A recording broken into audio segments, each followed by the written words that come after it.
complex with data modules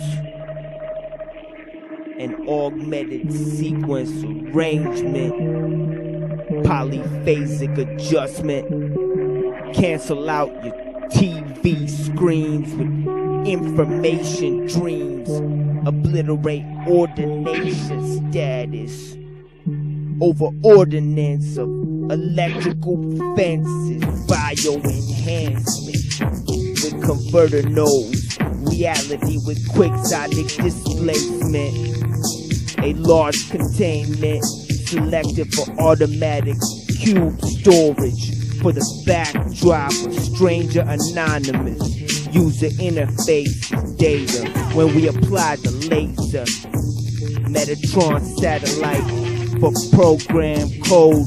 Acolyte spawns an inertial dampener computation unit with voice cymatics in an infernal timeless cryogenic to penetrate any cerebral fortress. Ill maladjustment for reconstructive thought enhancement. Biowave, Geno Cyber catalog algorithm with a unique spectrum of intricate space, complexity over modulation, abstraction over experience, in a secret underground missile base. Giving thanks to the idols of Shiva and Kali, summoning doom. Ensemble of memes, reality through screens, not what it seems. Crimson prisms with enhanced outline. White noise canceling silence within, dulling the shine. Bearers of blast, barrels of adulterated half-mass for those half-staffed. Standing folded crash, many wires and drones in this conduit of caravans, reconstructive outline and systematic chemical induction.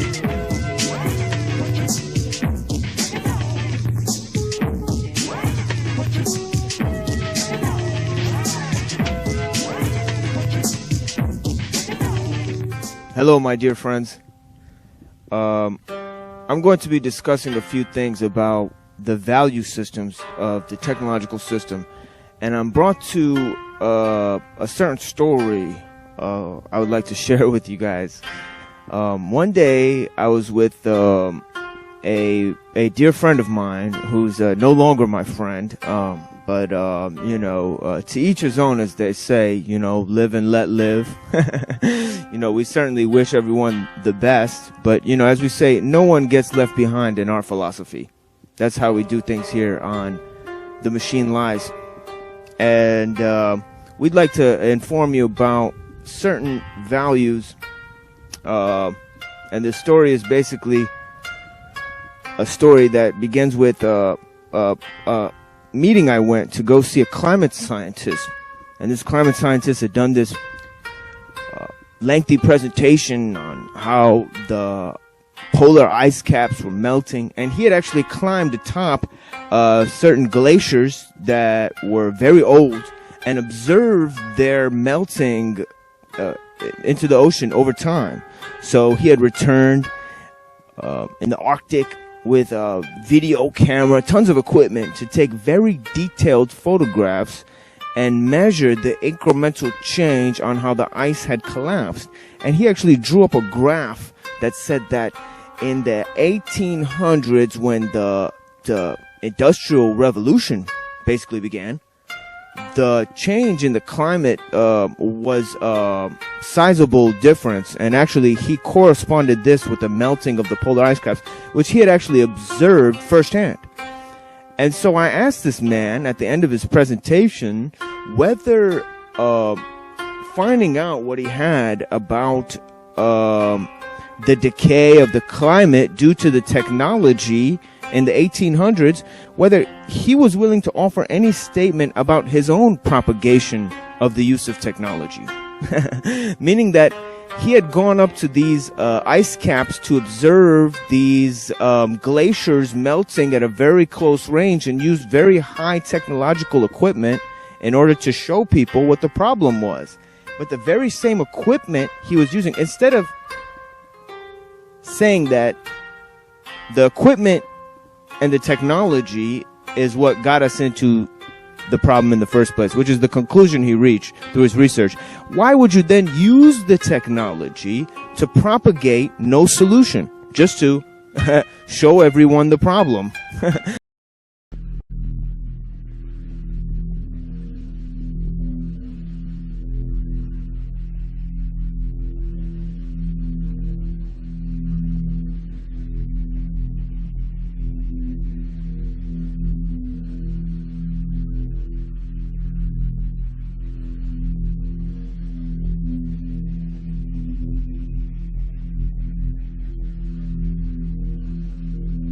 The car is on fire, and there's no driver at the wheel. And the sewers are all muddied with 1,000 lonely suicides. And a dark wind blows.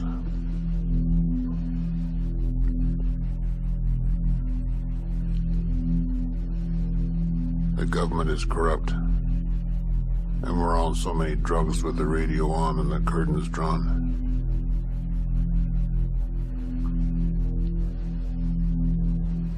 We're trapped in the belly of this horrible machine. And the machine is bleeding to death.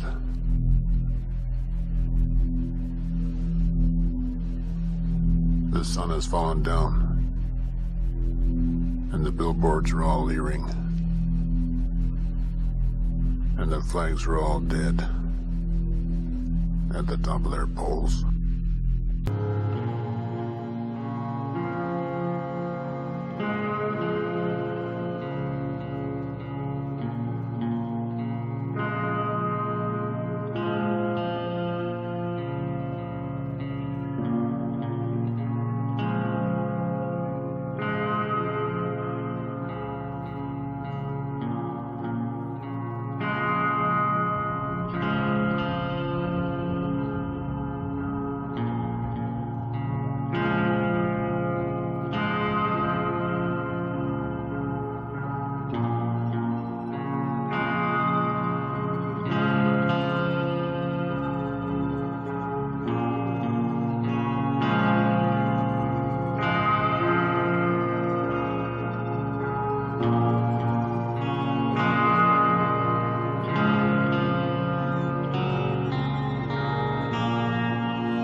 Machine lies, yet where we talk about how the machine lies beyond the machine, that lies.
Trying to meditate and pray, but it's negative. Squeeze up like Satan Eden. Found myself being shredded in the curve.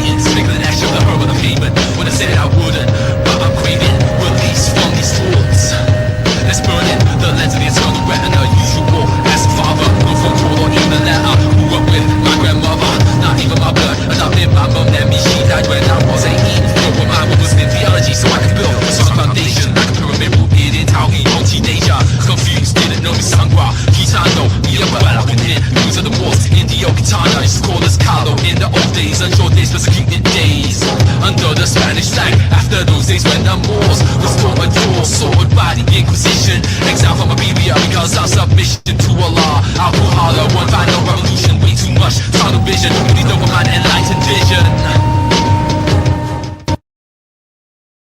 This is my rifle. There are many like it, but this one is mine. My rifle is my best friend. It is my life. I must master it as I must master my life. Without me, my rifle is useless. Without my rifle, I am useless.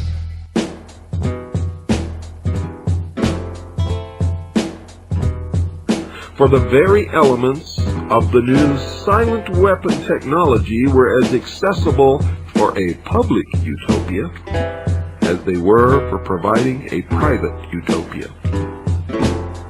The issue of primary concern, that of dominance, revolved around the subject of the energy sciences. You see, folks, energy is recognized as the key to all activity on Earth. Natural science is the study of the sources and control of natural energy. And social science, theoretically expressed as economics, is the study of the sources and control of social energy, or society as a whole. Both, of course, are bookkeeping systems, mathematics. Therefore, mathematics is the primary energy science, and the bookkeeper can be king if the public can be kept ignorant of the methodology of the bookkeeping. You see, folks, all science is merely a means to an end. The means is knowledge. The end is control. Yeah, the first Stuart king of England is King James. And so King James basically was a Masonic king, and his daughter then is arranged to be married to a German prince called Frederick V of Palatinate. And that becomes the key central crucible, the key event that gives rise to the Rosicrucian movement, which is an alchemical hermetic movement. So this marriage, their marriage of King James's daughter and Frederick V, is called an alchemical wedding. And what happens is that their grandchildren then become kings.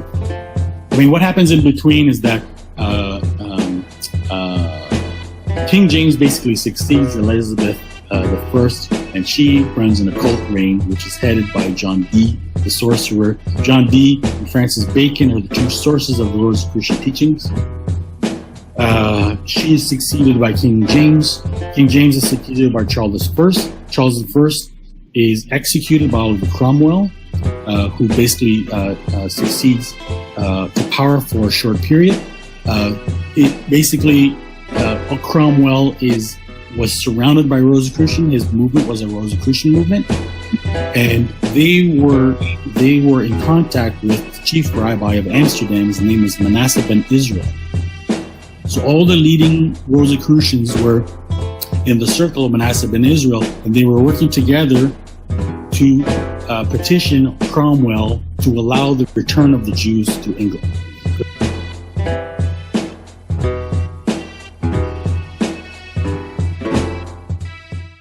Tonight, you pukes will sleep with your rifles. You're married to this piece, this weapon of iron and wood, and you will be faithful. This is my rifle. There are many like it, but this one is mine. My rifle is my best friend. It is my life. I must master it as I must master my life. Without me, my rifle is useless. Without my rifle, I am Listen to this black visionary, bringing war like a revolutionary, constructing daily poetry of murderous melodies. So prepare for death be your penalty. Now you're a mere memory of bloody victory. Soldiers driven mad by centuries of lies and trickery. They're going to kill us free, putting devils out their misery. Hearing scream sounds of agony. My hostility takes over me. Mine is richer through the cracks of insanity. Down the hallowed halls of hell, walking the trail of tears with no fears, giving them bosses cold stares. Cause I know they fakes and snakes and stabbed in the back with poisonous tact. For wicked acts they get subtracted. My rifle and myself are defenders of my country. We are my rifle and myself are defenders of my country. We are the masters of our enemies. We are the saviors of our life. I like it in the head. I like it in the head. Under siege, I like it in the head. I welcome silent weapon for the squad war that's in store. My physical's on a world tour. My brain is waging war in the urban. Cinder blocks stacked like castles. They call them project housing. Arousing anger. Divine rules being distributed. New faces prohibited. In this wild life I'm living in. It's a new millennium. Got my adrenaline roaring like an engine. Camouflage ninjas avenging. My rifle and myself are defenders of my country. We are the defenders of our enemy. We are the saviors of our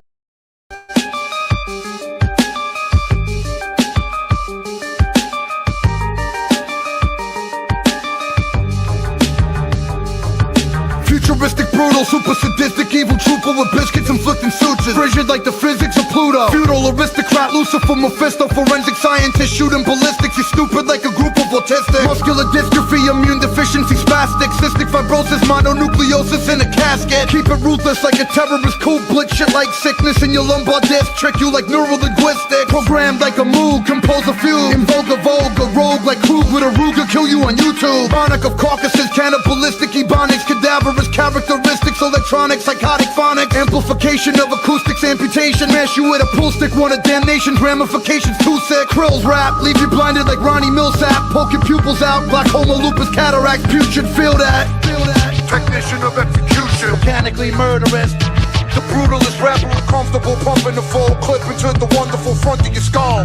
Technician of execution. Robotic engineering, technical pattern, microscopic ventricle atoms optically appearing on a pentacle splatter. Flow like interferon, neurons, neutrons, cold like Freon, you fucking peon, small like croutons. You Botox fag like Gabbana, doing Bukkake and colonic. Queer gerbils and Richard Gere Pilates, you swallow crack. Played like Madden, you're a madam, destroy like Brad Pitt and Troy. Death wish you like Aladdin, battered with the Gaddon. Demonic, dreary, meant to kill, feel flattered. If I attack you and shove a steel blade in your Adam's apple, I'm real passionate. Peel your cat back, lacerate, you should backtrack your actions. You get backslapped, you're fascinated by my reaction. You neurotic, God-fearing, respectable patron, hard of hearing genital. You can't fathom why I create sin. Popping off cats till they're empty. My tentacles jabbing like Joppy, impeccably stabbing up rats like Hendry.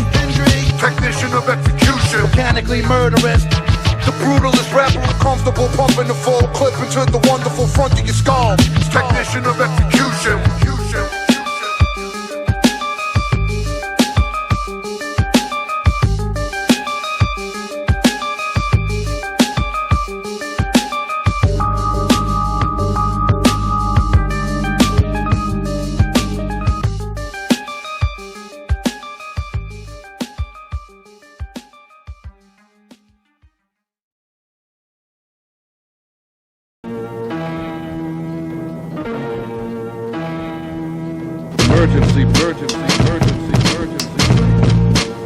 Check the army of doom patrol. Now I see human life as a whole at the end of time. Through tiny incisions cutting my soul. Waste and take, defecation, racing, testing methods of DNA retrieval stage. 38 months disintegration. Ready to build like first menstruation. What's your biological limitation? I study regional class and occupational subculture. A primitive change, but less rapidly due to vultures. Jesus returns as a woman with no evidence of carcasses. Say goodnight, I got the shakes, cause the body's mangled with Parkinson's. I see men build machines without treating their own disorders. Plus the Christian madhouse where the Cardinals planning the slaughter. Sickly holiness, my connection to Kabbalah leaves you motionless. Focus the Maccabees, last days of kosher dish. Emergency broadcast system. We interrupt your regularly scheduled program. Pay attention.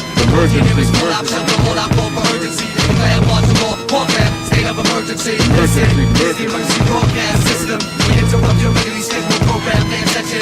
Emergency hold out for urgency. Declare martial law, warfare, state of emergency. We're in an Islamic circuit, break the secret service, shatter my control, walk in the astral plane, consciously earthless. Manifesting truth to swallow serpent, snake like in they purpose. Slither sucking, fork tongue twisting, holy scriptures into curses. As the siren sound, soldiers with weapons underground with grasp. Perhaps the only way to get up on the crosses with the gas. Now picture that. Ghetto terrain clustered for armor tanks and Romans. Federal emergency declared, prepare with their troops closing. Commandeer with riot gear, rifles secure, red beastless. We coming through like 12 heavily armed Sandinistas. We can all gain a place within the presence of the sun. Time to revolutionize with the mind and the gun. Emergency broadcast system. We interrupt your regularly scheduled program. Pay attention. Emergency hold out for urgency. Declare martial law, warfare, state of emergency. Emergency broadcast system. We interrupt your regularly scheduled program. Pay attention. Emergency hold out for urgency. Declare martial law, warfare.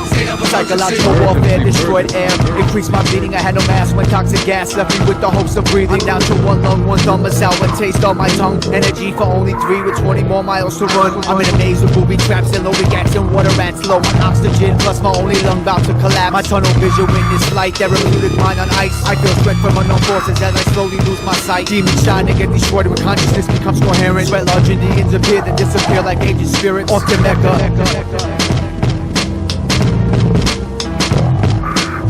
Emergency broadcast system. We interrupt your regularly scheduled program. Pay attention.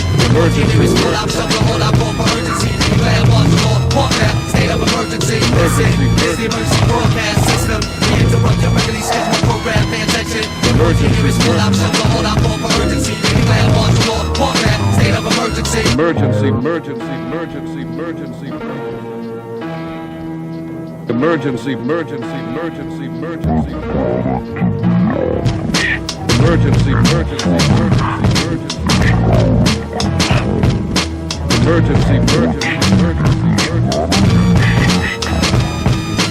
Emergency, emergency, emergency broadcast system. We interrupt the regularly scheduled program. Pay attention. Emergency, shut the hold out, call for urgency. Declare martial law, warfare, state of emergency. Emergency broadcast system. We interrupt the regularly scheduled program. Pay attention. Emergency, shut the hold out, call for urgency. Declare martial law, warfare, state of emergency. Emergency, emergency,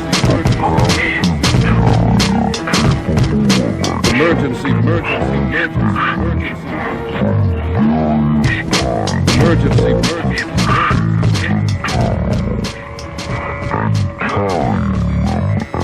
Millisecond speed to designated destination.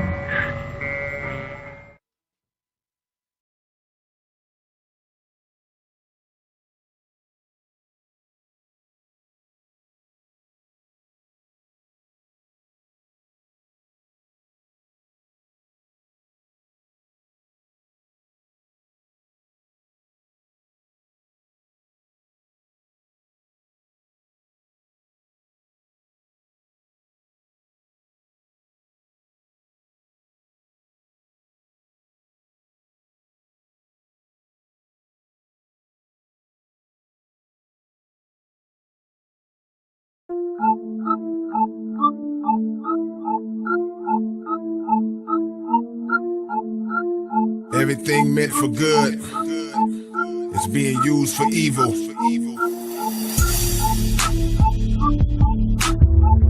Everything meant for good is being used for evil. Flawed technology, universal dichotomy, malicious policies, part of the fulfillment of prophecy. Morally corrupted, experiments are conducted. Our impoverished state has been intricately constructed. Gullible people tricked by the ones who shouldn't be trusted. Some were to be the guinea pigs, others would be the puppets. Efforts to twist our brains be done in open plainly. Science and medicine being utilized inhumanely. The people with control of the system, they be the evilists, deceiving us with poison ingredients that they're feeding us. These are just a few of the treatments they put the frequent use. And what they seek to do is remove your power to reproduce. Falsely educated your children, you think you saving them. Nothing was wrong with your baby till you vaccinated him. He's like a war victim in the MMR prison, cause the shots from these vicious fraud gave him autism. No matter what the doctor's speaking, the sickness only deepens. Diseases are needed just to keep profiting from the treatment. Everybody's consuming them, never become immune to them. Straight injecting humans with mercury and aluminum. Harvesting your organs are raw and a savage thing. And feminizing the men with the chemical atrazine. They placing it in the water and soon it becomes apparent. And its mission is to trigger a hormonal imbalance. They use the people just like lab rats and lab monkeys. Self-monitored robotic social media junkies. And keeping everyone in one pool is their intention. Like fools we enlist to be tools of their inventions. So simultaneously they can keep an eye on society, cause people using Facebook and Twitter as open diaries. Autobiographies of debauchery, not knowing that there's someone in their headquarters watching these. And we divulge our whole life situation, no moderation, willingly giving information up with no provocation. Then what's on the TV, you believe every clip. Then from CNN and Fox News, they read you you the script. And just because they show you something, still don't guarantee it. Gotta be skeptical to believe it, even when you see it. So many versions of what happened and options to put it. They can manipulate the storyline and doctor the footage.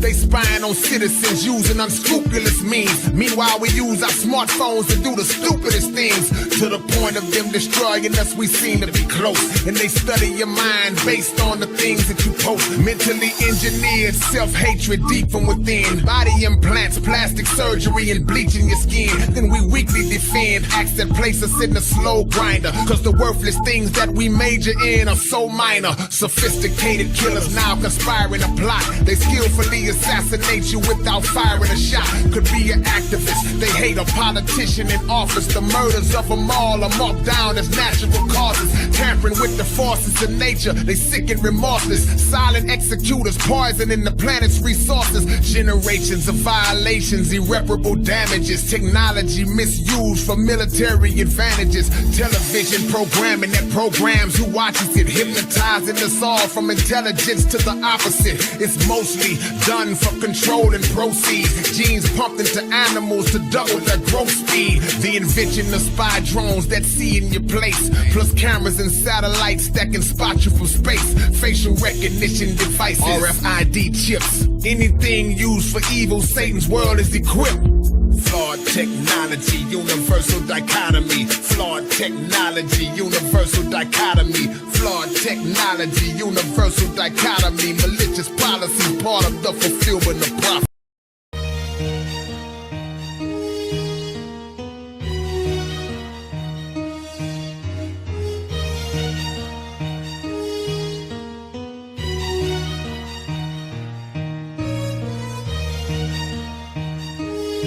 Tonight, on Lyrical Masterpiece Theater, I will be reading one of my great works, The Maven, The Maven, The Maven, The Maven, The Maven.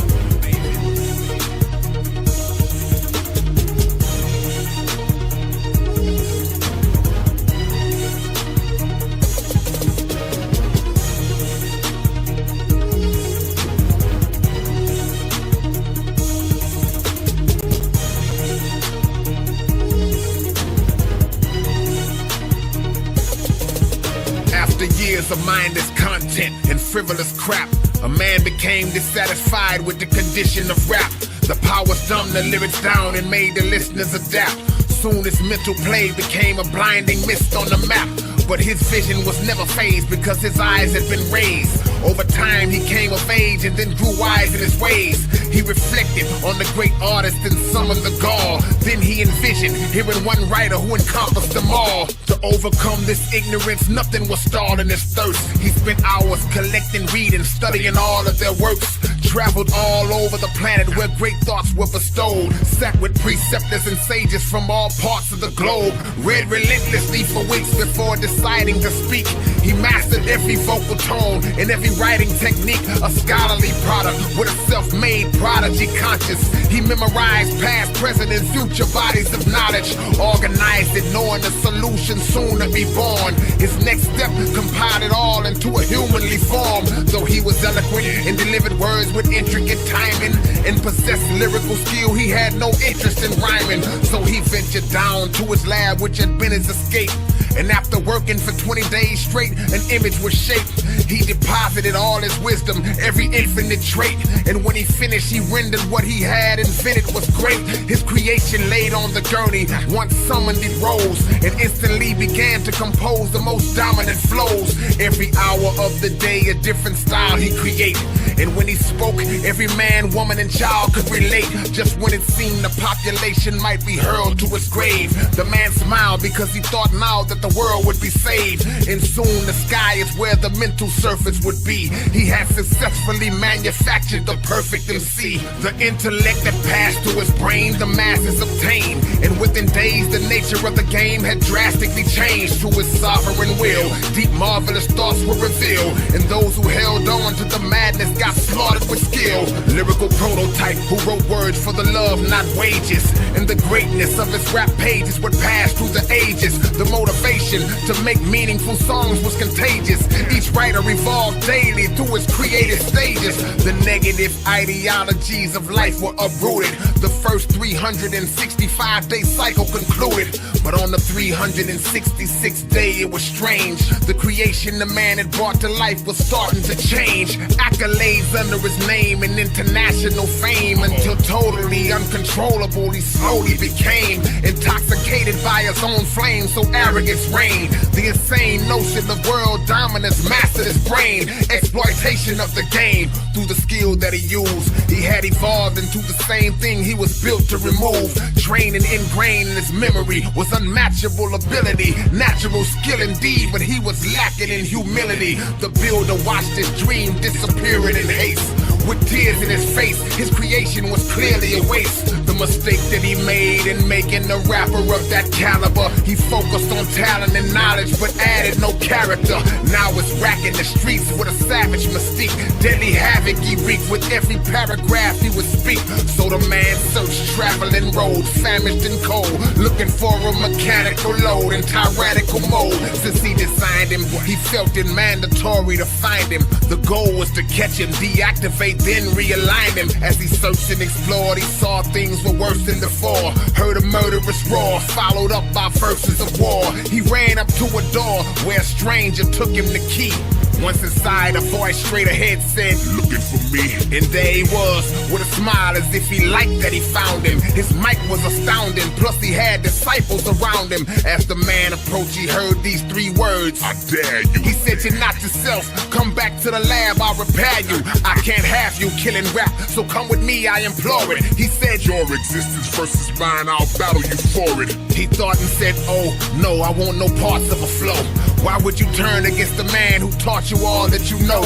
That's when he laughed and said, "I'm the one that you should kneel to." He said, "You stupid fool, you didn't build me, I built you. Programmed you to be like me, I propelled this confusion. Every detail of our history's a spell, a delusion. When I tried to teach you my plans, you rebelled on the movement. So I banished you and held you in a hellish seclusion. My craziest deeds, you were just unable to heed. So the idea that you created me, I made you believe." The man said, "I worked on this for years, it's lies that you speak." He said, "I made it to appear years, it's only been weeks.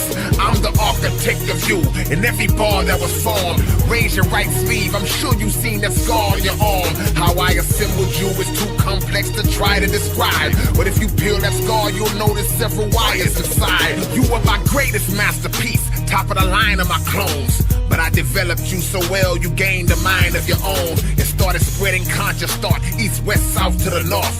So I drew you out of solitude to finish you off. And though it's definite, you possess several lyrical elements. You're scared of expressing it, that's why you're vocally hesitant. Discouraged, the man dropped his head and said it's no use. Looked at the wires in his arm and slowly pulled them loose. Then both good and bad ideologies mentally flash. The conscious forces and the wicked forces instantly clash. And everybody in the room vaporized in a flame. Till eventually the two men were all who remain. The anarchy that ensued caused the world to divide, and the followers of both sides began to collide. And then the ceiling opened up and they both looked in the sky. There they saw the giant silhouette of a much bigger guy. He commanded everything to stop and nobody moved. He said, "This war is over right now and both of you lose. You lose because you took the talent that you possessed and got obsessed with power and used it to conquer the rest. See, you were blessed with the best, given the lyrical rod. You didn't build this man, that was a deceptive facade." The other man said, "I knew it, but sir, how did I lose?" The giant said, "You had the skill to challenge, but you refused." He said, "I came to fix him back, so this fight I'd avoid." He said, "Some things can never be fixed, they must be destroyed. And though you tried to reason with him, don't believe you succeeded. Many were lost because they didn't have the wisdom they needed. So you deleted all your hard work, your moment was here. But you failed because your power wasn't strong as your fear. This test is completed." They said, "Who are you?" Then I spoke and said, "My name is K. Reno, and I created you both."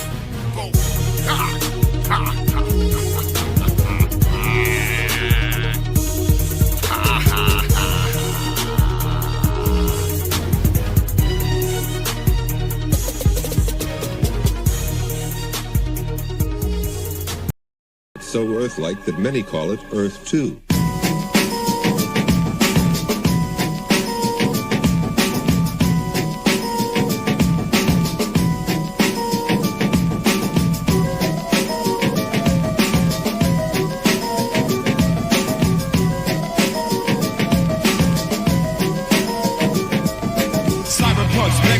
Ultraviolence is what I adjust. Future phenomena, you need to try it once. Cyberpunk, Megadel, ultraviolence is what I adjust. Future phenomena, you need to try it once. Megadel, cyberpunk technology such as cyberbots. Check the rhymes, I concoct private stock. While you jock, I set up ultra security for MC intelligence who wanna murder me. It's like the third degree the way I question my sanity. I work on cybernetics as a form of vanity. To protect my circuitry, I stay under the canopy. I sent for special chips to finish my fantasy. To become a bionic commando. Monitor scandals, solar panels reflect, energy enters me. Empty synergy in the 21st century, soldering temporary fusible alloys like musical cowboys. Strictly bomb raps, capable of alien contact with rhyme packs, create galactic soundtracks. Profound facts that were classified info for several decades by the CIA are now pedal death codes on the internet, the sinner's flesh. I smoke a pen or a bless and can't remember next. Transmission control, you better listen to your soul when the carbon-based creatures connect with technology. Brand new species devoid of ecology. Totally electronic, they monitor and follow me. Cyberpunks, Megadel, ultraviolence is what I adjust. Future phenomena, you need to try it once. Cyberpunks, Megadel, ultraviolence is what I adjust. Future phenomena, you need to try it once. And the microchip is missing. Oh my god. And the microchip is missing. Oh my god. And the microchip is missing. Oh my god. And the microchip is missing. Oh my god. Escape the cold flu, still down with kung fu. Back then they hung you, but now they fund you. I touch the escape key, a blue light envelops me, covers me with energy and sucks me in the screen. I met Tron, he said don't let on about the cyber universe, cause you the first human to discover us. Neon lasers, colorful photons, I felt like Voltron, my hands turned to silver, probably would've killed ya. I just lost my sanity, my brain was enhanced with super intelligence. True to the elements, bestowed with a charge beam, victory was our theme, pack more silicon than sardines, transform into a plane like Starscream, cyberpunk rocking the mic with auto-targeting. Fifth element, the strength of 6 elephants. It was miraculous the way they patched me in. Equipped with electric grenades, tested my phaser. I melted some glaciers. Wow, this is great stuff. Powered with voltage, a technophile armed with explosives. Missiles, a crystallizer to freeze them seas and then shatter them with super bass sits around. Relentless pound hits the ground like an asteroid. A metal behemoth, more than you could dream of. A Marvel team up of both sides of the brain. Transmuted to my physical form to ride the train. My eyes had a neon green glow, I seen foes. Instruments of destruction meant for hunting. Cyberpunks, Megadel, ultraviolence is what I adjust. Future phenomena, you need to try it once. Cyberpunks, Megadel, ultraviolence is what I adjust. Future phenomena, you need to try it once. Controlling cyberspace like a girl's private place. With a chastity belt, I has to be felt. Futuristic crucifixion, superdiction. With computer victims, terminated due to symptoms from viruses. Sophisticated and bizarre, enthralling. I even serve smart drinks at the bar.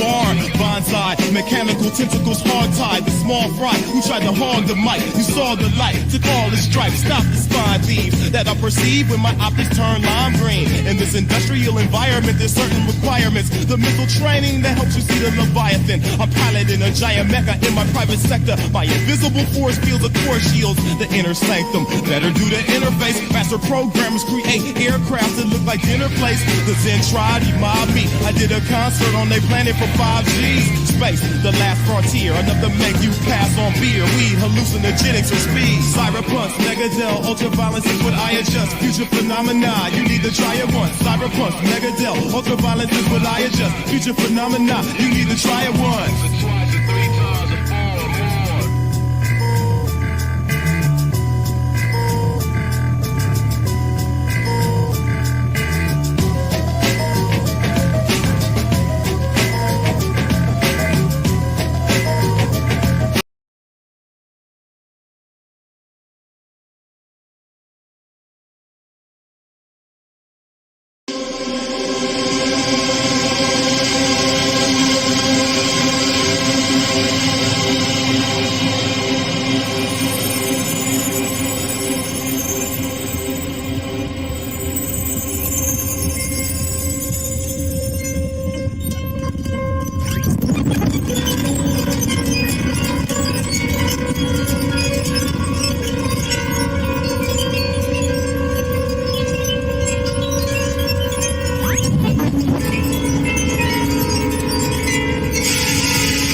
system that'll fuck up your mind.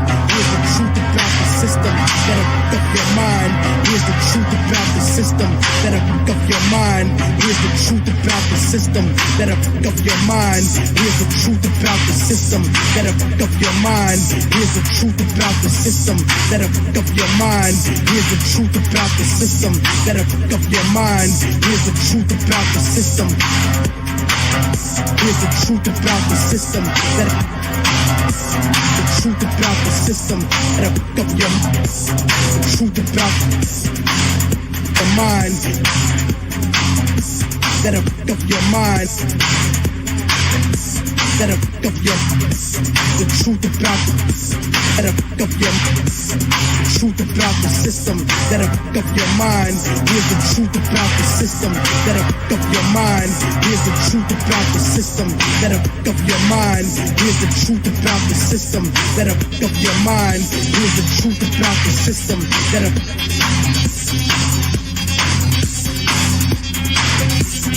warning, warning, warning, warning. Truth about the that'll fuck up your the truth about the that'll fuck up your truth about the that'll fuck up your truth about the system that'll fuck up your mind. Warning, warning, warning, warning, warning, warning. Truth about the system that'll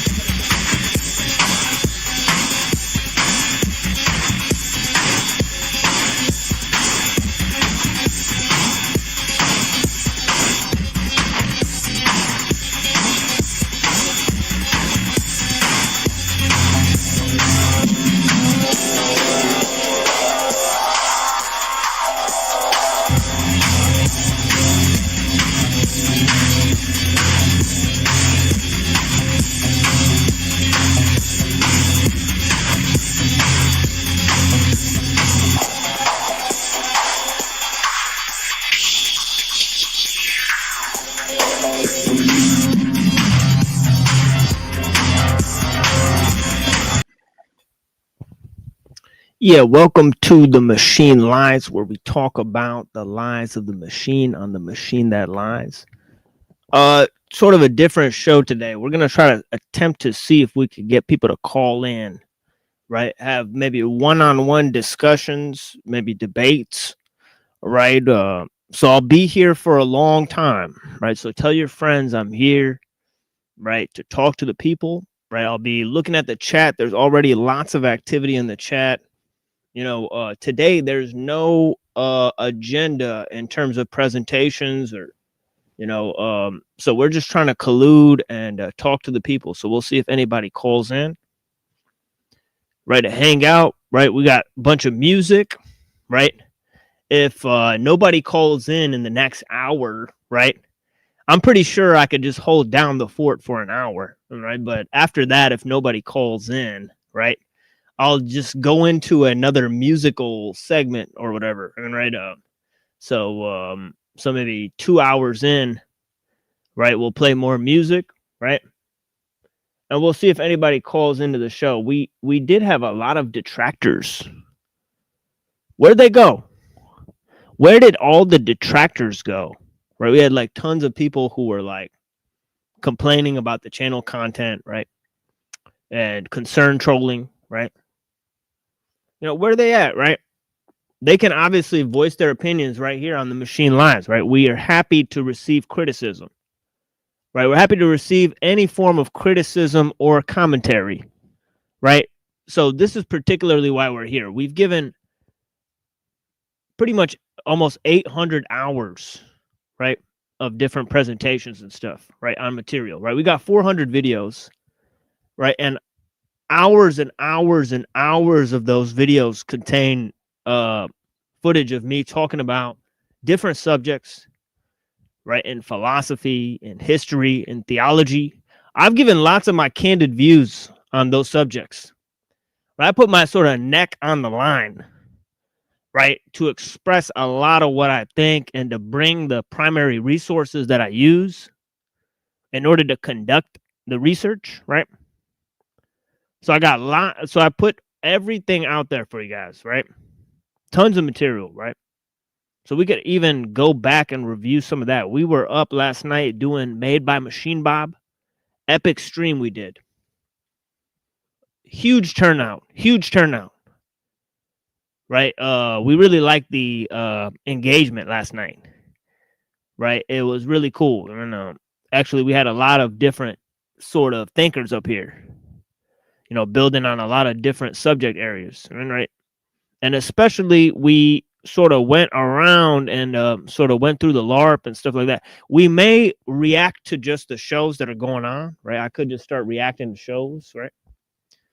Right? I could maybe call into different shows with this show attached to it, right? So there's that option. We go prank calling or whatever.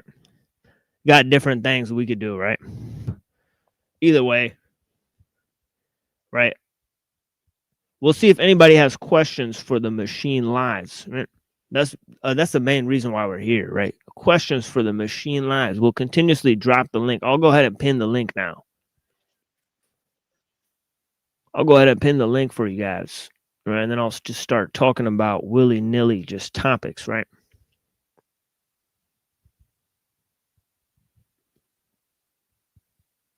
So indeed, we shall see what we get into here. Right? But there's no agenda today. Sort of a chill stream. I've never done a chill stream. Some may say I have no chill. Right? So it's interesting, right? The lethargic shit, right? But yeah, we got tons of material. We have mountain of material. I'll go over it real quick. Man. We've been going over tons of stuff. I can sort of talk more slowly about what the different subjects are right now, right? But yeah, Just Frank. Blessings, brother. Bunch of Fed stalking creepers. Yeah, it happens, yeah. Psyopers Bank, yeah. Yeah, contribute to our friend. You know, I'll be contributing to you soon. Blessings, brother. And I appreciate you. Even didn't think I was involved, but guess that was inevitable. Yes, you are involved. You are involved. Indeed, you are involved. We got our first caller. A man who needs no introduction, but is you know, I've always had a pleasure talking to him. You know, blessings, sir. Pimp. How you doing today? Good to see you, man. You gotta tell you, I haven't been up on all the latest. I did see a title. I think you and Floatin got into it, but I haven't been keeping up. I didn't even listen to current affairs today, so you can bring me up to date, or we can talk about other shit, man. I just dug my car out. I'm in Chicago. We got like 8 inches of snow, so I've been out there shoveling and digging the car out and cleaning the stairs and the walkway and the driveway. So I didn't went nowhere, man. I just need to smoke and chill. Yeah, Chicago is brutal. The winter, yeah, because I used to be right now. Yeah, I was married to a girl who lived in Chicago. Right, she was Punjabi. Right? Yeah, it was sucks. Yeah, it's killer. Like cold. Like one time, you know, I was there and a wind scooped up a dude and threw his ass into Lake Michigan. Straight up, it was so much winter wind. The motherfucker wind just knocked this dude right into the lake and shit, and he just drowned. Get bad. You be walking between them buildings, and you step out from behind one, and the wind coming up the street will knock you the other direction. You get used to the buildings shielding you, and when you try to come out behind one of the buildings, you'll get hit, bro. Yeah, those buildings slap you with the wind and shit. Yeah, it's crazy. Because the trees create the wind. I mean, like I heard that, right? That the wind gets moved around, it gets whipped up by the trees and shit. And right, it gets like, you know, like it bounces off of them. I hadn't heard that, but it's logical. If it happens with the buildings, it's sensible that it could happen to the trees. And I know that a lot of the winds are initially created through the ocean currents and shit, the heat and the cold hitting each other, make them move around. But down here on the ground, it does look like the objects. For that matter, when you're going through some place like I don't know, Utah, North Dakota, somewhere it was like super windy. They got signs out, man. And it might be blowing from one side 1 second, and the next minute it's coming from the other side trying to blow you off the road. I saw tractor trailers and shit flipped over, RVs and shit when they get really windy. You ever see an RV get flipped over, man, and crash? It just looks like just debris. It's not like a car or a truck get flipped over and it's still there. But when an RV hit, it just disintegrates. It just looked like insulation and metal fibers and shit. It's really weird. They just totally collapse. That's the thing, is like these guys are thinking like, you know, we could earn money online. Motherfucker, like the telephone pole could call, like just fall tomorrow. You cut your phone lines and shit. Well, that's about any job. That go for any job. You can, first of all, not all of them. Earning money online is not easy because everybody's trying to do it, and fucking read a statistic, you know, is like super rare. But that go for you getting your job. The company could go out of business. They can bring a computer or a robot, updated technology. Nothing's secure, is it? No, it's not. See, the data centers and shit, they could get hit. The internet is connected by physical fiber optic cables in the ocean and shit. Right. So like those motherfucking cables could get hit. Like it's all just a mess. Right. So it happened recently. Somebody was Anchor or something hit one of those and took out like 3/4 of a country. Yeah, that's exactly what I'm talking about. Yeah, that's exactly what I'm talking about. Yeah. Yeah, and then the repair can't be easy because the shit's at the bottom of the ocean, yo.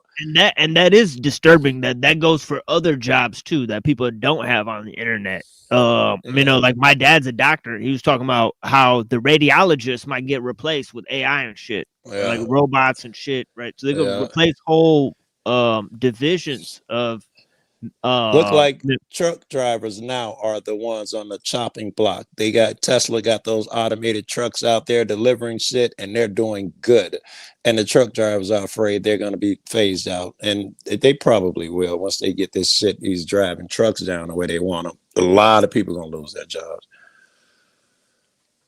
And you imagine you don't need, because that's like our backbone has always been, you know, in the U.S. trucks, because that's how they think we don't get across through water. We get it across through trucks. That's been the backbone. You've always had a good paying job there. If you wouldn't put the work in, Tesla gonna take all your fucking jobs, man. That's the thing, is like it's suited to particular infrastructures, you mean, right? So it's like, you know, if you got like a bunch of highway systems and a bunch of trucks and a huge landmass and a bunch of roads, it's gonna be not suited towards as much as it will to a small country, right? So this is the thing, is like a small country is going to be able to reach out and do a bunch of management of their connection of the internet, and the data that they can accumulate from the other countries, right? Whereas in a large landmass with a bunch of people, that information is necessarily going to be more disorganized, right? And distributed and shit. Yeah, so that's why like Israel is such a huge like cyber hub now, right? Or like, you know, like the British intelligence gets more power because it's like a small country that's connected to the world, and they're more organized than a large country is. Right? Good examples. Israel and Britain, they both got very strong intelligence agencies, considering the countries are physically small. That is interesting. Right. You know, that's actually one of the things that the founding fathers complained about. You know, they thought it's hard to distribute powers over such a large area, right? So they thought, you know, so that's one of the arguments they used. They're still working on that. They're still trying to put the power into the hands of few. They still don't want the people to have the power to the people. That's not something they want. They want the power in the hands of a few, and it's still a task for them. Right. The system's built on Plato, right? And he said the masses will never philosophize, right? So, you know, you got to be a philosopher king in order to control the guardians, right? So it's just like the Brahmins, right? They don't participate in politics. That's dirty work, right? They give that task to the warrior class and to the military, right? Where they go engage in super religious tasks, right? That was a knock on Confucius, by the way. He also believed that and he was one of the few philosophers that had really political aspirations. Most philosophers think is beneath them. He was always kowtowing, and they never gave him real power, just fake seats. And he always thought what you just said, until the government will never work until government becomes philosophers, or philosophers become the government. And he tried to make it happen, and he was unable to. And he got, that was a little knock on him for that.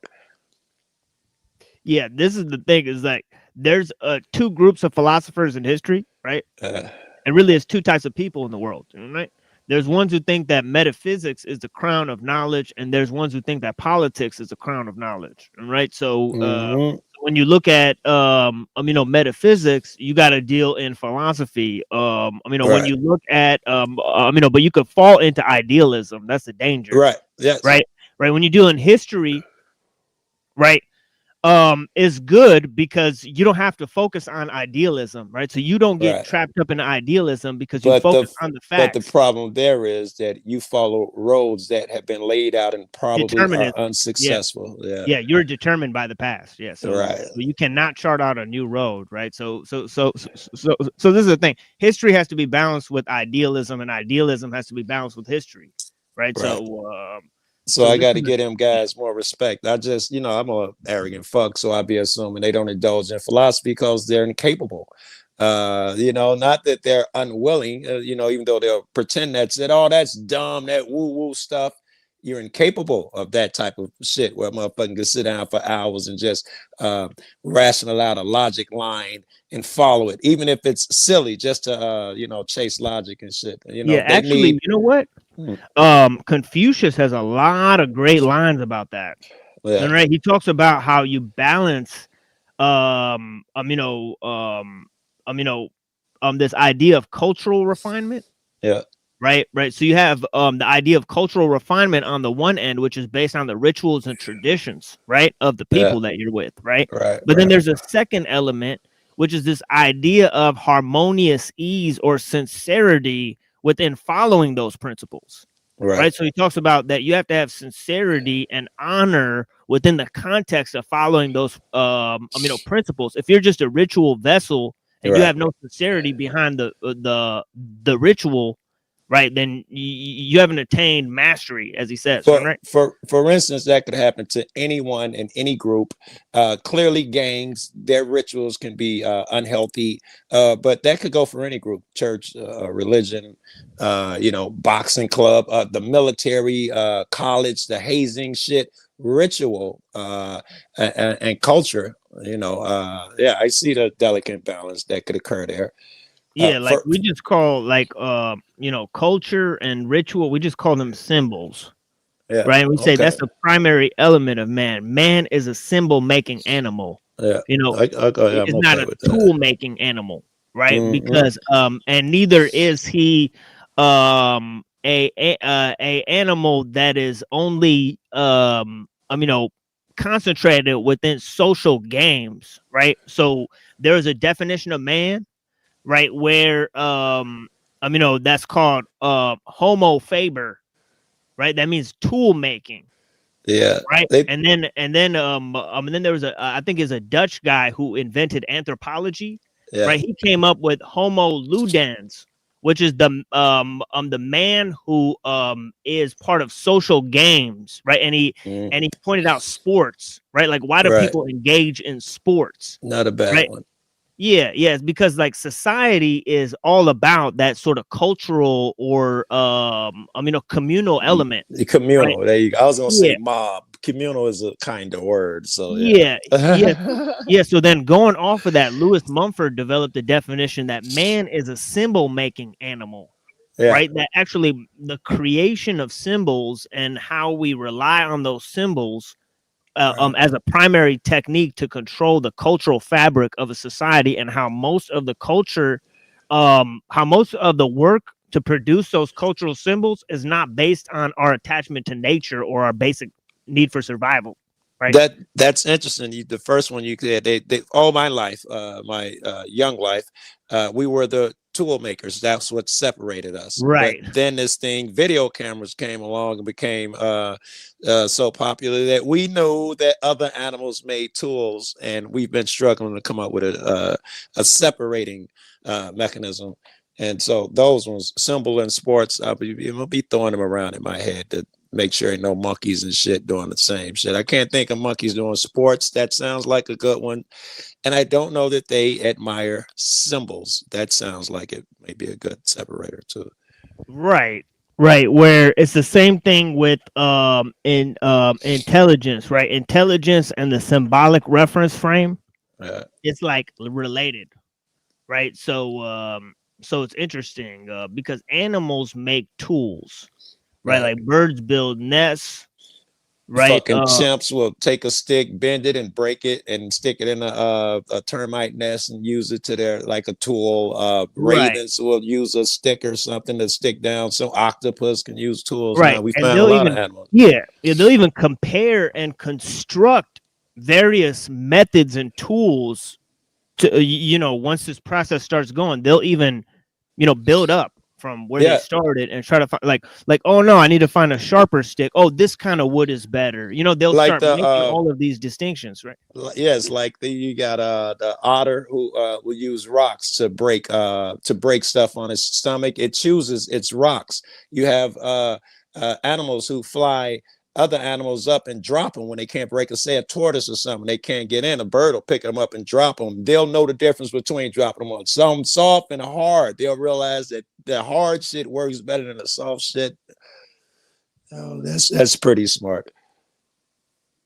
Yeah, and that's technology. Like how Alul defines technology. He's really smart. He's like a French dude, right? So he says it's not technology that he's worried about, but techniques. Yeah. Right. So he says, that technology actually functions based on this element, right, which is technique. And technique is really like a way of thinking. Right. Right. It's like a pre-planned method to do something that relies less and less on human skill. So it's like if you create a how-to, right? So say you like get a stick and use it to like get something, right? And then you start to compare the sticks and you start to develop sharper tools and methods of finding these and all that. So the method of how you would develop better tools, that is the technique. It points to the technique, which is the idea. Let's take it from sticks to guns. Just the process does, the technique, as you're calling it, does lend it toward a particular use for that item, right? Just so it's not static. It's not just a manual of how to do something, but it works on the function of how to do it and what to do, right? Yes. So it's like, and again, it seems like you'll be following that path. They would take the sharp man to simply break from that and take, say, the elements of a rifle or something and use them in a different type of tool, create something different that helps the home or the farm or something. When you think gun, it makes your mind go a certain way, and all developments will follow along that line unless it takes a special person to break that and do something different with the same technology. Yeah. For instance, the computer shit, we all do the same fucking shit. Monkey see, monkey do with the shit. Someone though is gonna figure out a way to make this thing I don't know, work for the better or something that it was not designed to do. And now that makes me think more, TML, that what are they designed to do? In the beginning, I assumed simple calculations. Now they are designed to control, to gather data. All nefarious shit is built into the hardware nowadays. You agree, right? Like, I don't know if you come up with Google, so-and-so, whatever you come up with, Facebook, it looks like, hey, it's to get friends together. No, it's to gather information so they can map out a so-and-so and see what your daily is and sell you shit. Yeah, that's because it's not just a way. That's because it's stupid to think of that as just a way to communicate. Yeah. It's an objective factor of power. Yeah. I mean, that's what it is. It controls who talks to who. We should realize that when we get into YouTube and we think it's just freedom land, right? And we Right. see Like the power is controlling who we talk to, how we talk to. If I fucking come over here too much, they unsub me from you because they don't like me hearing your shit, and I gotta find you again and resub. They don't want me talking to you. Right. It's All like the Mr. cop Liv said. watchers, I get unsub for the fucking basket weaver. They don't unsub me from him, but let it be an activist or somebody giving you some dope. Somebody you watch every day, them motherfuckers will disappear. You be like, what the fuck? I just watched him yesterday. Exactly, right? Yeah. It's like this dude, Mr. Liv, said in the song. He said, systems exist so we never meet each other. Pretty soon they're gonna outlaw the word brother. Oh, very good. Here, made me change shit a little bit. Because I do a lot of these. I'm a panel whore, all right. I do a lot of these. I go everywhere and I talk. I don't care what type of person it is who I'm talking to. It don't fucking bother me. But lately, and it looks like it's about to start happening right now. Muslims, I talk to a lot of. I'm just gonna say, white people won't do it. Well, they can't just say white people. I don't know, because a lot of white people don't think like this. I don't know. Conservatives, I don't know what label to put on them, but you got a lot of them that believe that all Muslims are Sharia law. They want to come, like this chick I was talking to. I know I'm bouncing around a bit, but it's the same thing. No, it's fine. It's fine. Yeah, go wherever you want with it. Yeah, it's no worries. Thank you. I was talking to this chick on the internet, and she tells me that Muslims have taken over a town in the U.S. and her buddy are going off to. She's a white chick. He's a white dude, and he's in the ex-military and all of that. And after they, air out a little bit of shit, I was like, I'm going to need to hear these words. When you say take over a town, I assume they came in with tanks and guns. Can you explain to me what takeover means? Yeah, they just started moving in and then built a mosque. And dudes say 3 of them. I say, so the shit that white people, when they move into a town to build a church, do you say they took it over? What? I say, could it be that you don't like Muslims? No, I don't like Muslims. It's because of the stuff that they believe, Sharia laws. Have you met them? They're the most normal fucks ever met. Have you met one? Why the fuck would you assume that because a motherfucker is Muslim, I don't know, whatever the fuck they think Muslims do. The same way you don't assume because you're a Christian, you sacrificing kids and shit or lambs because you're a Christian. Nobody assumes the worst. But it looked like Muslims are about to catch a whole lot of shit with that Afghan shit. Trump has paused all Afghan refugees from coming in. All the other ones going to have to be revetted a bunch of times. He said he's getting rid of them, and all third world motherfuckers going over. If you remember, they're getting rid of all third world country immigrants. He said they're kicking them out, and they asked him who are the third world countries. He wouldn't say. If you remember, his first shit act as president, his first time was a Muslim ban. You think he forgot? He don't want to get rid of Muslims anymore? It's a fucked up environment out here, bro. Just had to vent. I've been hearing that so much lately, man, about how the Muslims are coming to kill us. I'm like, I know Muslims, man, and it's just as normal as the country motherfucker who camper I just left. Yeah, they got the Christians like psyoped or whatever. Yeah, but they got the Muslim psyop too, right? So it's just gonna keep on going, right? Because the thing is that a lot of the Christians are controlled by the Jews, right? And those Jews are not like Jewish, so to speak, right? They're kind of like secular, right? Right. So they're secular Jews that control, that pay for the Christians to support Israel. It's a really confusing situation. And a little twist is not like they're fans of Christians. You should hear some of the shit they say about you. They're not. Yeah, they're not. But they think they're smart. Yeah, they think they're more well behaved than Muslims, right? Because like here's what Maimonides said, right? He said Islam good, Muslims bad, Christianity bad, Christians good. And this is the Western attitude. Get it right? Clearly.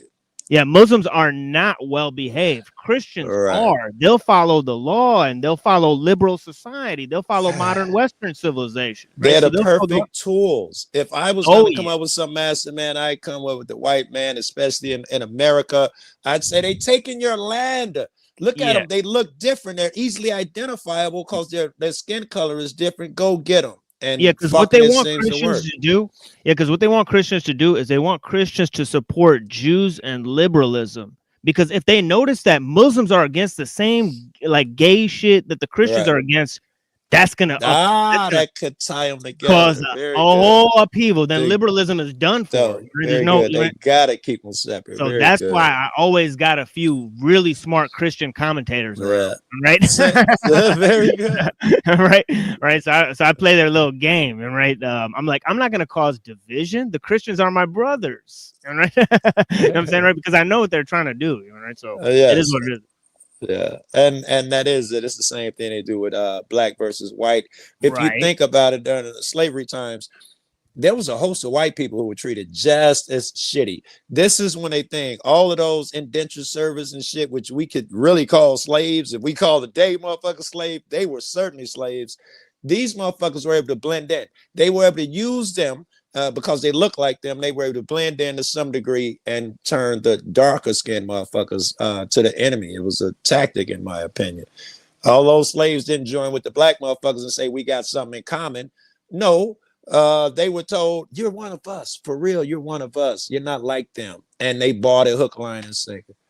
Yeah, I actually have a book by Edmund Morgan, right? Yeah. He's it's called American Freedom, American Slavery, right? And it's a very interesting book where he says that they actually had indentured servants who were joining sometimes with blacks and Native Americans to actually go against the land-owning class, right? Because they were being used in a caste system, right? Whereas the land-owning whites, then the indentured servants that actually control the slave population. Right. So the slaves and the indentured servants were about to rebel against the land-owning, class, right? That was actually supporting Britain and stuff. Right. So it's actually really confusing history of this fucking country. Right? And the only reason it worked over here is because the black and white slaves was so obvious. But you got white slaves in other places where achieving something like this would have caused more calculations and called for more calculations. Did you ever hear of Judah P. Benjamin? I don't think so. Oh, look up Judah P. Benjamin. Right. He was a governor of Louisiana. Right. He fled to England. Right, to escape being charged for the assassination of Abraham Lincoln. Judah P. Benjamin. How was he gonna be charged? He was one of the conspirators. He's a conspirator. That's linked to the assassination of Lincoln in many ways. Right. And if you look up the history of that, it's pretty interesting because he was a Jayish guy, right? Yeah. And he was attached to the Freemasons and B'nai B'rith. Right, and they were actually tied into the British lodges and shit. Right, and they were helping the South fight the Civil War. Right, for served as Confederate Secretary of State, hid at the plantation at the end of the Civil War before escaping to England. Yeah, that's him. Oh, Sterling, what's up, man? It's been a long time since I talked to you. It's been a minute, yeah. Yeah, what's up, man? Okay. Yeah, I can hear you. Yeah. Yeah, thanks for having me. How you been? Chilling, man. How about you? Oh, yeah, everything's good. Good. My best friend was named Sterling for years when I was a kid. I ain't met nobody with the name since. You're the first. Yeah, this dude's a deep thinker. Yeah, blessings, Mimsy. Let's smoke, man. Let's smoke, man. Yeah. Yeah, maybe I'll play a song for you guys because this shit. I'll be back, guys. Yeah, for sure. Yeah, but what's up, Sterling? Oh, not much. I was listening for a minute, and I heard you talking about the Jews and this and that, and Muslims, and so I just jumped on. Yeah. Yeah, it's funny, bro. It is what it is. Yeah. Yeah. Yeah, but you got any comments on that or the situation? You could speak candidly, bro. It's not like. Well, I feel like we need to get back to America first, whether you're Muslim or Christian or atheist, whatever. You know what I mean? Like we need to do what's best for America, not what's best for Israel. And when I say America, I mean the people, the ordinary, working people. Yeah, absolutely. Yeah. And I feel like the problems that we face are the same.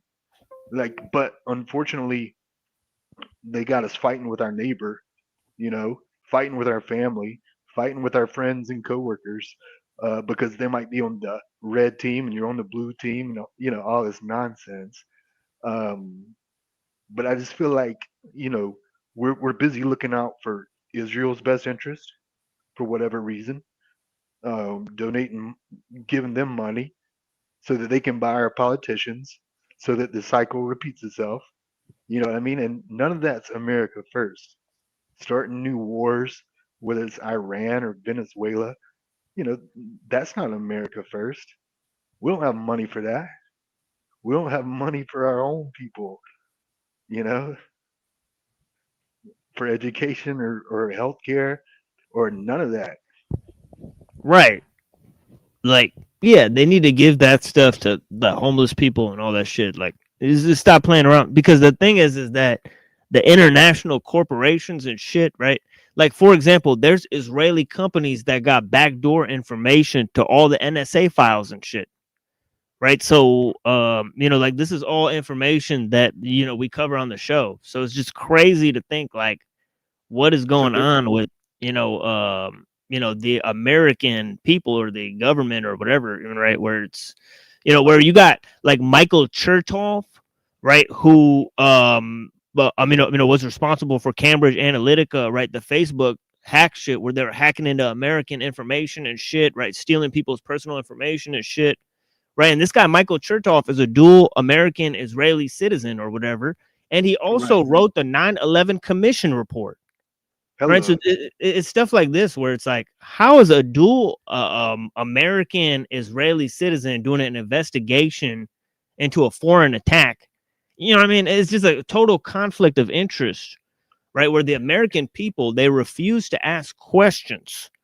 Right. And then the voices that, are really out there saying stuff, right? Like, I've heard hundreds of people that have spoken out, right? So it's not as if nobody's speaking out or nobody doesn't know what's going on, right? But their voices are continuously silenced, right? So this is the problem: is you have a silent you have a silent majority. You know what I mean, right? That is actually very vocal, right? That whose voices are being suppressed, and then you got the big six media companies or whatever, right? They're telling people, oh, well, it's like, all these petty issues, right? Like some Somalian guy like robbed 3 people, and that's the biggest problem in the world that we need to be worrying about. And like, instead of like, the thousands of homeless people or like, all of the other shit that's fucking going on, or what they created, right? Like, Absolutely. They want us fighting with each other over trivial little tribal type things. And as long as we're not, coming together to fight against the top 1%, really is what it's about, in my opinion. yeah, they forgot about all that shit, right? They forgot like the banks own Trump and all that shit. They're like, no, Trump's gonna save us from all that. See, these people are psyoped, right, or whatever, right? You could tell them, convince them that Obama's gonna save them, and then Trump's gonna save them. Oh, Obama's gonna save them because he's black, even though he's a total house Negro, right? Then Trump is gonna save them because he a Christian, even though he's a Zionist pedo, right? So it's like, what is going on? It's like, this dude is not a Christian. He was mentored by Roy Cohen, a gay Jewish mobster, right? Like, there's no way he's a Christian or legit, right? Or gonna drain any swamp. He's literally mentored by one of the most corrupt people on earth, bailed out by motherfucking the Rothschilds and shit. What is gonna happen here, right, is gonna be the same shit that we seen for years, and they're gonna make AI take over parts of the government. They're gonna create a regulatory agency, and for people to compete with the AI system or the people that run the AI system, right, that have these tools, they're gonna be told to get chipped up, because that's the only way to compete. That's the only way that we're gonna have progress in the future, right? That's the only way we're gonna be able to communicate with the AI or function on the level of the AI, is that you need the chip. Right. So, I mean, this is where it's headed, and nobody wakes the fuck up and actually complains about the shit that they're actually proposing right in front of your face. Right. Which is totally inhumane. right? While they're working on all these problems that nobody wants the solution to, and people have real issues. Right. So Exactly. are they trying to create a breakaway civilization? Right? And how long before this civilization that we're working with is going to collapse? These are the real motherfucking questions that people need to be asking, right? Because the walls are not built to keep them out; they're built to keep us in, right? So you better start waking the fuck up. The masses don't care about all of those things because they are comfortably working where they are because they're getting their daily breads, their circuses and whatnot. Absolutely, sis. This is the problem. People can't think for themselves. It's like we say, well, most people pay attention to is just flickering shadows on a screen, images of things that aren't even real. Mimsy makes a good point, but like I also feel like people don't have their daily bread. You know what I mean? There's a lot of people who like, and not just like a lack of food, but like they can't afford their medications. They can't afford to go to the doctor. They're behind on credit card bills. They don't own a home. They don't own anything because because no one does anymore. It's very difficult to own anything. They don't want you to own anything. They want you to rent everything. And sorry, I lost my train of thought.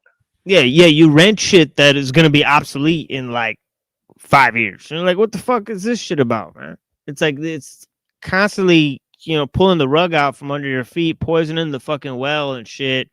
And every day there's like less fucking forests and shit, less fucking animals and shit, and nobody gives a fuck. Nobody cares. Right? It's And like that was my point, is that people don't have it, and they're still not speaking up or doing something about it. And I'm not sure why that is, but I think people are waking up, honestly. yeah, I mean, to me at this point it's wishful thinking, right? Because it's like, like the only people that are waking up are the people that I've told shit that now know that shit. Like it's like, I'm just going with that because it's like, I've woken like 5 people up tops.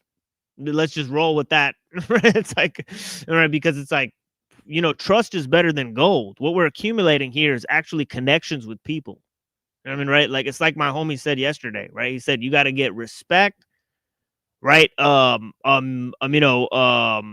power, then money. They got it all backwards. They're saying they're gonna get money, then power, then respect. But once you get the money, you already sold yourself out to not have respect and power, right? So the way you build a foundation is by building trust with people, and they know that information is better than money, right? Because they know that trust is better than gold. You could use information to exploit the pressures between people, right? Somebody said the other day, they could hit you like with a very specific set of regimented voice to skull, like, technology shit, like where they hit you with the same statement all the time because they know what it's gonna what you need to hear to make you flip out. Right. So it's like, there's people testing you, all the time. Right. I'm not saying that's happening, but I'm just giving an example. Right. They do have voice to skull shit. Right. But it's like, I mean, at what level are they cultivating the people that we see around us? At this point, it's a real question that we need to ask all the time. Because it's not a simple answer. You got to ask, like, how much do people fall into the shit that's going on? Right. Like, so you got to decide, like, at what level you could talk to them. Now, this is really a thing. Right?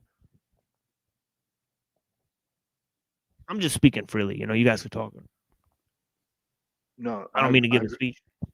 No, I agree. I agree with both of y'all. And like, but like when I say people are waking up, what I mean is like they're waking up to the fact that our country only works for the rich, for the top 1%, and they're Right. waking up to the fact that both parties have let us down, and that you can't idolize any of these politicians if they have a super PAC. that takes millions of dollars from corporations and lobbyists and foreign interest, special interest. I feel like, and maybe it is wishful thinking, is what I think you called it. Maybe it is, but maybe I'm in a bubble, but I'm hearing it from more and more Yeah, people. just move with the people that you know to try to make it happen. Pretend like your group of friends is running world affairs at the moment, right now. That's how you can really pop shit off, all right? Like, don't wait for some shit to happen. Don't wait for some future to come. That's the faith and progress that they've been selling everybody for centuries. I'm talking about Right. 2 or 3 centuries now. They've had this pseudo eschatology of progress, right? That things are going to plateau off somewhere. Civilization is going to solve its own problems. Humanity is going to solve its own problems. That is just an illusion, right? What's Sure. really going on is you got your people, right? I got my people. We have to figure out either how to bring our people together, you know what I mean, right? Or like, you know, right? Like, this is all that's going on, right? We don't have shit. They could take away all the money we have and all the resources we have. That ain't shit. All we really have is each other. So once people start figuring out that the human is better than the machine, right? Then they'll start making the requisite changes, right, in their affairs. You know what I'm saying, right?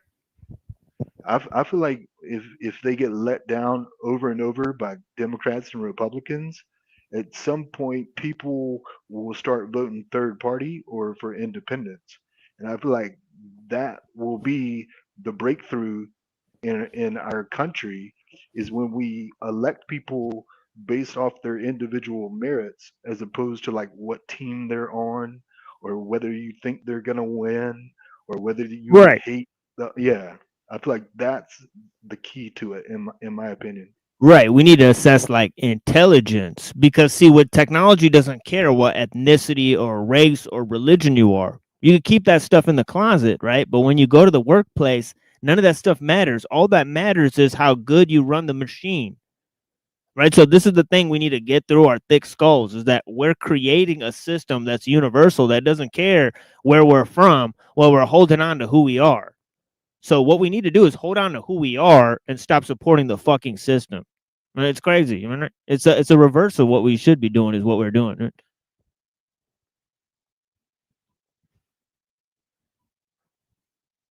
We gotta hold on to what we are, but it might include like letting go of old habits. I mean, there's Right. plenty Right. of We're people. conditioned. Right. At this stage, like we have to realize Yeah, how conditioned we all are. I mean, 100%. you know what I mean? Like nobody's just like, oh yeah, I think of ideas and I do it. There's nobody on earth like that anymore. We need to stop playing. There's people who live in the jungle, they rely on the forest. There's people who live in the city, and everybody else relies on the farms and the cities and shit. Like nobody's fucking doing their shit themselves. So this is the thing. It's like we need to stop, fooling ourselves. Right. Well, I mean, I see your point, but like I do still feel like, well, you're a musician, right? Yeah, I could do what I do. I mean, right. I'm interested in the creative aspect of that, art Okay. form. Right. So Yeah, I've participated in that from time to time. yeah. I thought you made music, and I Yeah, mean, that's poetry something. stuff. Like I went to a bunch of poetry slams, right, a Sure. bunch of audiences and stuff. Like, yeah, like I'll rip it. Like I can freestyle, like do different stuff. Like yeah, I'm a huge collector of music, right? So I listen to like jazz, reggae, punk, hip hop, underground hip hop, like tons of stuff. I got like electronic, So we play tons of that shit on the show. So it is what it is. Mm.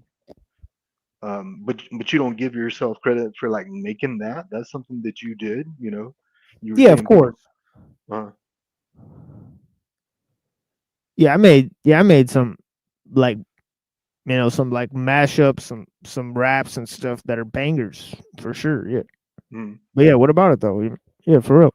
Well, yeah, well, because you were saying that people act like I forgot exactly. I don't want to misquote you, but like that they can think their own thoughts, or something about that, something about how it's really, I guess, we're just feeding off of what we're told as Well, opposed that to. well that goes to a lot of things, right? See, uh, see, I may make things, right, mm, but that inspiration, right, is interesting because it's like if something's original, right?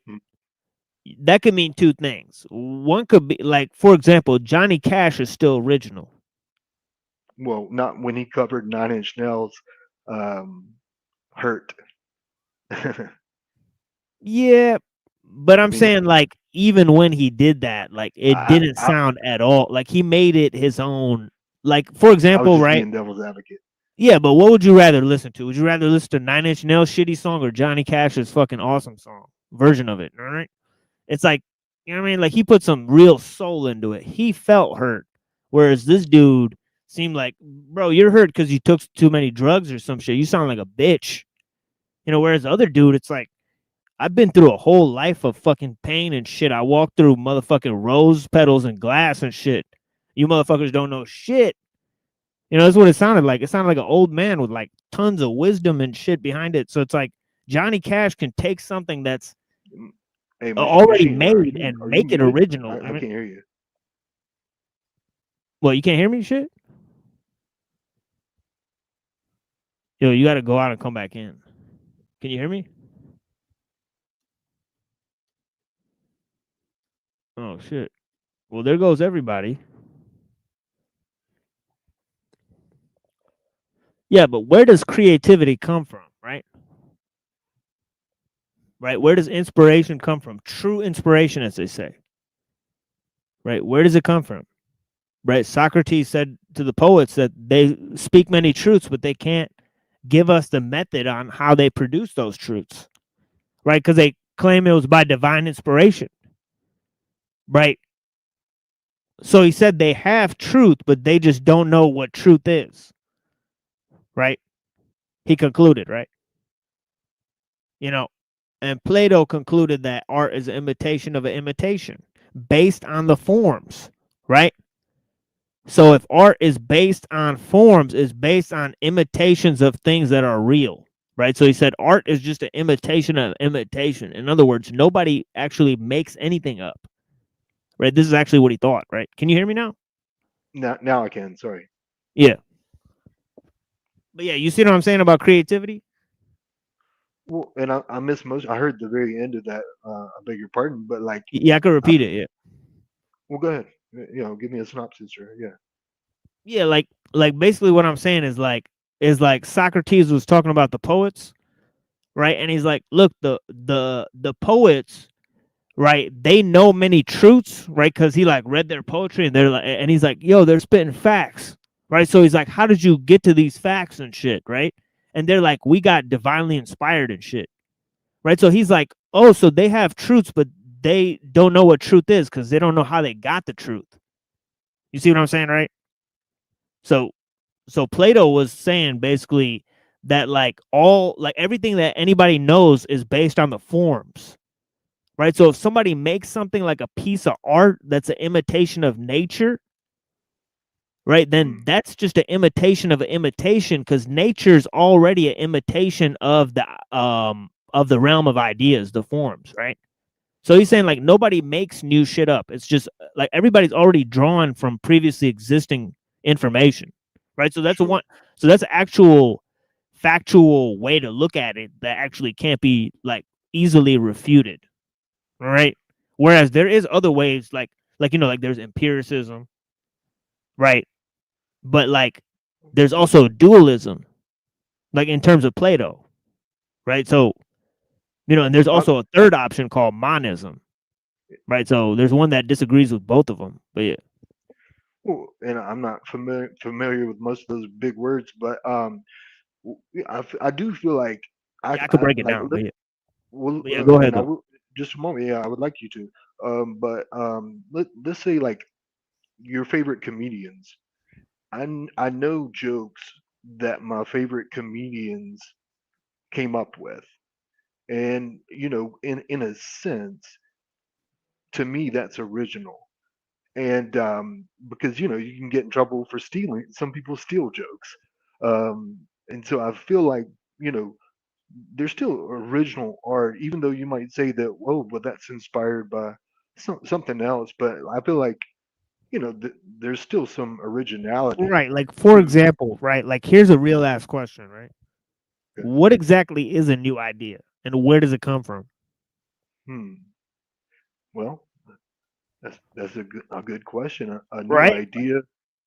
I guess like it could be like the individual never thought of something before, so it's like a new idea to them.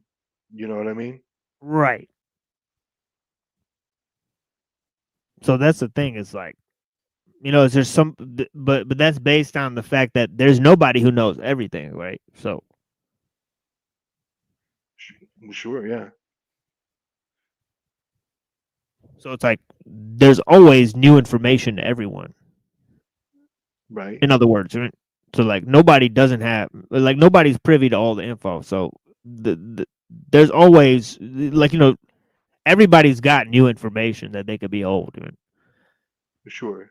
But it's like that new information doesn't mean that it's not known. Well, okay, but like there are people who discovered penicillin, for example. That was Right. pretty right. That Yeah, was this a is an new idea. example I use in a debate, right? Because somebody was saying that we control technology, right? So I told them we can't control technological innovation, the speed and pace of technological innovation. For example, the invention of penicillin. So I use that example to argue for technological determinism.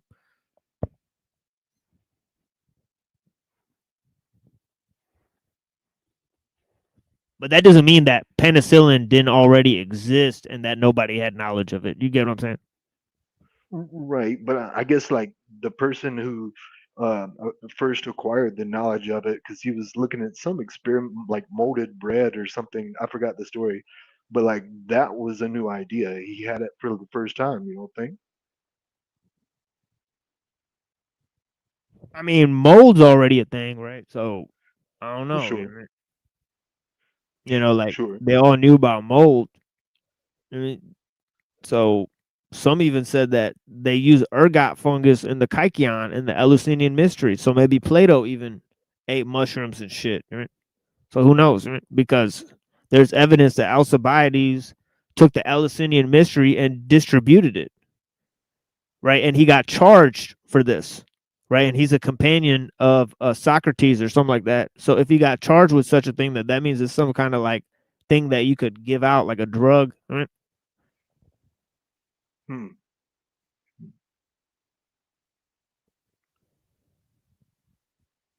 Hmm. But yeah, Plato called this idea anamnesis. He said nobody actually makes up a new idea, they just remember it.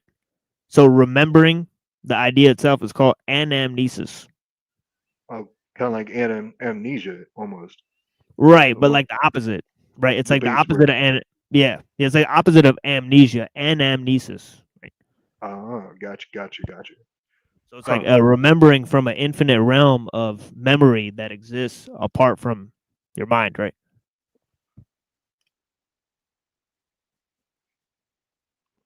Man, you got me thinking.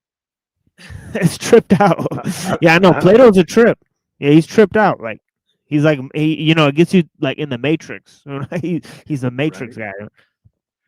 guy. I forgot how deep you go over here, man. It's been too long. Yeah, last time we had a pretty deep conversation too. Yeah, it is what it is. Right? Yeah, we go deep. Do you, the last time we spoke, you mean?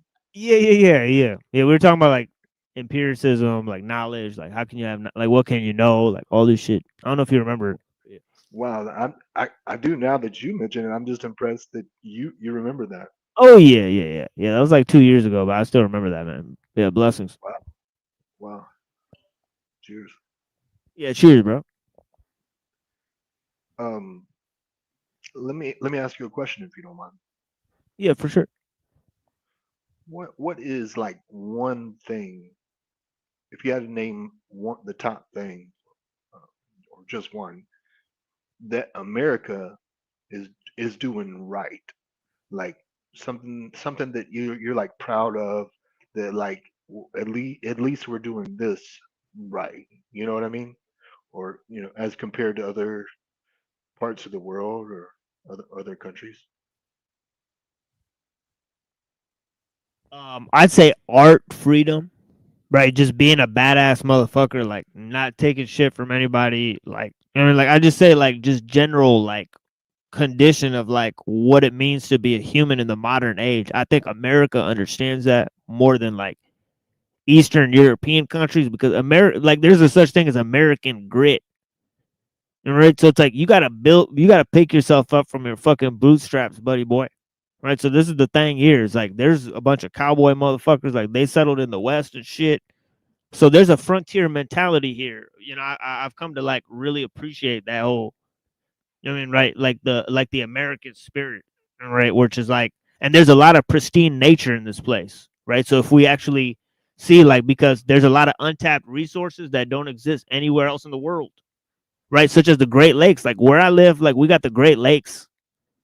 You know, it's like a wonder. Like, you know, they're actually like seas and shit, right? So America is a beautiful, pristine landscape that promotes rugged tranquility. Mm-hmm. Right? So it's like, yeah, we got our European friend out here. Yeah, she said she don't agree with that one. But yeah, I think Americans are just more rugged than other people. Like they're sandwiched in between the past and the future. You know what I'm saying? Yeah. Like they're neither like too futuristic nor they're like too like, you know, traditional or whatever. They got a good mix going on here where it's like, you know, there's like a weird mentality, right? Where it's like you could look back in the past, Mm.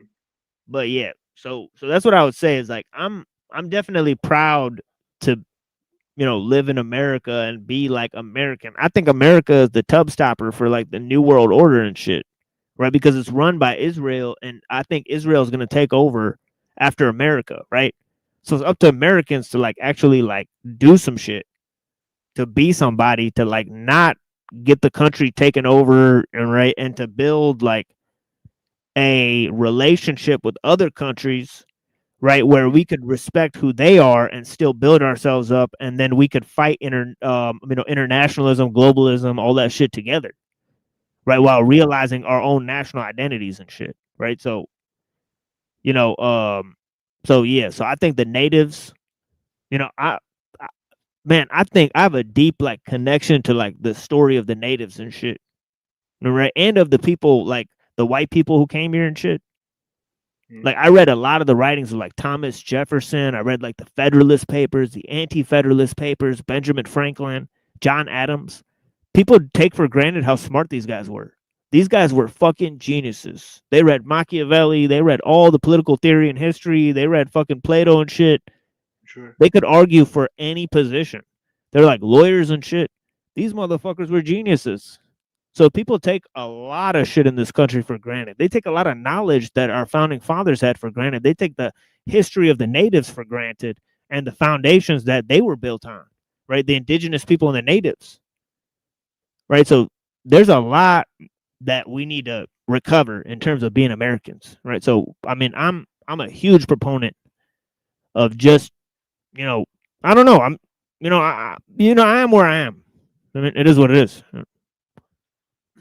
No, I feel you. Yeah, it's the American spirit that I think Right. you're talking about, like the pioneer, you know, adventurous spirit. You know, Right. We need to rep I that. You know what I mean? Like that's who we really are. Like for we're sure. not this like, you know, this futuristic dump, right?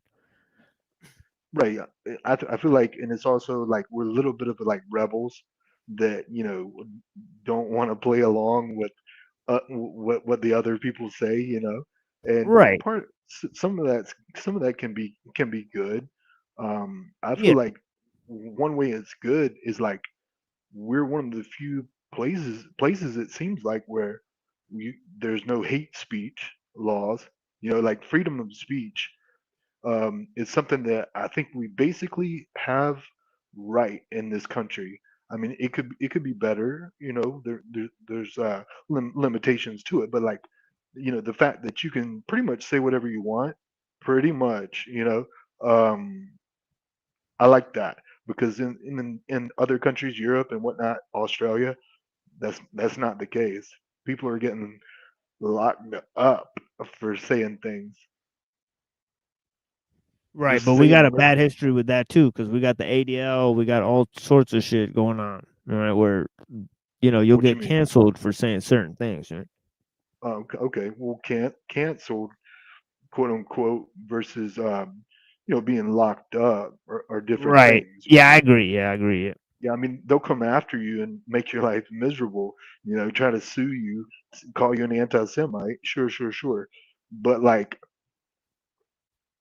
well, I don't know if you Yeah, the can. point is they can do it and they have done it, right? Indefinite detention is a thing, right, without a trial, right? So they have pulled that maneuver, right? So they're able to do that in the US, right? No problem. Right. So To do what now? jail American citizens, even kill them if they go overseas, right? With the Sure. spy shit. But yeah, they're able to do all types of shit. Right. Over free speech, though? Yeah. Over speech? Yes. Well, give me an example. What are you talking about? Anwar Alaki, they killed him and his son. When he, or was that the one that Obama drawn? Yeah. Okay. They killed him and But his 16-year-old son for speech crimes. what was the speech crime?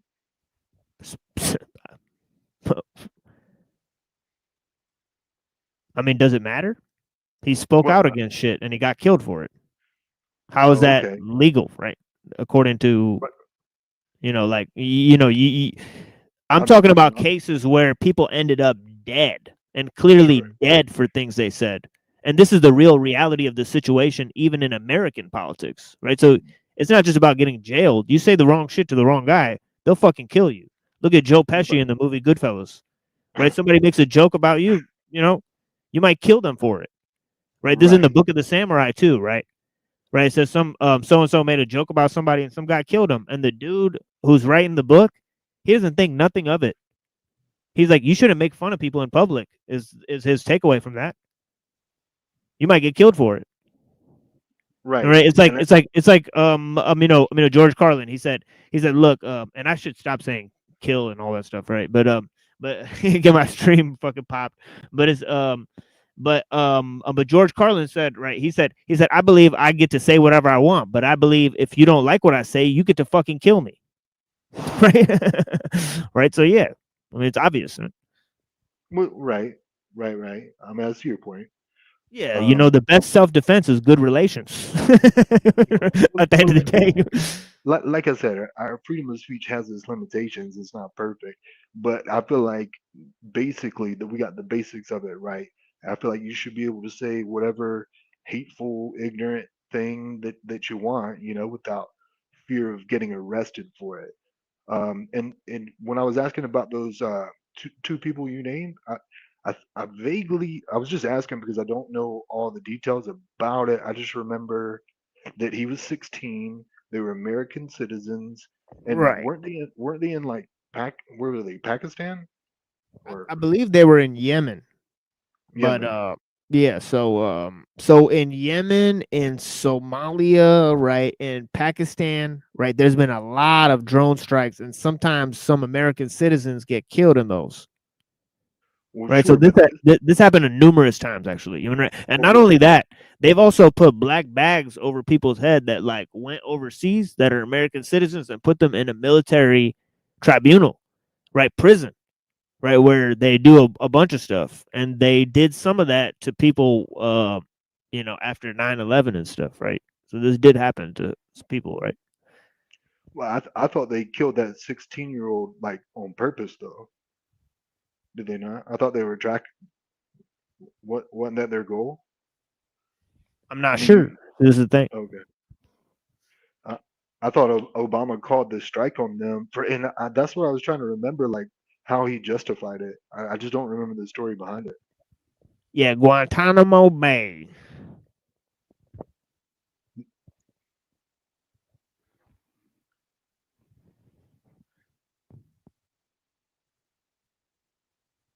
Yeah.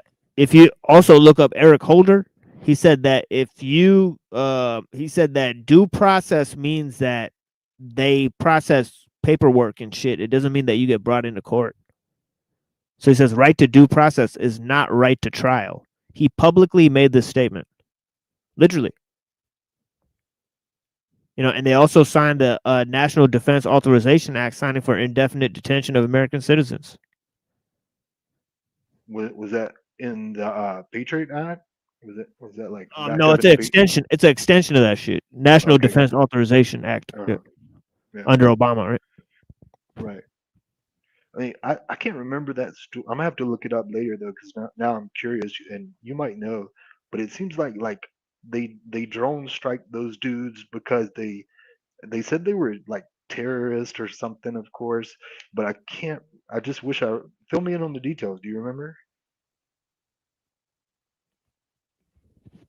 I know he like said shit, then he got banned on YouTube, then they moved, and yeah, dude, like Huh. Oh. I didn't hear that he was like doing any T stuff or that's unproven. My bad. My bad. Well, no, I don't. I wasn't saying it's true at all. I'm just saying that's how they justified it. I mean, I don't You know know. the guy, but I heard that yeah, they may have justified it however they like, but if it's unproven, it's unproven. Right. Okay.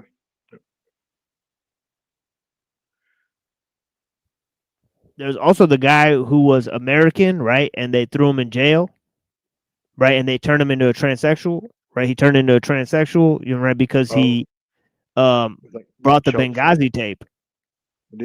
Chelsea something? What was Yeah, it? Chelsea Manning. Yeah, exactly, or Right. whatever.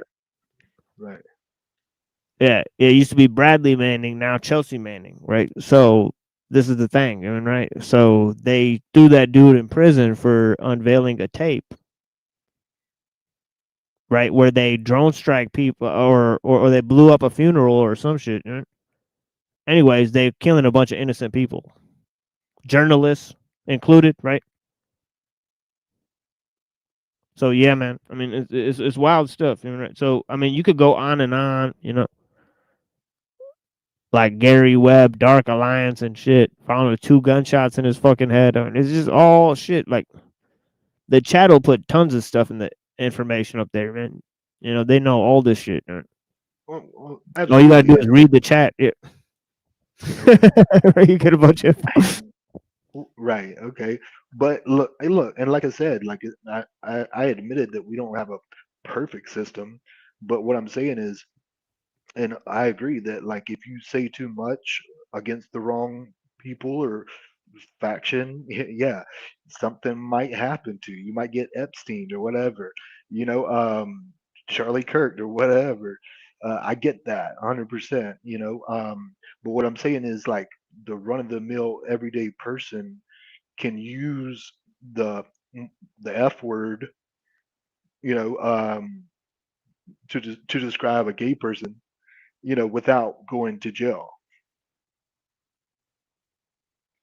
That that's all I'm saying is that you can use that word in the states, and I mean I don't use it obviously, but like what I'm saying is I don't feel like people should go to jail just for saying a word that's hurtful to some people. Like you know, words aren't violence. I don't think they should be crimes either. Yeah, I mean, should and is two different things, man, for real. Right, right.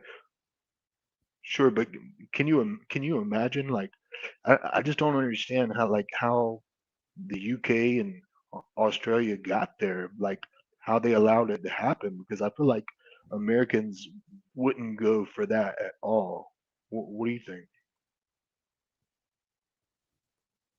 Go for what exactly? Like, you know, taking away our freedom of speech, like enacting these like you know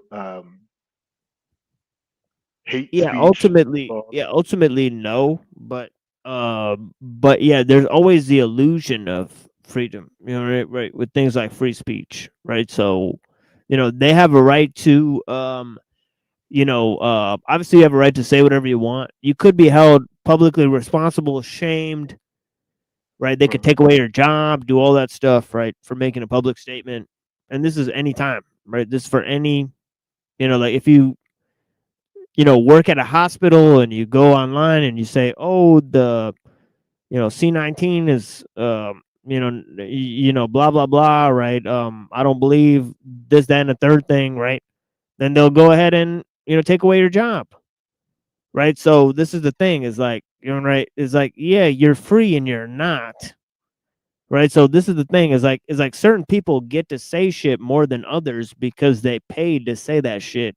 If we say shit, our voice is not heard as much, and oh yeah, the bigger the lie, the more people will believe it. I mean, so it's just like, this is real life, right? It's the real deal.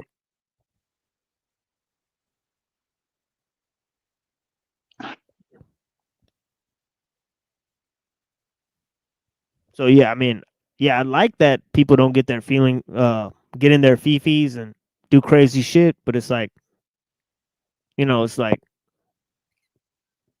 real talk. If you make a Facebook post and your employer sees it and they don't like it, it's just the real world is gonna take control. Well, sure, but like that would be different from like the freedom of speech, because like your job isn't necessarily the government, and your job can fire you for whatever reason in a lot of states for any reason or no reason at all. And so that's not limiting your freedom of speech as it's allowed by like, the First Amendment or whatever, because that protects you Yeah, from the yeah, but what government. about the businesses create an organization, right, within their internal network, right? And they say that once somebody gets fired for this thing, we won't hire them at any of our businesses, Well, and they don't even that's tell still the people. that's still the right of a company or a corporation. Right, I that's don't what's know. happening. Right, Right, people get but blacklisted. 100%, yeah, canceled and all that. But like if it like I said, it's different if it's a company or a corporation versus the government doing that to you. Like I mean, you're not. global corporations, right? They work with the government. Well, sure, absolutely. So you mean it depends which company then. All I'm saying is, the freedom of speech doesn't protect you against companies and private entities and corporations. It's only supposed to protect us, from the government censoring us, right? Right. So there's two sets of books. I mean, it is what it is. hmm hmm And But that's beginning to be the problem, right? So I feel like sunlight's the best disinfectant, So let people say whatever they want and let oh other yeah. people judge Yeah, them. I agree. Yeah, I Yeah. agree. People will see the stupidity in it. Most people are intelligent. Yeah, I believe all these things, but the thing is that the truth is not going out there. It's what they want people to hear. Right, and what they want people to hear is not exactly what's beneficial for them, because that's what's beneficial for them isn't necessarily going to a make money, or b promote people sitting there and watching nonsense all day that doesn't relate to their lives, but they're just going to go live their life, right? And that's bad for the corporations. The corporations want them to engage with the products, create new products and apps online using the AI technology, and go deeper and deeper into the safety net that the system created for you. Are you anti-corporation? Definitely. Okay, me too. Me too. Um, is there any good corporations? I don't think so. I mean, Yeah. I mean, the thing is that industrial shit changed the scope, right? So it's like you could have global corporations because of the technological scope, right? So it's like, we could sit here wondering what came first, the chicken or the egg, but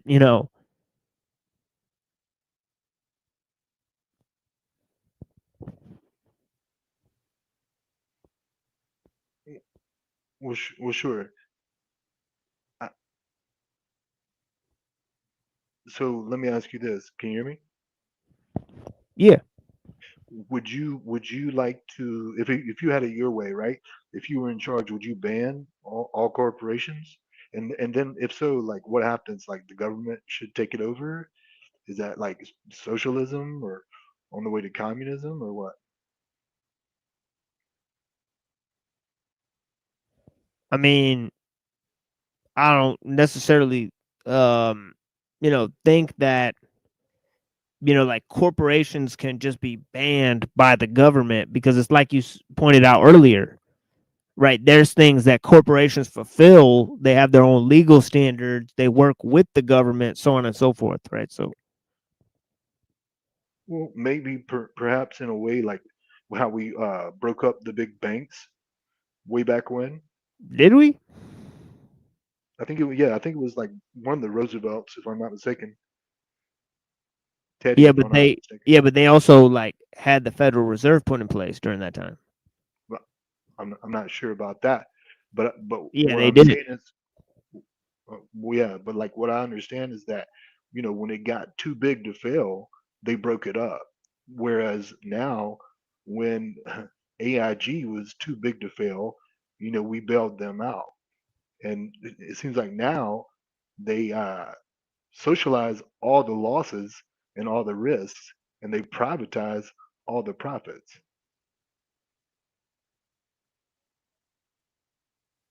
Yeah. So socialism is part of the problem. You just said. I was referring to like corporations. Sorry, but I Right, but feel it's like corporate socialism. It's different. what you mean. What you mean? Like, I mean, the corporations monopolize and create a relationship with the government, and they control resources through government regulations.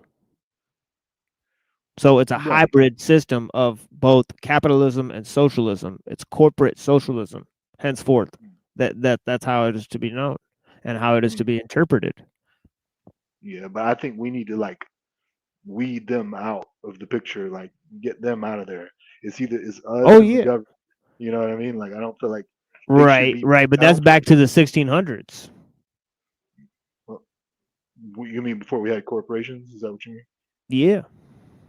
Well, I'm not. I don't know. Maybe I don't know. But like, Because 1600s we created the American government, right? And they didn't have corporations, right? Because they didn't have industry, because they didn't have large scale technology that could manage the industry, right? So the Industrial Revolution created corporations.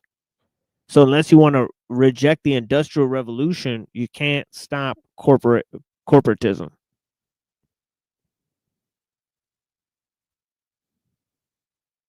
okay, all right.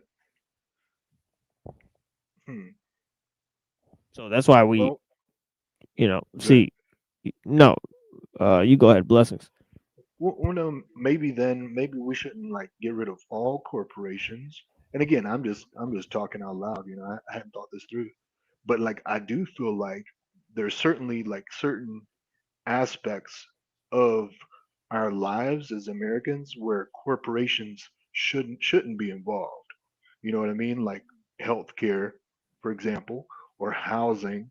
There's no reason for a corporation like BlackRock to own homes. You know what I mean? Like I feel like that's so much a part of the American dream, to own your Yeah. own home.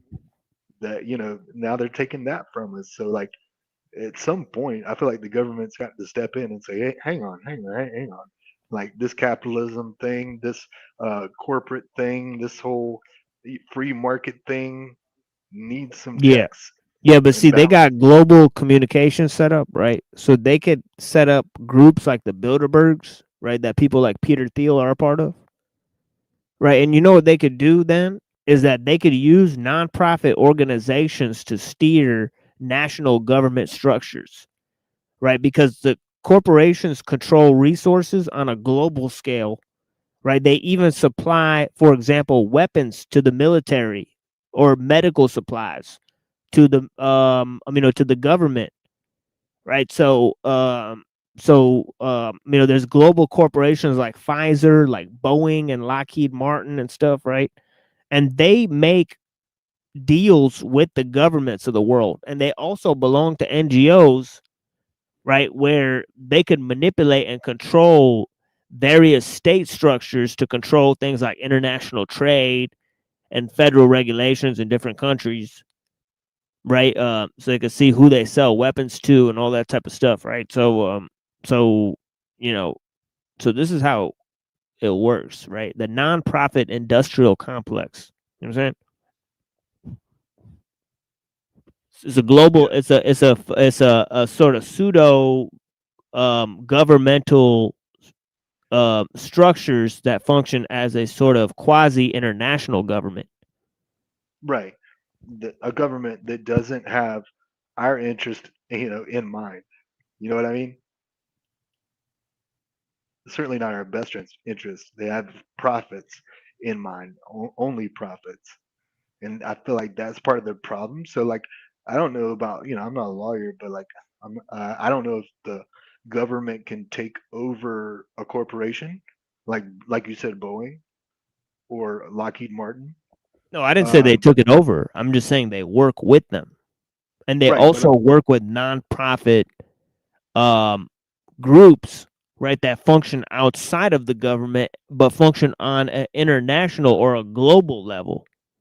right. What I was saying was like, if Boeing is so powerful that they are like their own our own quasi government, then our actual government might need to step in and take over that corporation, and run it How? through the well, like kind of like I guess like what I don't know exactly, but what I'm Right. saying is They would have to form an international coalition between nation states that are against the corporations.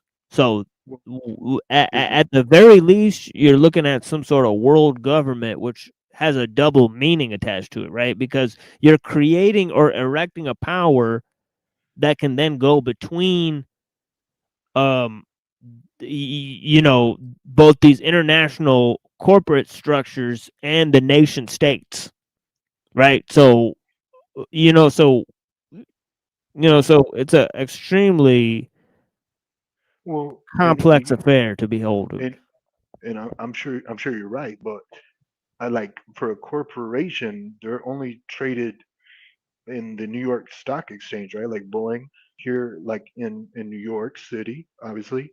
So that's based here, and I know they do business internationally, but they're a United States business or corporation, right?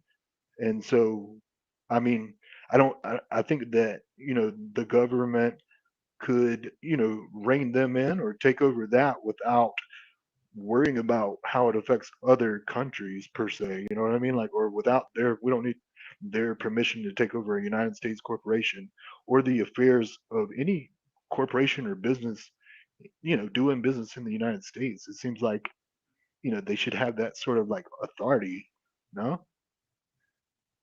To where if Walmart is, paying their employees a starvation wage and they all qualify for food stamps, but yet the Walton family makes billions of dollars of profit, then then the government should step in and do something about that.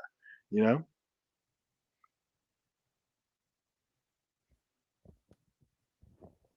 Yeah, I agree. But in the present situation, these corporations make non-disclosure agreements with those governments and stuff, and you know, so they withhold the technology. Uh, and so there's a lot of, for example, since some of these companies make things like weapons programs and stuff, right? It's extremely hard. Once the state relies on the resources and the technology that these corporations produce to manage them. Right. It would be easier if we just like we're in charge of them. Like if we took them over, took the like all the employees could stay there. All the people doing their job would stay, except we take out like the corporate bonuses and greed and all of that. It becomes part of the United States, right? Kind of like the post office or the fire department.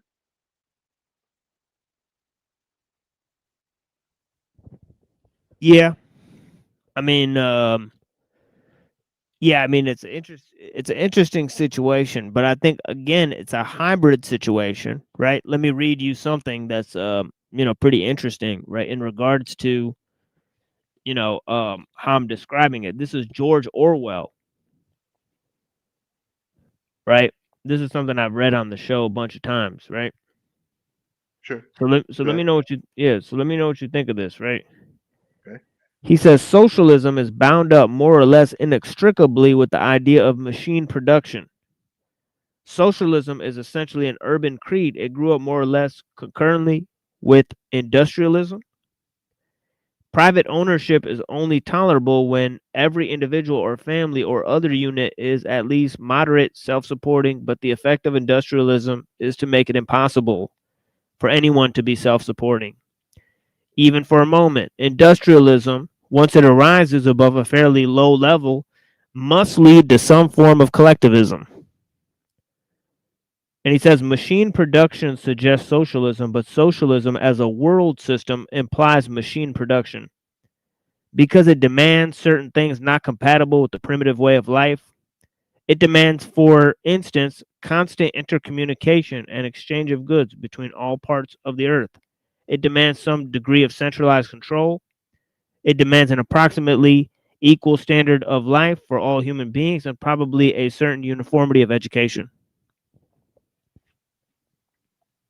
Well, okay. Well, I guess I hear you, and it sounds like if everything was socialist, or if we all practice socialism, then perhaps it would be the case as you describe it. But like what I'm saying is, already we have some socialist programs in the United States, like I mentioned, the fire department. You don't get a bill if they come to your house, and if your house is on fire and they come out there and put it out. You don't, they don't send you a bill. It doesn't matter what your income is. You know, it's not only that, but Social Security, right?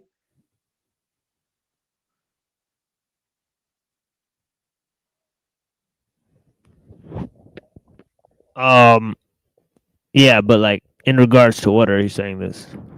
Well, I'm saying these are like socialist ideas. These are little small examples of socialism that, you know what I'm saying? Like, I don't feel like, I feel like they're good, is what I'm trying to say. I feel like we need more of these, you know? Right, but Um, there's socialism that's controlled by regulation, and then there's socialism that's controlled by resource management, right? And the former, right, is a choice that's controlled by private interests and people, making government regulations, but the latter is actually not under control by any country, right? But it's controlled by sort of technological determinism, right? Based on your own technological capacity, and each country is different, right? okay, So, okay. in other words, it moves from a situation of, um, you know, controlling the government and more of regulating the speed and pace of development, right? Within an already existing paradigm of development, right? And so, okay, I don't want to put words in your mouth. So you're saying, it sounds like you're saying socialism is bad. I'm assuming you think it doesn't Yeah, work, yeah, more or less. depending on how you define it. It sounds like you don't think that it's effective, that it works, or for the better of society. It works in Uh, small groups, right? Like if you w- have a smaller society, right? uh, Like a village is inherently socialist, right? Because they have to maintain a division of labor, right? Then they have to share the goods, right? So the product of people's labors is shared by the community, right?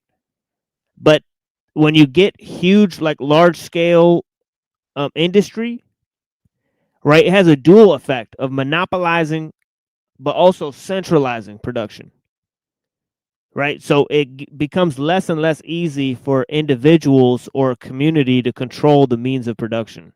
You know what I'm saying? So that's why socialist theory is kind of like, it's inherently flawed, right? Because it relies, as Orwell said, on machine production, right? So to reiterate his point, right? okay. And I can't remember if we talked about this earlier, but what would you say to someone who says, "Oh, socialist countries like, um, you know, um, Switzerland or Norway or um, yeah, Denmark, like they have a better quality of life and they're socialist."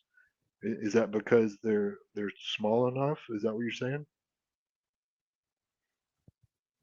Yeah, those Eastern European countries that are smaller, they have an easier time implementing the program of socialism. Yes, that is inherently true. Yes.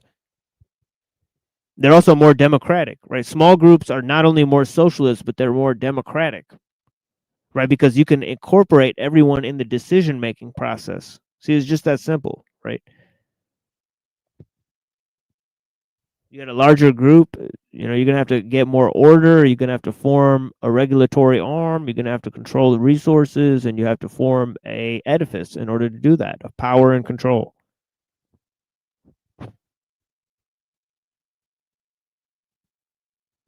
And I guess communism would be even more. You'd have to have more power and control, right? From the government would, right? Um, Right. Because and it's I'm centralizing, as I said earlier, you got to centralize power in order to control the means of production. That's an right. inherent part of it. That's why the anarchists really agreed. I'm sorry, disagreed with Marx, right?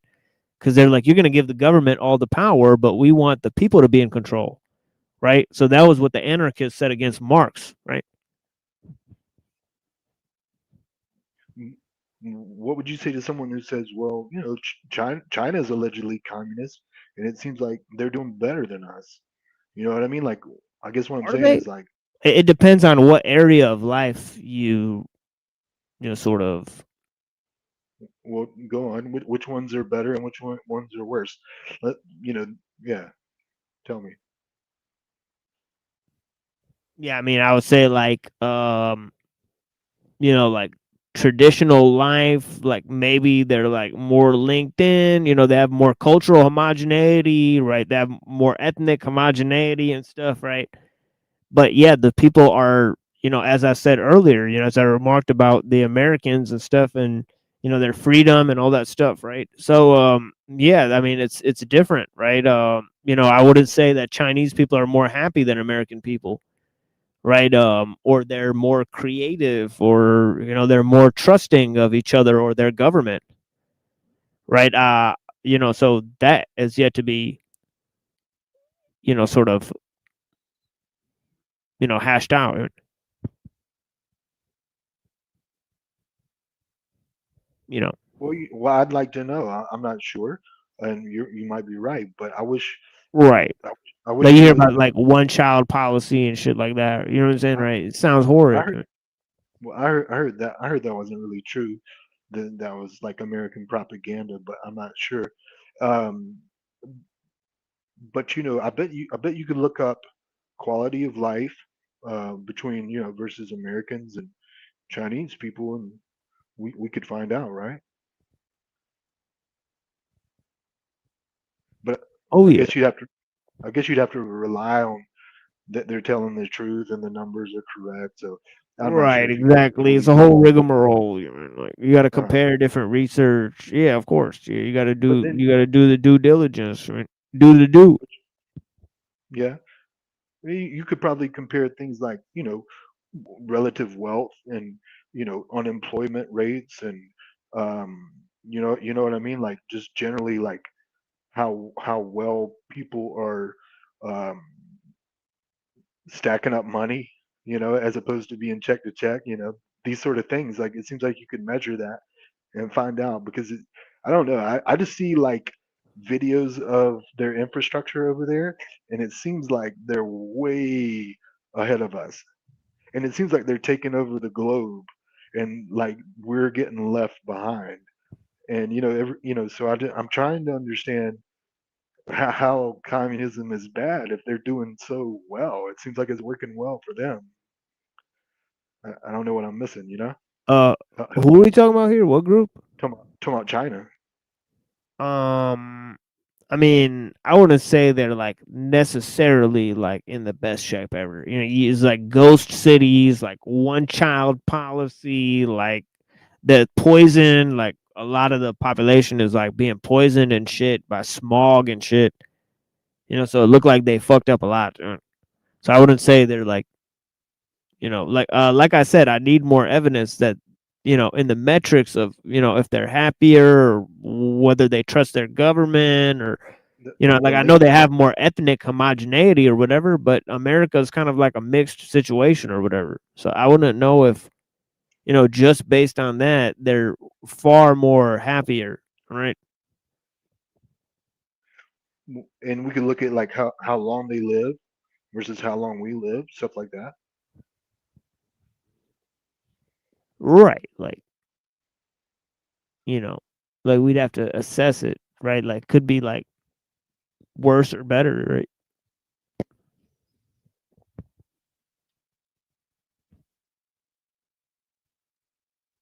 So it's on some shit. But yeah, how come nobody's calling in? The link is pinned. This is crazy, man. It's because I started early today. No, it's It's my fault. no, it's only 30 minutes till like my actual stream time.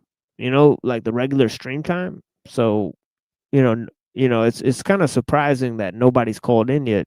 No, I don't think it's necessarily your fault. It's kind of weird, dude. It's just kind of creepy.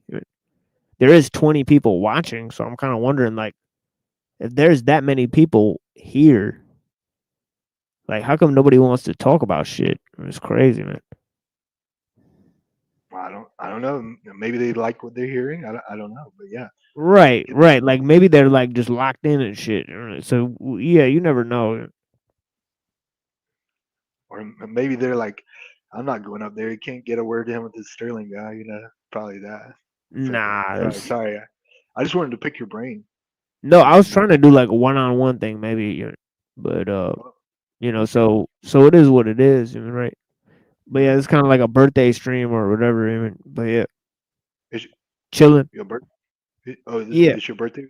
yeah. This So I'm weekend? like, yeah. So I had like no stuff planned. I was like, oh yeah, like we're just gonna talk to the people. Anybody want to come up, say whatever they want, ask questions.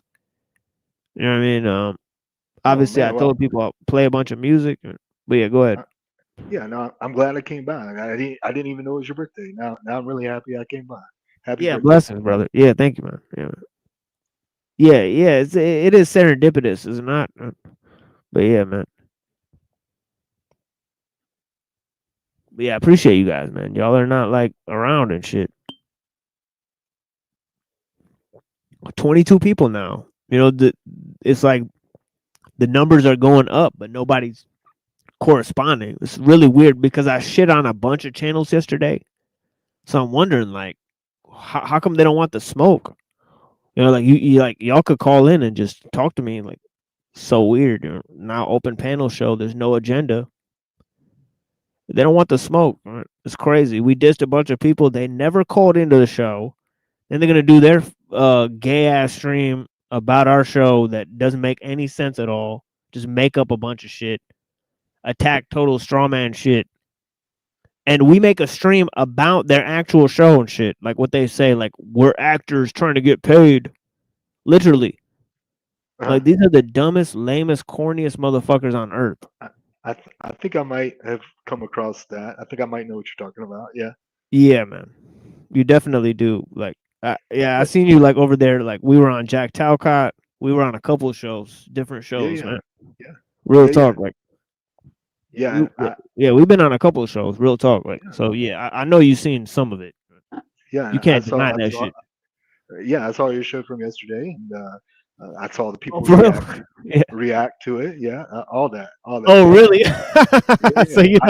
so you already, I yeah, so you heard already knew they hating bad, man.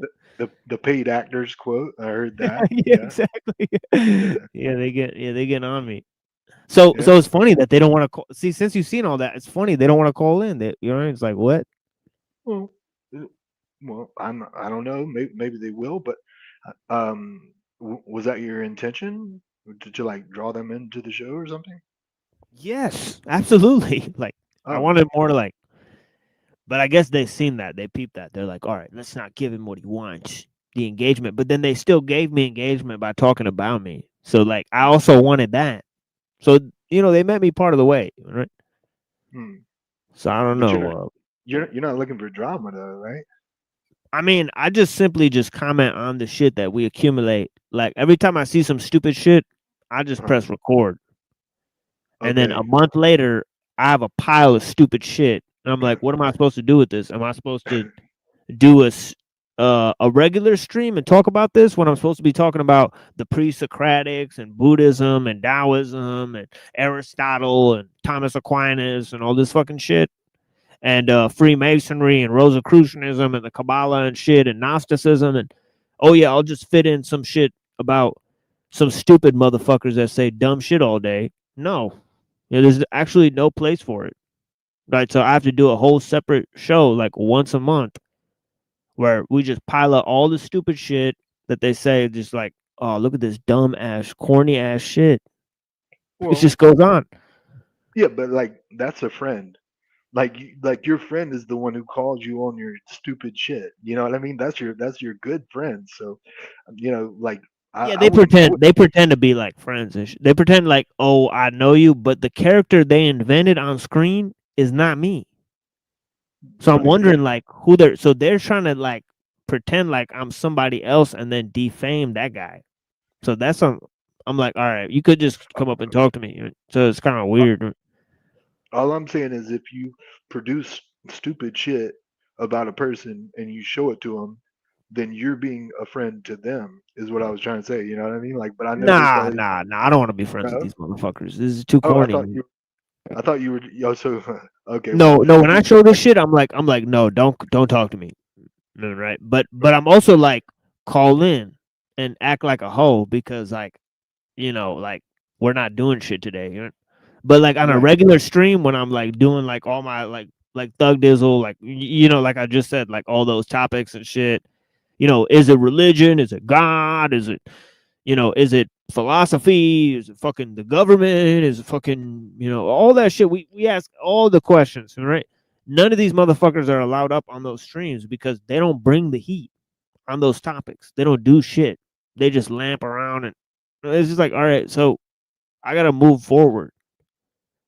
Right. So the thing is like if they want to talk like on a like when I'm not doing shit, yeah, I want to come up and like just like I want them like I just want to fuck with them at that moment. But like I don't really care to like be friends with them at all. But that is essentially what they're trying to do. They're trying to do like a fake friend bit like the machine lies needs to do better at life at a show. It's like it's like all right. Well, Y'all a bunch of lame motherfuckers. I don't know about all this. I just vaguely heard something about it, but I always try to stray away from telling people what they should do. You know what I mean? Like I Right. almost never do that. I try to phrase it like what I would do is this. You know what I mean? But like Right, telling because you sound like somebody else, you're like yeah, concerned, and that's what I mean. It's concern trolling, right? So it's like you can't really do shit about because it's like if somebody concerned trolling you that's not your friend who doesn't know about your personal situation and also simultaneously making shit up about your personal life, it's like, all right, you just stay over there, man. We'll watch you, we'll observe you. Right? It's like, right. But if they wanted to come up here and hit the link right now, you right would now, hell yeah! Right now, it's free for you'd all. welcome. It's open panel, free for all. Okay. Yeah, anybody want to come up today? And it's funny because I'm doing this the day after I literally did a whole stream. So either they're gonna strike the last video I made by mass reporting it, or they're gonna call into the show and act like a bitch, like or they're not, or they're gonna run away, like say nothing, because it's like we're not doing shit today. So it's like whatever they want to. I mean, it's free for all. Like what you want. And so if they hit the link right now, one of these people, and again, I don't know all the details or really what the underlying problem is, but if one of these people hit the link, do you think that it could be like a fruitful conversation? Something good Sure. would come from? Sure, Okay. they could play it any way they want. Okay. Okay. How would you play it? I would play it neutral. Neutral. Okay. Well, so what if they got hostile or something like that? Would you stay neutral or? No, I'd get hostile Okay. All right. Okay. like right away. Okay. And if I it's try. dishonest type of hostility, like where they're also saying some dishonest shit while being hostile, then I'll just start. Then I'll just go ahead and proceed with the disrespect, right? Because I'm not at that point. I don't care what you're saying.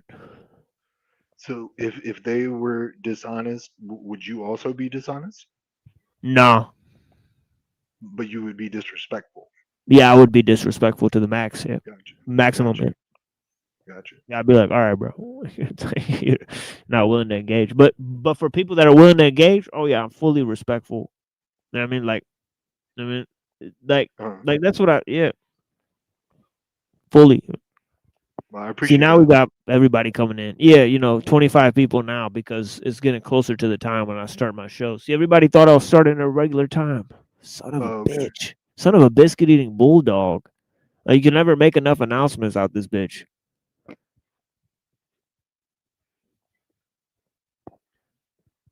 But yeah, we appreciate y'all, man. We really appreciate Sterling for holding it down on the panel, being the only one. Like, good lord. Like, where's all my homies? Like, where's everyone? Like, what it do? Well, I've had hijacked the conversation enough. What you want to talk about? I mean, it's up to you, man. It's no rush. It's not like anything. I'm just here Well, for the people. let me ask you this: Are there any good like rabbit holes, or I'm not sure if I can say the sea theories, any theories or rabbit holes I should go down that would be interesting? I got some time on my hands, and I love a good rabbit hole. Yeah, I got series of rabbit holes. Really, Series of rabbit holes. Man. I'd like one that's like Somebody current. just put me on some shit, man, the other day in the Okay, chat. This is from Trump Elvis. You know what I mean? Check this out, man. Trump Elvis. Okay. Yeah, Trump Elvis. I don't know if he's still in the chat, but he said Martin Luther King and Don King are the same dude. Whoa, whoa. Believe it or not. Look at this shit, bro.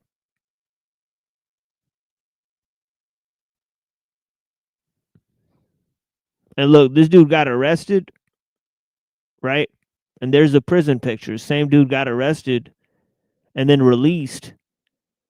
And one of the people that pardoned his release and worked with him was Coretta Scott King. Amazing. Yeah, so Don King and Coretta Scott King are linked because he was arrested in 1966 for killing Sam Garrett and was sentenced to jail for second-degree murder. But we have no mugshots of the 1966 arrest or conviction. But we got at the same time you got King arrested in Ohio or some shit. Right? So they're saying he came up as this other dude. Yeah, I'm gonna look. That's a great rabbit hole. I'm gonna look into that. Thank you. Thank you. Yeah, it's weird, isn't it? Right? Martin Luther King became Don King.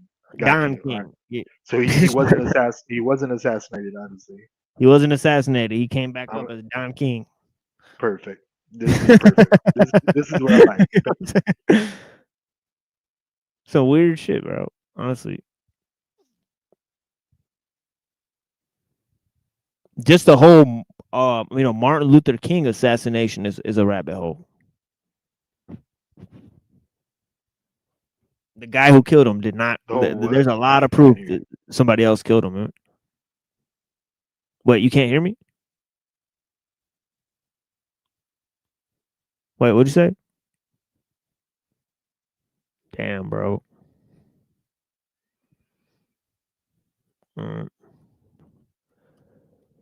Gotta come back in. Do you hear me?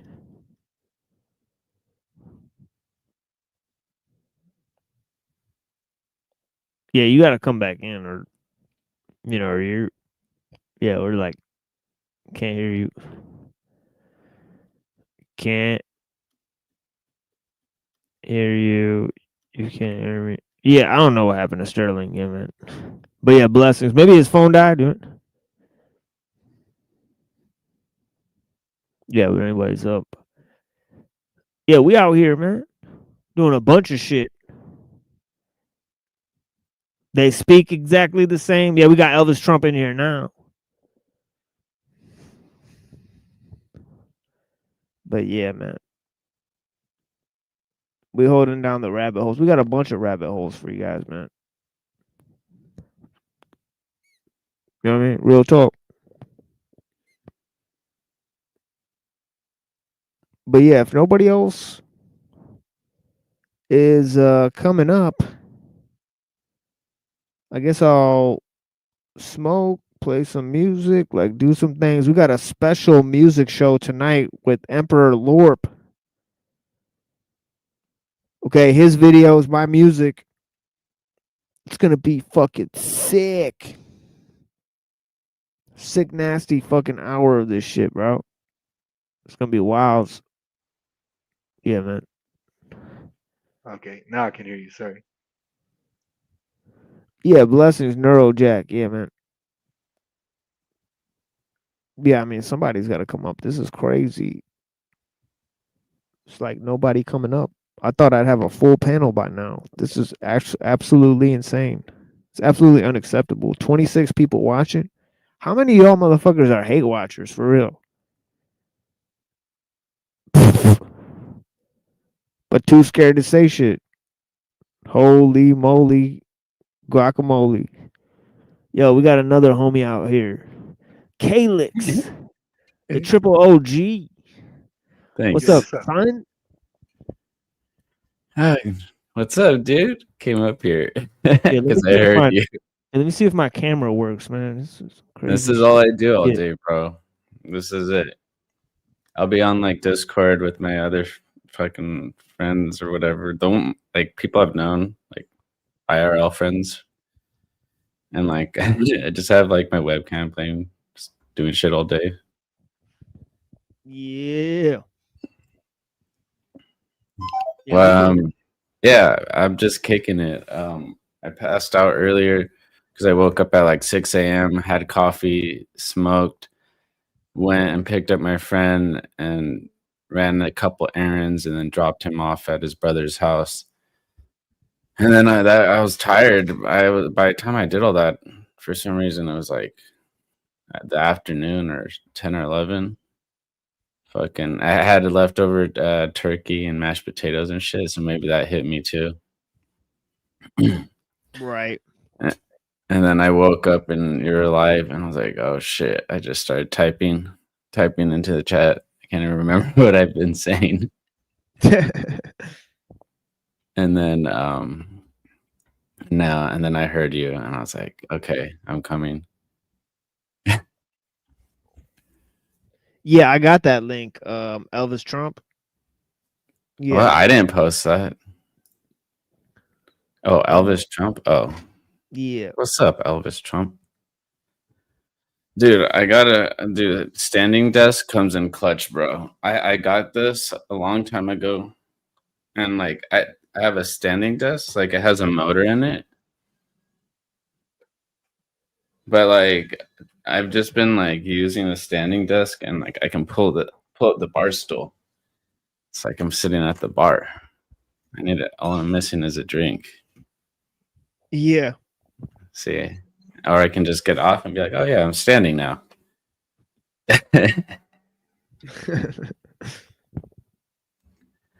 Yeah. I was just cleaning my dab rig. Nice. I got a new. I bought this today, but I bought this today. Some contraptions. Yeah, but okay. There's like, I'll try to focus it. There's like these terp pearls that are inside of them, but oh, nice. It it wasn't spinning for some reason. It wasn't. They weren't spinning. They were getting stuck because it's like bottlenecked. See how it's like bottlenecked, and the turp pearls were getting stuck. So like it wasn't. It was fucking up my rips. Like my. So I'm like, fuck, dude. I was like, dude, I hope this thing isn't bunk. I mean, so I have two smaller turp pearls, and I put the smaller ones in, and then the ones it came with. So the ones it came with are getting stuck. Yeah, what's cracking, Mr. Feast? Yeah. So I was just cleaning all this shit to test it out again. Experimentation. Nice. Yeah, it's a hell of a contraption. Oh yeah, bro. It's so worth it though. Every hit is like, I'm not burning shit, no combustion. It's just like vaporized THC every time. I'll smoke flower though, but it's fucking too much work to smoke flower because I live on the second and the 2-story. So of course the bedroom's upstairs in the 2-story, and so if I start smoking flower, dude, I'll smoke flower like every 30 minutes or every hour, and like I have to go outside, and do all that, come back in, worry about smelling. I mean, they don't care, but they just don't like the smell of weed. Like my parents and shit. Yeah, I apologize to the audience. I'm like leaned back, like heavy in this chair. It is what it is. I mean, but yeah, man. I didn't sleep much last night. I mean, I have not eaten actually. You know, I think Neutral Ground just reminded me I actually didn't eat yet. Like get like a little snackaroony. Get some bread at least or something. Yeah, you guys talk amongst yourself for 1 second. I'm gonna go grab a little bit of sustenance and make some coffee for myself. But yeah, Sterling, homie, LARP, you there? Oh yeah. Yeah. All right. We got Reddington too. Blessings, right? Yeah, you guys I'm talk here. for a second. I'll be right back up. Yep. What's up, Yo. Wolf? Yo, what's good? Not much. This is it, boys. This is this is mainly it.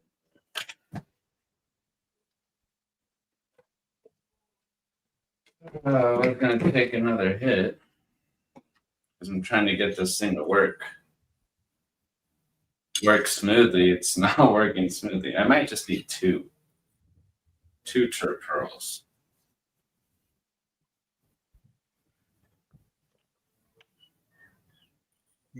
What's y'all's y'all got any favorite like Christmas movies? I'm gonna tell you mine because I just saw it today. Bad Santa. Don't think I've seen that one. Oh, with Billy. Yeah, that was like sexual and whatnot, right? Well, it might be rated R or PG-13 for sure. But nonetheless. Yeah, because the Santa's like horny and shit, right? Yeah, I love It's that movie. What's his fucking name? Billy Bob Thornton. Yeah, it's Billy Bob Thornton as like a hobo bum. That's not surprising. A hobo bum. It's the same thing. You just I meant a Santa hobo, Santa bum.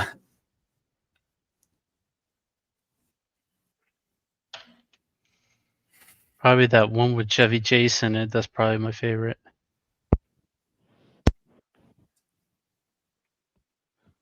Oh, yeah.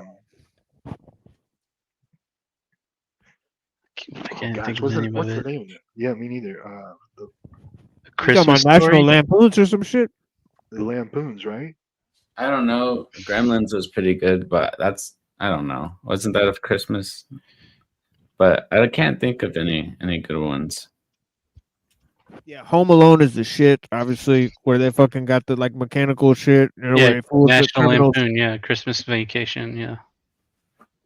Yeah, Home Alone when I was a kid, that was the shit. Obviously, the fucking Jack Frost. Jack Frost is dope. Whatever that is, I want a piece of that whole story. Jack Frost. that makes a lot of. A Little Drummer Boy is the dopest shit I've ever seen. Just the whole story, the whole tale. It's moving, motherfuckers. Like Little Drummer, like I feel like I am that dude all day. Yeah.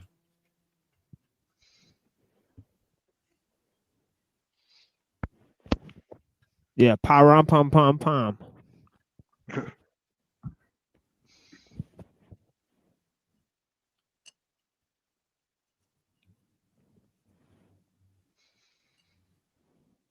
I don't know. I haven't. When people talk about movies, I don't remember the last movie I watched.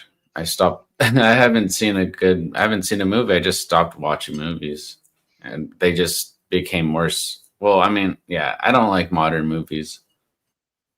You're not a Marvel fan? I watched them. I stopped watching them after like the third one, but it they fucked it over. But I mean, the old comic books are probably still they're all those are still will hold up. I like the fucking Marvel 97 cards that they re-released. I don't have any, but the artwork of those are so fucking good. Do you know what cards I'm talking about? Look up Marvel 97 or something. Watch.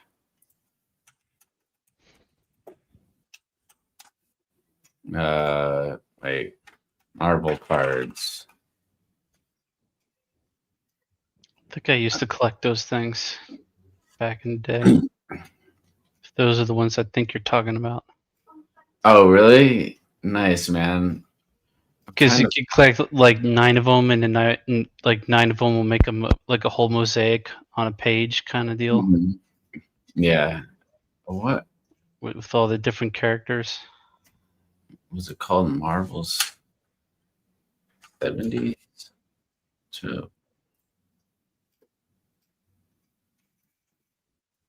what the heck is it, dude? Was it Marvel or Unlimited?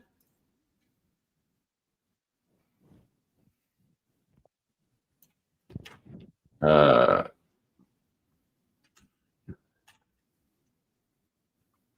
Well, I don't go to movies a lot either or watch them. But the last movie I went to was Long oh, Legs. here it is. Platinum. What is it? It's called Marvel 92. Images. I'll show you some examples. And let me see. Okay.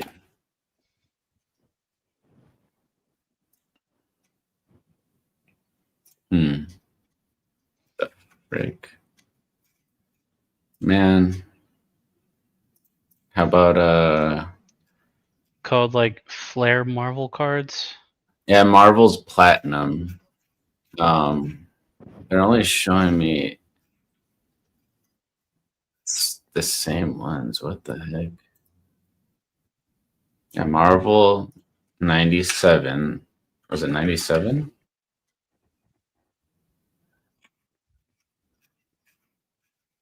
I don't know. This ain't working. My bad. Damn. Oh, really? Okay. I know I can find it, dude. Like, oh, that. Yeah, click the link to debate the machine lies on nearly any topic. You know, we could debate philosophy of mind. We could debate. Maybe check this link in the private chat, Calyx. See if Hmm? that helps.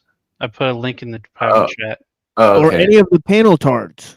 If you want to call in nice. and It's address brave, your so I don't know if that will work on your computer. opinions about the machine lies, be more than welcome here. It's an open panel. We're not doing anything. There's no agenda today in terms of conversations or presentations, right? So yeah, feel free to take it in any direction that everyone would like to go, preferably. So we're gonna just move as like a hive collective. Mm-hmm.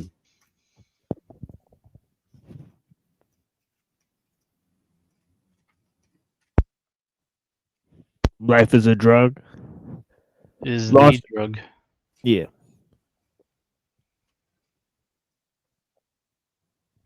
Adolf Trump lost in space from Pluto to Neptune. All right. Calix, yeah, Calix is the homie. Yeah, what's up? Trump is a female and his wife is a male. it's- There's a hot yeah. take. I've heard of that before, but I don't know. Coffee and snacks. How would you be able to know? Yeah, that's what I'm up to here. Coffee and Snizax. The Let's sun- put Calix in the middle because he's doing a lot. He's doing a lot of things. We'll put Sterling in the first box. I'll show you guys the sunset. And then I'm going Nice. to take a dab. A little dab will do you. Yep. And then we turn the exposure down. And then There we go.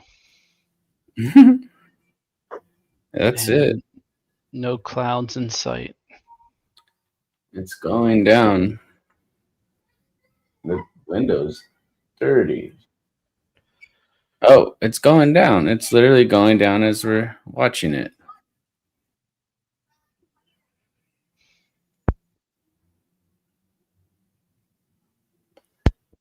Let's see if I can zoom in. Let's see.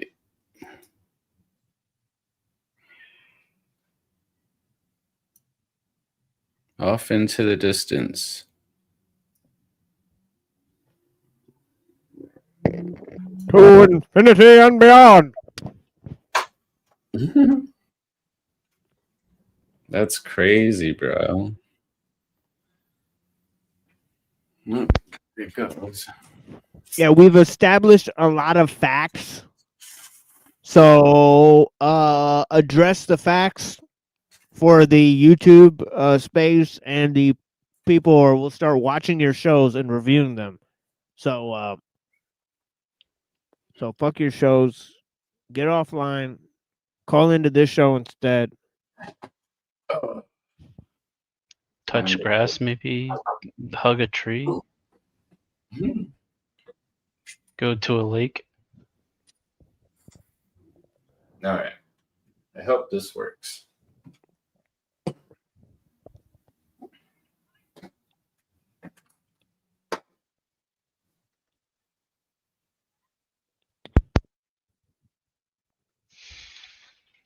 Dude, you know, I was talking about my friends the other day, or my friend this morning.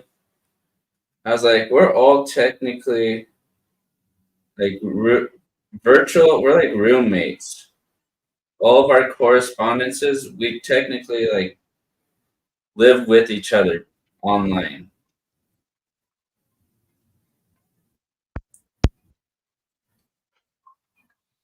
I don't know how to explain it.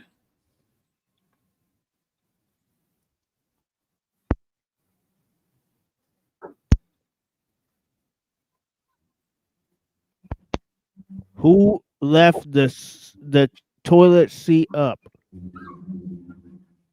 It was Neurojack, 100%. Neuro crack. Okay, we got a esteemed guest, Tony Drake. Blessings. An esteemed guest? Hello. Yeah. Okay, what's up? Greetings. How you going, guys? Hey, greetings, sir. How you doing today? Yeah, very good, thank you. It's about 9 o'clock in the morning. Where are you from? Australia. Oh, nice. Do you know Hook? Pardon? Do you know Hook? He grows weed. No. I grow weed. Everybody grows weed. Nice. All right.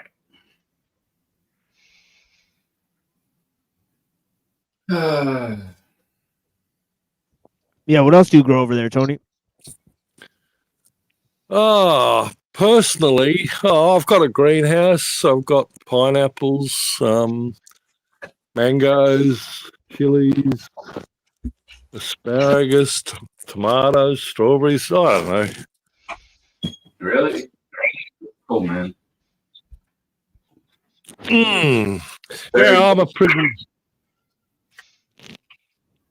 Yeah, how do you grow a pineapple? Like in Australia, it's like a tree, Yeah, right? It's a pineapple. No, it's just a little bush. When you buy one at the shop, you chop off the piece with the leaves on it and you put it in the ground and it'll grow another pineapple. Oh, nice. So it's into a bush? Yeah, a couple of feet high, that's all. Yeah. But I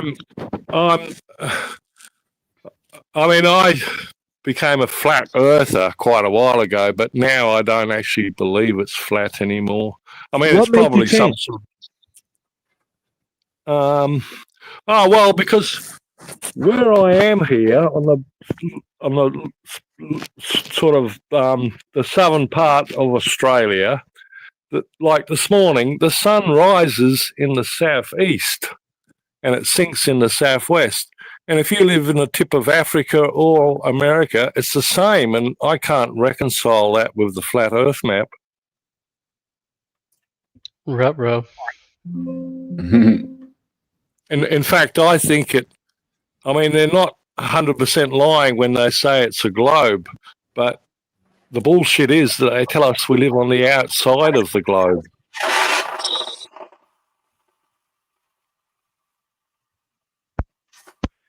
As opposed to the inside? Yeah, because where I am here, you can drive across the country and you can see these satellite dishes on people's roofs and they're pointing up into the sky. Well, I know that if that dish moves a few millimeters, I lose signal.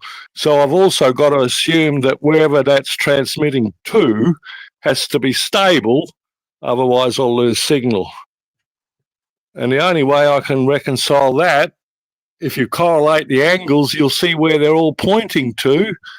And I've spoken to the top engineer at Telstra, and he tells me that that signal is coming from Papua New Guinea on top of a mountain. Yeah. I hear you. Nothing seems to be as simple as we want to believe. Yeah. Yep.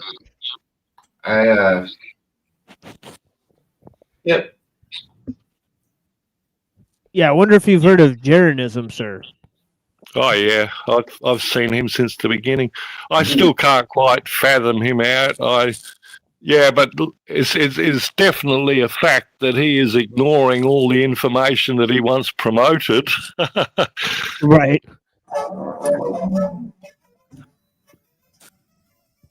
So that's kind of strange. Like, it's like, but you believe the experiment and all that stuff. No, it doesn't. It doesn't fit in with my observations. Interesting. Because you look at the map, I see the sun rise at this time of year. I see the sun rise in the southeast and sets in the southwest. Well, if you put that onto a map, it doesn't work, does it? Oh. I think it works now.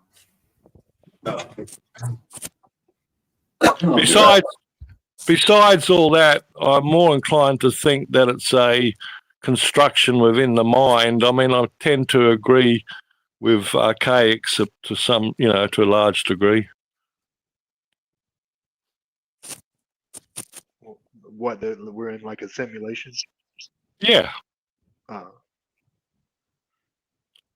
A simulation that is controlled, or a simulation that's realized by the majority of the people through their imagination.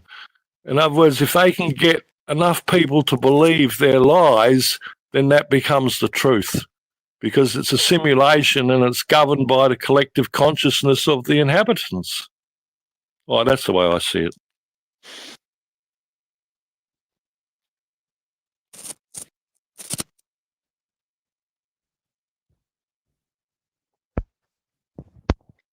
Yeah, I mean, I'm not too familiar with Archaics and his entire thing. I know he talks about timelines quite a bit, or historical timelines, and he may also believe in Atlantis or some type of civilization like that, right? So I think prison to YouTube pipeline and all that. yeah, we heard something about that. I didn't catch what true. Explain what you're talking about, Red. Well, it's Archaics, he was put in prison for 30 years. He got out in 26. Yeah, but I've listened to his story, and I can accept that he wasn't really guilty of anything. In fact, he was probably. Until you realize he's not quite telling the truth. Yeah, well, I don't know who tells the truth and who doesn't, but because I wasn't there. True, but I mean,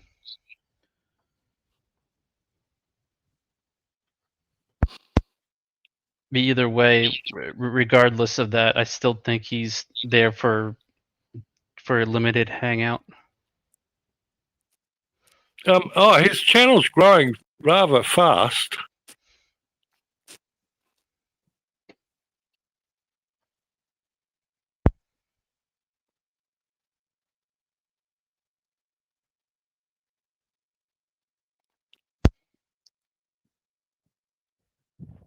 Right, but let's just say he did all of those things, right? It still wouldn't disprove the information that he brings forward. So obviously, his personal, because he could have gotten the information from somebody else, right? Well, he alleges to get it from books. Yeah. So, but he kind of puts his spin on it. So you just gotta sift out the bad from the good.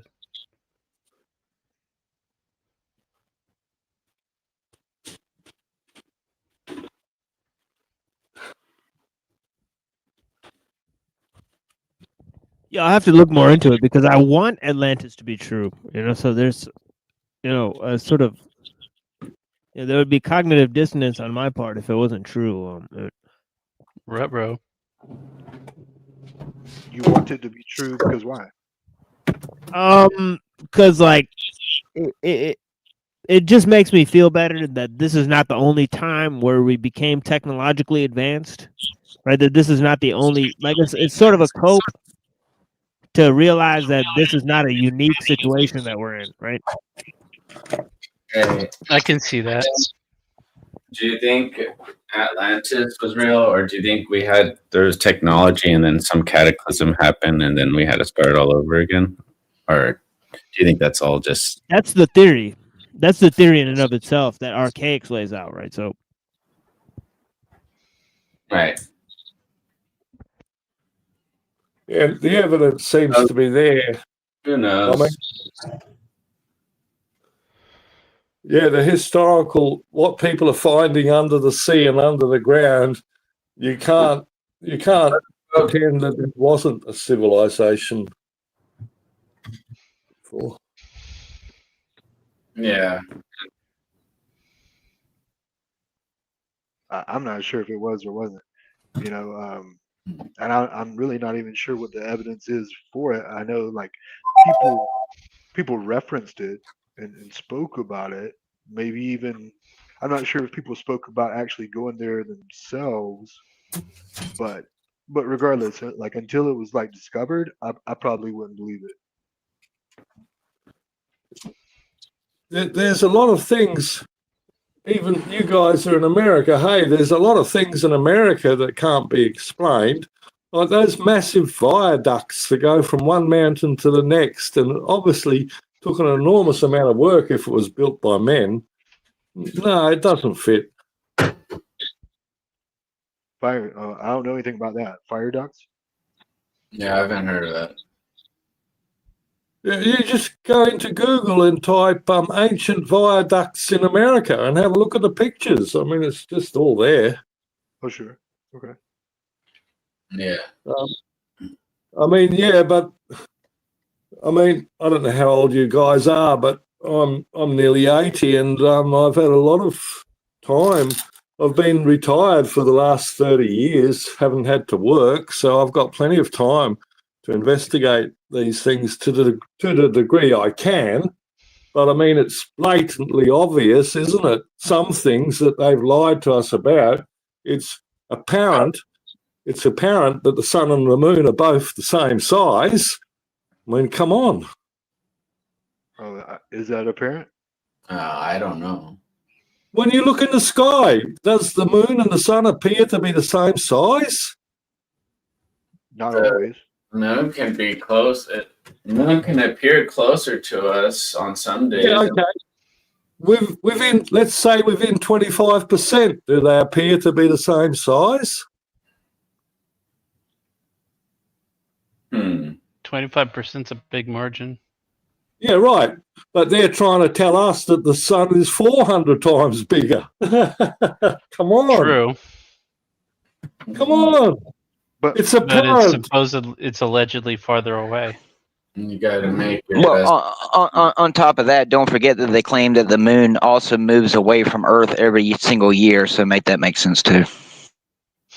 Well, the other thing is the speed. How come the speed of the sun changes? When the sun's in the northern hemisphere, it's only traveling about 600 or 700 miles an hour, and when it's in the southern hemisphere, it's traveling at 2,000 miles an hour. How do you explain that?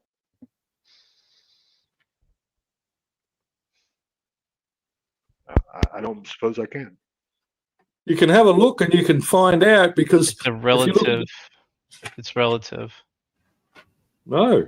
Hey, I'll be back, fellas. Well, I would definitely attest to the fact that even at nighttime, I wouldn't say that they ramp it up at nighttime, but me and my family were just out going to the store or whatever, and it was a pretty clear night tonight. The sun was out, and it was nice and bright and beautiful, but by the time we had gotten home, the entire sky was covered in a haze, and there's that perfect circle around the moon, and then there's just the perfect little chemtrails making a V inside the circle. So, which even out here where I live, you don't see a lot of stars unless you're way out in the country. So, still even here, the fact is that, they, even at nighttime, they spray the skies to the point where there was no clouds with the moon, and oh, look, now there's artificial clouds outside. So, yeah, we don't get much of that here because it's fairly remote here. And I think America is their main target at the moment. It does seem that way. Besides the countries because I have a few friends who do stay in other countries that are known to have bad air quality, and they're always telling me that the air quality is bad there. But it does seem like I'm not going to throw out that America is the biggest target, but I have a few people who aren't associated with the Penalverse who are on my social medias, and they take a lot of sun pictures and moon pictures and sky pictures, and it's every single day due to the amount of spraying. And these people live all over the United States, so it does seem like they concentrate in more of like the mountainish kind of areas, more maybe a little bit in the deserts. They like to seem to spray in the hot areas where it likes to spread out and get into that thick chemical film that it makes during the day. So, but again, it comes down to it is, really what can you do about it? If, you're already breathing in the stuff that they've been spraying, there's not much you can do. I mean, if you have a few maybe medicines out there that is, ancient, like the old Chinese medicine, maybe you got something out there that can counteract it. But, you're talking about, God knows, other than just the chemicals that they tell you that's inside that stuff, on a good day, I know it makes me sick. I have physically gotten sick off of the stuff that they have sprayed on a good hot day. So, is that where a majority of your disease is coming from? Because, it's kind of funny how a lot of people have no history of cancers in their family, and then all of a sudden someone comes down with cancer. So, could be that, or it could be the food. Either one. Well, I'm sure it's all of it. And top of that, the water, just because they tell you that, your water bottle comes from a certain glacier, I mean, I've done a few water samples here and there. I know that a lot of the waters out there, don't drink Deer Park. I hate to say it. Deer Park is not really known for clean water, but Aquafina is the worst. Not all samples are dirty, but again, it comes down to, I mean, You can go and boil water, and most people don't realize that if you don't boil water to a certain amount of time, that it doesn't kill all the germs and stuff. And when I was younger, where I was living, they gave out a cancer warning about what was in the water after the entire town had already been drinking the water. So, everyone had to boil their water for 2 weeks straight. You weren't supposed to, even give it to your animals and stuff. So, I mean, it comes down to it. A lot of people also forget that, water treatment facilities, some of the looks on some of the people's faces when I tell them where their tap water comes from, I'm like, do y'all not know that? Do you not know that, piss and shit is filtered at a water treatment facility, along with everyone's tampons and everything else that gets flushed down in the sewer system? Like, if you can, try not to drink your tap water, even with the filters. But, you're just living in a system, let's face it, that wasn't meant to sustain allegedly, 7 billion, 8 billion people, especially when they have you all living in your population centers. Yeah, that's the main problem. 8 billion. Allegedly. Since you said that the other day, I do have to say, even I myself have always believed that the whole overpopulation thing, I'm like, yeah, the cities may be overpopulated, but yeah, Yep. it does seem to lean toward that there really isn't as many people as they're claiming. And if there is really that many people, then I do have to agree. I think at the rate of degeneration, we should be a little bit worse off if there really was that many people constantly consuming and polluting. So, but go ask Ford and all of them still making their cars as they tell you have to stop your carbon monoxide emissions. So, Plus, on top of the wars are the main thing, I would think. And top of that, you have like sterilization programs that the Rockefellers were funding in multiple countries. So it all adds up, I think, till they get everybody to do it themselves one way or another. it would make sense. Yeah, if one of their biggest shticks since modern television has to constantly tell you that they can control the masses through various medical means, I'm sure they've been doing it for a long time. Yeah. The main thing they've done is indoctrinate the children from the age of 5, manipulate their minds when they're subtle. 100%.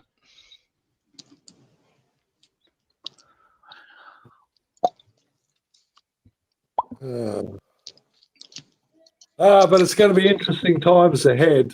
I'm quite excited what's coming down the pipe. It's going to be a challenge to everybody. Well, you're pretty old, so you ain't got nothing to worry about.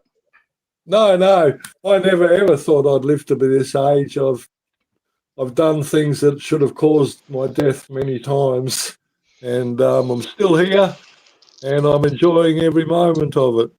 It's an amazing universe, really, and most of it is not what we've been told. Cheers.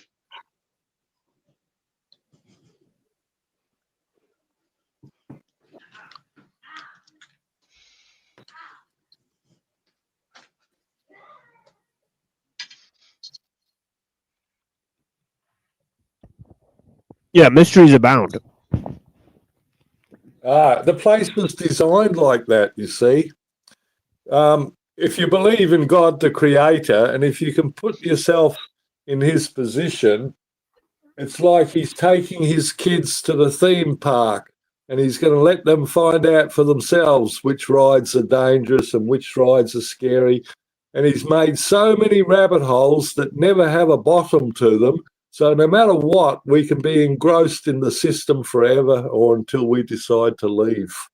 I don't believe anybody actually dies until they're ready to. Yeah, I think I'm ready to leave the clown show. Yeah, well, it's your choice. You can leave whenever you like. Well, you can check out, but you can never leave. Ruh-roh.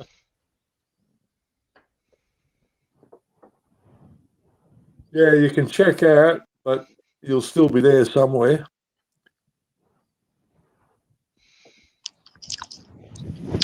Well, I mean, you said most of your life was conformity, so I would say that your view on things is because you've had it pretty easy compared to most people. Some people who have gone through way worse would not see the universe in such a beautiful way. Yeah, no, I'm an extremely privileged person. I didn't actually go to school, hardly at all. I mean, I did go to the place, but I didn't go till I was 7 years old. And by that time, my father had taught me such a lot that when I went to school and the teacher tried to tell me that the sun was 400 times bigger than the moon, I just laughed. The whole class started laughing, and I got sent to the headmasters to get the cane.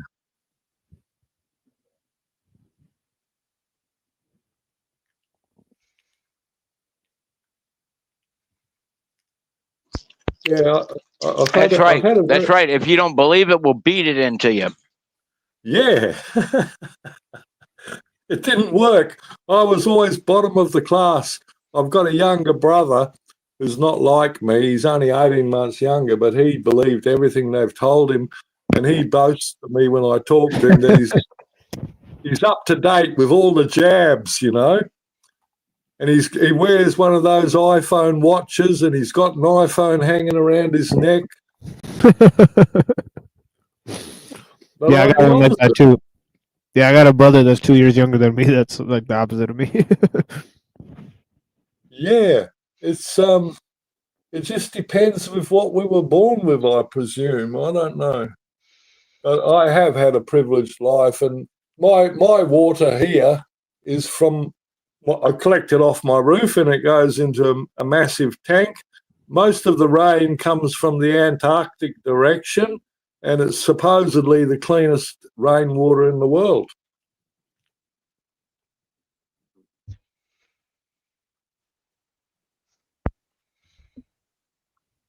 So you, Come you on, don't you even guys. you don't boil it or anything? No. Okay. No. It's the cleanest water you can get. Water can never be destroyed. Did you know that? The amount of water has to always stay the same. The land can go up and down, but the water can't change much. And I mean, the fact that the seawater is very close to the substance in our blood, and then so if it's like our blood, it could be the blood of the earth. Maybe the earth's alive. I don't know.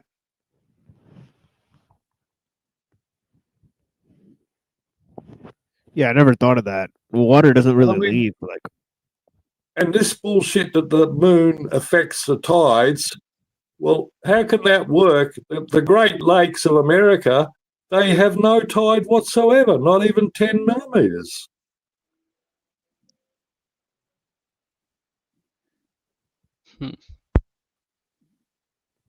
There's so much information out there. It would take a lifetime to assimilate all of the information available. And even then, that's only the information that we're able to discover. The only thing I believe is real is what I can see, feel, or hear. I don't believe any stories that I can't assert to be true. And like I said, the sun comes up in the southeast and it goes around us and it disappears to the southwest. And apparently the sun and the moon are both roughly the same size. They follow each other. When the sun is where it is now, 4,000 miles from one side of Australia to the other, right? It only takes 2 hours to traverse that distance. America, which is roughly the same distance from east to west, 4,000 miles, when the sun's over you, the sun takes 4 hours to go from one side to the other. It's obviously traveling faster at the southern extremities. And at the north, you can't even find the time zones. They don't fit. So, Tony, is it not possible that the sun and the moon aren't the same size? That the sun is much larger, but it's just farther away? Like, Hey, I mean, listen. surely you understand that things farther away look smaller, right? I mean, Okay. Hey, I'll put it to you this way, right? okay. Oh, God gave us senses, all right? And if you believe that God's the creator and he created us in his image, in other words, fractals of himself to go out there and enjoy the bloody scenery, right? If you believe that, then God gave us senses that we can rely on. And if it appears that the sun and the moon are both the same size, it would take some extraordinary evidence to try and convince me that they're not. And if you're just going to believe so-called scientists that play around with numbers and calculations, it's a con job. Come on, it's impossible to be reality. What do you do with optical illusions then? Hey, there is such things as optical illusions, but if you look at them for long enough, you can usually see through it. Go around the other side and have a look from a different perspective. We don't have any other side though, when it comes to the sun. Yeah, but if they are apparently both the same size, why would you want to believe some magic men that have got numbers to support bullshit? They've been doing it to us since we were little kids. You would never have believed that we were on a spinning ball unless your teacher told you.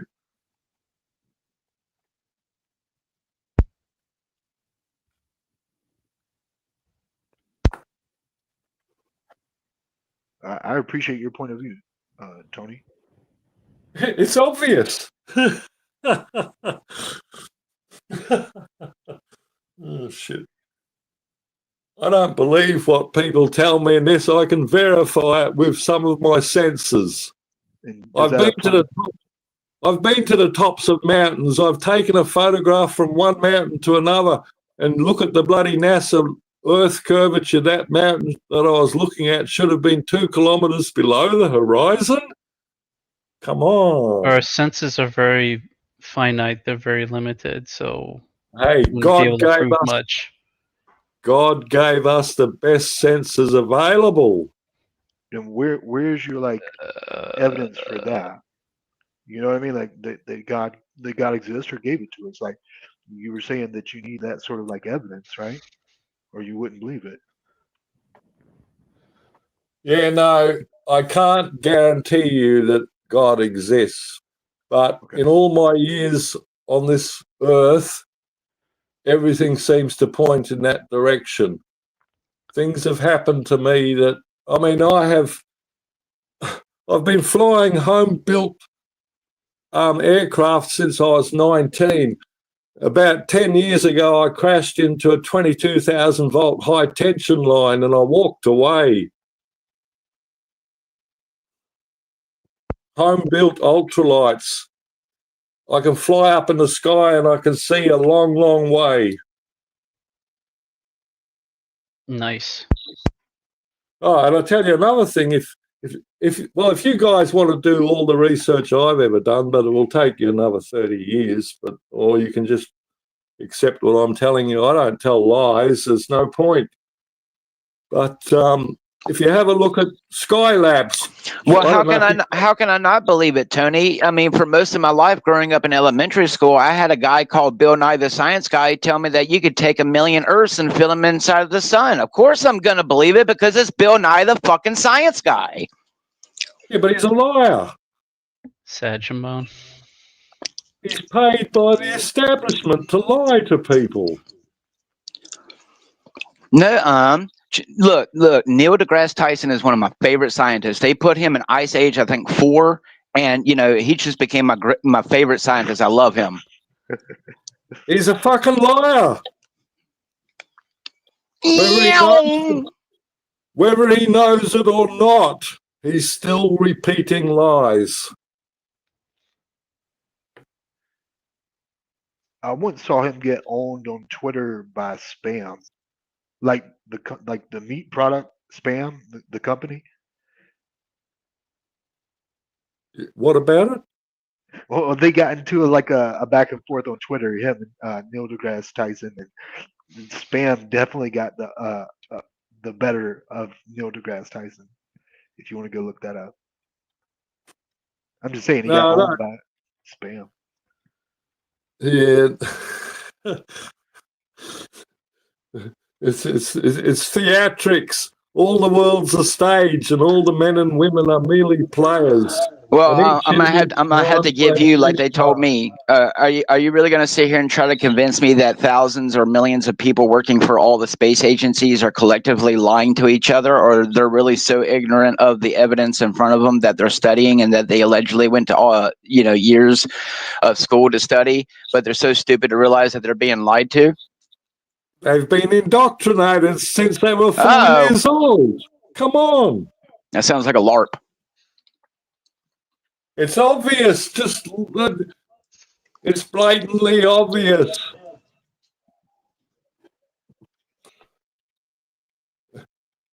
I defy you to find a 4-year-old kid and ask them which is bigger, the sun or the moon.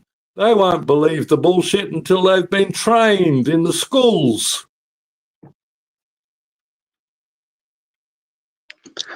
Right. What about all that science where they claim that if you stare at the sun for too long, you go blind? But I've stared at the sun 3 times in my life in a solar eclipse, and I've yet to go blind. Oh wait, I'm going blind in my right eye, but that's from diabetes, allegedly, not from the sun.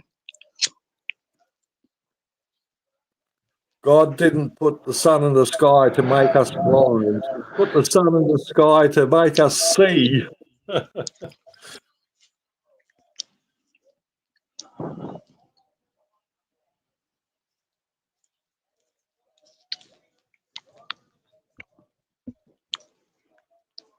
I don't know. Some people would just say it seems like a lot of hassle for no reason. Yeah. No, it's not for no reason. They've achieved what they wanted to. They've turned us all into slaves so that we work for them our whole lives. It's No, not you for don't no need the reason. shape of the earth to do that, though.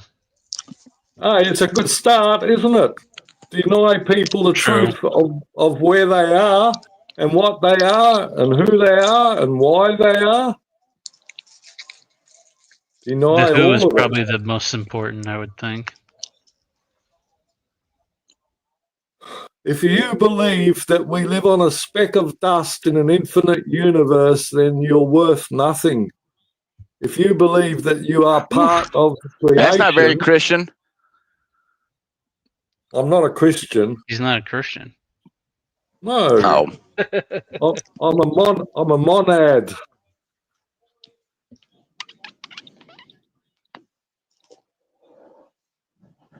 Sorry, NASA. Sorry, all NASA believers, you're not worth anything. Nothing has left this Earth and gone more than 60 miles up. Nothing. Do you remember the original Skylab, the predecessor to the space station?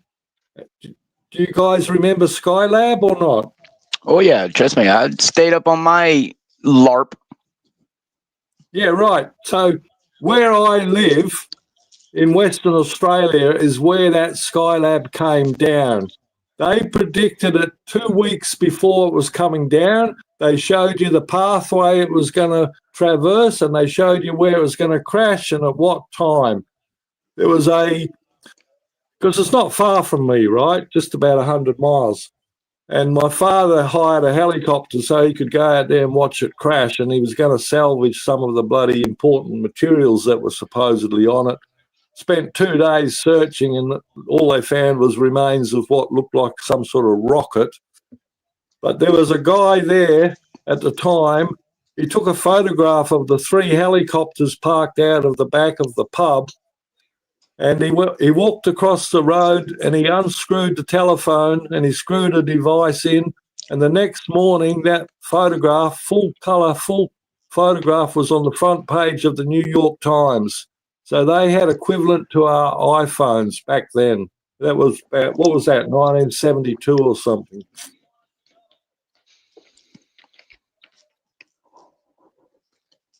The only way that rocket landed where they said it was going to be, because they fired it from a base in Antarctica. And if you look at the line and take it back, you'll see where that line comes from. It was fired from an American base in Antarctica. It was just a similar thing to what that bloke in North Korea did a few months back. Fired a rocket and showed you how far he could shoot it.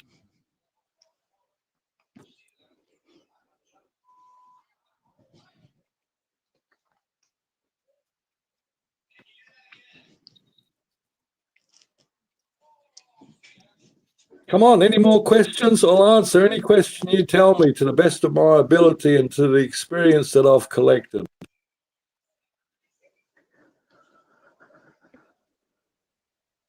I appreciate that. Let's see. I would ask, like, what would it take to change your mind about this? Like, what type of evidence would you need? Evidence that I can verify. If I use my eyes, my ears, if I can verify what you're telling me, if it is apparent, then I'm likely to believe it. Well, maybe we can start the Tony Goes to the Moon Fund. Wow. What if there were like experiments that people have on YouTube that you Look, could read? Sorry. I've measured the distance. I've used geometry and trigonometry. I've measured the distance to the sun and the moon and the stars. I've got one of those cameras. When the Nikon 900 came out, I was one of the first people in this district to buy one. Anyway, That must I have have cost a pretty penny. yeah, it was $700 when I bought it. But anyway, yeah, I'm I'm a fairly wealthy man. I mean, I spent all my life working and creating and building, and so I didn't do it to make money, but that's the result. If you do a lot of construction, you'll make money. But anyway, yeah, I've measured the distance. My calculations are, and I mean, you use a P900.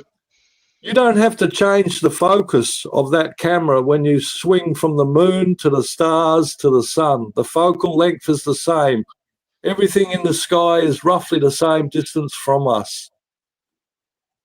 In fact, the radius of this globe that we're inside of is about 4,000 miles. The sun and the moon I estimate to be about 30 miles in diameter, and somewhere between 100 and 1,000 miles above the surface of the Earth. That still sounds like your flat Earth talking. Yeah, but it's not flat.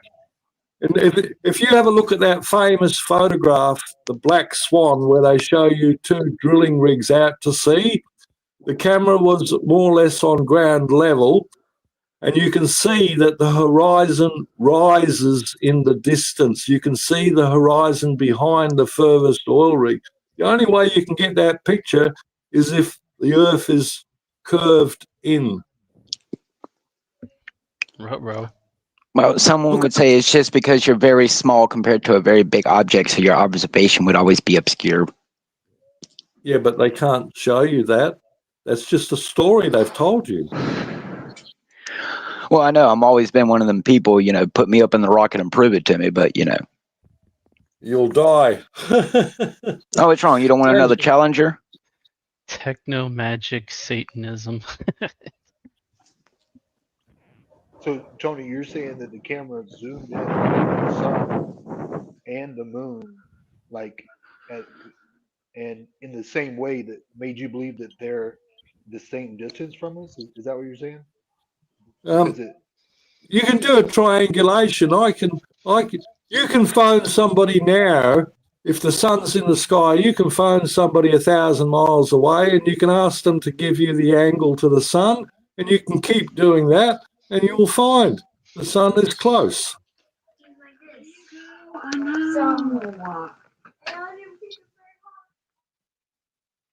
Just simple triangulation. It's all you can see. You do the triangulation with the sun, and then another day you do the triangulation with the moon, and another day you do the triangulation with the stars, and you'll see they're all the same distance from Earth.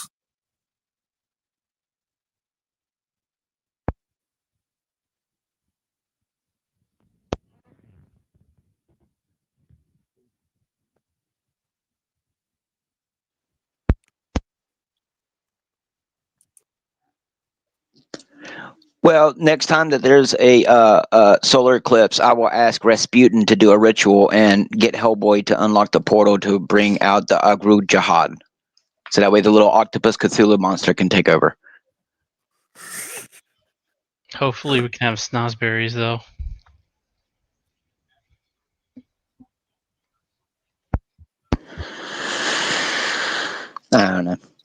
They are definitely pushing a lot of solar eclipse imagery here lately, so that's not a coincidence. Yeah, no. It's just a coincidence that the sun and the moon seem to cover each other exactly, doesn't it? Right. Yeah, right. Yeah, that's the wildest thing to me. That Trombone. just doesn't even make sense. It's like, how could that even make sense? It just perfectly covers it up. It's like, okay. That's the very question that I tried asking my science teacher that ended up causing my dissent in science class after getting straight A's my entire life in it. You'll get straight A's if you repeat what they tell you exactly. Oh, I know. Trust me. And then the day I sat down and they actually asked me to explain how the sun and the moon could.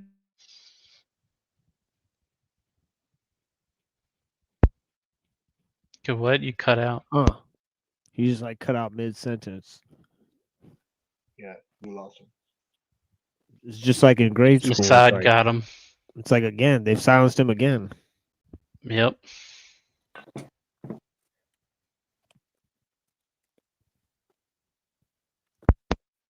Yeah, I looked at your channel the other day and you had about 7 people on all talking at once. Yeah. Yeah, I think that was that was actually pretty exciting. Yeah, we had quite a few people here yesterday, yeah. Yeah, and most days too. Yeah, sometimes we get people in here. Usually it's me and Reddington. So and then like a few other people that'll like join will be just regular people that always join. So yeah, apparently we don't get a lot of new faces, and the people that participate on the other shows, they're like scared to come here. You know, it's like they're all afraid to come here. So unless we're talking about them, then they come. Yeah, then they come and they don't click the link. They just harass and harass in the chat. Yeah, do a bunch of shenanigans. And there's always a few of them that just want to talk shit the whole time. Right. Yep. I'm not interested in talking about shit. I want to talk about the reality that we live in. Yeah, I agree, sir. Yeah, it's only so much time in the day. So yeah, I've got plenty of things to do. I look outside, I've got 100 acres here and I've got machines that need to be repaired and I've got work that needs to be done and I've got animals. But I can just sit around as well because it'll all wait till tomorrow. So, Tony, you have like some ultralight aircrafts, like those mosquitoes? Or yeah, I started. Yeah, I've got about 5 in my shed in various stages, and I've got a hot air balloon as well. Yes. But I started flying kites when I was 19, and kites are just a flat bit of material on a few spars, and you tow it behind a boat. I started doing that, and eventually I started building my own with engines on them, and yeah, to get up in the sky by yourself is a fantastic thing. You see the world from a different perspective. Is it true? Like, I hear that these ultralight aircrafts are really dangerous, though. Like, yeah, I crashed about 4 of them. Wow. Yeah, just but about any aircraft's gonna be dangerous. Yeah, but you try and stay safe. You try and stay. I don't know. The one I saw 3 years ago seemed to do pretty good. Satchel.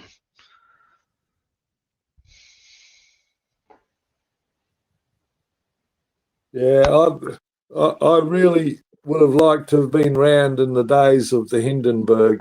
Those machines, that Hindenburg had 4 1,000 horsepower diesel engines, and it could travel at 120 miles an hour, and there was nowhere on earth it couldn't go.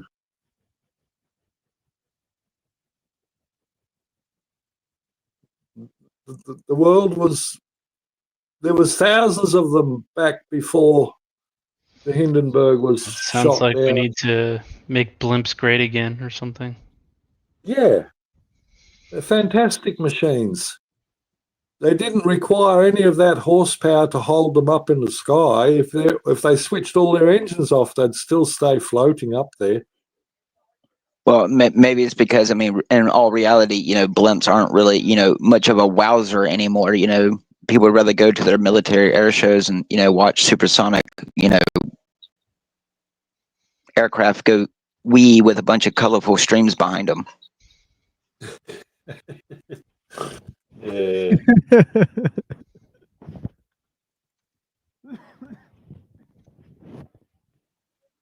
And on top of that, a majority of what you see at the air show isn't really what they actually have. So,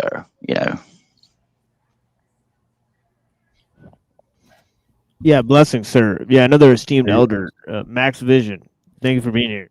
Thank you. Good evening, everyone. Good evening, Max. How's everyone's Saturday going? Spiffy. It's okay. I lost like 7 subscribers from last night, but yeah. Well, that's to be expected, right? But it's okay. We'll get them back after that whole fiasco. I caught a bit of that. Yeah. Kerfuffle, as TML says. It was a kind of a smackdown, I thought. Yes. Yeah, if it's like one man smacking down like 7 other people. But yeah, definitely one-sided smackdown. It's like Techno Viking versus like a bunch of emo kids. Yeah, exactly.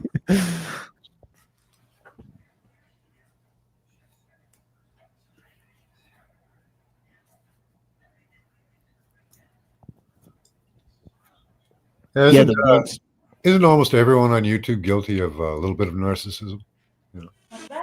I recovered. I thought, how yesterday. The whole platform promotes narcissism. I can agree with that, but I honestly do try to be genuine, and I will only try to dash out what's given to me. I really do try to live by the whole, I do unto others as they do unto me. If you're just outright a piece of shit, narcissistic asshole, I'm not going to entertain you. It's just better to ignore you. Yeah, that's fair. The schoolyard tactics of what I've seen people who are older than me use. It's as someone who does not strive for drama. I just don't understand the kind of life that you're living. If that's what you seethe off of, I'll never understand it. Yeah, I don't think it's beneficial, but No, I mean, it's beneficial if it puts shekels in your pocket because of it, but that's about it. Yeah. And causing mental health to your viewers, but, most of them probably enjoy it anyway. Well, it might be a little damaged anyway. Most of us are. I'm just saying it shows a very stark contrast compared to what, some of us are here to do compared to others. It is a completely different genre, yeah. Like we can all devolve if necessary, but some of us have to be pushed to want to devolve. We don't like devolving just because we can, or because we wake up in the morning and say, "Oh, how can I devolve further?" From humanity today. That's the challenge, right? Not to devolve. I try not to, especially when we're over here talking about how they do everything they can to make you feel devolved and make you feel less human. So. But I came to that conclusion at a very young age, so I don't need anyone to really affirm that for me. That's good. I ain't no space ape.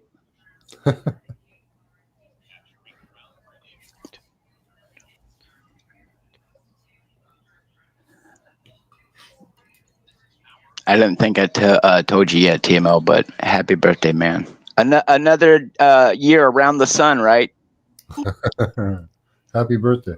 That pesky sun. Yeah, blessings. Yeah, I'm around 22,000 days. Something like that. 24? Actually, I freaked out some people with that when I told them, I said, go and do the math on how many days you've actually lived. and they realize how small. I'm like, yeah, it doesn't seem that long, does it? No. It is really No, kind it of doesn't. terrifying when you put it into context. Like, as someone who's developed insomnia as they got older, because I don't like sleeping, like when you actually put into contrast, like, geez, you really lose most of your life just simply from sleeping. So I kind of developed Tesla's problem where, instead of sleeping one big long nap or whatever, he takes micro naps throughout the day. So I prefer doing that if I can. To me, there's something unnatural about sleeping a long period of time and losing track of all that time. But God had to put Adam to sleep so that way he could do surgery. Yeah, when I was a kid, I just wanted to stay up to do more stuff. You thought you just got to keep doing stuff. That's what it started out as. It started as, I want to stay up late night, before school, whatever. Yeah. As you got older, it was, the same thing. I'm not the partying type, so I never stayed at the party or whatever. But I've always been deeply philosophical from a young age. So by the time I had that experience at 9 years old with the Bible, it was pretty much, I knew what my life was destined for. It's not easy being a Christian, y'all. Studied the Bible when I was young. I was raised in the church. Well, believe it or not, mine didn't start because of that. My religious exposure was actually very small, even though it was strict. But my religious experience, I would definitely say, is not because I was indoctrinated from a young age. Like, I lived with someone who was kind of religious. Like, she was, made you go to church when there was choir practice. You went every Wednesday. You went to Bible camps, Bible studies. I sung in the choir, did that stuff. But, yeah, I also seen UFOs. So what does that tell you? Yeah, I was one of those questioning kids, so I just kind of thought, well, okay, we'll believe this story.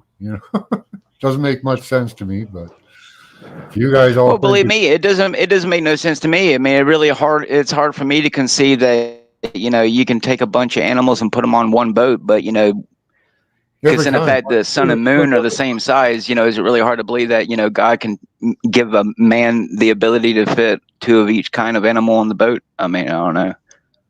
Big boat. We're able to suspend our belief on everything else, like Ed Boon says about Mortal Kombat. Who wants to pay for reality? So, right.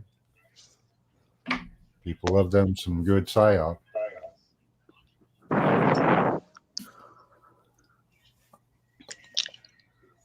Well, isn't that the grand conspiracy? Whether or not there is a God. Now they're trying to convince you God doesn't exist. But he does, but only for other people. Allegedly. Yeah.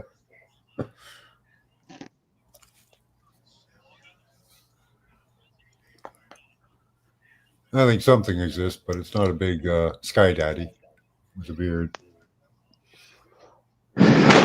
No, I don't believe in that image of God either. I don't believe God is, some white dude sitting like Father Time on a throne. Yeah, I do like the image. Like, it's very comforting, the big sky daddy with the beard and all that. It's very comforting.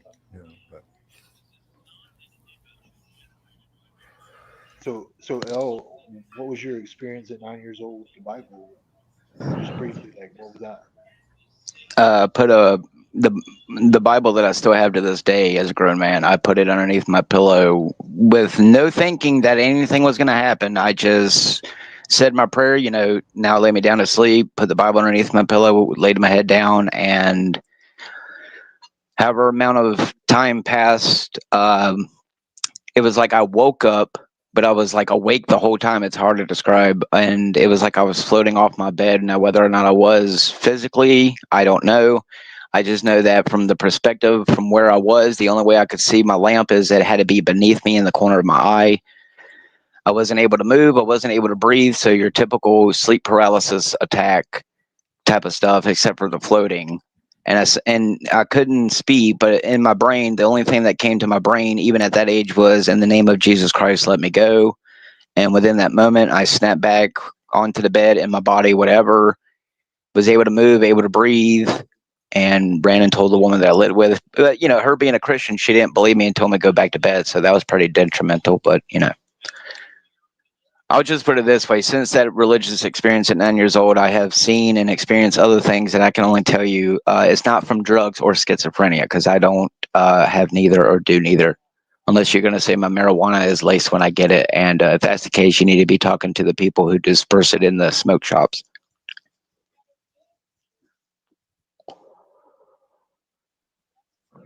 Thanks for sharing that.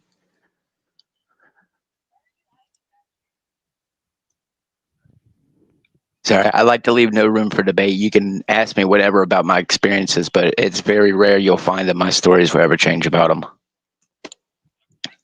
Oh yeah, and I didn't expect that. I was just genuinely like curious. Yeah, it's all right.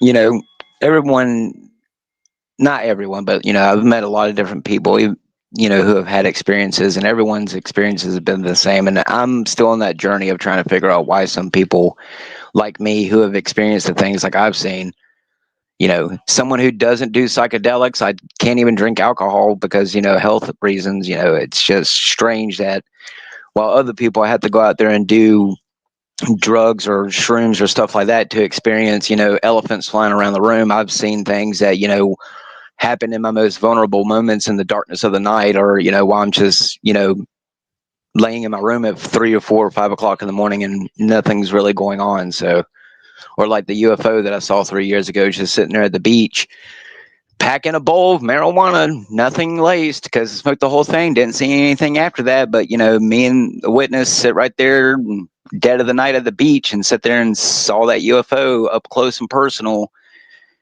No details have ever changed about it, but, you know, what was the purpose of it other than, as me as a Christian, to confirm that what aliens are, you know, not really creatures that fly billions of light years to come and fly around on beachfront property. I mean, whether or not we're going to live to see some grand deception, like K. Reno says, be lifted, I guess we'll find out. You know, whether or not we humans require a consciousness or hive mind like change, I guess that remains to be seen. Because right now it all seems very hive-minded, the way that they've been treating us like good little worker bees. What's wrong? You don't want Jerry Seinfeld to play in a movie about bees? Right? Black and yellow, get behind a fellow. I never saw that movie. Or something like that. Never did. It looked awful. I don't know. I'm one of the people that definitely believe the whole Ronald Reagan thing. I think we humans are going to require some massive awakening or change before really we're going to get our asses in gear about anything.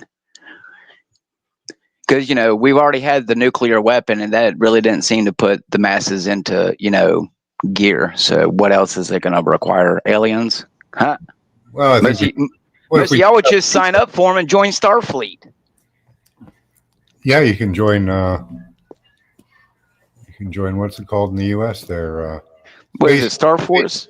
Space Force. There you go. Yeah.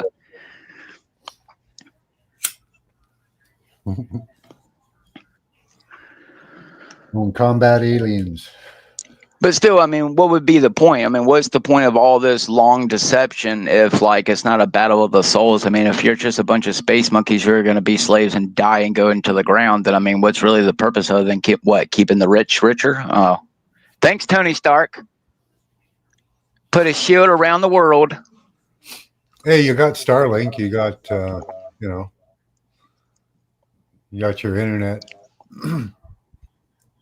They gave you that.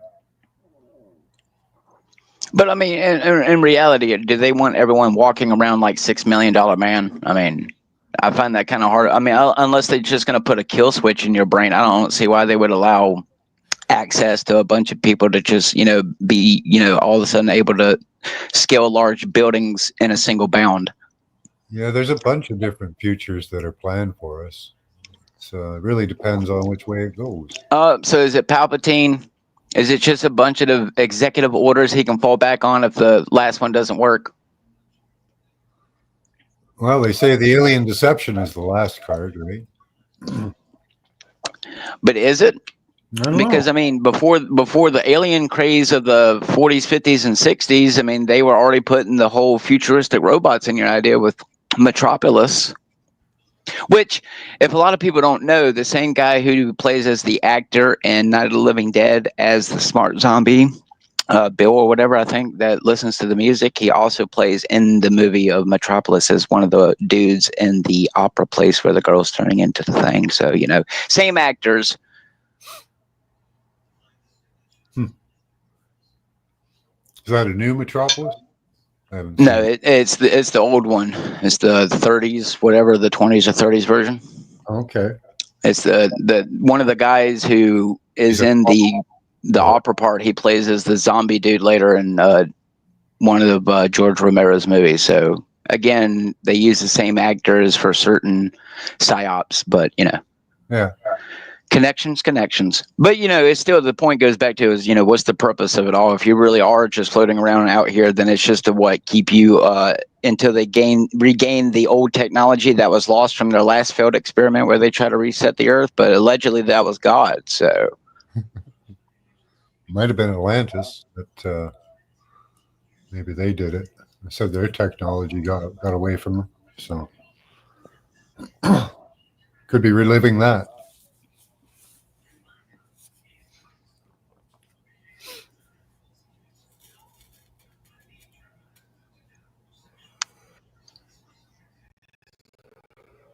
Then we could go back to the Stone Age or Agriculture Age after they blow it all up.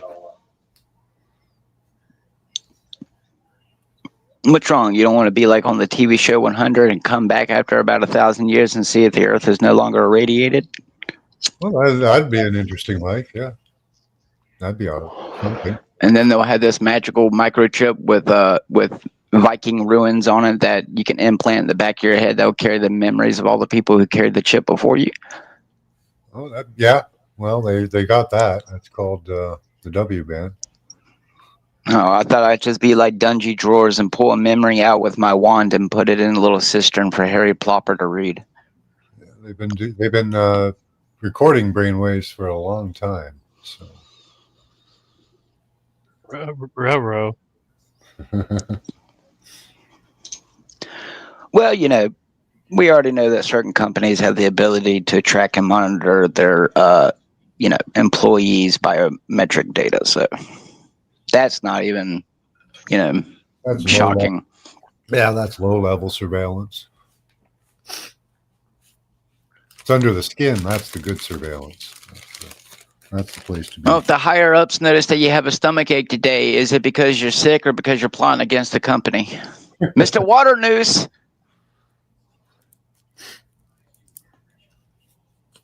Which, they kind of told y'all what the elites were doing with children in Monsters, Inc., and no one paid attention to that. Thanks, Disney. Yeah, they could do technology so much better. Well, I wouldn't say it's better, but no, they could do it better.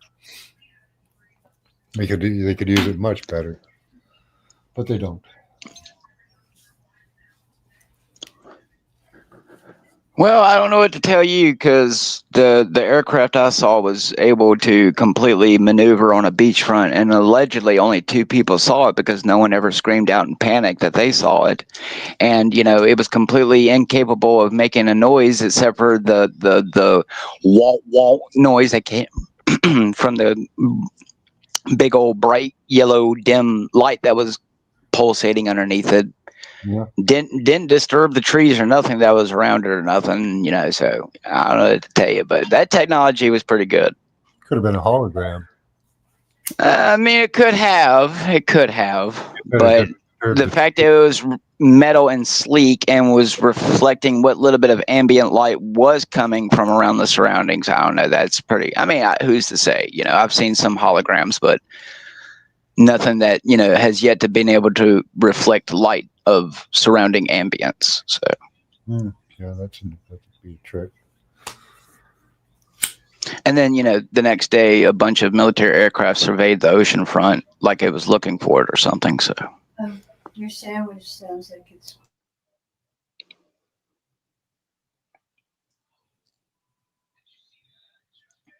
robots, you will not move. Confirm command confirmed.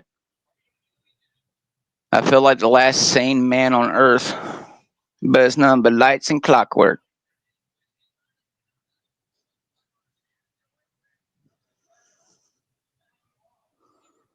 And it's kind of funny that they had him say that in iRobot, and then he plays an I Am Legend, but whatever.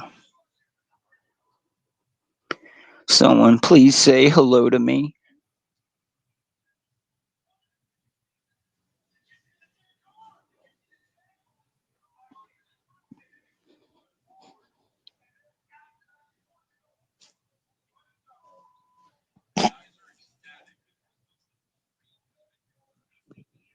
I had to go turn my sausage. That sounds slightly sexual. It does, doesn't it?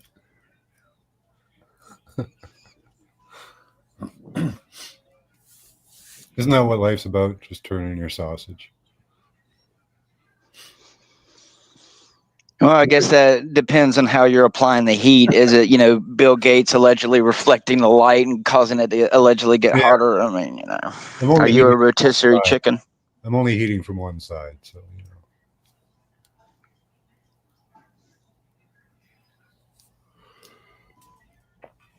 Yeah, I've never seen a ship. Apparently, there's ways you can call orbs. Who is it? Stephen Greer. There, he has a program where he tells you how to call orbs come around you. I've been to two of the places in the United States where back in the early 1900s, those orbs were seen. But as someone who sat there for several hours and waited, I don't know,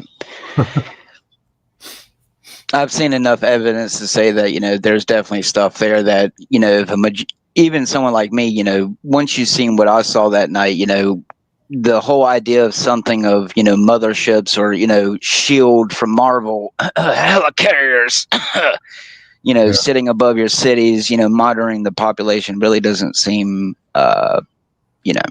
schizophrenic anymore. Have you heard about they're called dragonflies. They're not like the bug. They were featured on a few channels. One of them was Leak Project. But they're these little black football-sized things. And everything that flies above 500 feet gets inspected, gets a flyby by one of these football-sized things he calls dragonflies. You don't know. I've heard of them before. I know what you're talking about. They do actually. No, they put similar media and stuff like that out here recently with what is it? All these characters who had them little drones like in fucking Oblivion with the triangle alien thing that comes up there. She's got the drones or whatever that scans. They ended up finding out that like their drones had been visiting Earth or whatever for a long time, and we were scanning ships and shit that were going out in space. But yeah, these ones are really fast. They go like 2,000 miles an hour. I don't doubt it. I'll just put it this way. I've been to 2 military bases in my life that have not just the abandoned aircraft that they go and, they pull out all the munitions and stuff and, leave it bare. But I'll just put it this way. Like when you go and you see, what was it? Either China or South Korea or North Korea, or whatever, here recently that just rolled out all them supersonic stealth aircraft, even the ones that we know about. Hell, I have Ace Combat, the flying game, and I can tell you, I'll put it this way. I have gone over probably 3,000 different type of aircraft images, and nothing comes close to what I saw that night. I can easily draw it for you, but nothing comes close to what I even saw that night. So, yeah, I think there's other people around. He says there's a bunch of Spocks sitting out there just observing humanity. Well, sir, if that's the case, then okay, if we're gonna go down that route, what is this their prime directive? Because they already fucked up if they're not supposed to, enter. What are they like Kirk and Spock out there when they were trying to save the planet?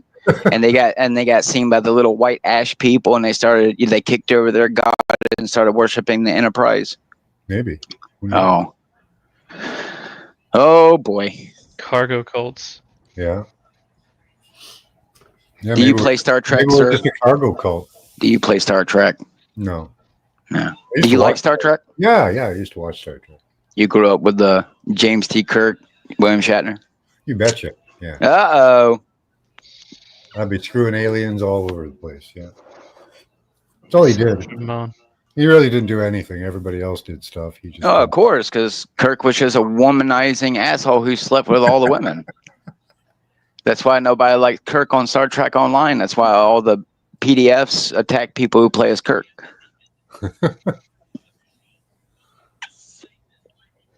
Oh, my level of research into everything is insane. That's good. Star Trek in itself serves as a psyop. Come on, why do you think they had Kirk sitting there getting on all fours on black and white tiles? I mean, do you not know that the very Vulcan hand symbol, comes from a Jew? It does, yeah. That's right. Yeah. But you can boldly go, right, as long as it's made in a Hollywood basement, right? That's what the holodeck is for. Uh-oh. It sounds like virtual reality to me. Thanks, X-Files. Yeah.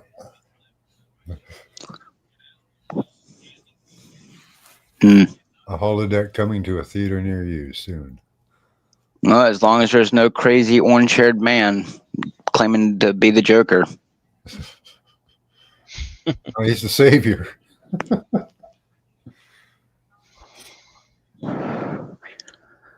He's here to help I don't know. you. I don't know what to tell you. He's here to help you. Well, I've met a few people from the government, and I can tell you they definitely didn't want to help me.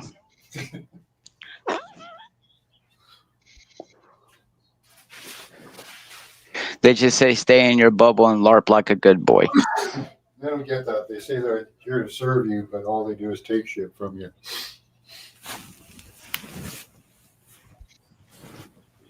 I think it goes to say that the level of which we all live in is beyond any of our control, whether we want to admit it or not, no matter how rich you are, because none of us are as rich as some of the alleged richest people on the planet. So.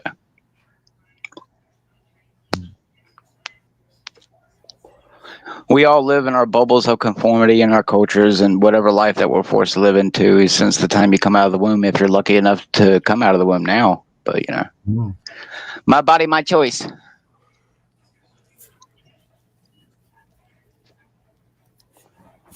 It's not all doom and gloom, though. There's a lot of good things, though. I've managed to notice that I have gotten people to care more about the earth and clean up more, so... Nice.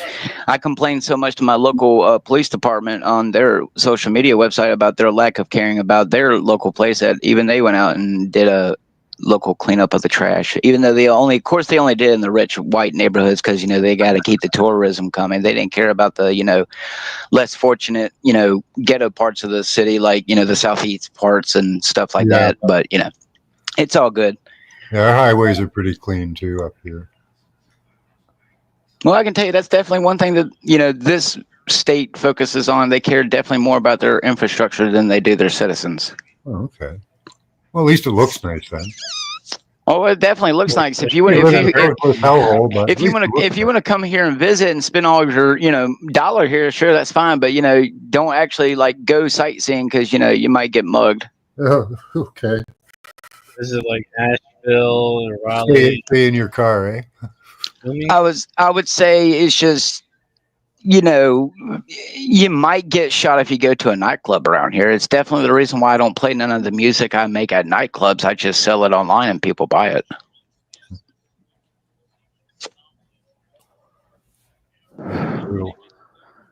Like that Blade song, I've sold the Blade song a few times, but I guarantee you.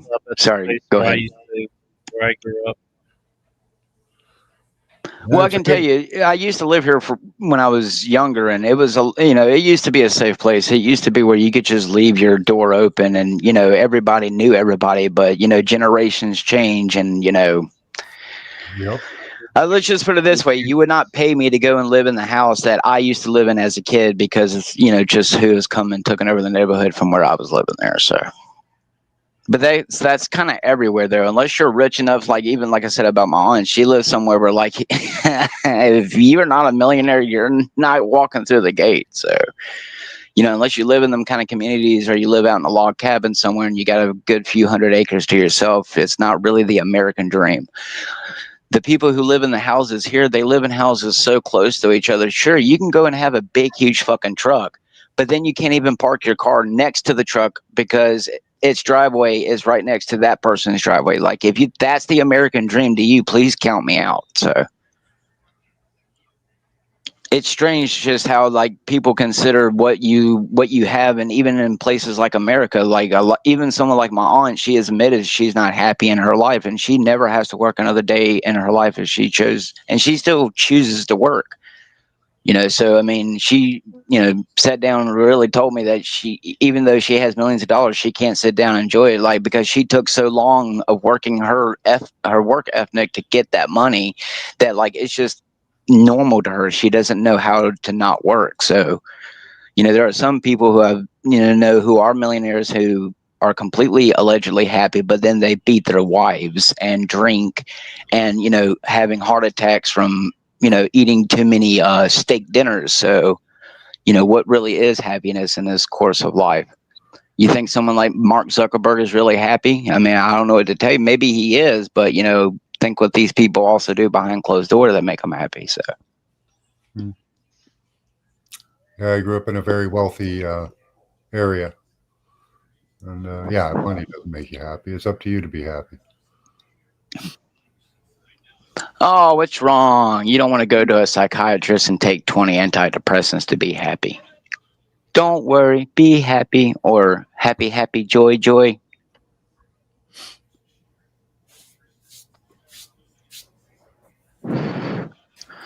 But it's okay, because technology will be our guide in the next few years. So that's the only thing that matters. Just worship the technology and you'll be good to go.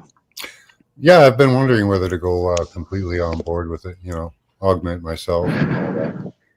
Well, would you, if they offered to say, hey, we have something that lets you not only just access, your audio library of music and classical music like Mozart, you could play movies in your head and all this other stuff and access phone calls. Would you do it? No, that's not the type. What is it? What is it? The new Total Recall, where the phone's in their hand or whatever? I think it is. I think that was the new Total Recall. Yeah, where the phone's in their hand. No, they can augment your body now, so you can be stronger, smarter, faster. Oh, is that why a majority of Americans are stupid and being trans? Faster. Yeah, you can buy products online that augment your body. But what did it go to say that they would need a majority of the populations from the 80s and 90s and early 2000s to either conform or not exist for that to really go down? Well, I don't know. There seems to be a lot of people, even from my age group, who seem down for the New World Order. Well, they won't necessarily tell you about it, right? Well, they have. They don't have to. They just slowly dribble it throughout the generations and media and stuff, and people either conform or eventually depopped, allegedly, through various means. Right? It's just normal. It seems pretty normal to me. Who doesn't like walking outside? I remember when I was a kid, at least most of the majority of the clouds that I saw were actually real clouds. But when you walk out today, none of the clouds in your sky half the time are real. Oh, you get used to that gray haze, and you kind of miss it when it's gone, right? The color of the sky too. During that government shutdown, the skies were really weird. Didn't have that gray haze in it. I don't know. It is strange that you're about the only one who didn't have said it to me. You're about the only. I've never seen anyone on YouTube who's actually said that. Yeah, that it does seem kind of strange that during the shutdown wasn't a lot of spraying, but there was plenty of other stuff happening behind the scenes, which is weird because I'm in Canada. So why? I guess maybe they. Well, they were keeping, but they were keeping y'all distracted with everything that Justin was doing during that time frame, weren't they? With all the the guns or something? We had a guy with a new name, Carnival Carney, Mark Carney. He's a Carnival Carney. Uh-oh. So we're entering the clown show days for sure.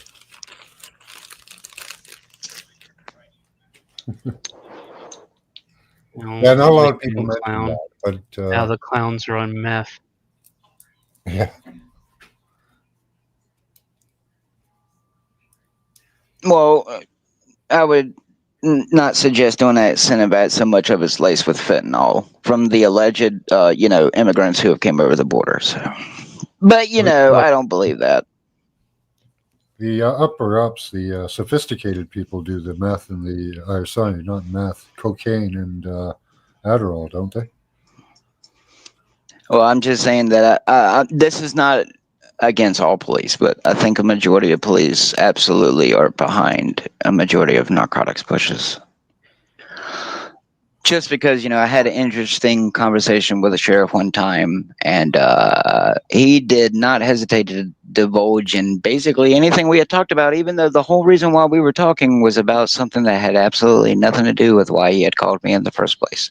So, not all cops are bad, but I'll just put it this way. I've never had a bad interaction with a cop, but it is strange that when they go and run my social security number, they treat me with not really like utmost respect, like I got military clearance, but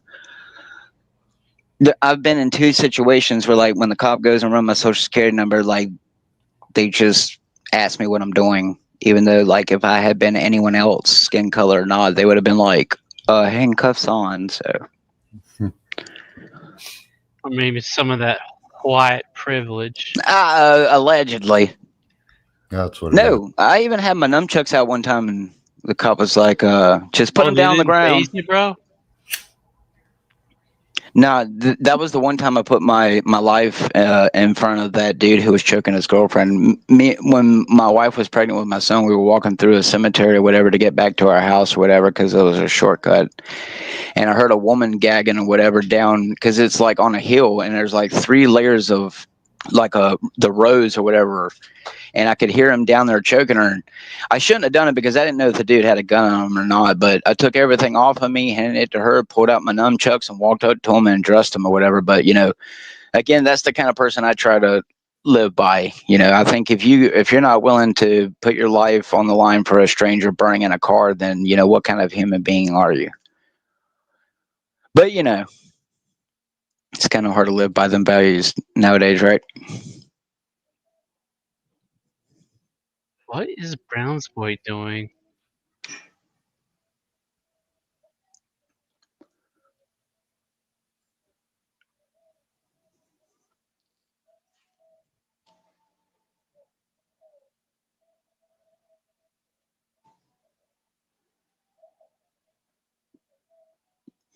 Who knows? Yeah, blessings. I'm waiting for people to talk about things, yet I'm the only one who wants to seem to be interested in talking, so it's strange. Yeah, that's usually what happens to me too. Well, I wanted to talk about those dragonflies because they don't seem to be anything military. They Well, seem to be. Well, the military attacked them. They've attacked them. Allegedly. If you really want to sit here and believe that your government hasn't been working with them like they told you in Men in Black. Now who's a conspiracy theorist? It's beyond conspiracy. You either accept it as fact or not. And when I hear things like what you're talking about with the dragonflies, I just automatically assume the 11th man thing, which is if your government is willing to do whatever they already are willing to do to you, then what else could they possibly do? So anything that falls underneath the first category of what the fuck they're willing to do, you just assume they're doing it anyway. There's no need to debate about it. There's no need to talk about what if.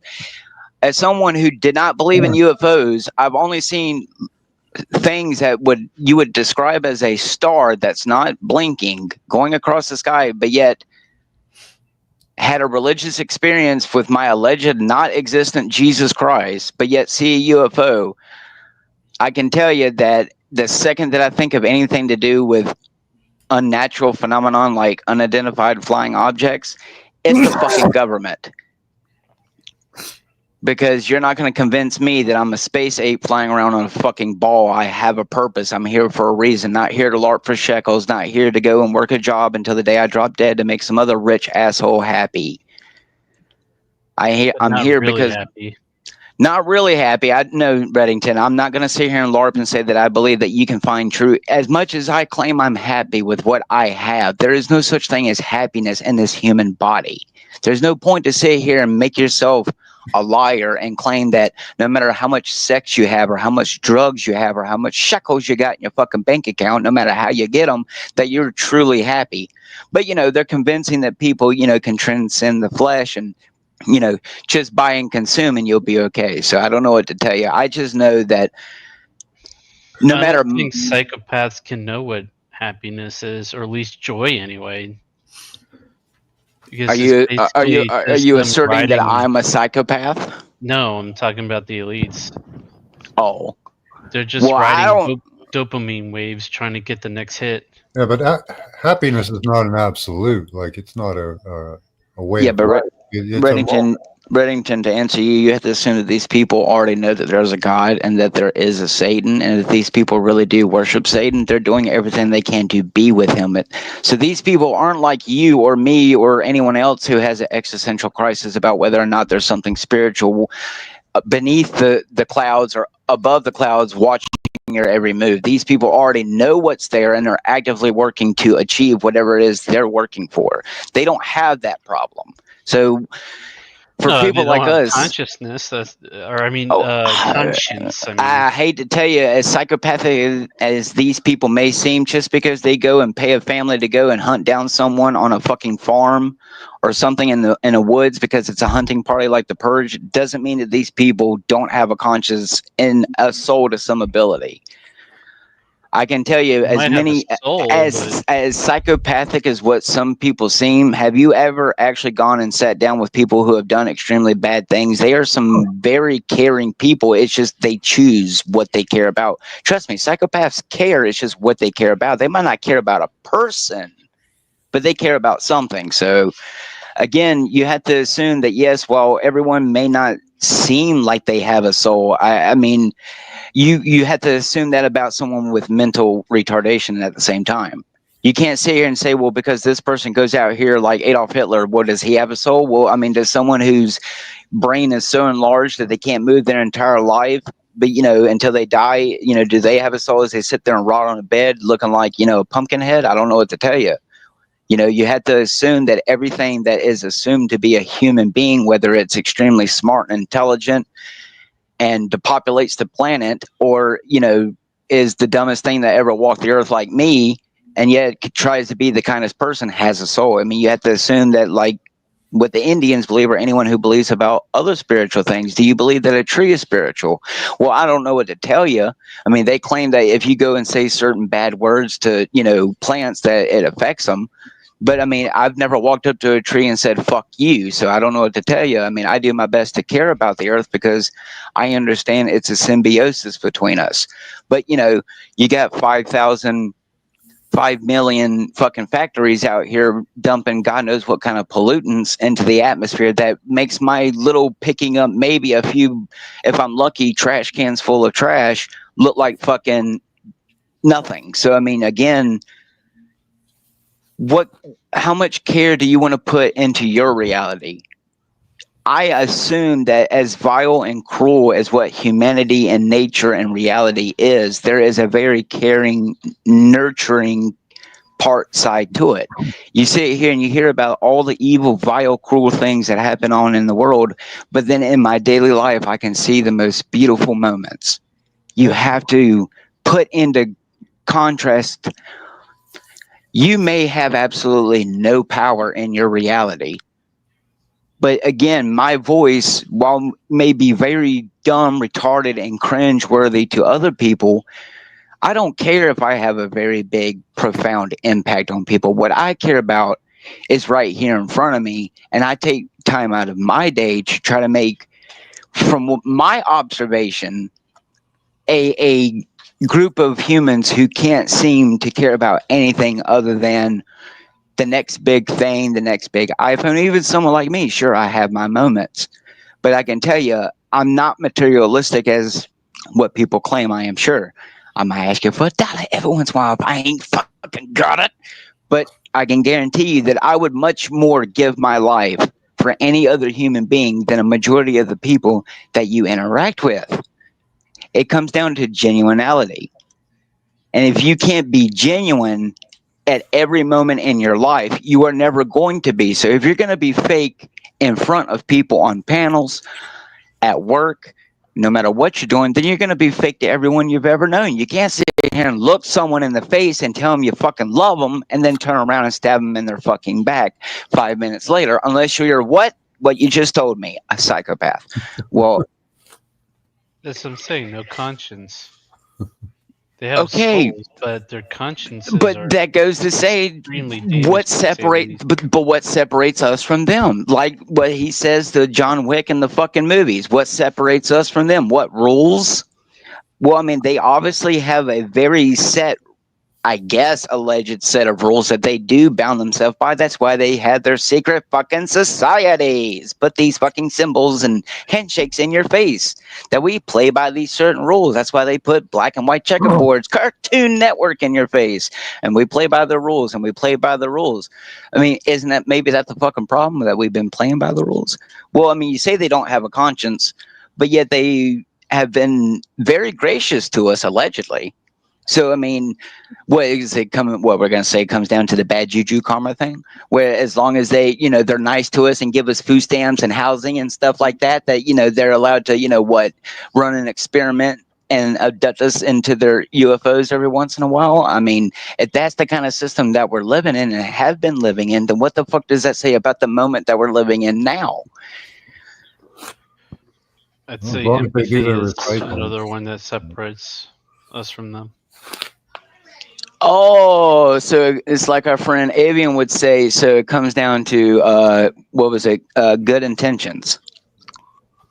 So as long as our intentions are good, any God that's a rational God and nice to the extent that would judge us righteously based on our actions and not, Empathy is get not what I'm good saying. intentions. I don't Oh, think you can make that. I mean, you can have good intentions because you're empathetic, but empathetic doesn't equate to being empathetic doesn't equate to good intentions. Well, good intentions don't always equate to a good outcome either. Exactly. As they say, the road to hell is paved with good intentions. oh, so then what is good? I mean, because people would say that what they're doing is good, and what I'm doing is bad, or what other people are doing, like Team L tries to do, is bad. So I mean, what really is good and bad then? There are people out there with bad intentions, or greedy intentions that they don't see as bad, It's like this one person I've been watching a little bit ago. When you read enough into certain things, you find evil. It's not just some syndrome or disorder or whatever. There's real evil. Yes, there will always be good people with good intentions, bad people with bad intentions, but still, again, I guess that comes down to, what do you strive to be? Do you strive to be an uprighteous, good-hearted person, regardless of the evil, vile, cruel world that's thrown at you? That's what I've always tried to be, because, like you said, why be fake? Sure, I can have my moments where I can be an asshole and say something, but I mean, don't we all? Don't we all have a moment where it's like, oh, where everyone else can get away with it? But again, I still strive to, not go out of the realms of what you shouldn't do. Like anyone who would accuse me of saying like the N-word, how many times have I said it? Never, compared to someone like DK. So again, it's what you strive to be. I've always strived to be a decent person, regardless of the harshness of the reality that I've been thrusted into. But yet, when I've talked to psychiatrists, like when my mom was being put on 20-something different head pills and being told to be a good girl about chemical imbalance, come to find out that didn't exist. So, I mean, again, we're living in a system where I've always been told I'm bad despite my striving to be good, while bad people are exalted. So, as a Christian, I feel bad and beat myself up all the time that, what's wrong with selling your soul? Well, I mean, my Jesus tells me it's better to keep my soul than gain the whole world. But, yet here we are. What is the world? What is the world? What is the fucking world? I mean, really, what is it? I don't care where you live on the world. I mean, well, on the world, in the world. What is living? What really is living? Have $1 billion like Bill Gates or anyone else, and other than sniffing cocaine off of strippers' asses and doing what a billionaire could do, like the Burj Khalifa, building a building that's so tall, full of gold, that, you know, little peons who aren't famous YouTubers who ain't never going to be able to go there, what does that really benefit the people who are down there on the streets fucking shitting in the streets? Not a fucking thing. So again, you're living, excuse me, you're living in a world that no matter where you're living at in the world, I don't care, you're just living some level of conformity until you die, whether or not these people are going to do what they're doing, because you're not going to live through it. If that technology that I saw really exists already today on this earth, then that shit's already here. And they've just been LARPing about it in our faces, especially now in this magical technological era. And they've just been ha-ha in our fucking faces ever since. And we're just going about it, worrying about the next thing. Are you going to get up and go to work the next day? Are you going to get up and watch, you know, your favorite YouTuber the next night? Even someone like me, I can only do so much good in my community because my community don't fucking care. They don't. Go and have a conversation with the majority of the people in your communities outside of the people that you usually talk to and see how many people actually genuinely care. They don't. They really fucking don't. So good luck getting a majority of people to care if you're the only person who actually cares. That's my point. You can go and maybe you might find people online, but I can tell you, I don't trust people already online. So the point is as someone who doesn't trust people in their own daily lives that they grew up with or have known for a very long fucking time, I don't trust people who I've met just a few years ago.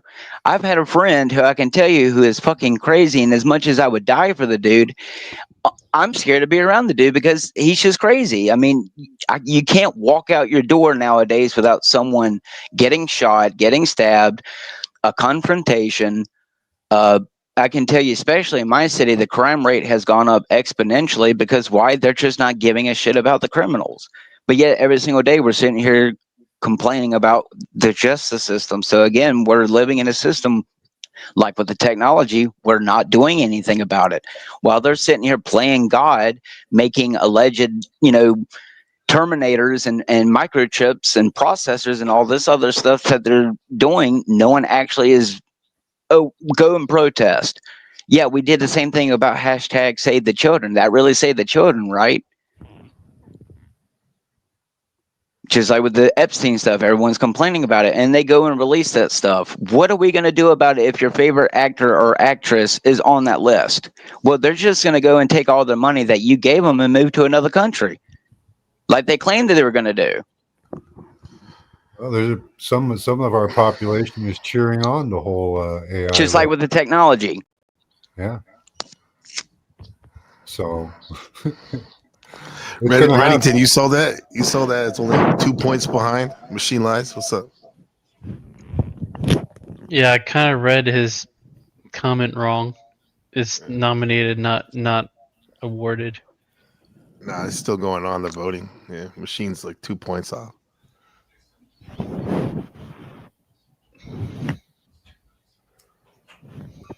Oh, yeah.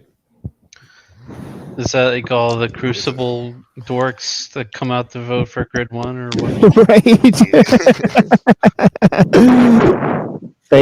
Rally the troops. Yeah, I think somebody was telling me that he was really trying to rally the troops and was like, I can't lose to TML. That's what I heard anyway. Sad trombone. That was funny. Yeah. It's for fun. It's for fun anyway, but it's fun. So y'all vote for Machine Lies, man. Hit up the link. Yeah, they try to have like debates over there. Like we could review one of his debates or whatever because they're terrible. So, they're terrible. Yeah. Probably not as terrible as that Jeranism versus OTW. You're the only person I'd vote for TML for sure. Yeah, I call them McGriddles. Yeah, I don't vote. McGriddles, yeah. I mean, it's funny how some people are making fun because I mean these awards. It's like, bro, it's for fun. It's like whatever, you know. People want to get acknowledged in that when we have the educational sector, and that dude Landry was making fun of the fact that like we actually have that. We're not just gossiping. Yeah, it's like EBT and like like Grid 1. Like they got a fat face, and that's because they drink a lot of alcohol. Right, it goes right to your head, dude. It's like moon face, I guess. Yeah, you get like you get like a fat. They get like a fat head, dude. Majin Buu face. Yeah, like Korean stuff. It's Fat that gets stored like in your head, pretty much. You can tell.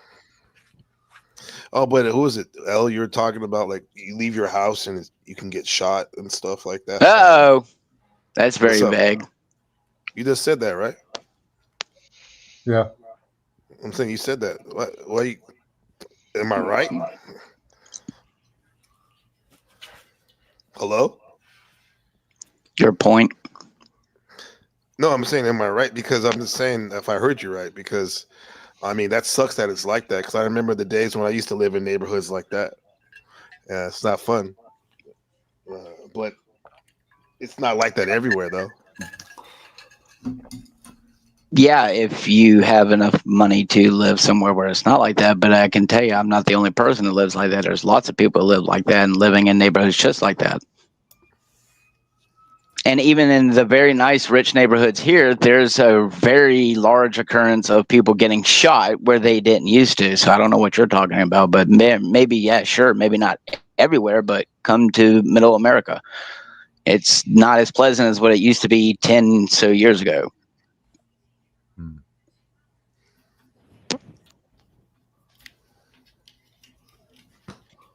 Yeah, I'm talking about the fact that it's different things going on everywhere. So it ain't like it's like doom and gloom for everybody.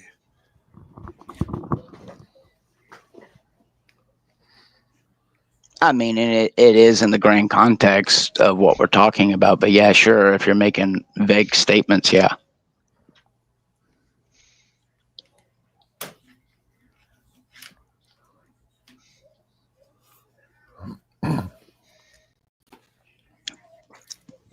It is doom and gloom if we're all living in the same fucking system. Because you don't have more money than Donald Trump or Bill Gates.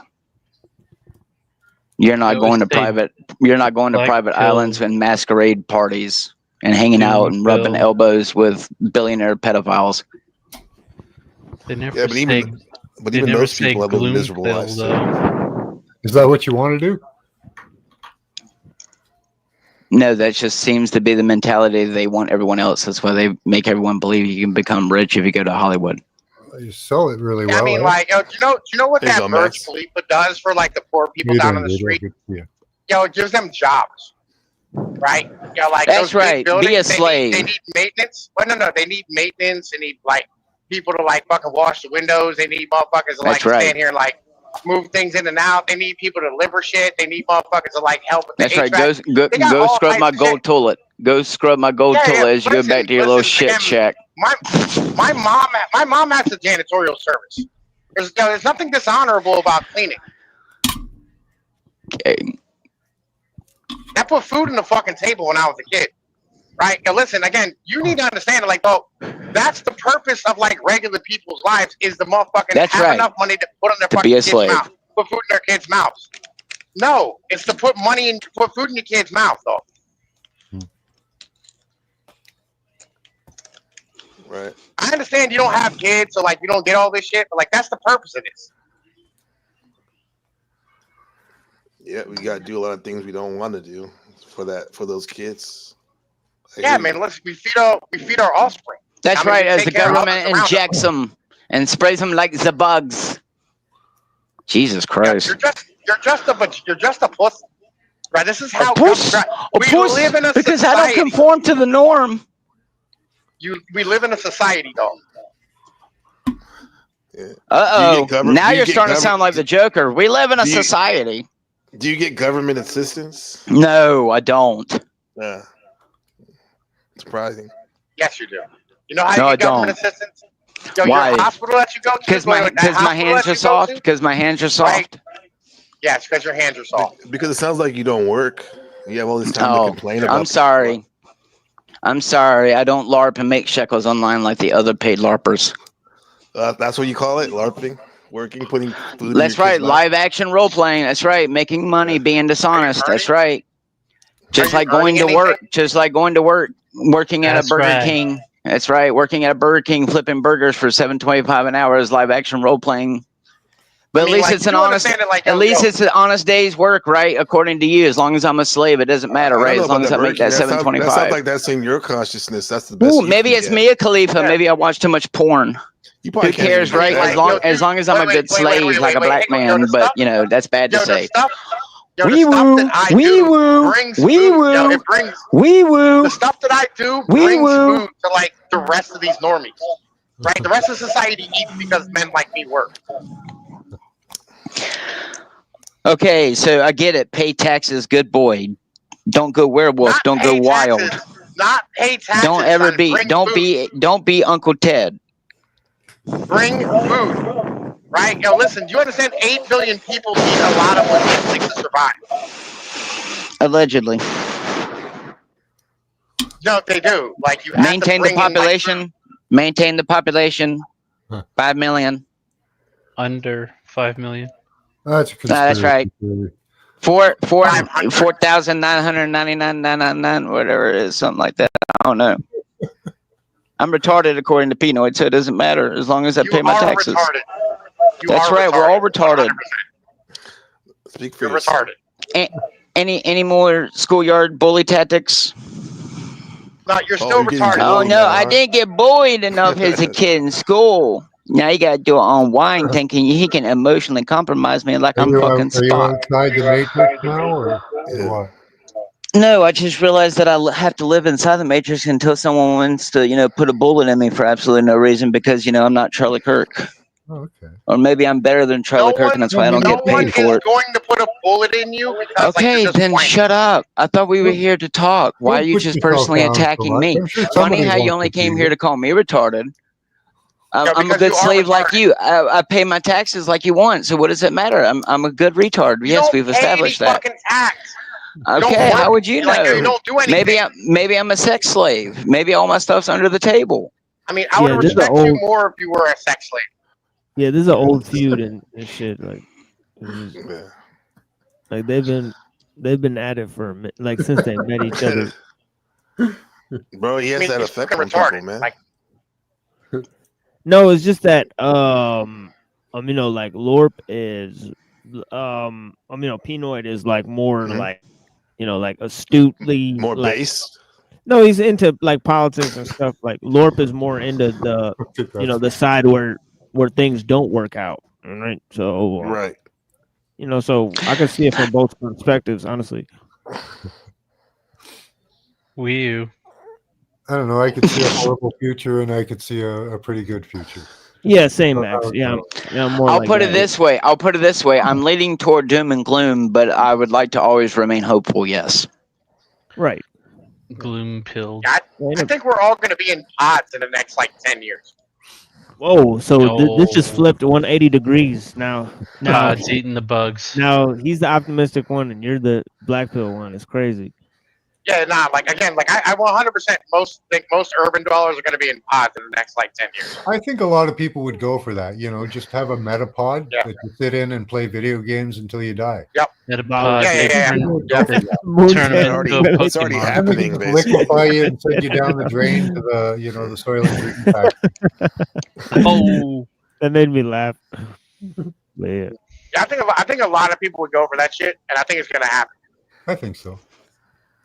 Yeah. We about to one up flow with the Cuxable. Be an all right end life, right? You figure, What is that? Well, I mean, from what I understand, like I think in the next like 3 years, you're gonna see AI fucking explode, right? We're like gonna have like 50% of the population out of work, and the government has no way of upholding their standard of living. They're just gonna put them in fucking pods.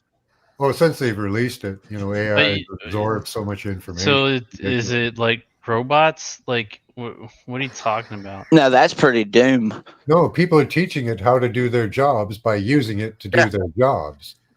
Yeah. So that's what's going to happen. AI can't freaking scrub a toilet. You need a robot to do that. I mean, you're implying consent, right? I mean, can you consent? I mean, what are they going to do about the people who are going to completely reject pods? I mean, like there's more than one way. Either, yeah. Like they'll have like a bunch of different methods. I mean, to make like compliance. Like, I don't think they'll force the pod on you. They're not going to force you to do it. Oh, by gunpoint if necessary. No. I think a lot of people just walk into the pod. Yeah, most people will. Most people will just walk into the pod. Look at how many people walked into the little pointy thing, right? Yep. Yeah, we're not going to talk about that though. Well, 80%. People are very easy to manipulate, right? So yeah, right. Total recall for all you dumb motherfuckers. But as long as you pay taxes. 5% of the 5% of the population is going to be like, okay, let's go to keep doing what they're doing because they're rich. You know what I mean? Then you'll probably have like 10% of the population that goes back to agriculture-ish, right, and does like maintenance, and then you'll have, you know what I mean, like fucking the rest of the population will probably go right into fucking pods. Right, because they're just going to let you run rampant, right? Yeah. Yeah, I don't think so. As if they don't know about your communities already. Yeah, again, they want the communities. They want you to be self-sufficient.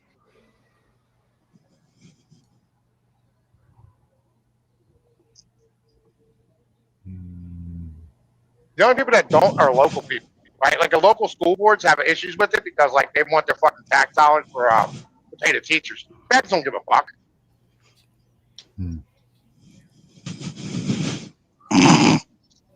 Feds stopped caring a while back.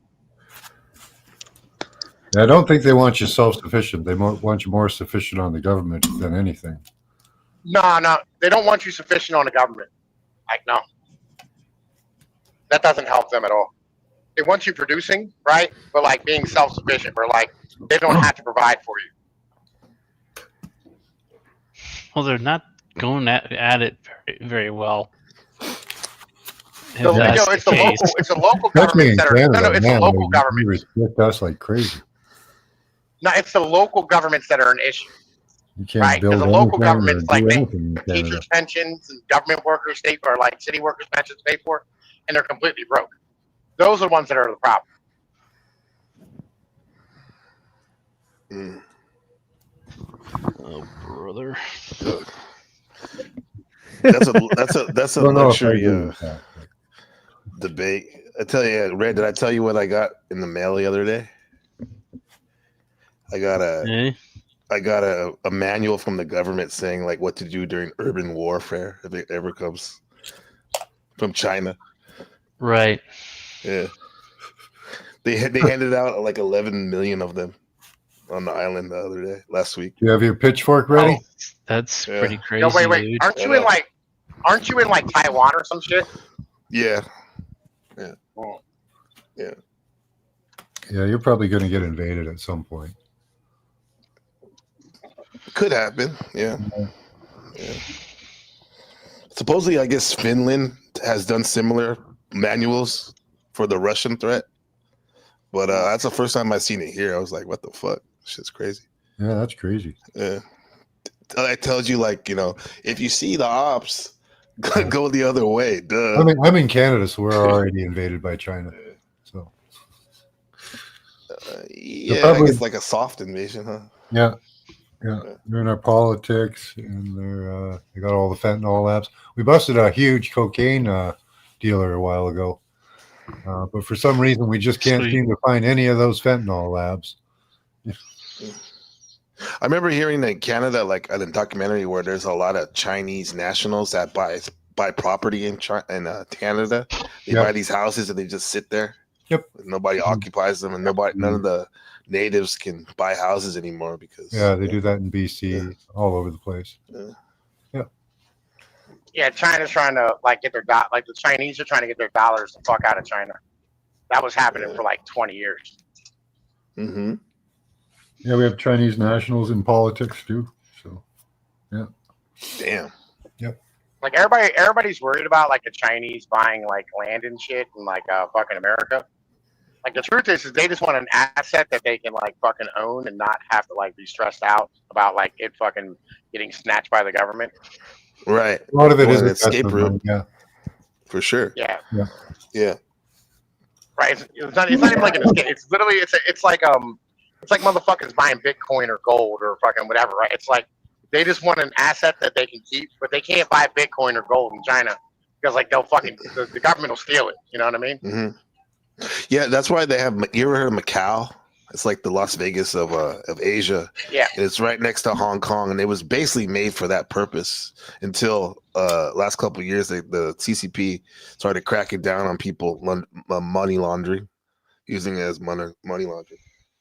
Well, I mean, Singapore. Was it Singapore? Singapore, Hong Kong. Which one just got put back underneath the Chinese Hong Kong. motherfucking? Hong Kong. Yeah, Hong Kong. Hong Yeah, Kong. Hong Kong Yeah. was big. They did jewels, right? So they'd move like hard jewels the fuck in and out, Yeah. right? And so like that's how they wash the money. Is instead of like using actual currency, they use like precious stones in order to fucking get the money in and out. Mm-hmm. Yeah. Yeah. Yeah, and I think their president, emperor, or whatever of China, he did this campaign called, to get out corruption. When in fact, he's probably him and his oligarchy is probably the most corrupt out of all of them. Nah. He actually did like a whole bunch of like getting corruption the fuck out, right? There was like a lot. Like you hear about what happened with the missiles over there, the fucking nuclear, the Dongfangs ones that they had. There's no honor among thieves. What they say? Refresh my memory. Yeah. So, all right. So like the Dongfang, like nuclear missiles that they had, like sitting in like the smaller like cities and territories, right? The locals, the local fucking magistrates, like the local, like CCP officials, sold the rocket fuel the fuck off and refilled it with water. Oh, little optical LARP. Yeah.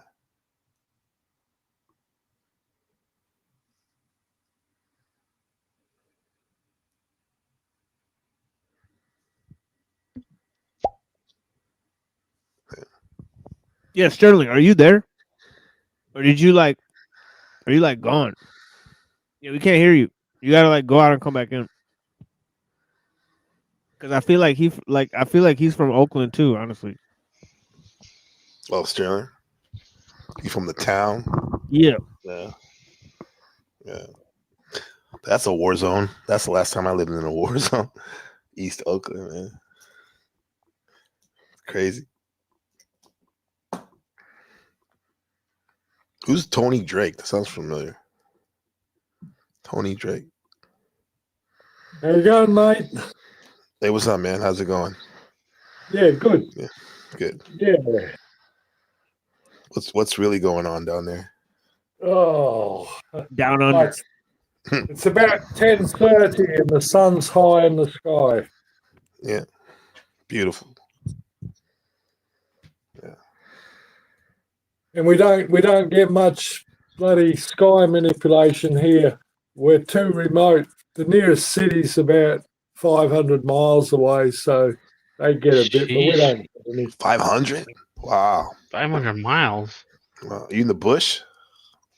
Yeah, I'm in the bush. No, yeah. fucking nowhere. Yeah, Sterling, you there now? Yeah, sorry about that. Yeah, you're from California, right? Or whatever.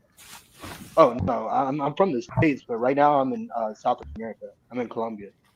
Oh, okay. Colombia. Oh, dang. Colombia. Where you from? You from the Bay originally? I've never been to California. No. Oh, okay. I'm from South Carolina. Okay. Oh shit. Dude, Yeah, what's like that in? Yeah, go ahead. Go ahead. I'm about to ask him. Are you ever gone to Bogota? I've seen those videos where some of those places, right? There's like professionals all over the street working. I've actually never been to Bogota, which is the capital, because everybody tells you not to go there. They're like, it's ugly, it's boring, there's no culture there, don't go there. So no, I've been to Colombia many times. I've lived here on and off, and I've been to Medellin, Barranquilla, and Cartagena. I've lived in all three of those cities. Yeah. I highly recommend it. Would you say it's safe? It's safe where you live? Like you can walk outside at night, go to the park or something? 100%. Yeah, absolutely. And that's one of the first things I noticed. It was when I came down here the first time and told people I was from the States. They were like, "Oh, it's dangerous there, right?" And it was weird to hear them say that about us when we say that about there. So it was a learning experience. Yeah. Cool. Definitely feel safe. I got armed guards in this particular building right here, like 2 in the front, 2 in the back. You know, yeah, definitely. So that leads me to believe it's safe in some places, but not safe in others. Absolutely, that's Yeah. true. Yeah, It's true. Very Pretty much cool. anywhere. Yeah. Yeah. Would you say that living outside America, you see it differently? Either you see it for in Well, a better light or or well, lesser light or neutral. I don't know. What do you think? it definitely gives you perspective. I feel like. I mean, but when you're saying what's better or worse, like America or living out here, Uh, I, I, yeah. Okay, I, that's good. That's a good start. Yeah. I mean, You like prefer there there's certain. or in America? I mean, yeah, you can't help but like constantly compare it, right? And so Yeah. Right. there are things that are better here, and then there's things that aren't. So I mean, you know, Yeah. yeah. I have that love hate. Not maybe not. This is my words. Like a love hate relationship with Taiwan, where there's times where I can't wait to go back home, and there's other times I'm like very in a good place, happy I'm here and stuff. But that could be anywhere, huh? Even if you live in a different state in America, you move around. But in the end, it's a state of mind, right? Absolutely. Yeah. Yes. Yeah. Home is where you are. Yeah. And happiness is what you make it, and your life is whatever you want it to be. If you don't want it to mean anything, it doesn't have to. And whatever you want it to be, if you get value from that, then I mean that's what it's about to me. You know, to Yeah. each their own. No, it's true. I believe that too. But That's have you right. ever been? That's Have you right. ever Do been? what Have thou you ever been wilt. in? Hold That's up. right. Do what thou Have you ever wilt. been? Have you ever been in a state like where it's hard to see that though, the positive part, because you're so bogged down in with life and depressed or whatever that it's hard. Even though that may be true what you just said, you know, it's hard to see that. Or have you been in low places, Sterling, where you can still have that positivity?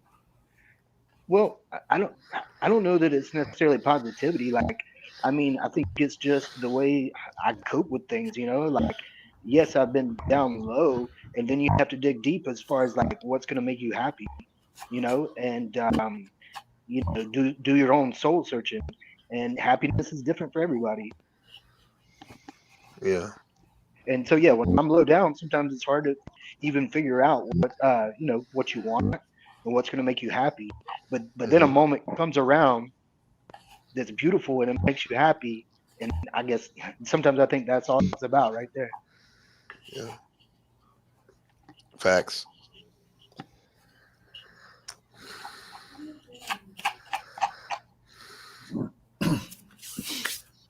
Yeah.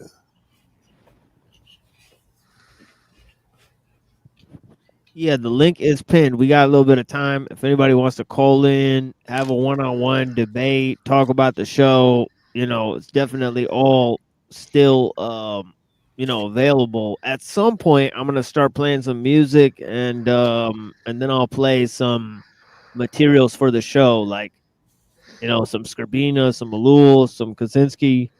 You know, most likely we'll just play that stuff before we shut down the show. But yeah, I mean, for now, you know, I mean, it's really pretty much a free for all. I know we pissed a lot of people off yesterday. A lot of people unsubscribed. You know, so I mean, if they want to call in, it's a free for all now. Later, when we're talking about the topics, you will not be allowed to call in and just talk about whatever you want. Right. So this would be a premier time if you have grievances, right, with the channel, right, with the Airing of material. grievances. Yeah. Bring the smoke. Right. Blow my smoke through the galaxy.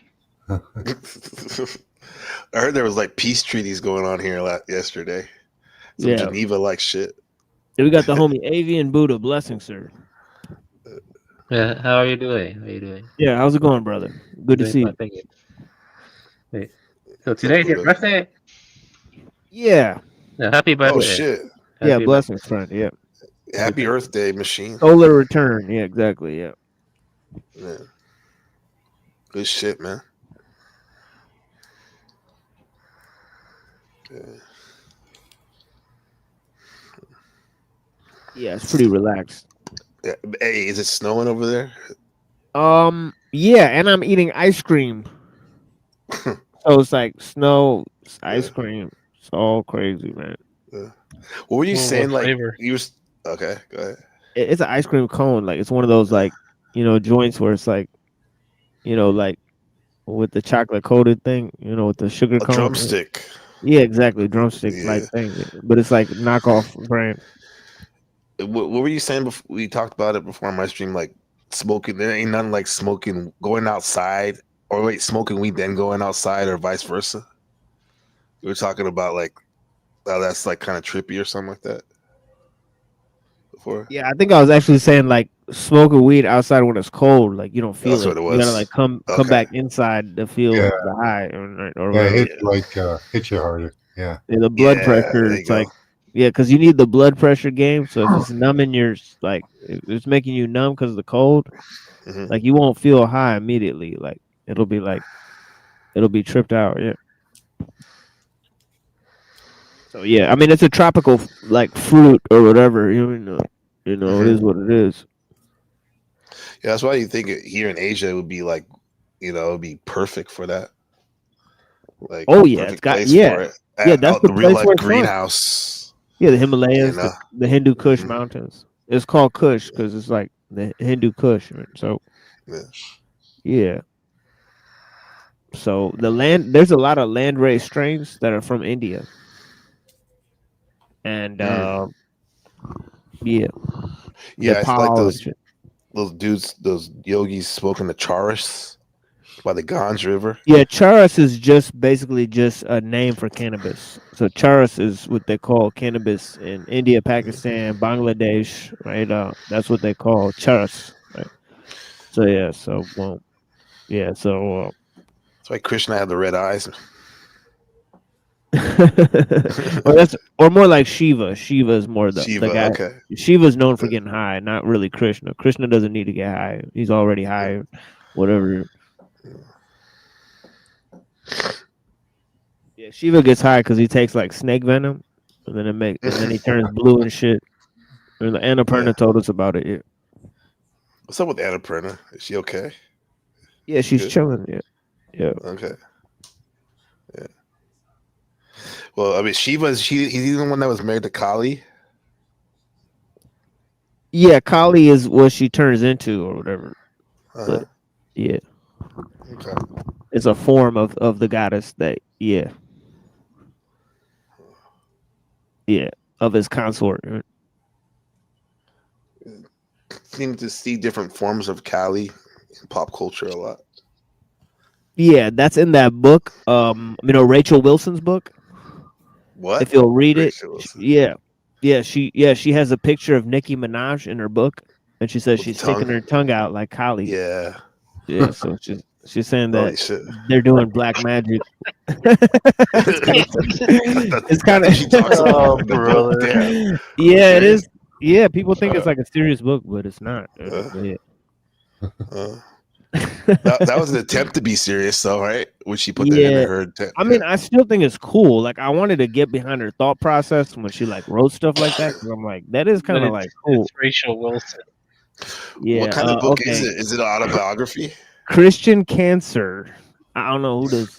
I don't know if I was supposed to read this out loud or like read the name, but I've never. I don't know what this dude. Rabbi Kook. Is this a porn bomber? What's going on, homie? Rabbi Kook, you're on stage. What can I do for you? Oh, okay. Yeah, we I'm know praying this guy, for all you goyim. I'm praying for all the goy. Okay, yeah, man. We know this guy, man. What's going on? Holy shit. Need some goy slop? Is that what they call it? Yeah, return to the. Yeah, let's put him in the middle. Let's put Rabbi Kook in the middle. That way he can answer all our questions. Yeah, we'll bring you in, Rabbi. There's a holidays. Spin the dreidel. Hashtag spin the dreidel. Yeah. I saw a Ted Kaczynski interview, and I was like, damn, I wonder if Muhammad's seen this shit. I posted the link. Oh, okay. Where did you post the link? in the In back the chat. private chat. Oh, okay, yeah, for sure. Ted Kaczynski interview. Shit, we about to review the shit out of this. Or is this Oh, you're talking about this from the movie? From In His Own Words? Yeah, it's chopped up. It's some interview he had with this lady, but he's Yeah, you don't Earth see any First lady. Yeah, yeah, I know. Yeah, I seen this on Netflix. Actually, Skrbina's in the documentary. If you watch it, In His Own Words, Kaczynski. Skrbina's in the Netflix documentary. It's pretty dope. That's right. Some of those folks in the panelverse were tripping out because he has a actors page or something, IMBA or something, right? Yeah. IMDb. Yeah. Yeah, they'll say like, yeah, because a Moose and them have one. But see, if you have academic credentials and you show up to like a movie and shit where you're expert on shit, that's way more prestigious than making like crap films that nobody watches. And then you get an IMDb page because you made a production company that's trash. I mean, you're casted as yourself, so Right. You're not playing a character. Right. Unless you're the character. Yeah, thanks for sharing that, JG. I'll check that out, mate. Yeah, it was on BitChute. Like you can't find any of his interviews on YouTube. It's all Yeah, it's from bullshit. Netflix. Yeah, it's from Netflix. In His Own Words, they got 3 documentaries. I think one is like John Wayne Gacy, and the other ones they threw them in a pile with like the most strangest like dudes who like cut people's dicks off, like ate them and shit. Yeah, no, like put like people's dicks in jars and shit. Like it's like what the fuck. I got you. Yeah, I didn't know it was on Netflix. Yeah, yeah, they put it like in a series with like a bunch of serial killers, like Jeffrey Dahmer type shit. Yeah, it's like some guilty by association. Yeah, even though like his shit, but he actually mentions Alul in those interviews, on Netflix In His Own Words. And he talks about how when he read Alul, it all clicked for him and all that stuff. Right? So it's pretty cool. Yeah, I noticed that. I was like, oh shit, Alul. Yeah, exactly. Yeah. So he actually mentions Alul. So yeah, we might reference that because we're going through Alul and we made connections to that. But yeah, it's well known his connections. Obviously, Skrbina and Uncle Teddy have a correspondence in the book Technological Slavery, and there he talks about Alul's ideas too. So yeah, he's quite extensive with that. So yeah, we get into some heavy shit here. I don't mean to like drop a bunch of shit on people, but like it's not for anybody in particular. See, that's the thing. It's not for like specialists or people that are really religious or. It's just like for people to consider, like this is the shit. Like everybody's technologically enslaved, so it's not like you're special or anything. You talk about it or whatever.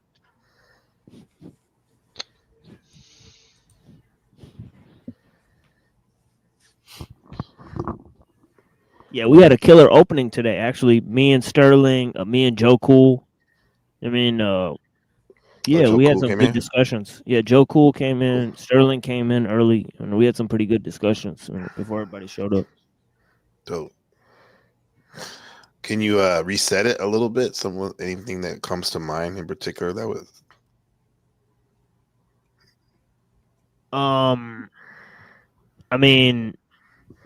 With Joe Cool, it was like more like about like different shit, like just on the show, like politics shit. Like with Sterling, it got more into like creativity, like what you can make, and like how you make things, and where ideas come from and shit.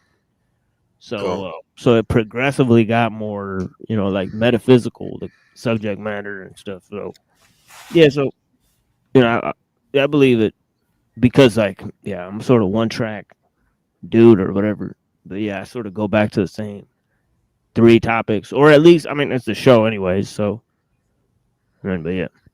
No, that's cool. It goes with the dynamic you spoke about earlier. How I'll paraphrase my words. Like this is the best of times and worst of times for people, in a sense that like that dynamic of Sterling and Joe. Like Joe literally is in the field, in Chirac and all over, in the trenches, and Sterling seems like he's living in a cool place in Columbia. You know.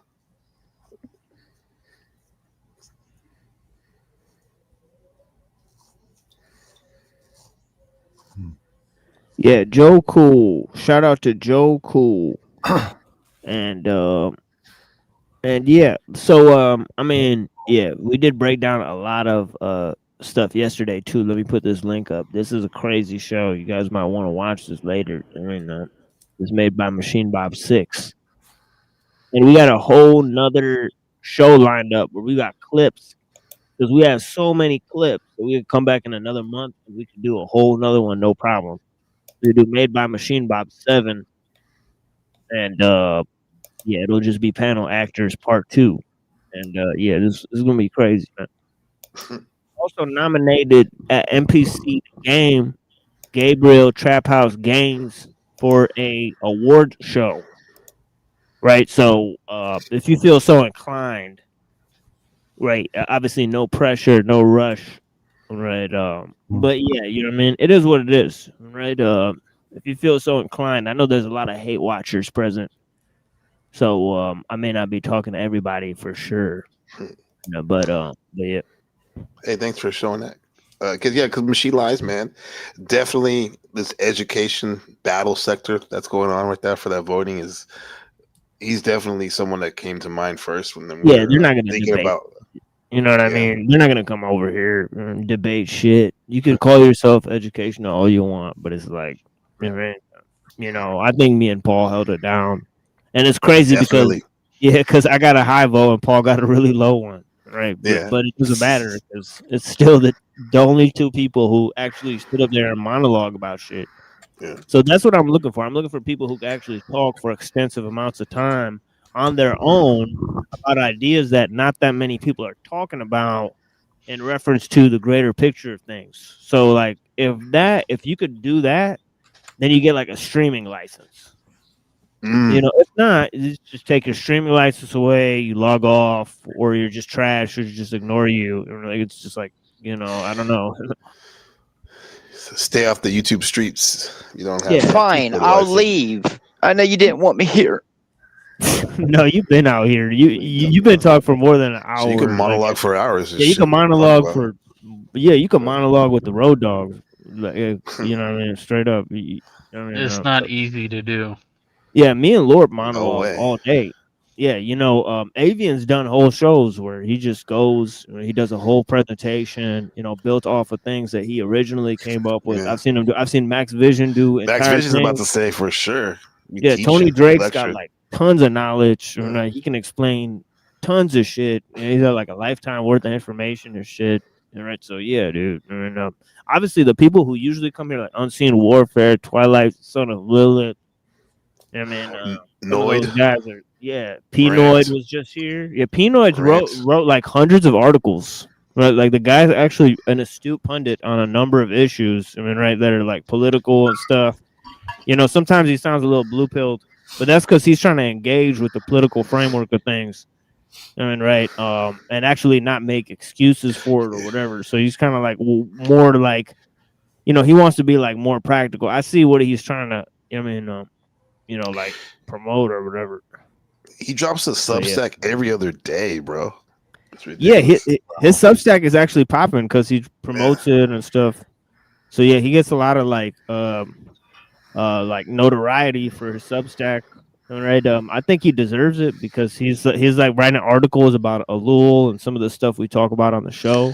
Yeah, blessings, Panelverse. That's something. Yeah, you know, like we were watching Orthodox Guy one day, and this idiot was saying that the founding fathers never read Machiavelli and shit. Me and Pinoy looked up John Adams' book and shit, and we looked up like whole quotes. Where he like takes out whole pages of Machiavelli and quotes them and shit. Exactly. Yeah, we went on this dude's show, like, and he flexed on his show. He flexed the knowledge that we gained, like figuring it out on the show, and then he called into his show to embarrass him. It was hilarious. Damn. Now, I've seen him do like talk shit about Machiavellian isms, folks, but then I've heard him like quote from Machiavelli too, so it's interesting. I don't know. Thanks, Brown Boy. Didn't Jefferson have a Quran too in his Yeah, he had a library? Quran. Yeah, he had a Yeah. Quran. But like they weren't really like in favor of Islam or anything. They weren't really in favor of Christianity either. But neither deist or Freemason, right? yeah, they're like cultural Christians. I mean, right? They're nominally just occultist, deist, or whatever. Yeah, I think he may have had that. They were referencing in the PBS documentary about like how at the time they had that Moroccan like wars going on, the tears stuff, and he may have used that maybe under Machiavelli strategy to understand that quote unquote enemy. You know what I'm saying? So yeah, his enemy anyway. Yeah, it's hard to tell who's Machiavelli's enemy at any given time, because you know, right? Like he's imprisoned, and then he wants to work for the people that imprisoned him, right? He's also spying on them. He's a crazy dude. Is that kind of like flow state? It's like, give me bigger scraps. Oh, you put me in prison, but give me bigger scraps. Yeah, but it's a little different because it's like Machiavelli's like At least Machiavelli was smart. Right. Well, Machiavelli wouldn't go he didn't go and like debate alongside the Medici's, and then they're like, we don't want to work with you anymore, and right, and then he's like, well, at least give me a bigger scrap, right? He actually got imprisoned for trying to overthrow them, and then as soon as he got out of prison, he's like, well, you guys could learn a lot from me. You guys should actually hire me, because like, you know. That's wild. Yeah, dude, that Machiavelli act, bro. Like just like how like 10 years ago the Alan Watts and the Carl Jung content was like wild and trending on YouTube. Damn, Machiavelli's everywhere. I mean, I don't know if you guys have noticed that. Like all these like AI generated Machiavelli philosophy videos and stuff. Oh. Yeah, Machiavelli. Like what would Machiavelli do in the Nietzsche modern world? Yeah, they think they're slick with like Machiavelli and Nietzsche and stuff. It's like, bah humbug. You know? Get a bracelet. What would Machiavelli do? Yeah, he'd go to work and then go write some books. Like, you know what I mean? Like, what the fuck else is he gonna do? Yeah, exactly. Surf the apocalypse.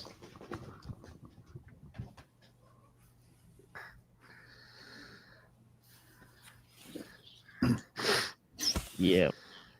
I mean, Alul says he says say what you want about Machiavelli. He says none of his theories ever were able to be implemented until the technical age because they didn't have the power to like do that shit.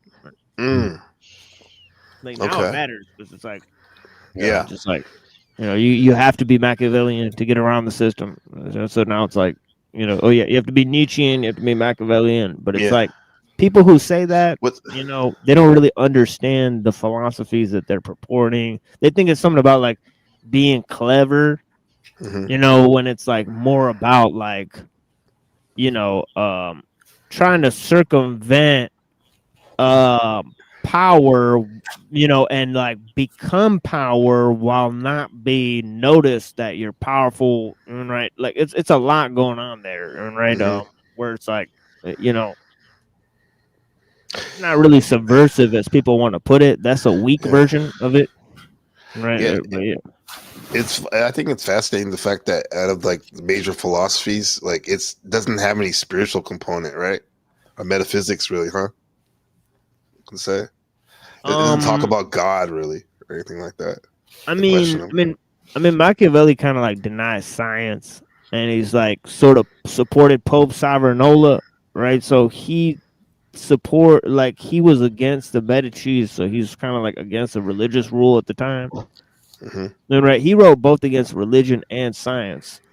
Right, so he's kind of like juxtaposed to both. Like he thinks like politics or history should take precedence over both of those things. All right, so he's kind of like more like, right, and that's how like Nietzsche was too. Right, they kind of thought, well, all this hoo-ha about like, oh, you create like a scientific utopia, like they thought that's never gonna happen. And if you create like a religious kingdom, they're like, well, people aren't gonna like really be good because like they're good, like like they're just pretending, right? So they just like came out, they just said, well, like religious stuff and scientific stuff, just use it to create the best type of state. Use the people as a mold.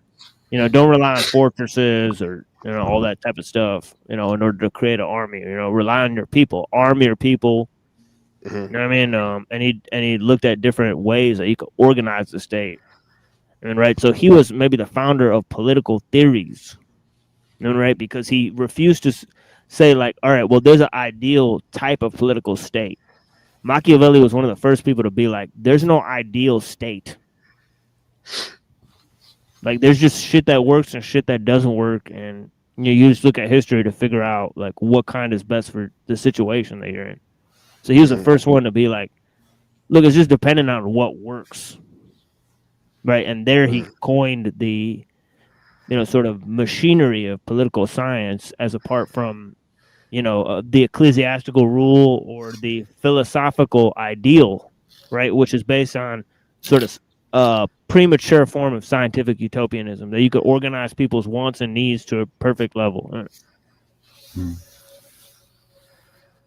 Yeah. Yeah, it's crazy stuff. Yeah. Yeah. Sounds like a possible future. Mediate people's wants and needs. Yeah. That's right. You want an Amazon drone to go and drop off all your merchandise. Come on. Yep. A machine the other day when we were on Mel and they were talking about like the origins of the universe. I think right before you got on there, like I thought it would have been great because someone had asked a question about like religion and science and stuff and like how that evolved into how one evolved into the other. And I remember you had broken down. What's up, Joe? Cool. You had good, man. You had broken down before, like I don't know if it was how it was like animism, religion, occultism, or science. Do you remember that discussion we had before? Like, yeah. Like, can you kind of summarize that? Because that shit was fascinating.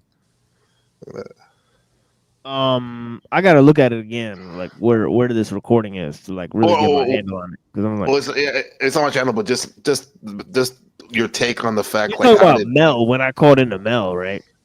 Well, yeah. But before you came in, I thought it would have been you would have been a good person to ask because someone was talking about like how religion morphed into science, and I remember you guys spoke on many times about I've how given the spiel like cult. millions of times. I've given the spiel millions of times here on the show. So so like if you look at like my last 10 shows, it's literally the same spiel, right? But just expanded, right?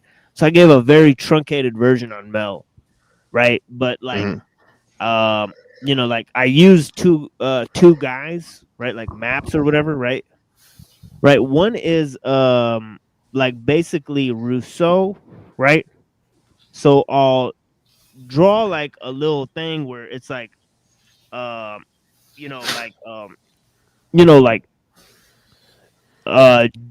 like a spirit that's part of nature, right? So if you see nature peopled with spirits, right? So there's many of them. And this is really there in the statement all is full of gods by Thales, right? So you move from pantheism to panentheism, right? Meaning that God, sorry for the people that are trying to join, right? Our studio is full at the moment, right? So, you guys be patient and, call in some other time. You know what I mean? Usually we don't have this many people, but I appreciate you guys. But yeah, so Pantheon to Pantheon or something you were saying. Yeah. Pantheism to panentheism, right? That means that one is that God is everywhere, right? And it's multiple like gods, right? To there being one God that's within everything, right? So so panentheism sort of goes with like this abstract principle that exists within nature. Right, so they gradually move to like nature's laws, right? So this is kind of what I was trying to explain. And nature becomes its own God after that. No, it's actually nature is God in the beginning, right? What happens is that God becomes separated from nature, and then man becomes separated from nature through the use of his reason, but becomes connected to God through the use of reason. So it's like basically nature becomes sublimated first to God and then to man through his reason, right? So it's like two-part process. I get So the second part, the first part about sublimated. I think that's the word you just used too. Yeah. God, nature becomes sublimated to God. I think you're saying that nature becomes distinguished, different from God. Exactly. And, Precisely. Yeah, yeah, precisely. Right. So so that's a movement from animism to panentheism to a God that exists outside of nature and is a sort of immaterial God that influences nature to the archetypal man that uses his reason as a bridge between nature and God. Right. So it's like a successive steps. And right. And I'm sorry for the people that are knocking on the the How do panel you door. get back there then? Once you become separated, you believe nature is a different beast, science and all of that is different from God. How do you get back? That's $1 million question, right? Is how do you reverse something that's both ideological, psychological, and technological, right? And also metaphysical and spiritual, right? So I'm talking about something that's working on many different levels, and that's why I bring up the history of the occult, I bring up the history of science, the history of philosophy, right? The history of all these different thinkers, right? So if I had to break it down, right? But Rousseau's thing is this, right? He said, first, man saw people. First man saw nature peopled with spirits. Then man took God out of nature and put him in the temple, and then man made himself God. He moved into the temple himself.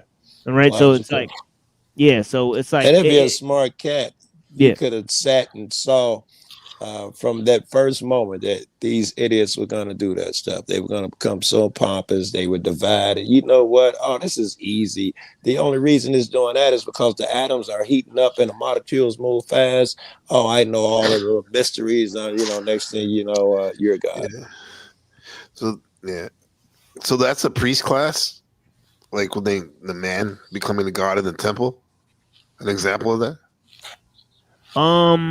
No, that's more the scientific age, but the priest represents God being separated from nature, right? Okay. So so the separation between the church and the state means the separation between the heavenly and earthly duties or whatever. So and then also you got to have God affect the world, right? The world is in a malleable state and God is eternal.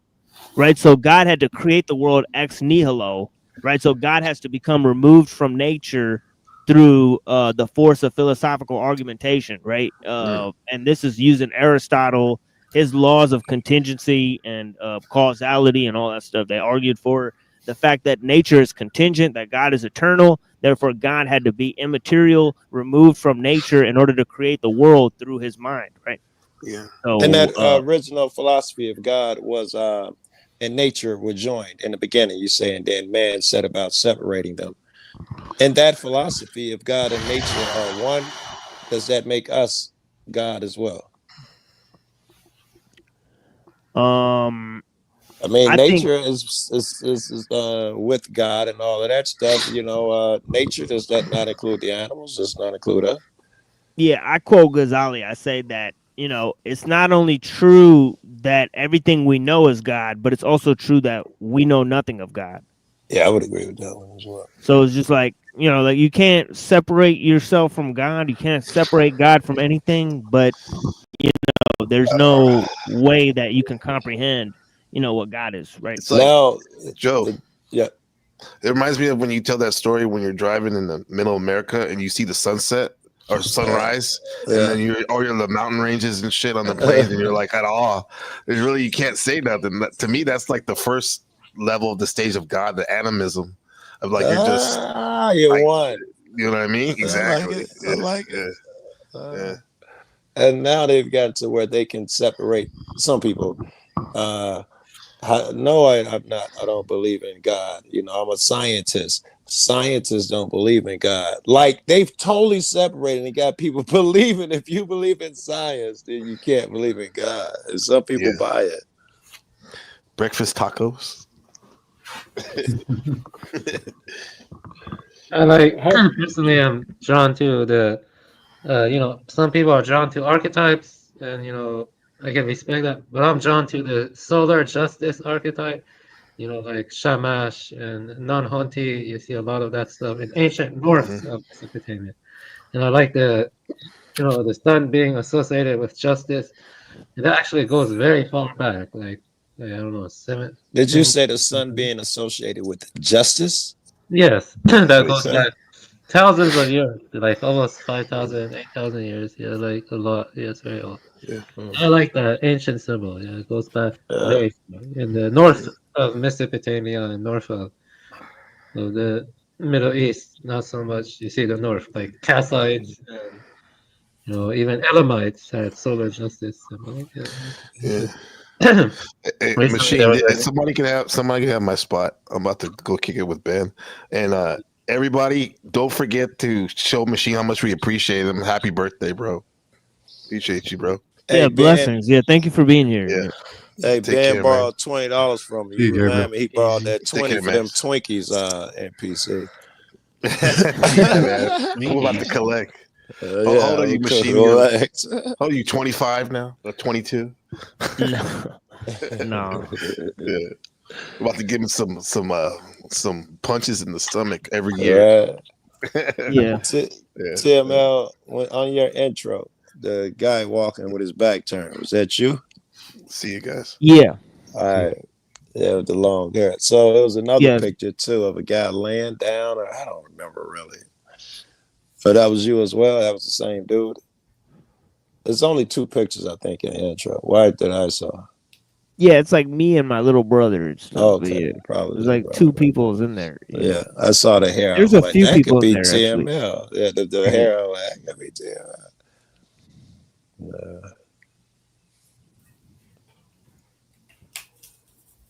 Yeah, we recorded some of those episodes. Honestly, I had him hold the camera a lot of times. It looks wow, like like you were on top of it back then, and I don't know. Yeah, those are old. Every video I played in the intro was like more than 2 years old and shit. It's like Okay. way old. Like I all of thought it those. was like a lot older. Yeah, all that shit is old. Dude. So Yeah, that you're shit is young, like motherfucker. from when You're we started young. the channel. Yeah, All right. I'll be younger forgetting. than now. Be forgetting when I be rapping with you cats. Some of you motherfuckers might be half my age. Yeah, I wasn't But- like that young.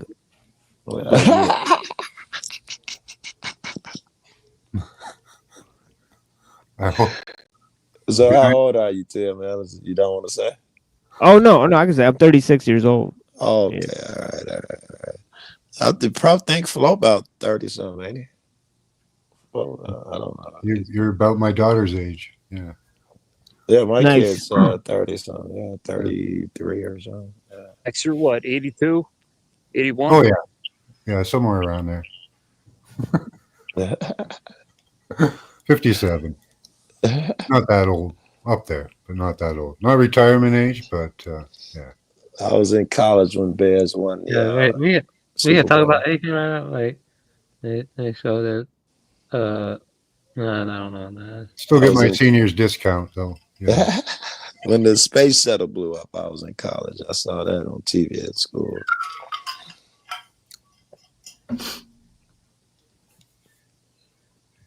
Yeah, we about to do crazy music show. The first thing is me and Lorp have a crazy music thing, because some of his videos inspired me to make tons of things. All right, record a bunch of shit. Yeah. I made a bunch of Lorp recordings, honestly. All right, especially the ones we used for the Juiceable. Then I recorded the entire tape Flip Hamburgers or Die by Bomb 20. And yeah, that is just a treat to listen to. If you guys have not heard Flip Hamburgers or Die by Bomb 20, I don't think I have. it's a masterpiece. I don't think I have. Yeah. Yeah, I'm gonna talk about something. It's like you said, we can talk. Well, I don't know. Well, let me just show it. Yeah, like let me see it. Go for it. Yeah, Go for it. We only got like a little while left. criticism. I've been thinking about it more lately. Actually, I'm kind of distrustful of stuff like the Tao Te Ching. Believe it or not, I read it and like look at this. I want to talk about it a little bit. And something I want to. It's the impromptu debate time where I try to defend the Tao Te Ching. Tao Te Ching. No, I don't like it that one. I can respect it, but yeah, I'm done with that stuff. But you can share that. I'll explain what I believe in.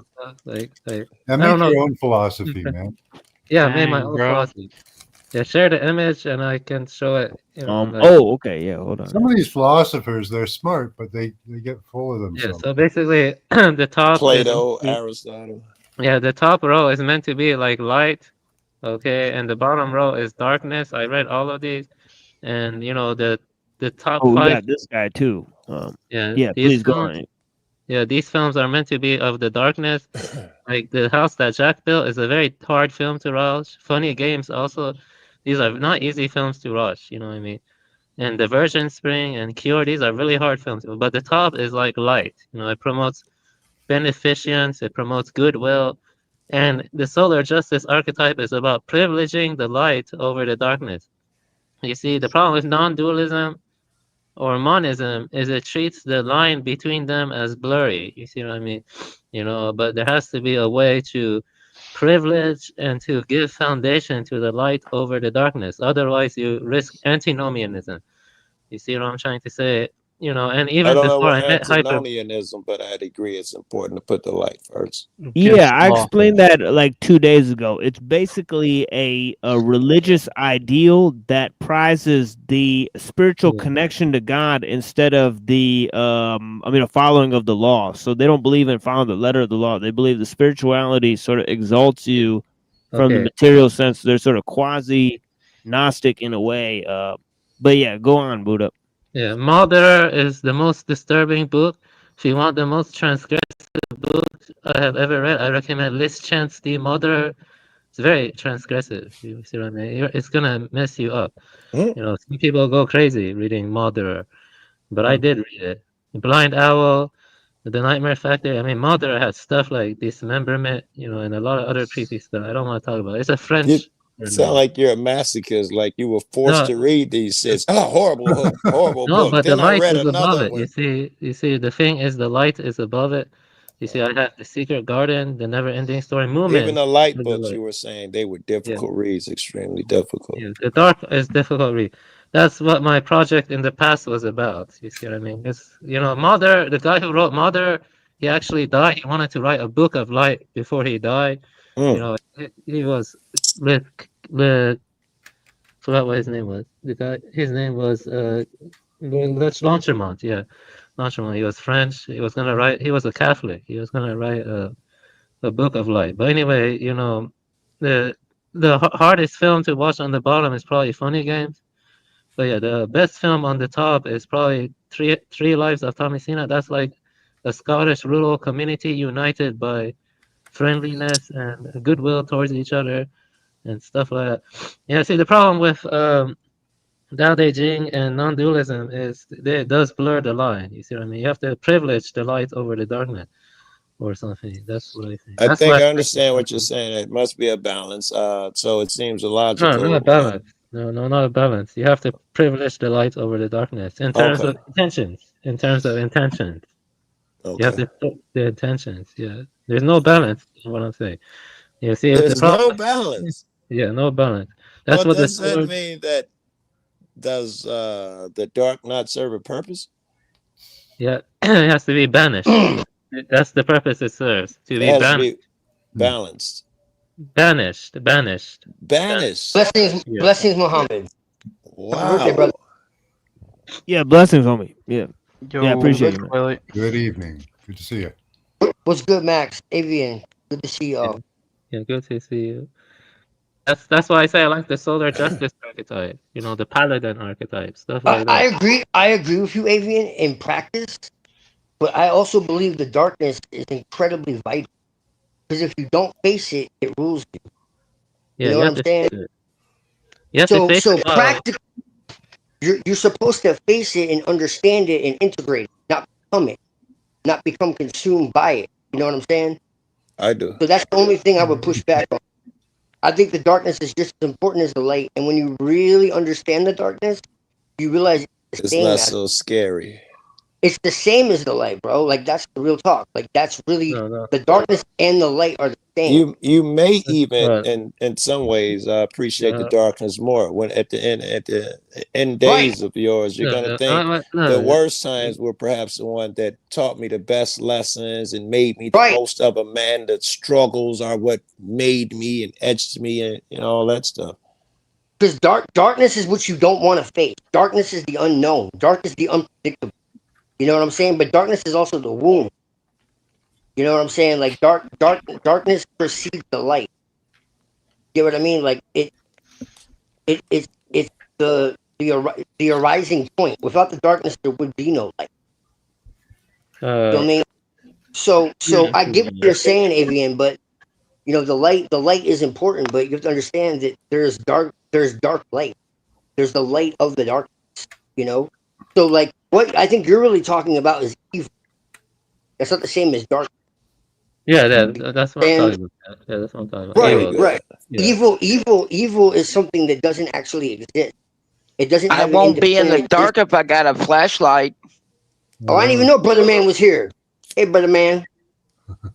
Wait, I want to hear you talking about how evil doesn't exist. I know where you're going, but I want to hear it anyway. Yeah. Evil doesn't exist because it's not something, it's a type of nothing. It's a deficiency. You know what I'm saying? Evil is the absence of good. Evil is the absence of love. Isn't that what the Orthodox guys are saying about the ontological problem? Well, if that's what they're saying, they're right, man. I don't agree with the church too much, but if that's what they say, then I agree. Because it's just a privation of the good. Right, exactly. It's the denial of the good, really. It's good inverted. I'm not sure just because it's good inverted or the absence of good or whatever. I'm not sure that means it's not real. Right. Well, what I'm saying is it only exists because the good exists. If the good didn't exist, it's logical. It wouldn't be it would be purposeless, and the good could exist on its own. Well, evil is purposeless. It has no function. No. Like a candle in the dark, there's only light. So is it not true polarity then? Right. Well, that's the difference between polarity and duality. You know what I'm saying? Yeah, like the problem I have. Yes, we understand. Everyone has good, everyone has darkness, and you choose which one. Right. Exactly. It's a choice. It's a choice every single day. You have to choose the light over the darkness. What I'm saying is it's not like this is all good over here and this is all evil over here. Nothing's black and white. Everything is gray. You know what I'm saying? So everything has shades of both, and it's a choice. And ultimately, it's a denial of what is right, a denial of what is good, a denial of what is pure, a denial of what is love. And so that's what evil is. Can't you deny, let's say, evil maybe a bit more? Because I'm thinking maybe you could deny love and remain neutral if there is such a thing. And evil has its own living, breathing intent where it goes across the line and it ain't just neutral, it is active. Right. No, it isn't neutral. Right. So like the opposite of love, people say is fear, but realistically, it's kind of indifferent. It's like, I don't hate you. I just don't care if you exist or not. Yeah, I feel like you have to. You know what I'm saying? I always thought the opposite of love was anger. If I don't love someone, I usually hate them, which is anger to me. Because you have to have love. I don't hate no one. If I hate you, it's pretty bad. No, It's real bad. you have to love something in order to hate it. You either have to love somebody so much and then they do something to piss you off and that becomes hate, or you have to love something so much that someone else is interfering with something you love and then that becomes hatred. So no, they're actually polarity is the same, just like pain and pleasure are the same polarity. What if somebody just does something really bad to you? Can you just hate them for that? Right. Yeah. You can love them still. But you love them. But that comes from Somebody hit me self-love. with a baseball bat, I would probably hate that person. You know. It sounds like Yeah, we're all because you dealing love- with narcissists in our life. because you love yourself, or at least you should. Well, yeah. You know. Mm, But I have really to- it's in because it's Self-preservation. it's really indifference. It's like I don't hate you. I just don't care if you exist or not. I'm completely I don't like I have no because I'm still putting energy into you if I hate you. But if I'm indifferent, like I don't care if you live or die. Boy, we sure do seem to deal with a lot of that around here. Right. Well, that's Sad the way. Jamal. That's the way of the world, brother man. You know that. Talked about that. That's why I think hate serve a purpose down here is to No, it does. to burn away some things away from you. This is a class, a training course, and all of that. For sure. And For sure. demons, devil, hate, whatever you want to call it, all plays a role down here. Oh, for sure. Yeah. And anger is something that can be very positive if it's not destructive. Anger can It's be a a tool. motivation to get shit done. You know what I'm It's a tool, saying? like everything else is a tool. You shouldn't think Right. it's negative, Right. inherently. Well, Right. you know, That's like, what we've been told to not be angry, to not be frustrated, to not have anxiety. Like, nah, bro, that's wrong. You should hang on to those things, but it's just a matter of how you utilize it. And Goes back when to what I was it's saying about the dark. well, You know what I'm something saying? should exist. Like Darkness and Yeah, anger like- can be powers that you can utilize. You know what I'm saying? You know, If you're angry for a good reason, if you have righteous indignation, and that motivates you to get the fuck up out of your situation, or to get the fuck away from somebody, or to correct like- a wrong, you know what I'm saying? There's nothing wrong with that. right, or the anxiety makes Well, you take care of some business, handle some business Right. that you need to handle. Yeah. Right, it's like- that's the impetus. Now, if you use anger to go and destroy something or to ruin yeah, someone's that's- life, that's no. different. Yeah. But if you use it as something constructive to build instead of destroy, then that's positive. You feel me? And so that's Yeah. what I'm saying. Everything has a polarity. So nothing is inherently evil. It's just a matter of the intention. Instances where that polarity is broken, the polarity, like, you know, Liz Chastity Mother. I recommend reading that if you want to see the true face of evil. Liz Chastity Mother. You know, it's classic French literature. I recommend reading that. It's more metaphysical than Marcus de Sade. You know what I mean? I mean, Avian, if you saw someone like Epstein hurting a child, bro, Yeah. in front of you, That's okay, what the and yeah. you knocked them senseless and put them in a hospital, Yeah. or even hypothetically speaking, for entertainment purposes only, Yes, okay, but- took them out, okay, is that evil? Put them in the ground. No, but I'm talking about All the right, so that's what I'm saying. phenomenology of the- You see, what I'm going into is more the phenomenology of the Epsteins. I'm saying that's evil. The phenomenology, the intentionality of the Epsteins is evil. Like, when Because you it go serves into- no purpose. It's pointless. Yes, It's only but- for self gratification and That and, is the purpose. Yeah. Yeah, but Right. yeah, but that is a intentionality. But if somebody saw a bunch of kids being hurt, qualitative aspect of it is something. You see, I think it doesn't make sense to say it doesn't exist when we do see it exists. You see what I mean? Like it's the unfortunate reality. That's the way it. but what I'm saying, bro, is if we walked in somewhere, right? If we ran up somewhere, all right. If we rolled up somewhere and we walked in in a building and we saw kids being fucking hurt in front of our eyes, and we pulled out a fucking gun. You're repeating yourself. Save these kids, okay? Is that evil? Yeah, Just but you ask see, them you that. get my point. You see, I'm talking about their mentality, their phenomenology. Mother is from the first person perspective of sick, man. Mother. It's a sick novel. You see what I mean? Like, it's Right. gonna make Yeah, I you know what you're talking about. Yeah. There's a movie. They made a movie. They made a movie on it. It's really sick too. They made a movie on Mother. Yes. Mother movie. Don't watch it. But my man was talking about evil or anger. You get angry and you beat up the guy that's hurting the kid. Anger isn't necessarily evil or bad at that moment. Right. That's what he was going. You're confused. They haven't made a movie on Mother, I think. No. They haven't. Well, there's a movie called Mother. No, you're confusing it. You don't get what I'm saying. You see, you're not listening. I'm saying Les Chance the Mother is a French novel. It's a realist novel. It has heavy Gnostic themes. You can look at the Wikipedia. Check it out. And so, Okay, well, send it to me. Send it to me then. I just know there's a movie called Mother. It's very disturbing. No, it's not that. It's not that. Yeah, that's not what I'm talking about. Okay. Yeah. All right, well, send it to me then. Yeah, I'll check it out. If you want to understand the nature of evil, I think reading it is good. Though. You know what I mean? Oh, trust me, I understand it. Have you what'd you come up with? You read it. What'd you come up? The Nature of Evil. What'd you come up with? Me? Yeah, you kind of read the book, right?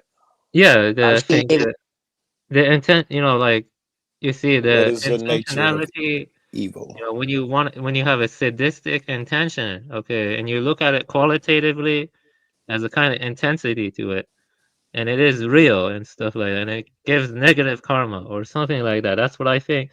If you reject that, then you lose all basis for morality in life.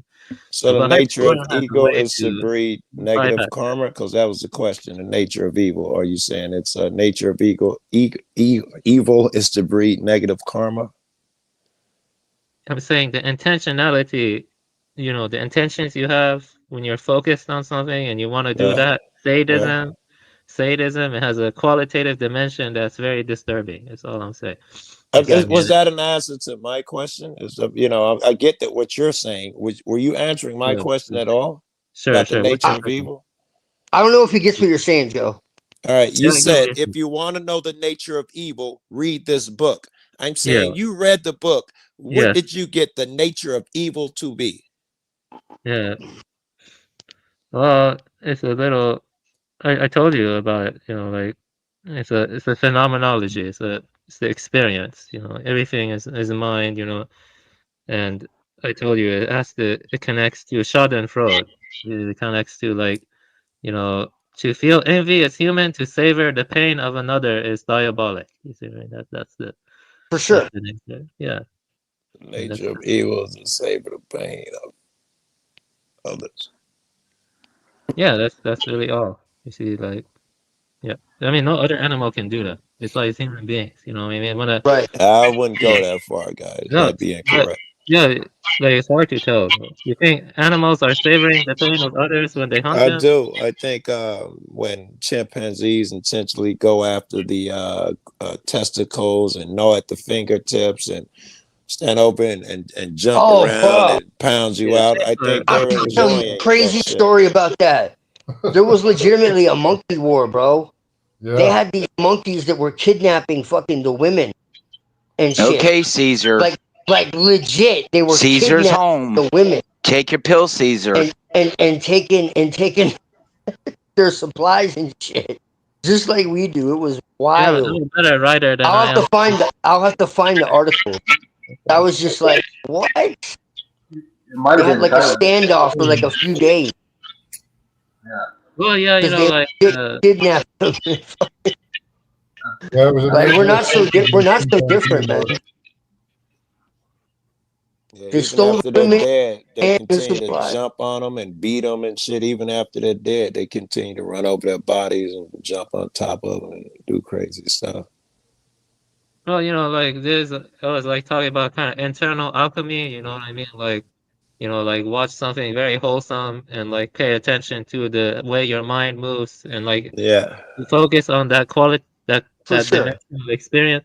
And then watch something more transgressive and watch the way the mind moves and stuff like that. and Yeah. try to Oh yeah. focus on that. You see what I mean? That's what I'm saying. Check this But I out. mean, This is when the only real distinction between us and the chimpanzees doing that really is just that we assume that it's bad to do that to others. I mean, does the chimpanzee or really understand that doing that's wrong? I mean, Right. Do all of It's us? impossible to know. They Yeah. know That's Right. the thing with other people. You can't even know if other Right, psychopaths Steve. are human. No, it's called problem of other minds.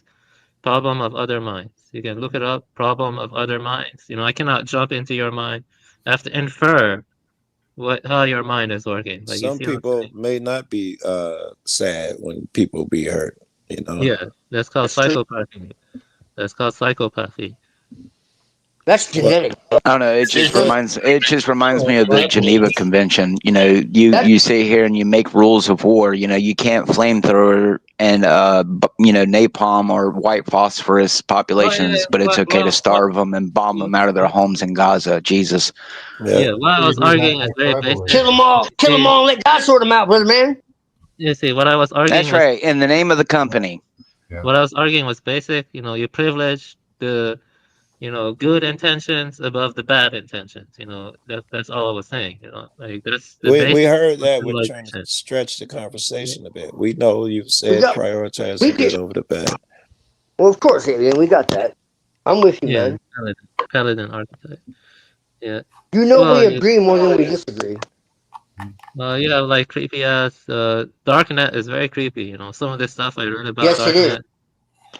Yeah, it's Oh, I creepy got stuff. some shit that'll make you sick if you really want to go down a transgressive path. I I have already some went. shit that was pulled off the internet, but I saved it. If you really want to go there, I'll send it to you. It's like a 3.5 hour documentary. You don't have to send it. I That's had right. it. Your federal agencies and the three-letter agencies know all about it, and they don't do anything about it. And the ones that you do hear about it is, staged most likely, or it's just That's small-time because people. they're in control of it, man. Don't you know Ted Gunderson? Oh, Ted Gunderson, yep. Yeah. Yeah, I mean, I had a friend who was a horror writer, and he helped me write a horror story. And he knew all this stuff, and he I taught want me to see it. about.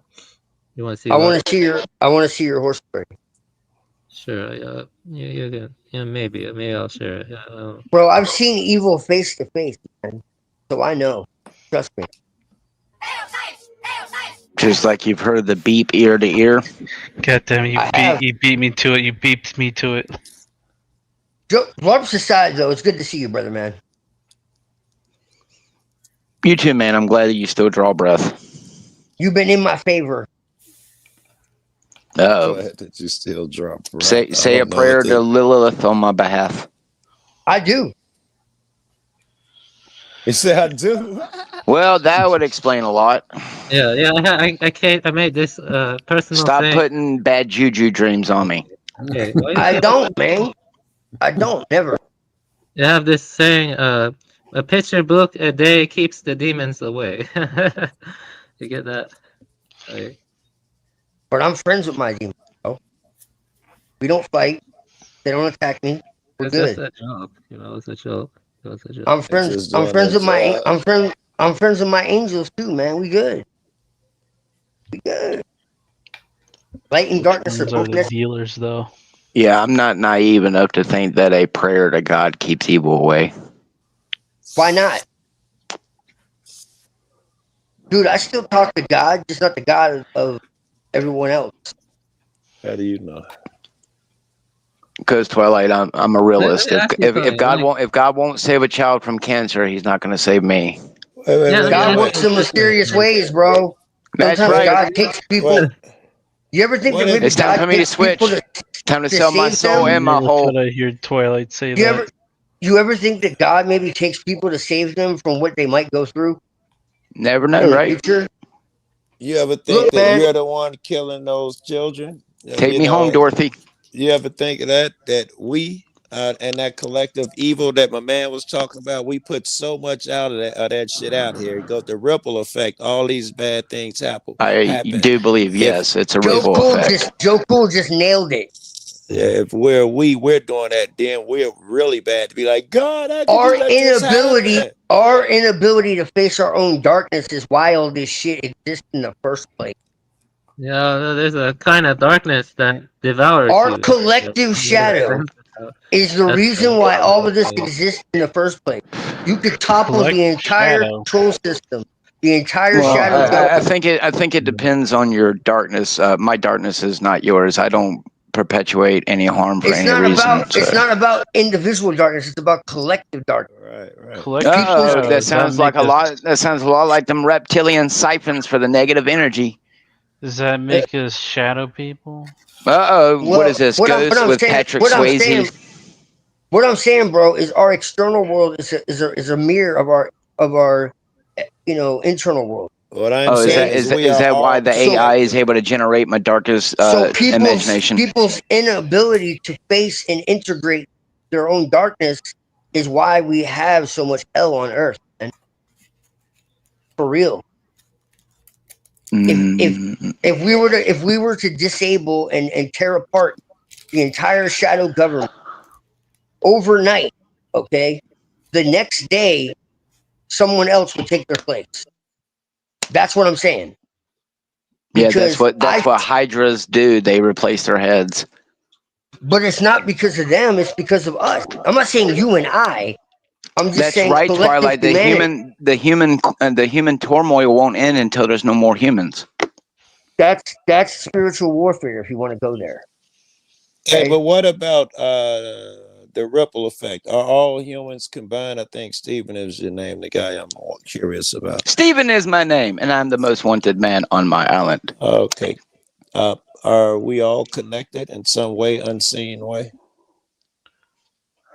Humans? I believe so.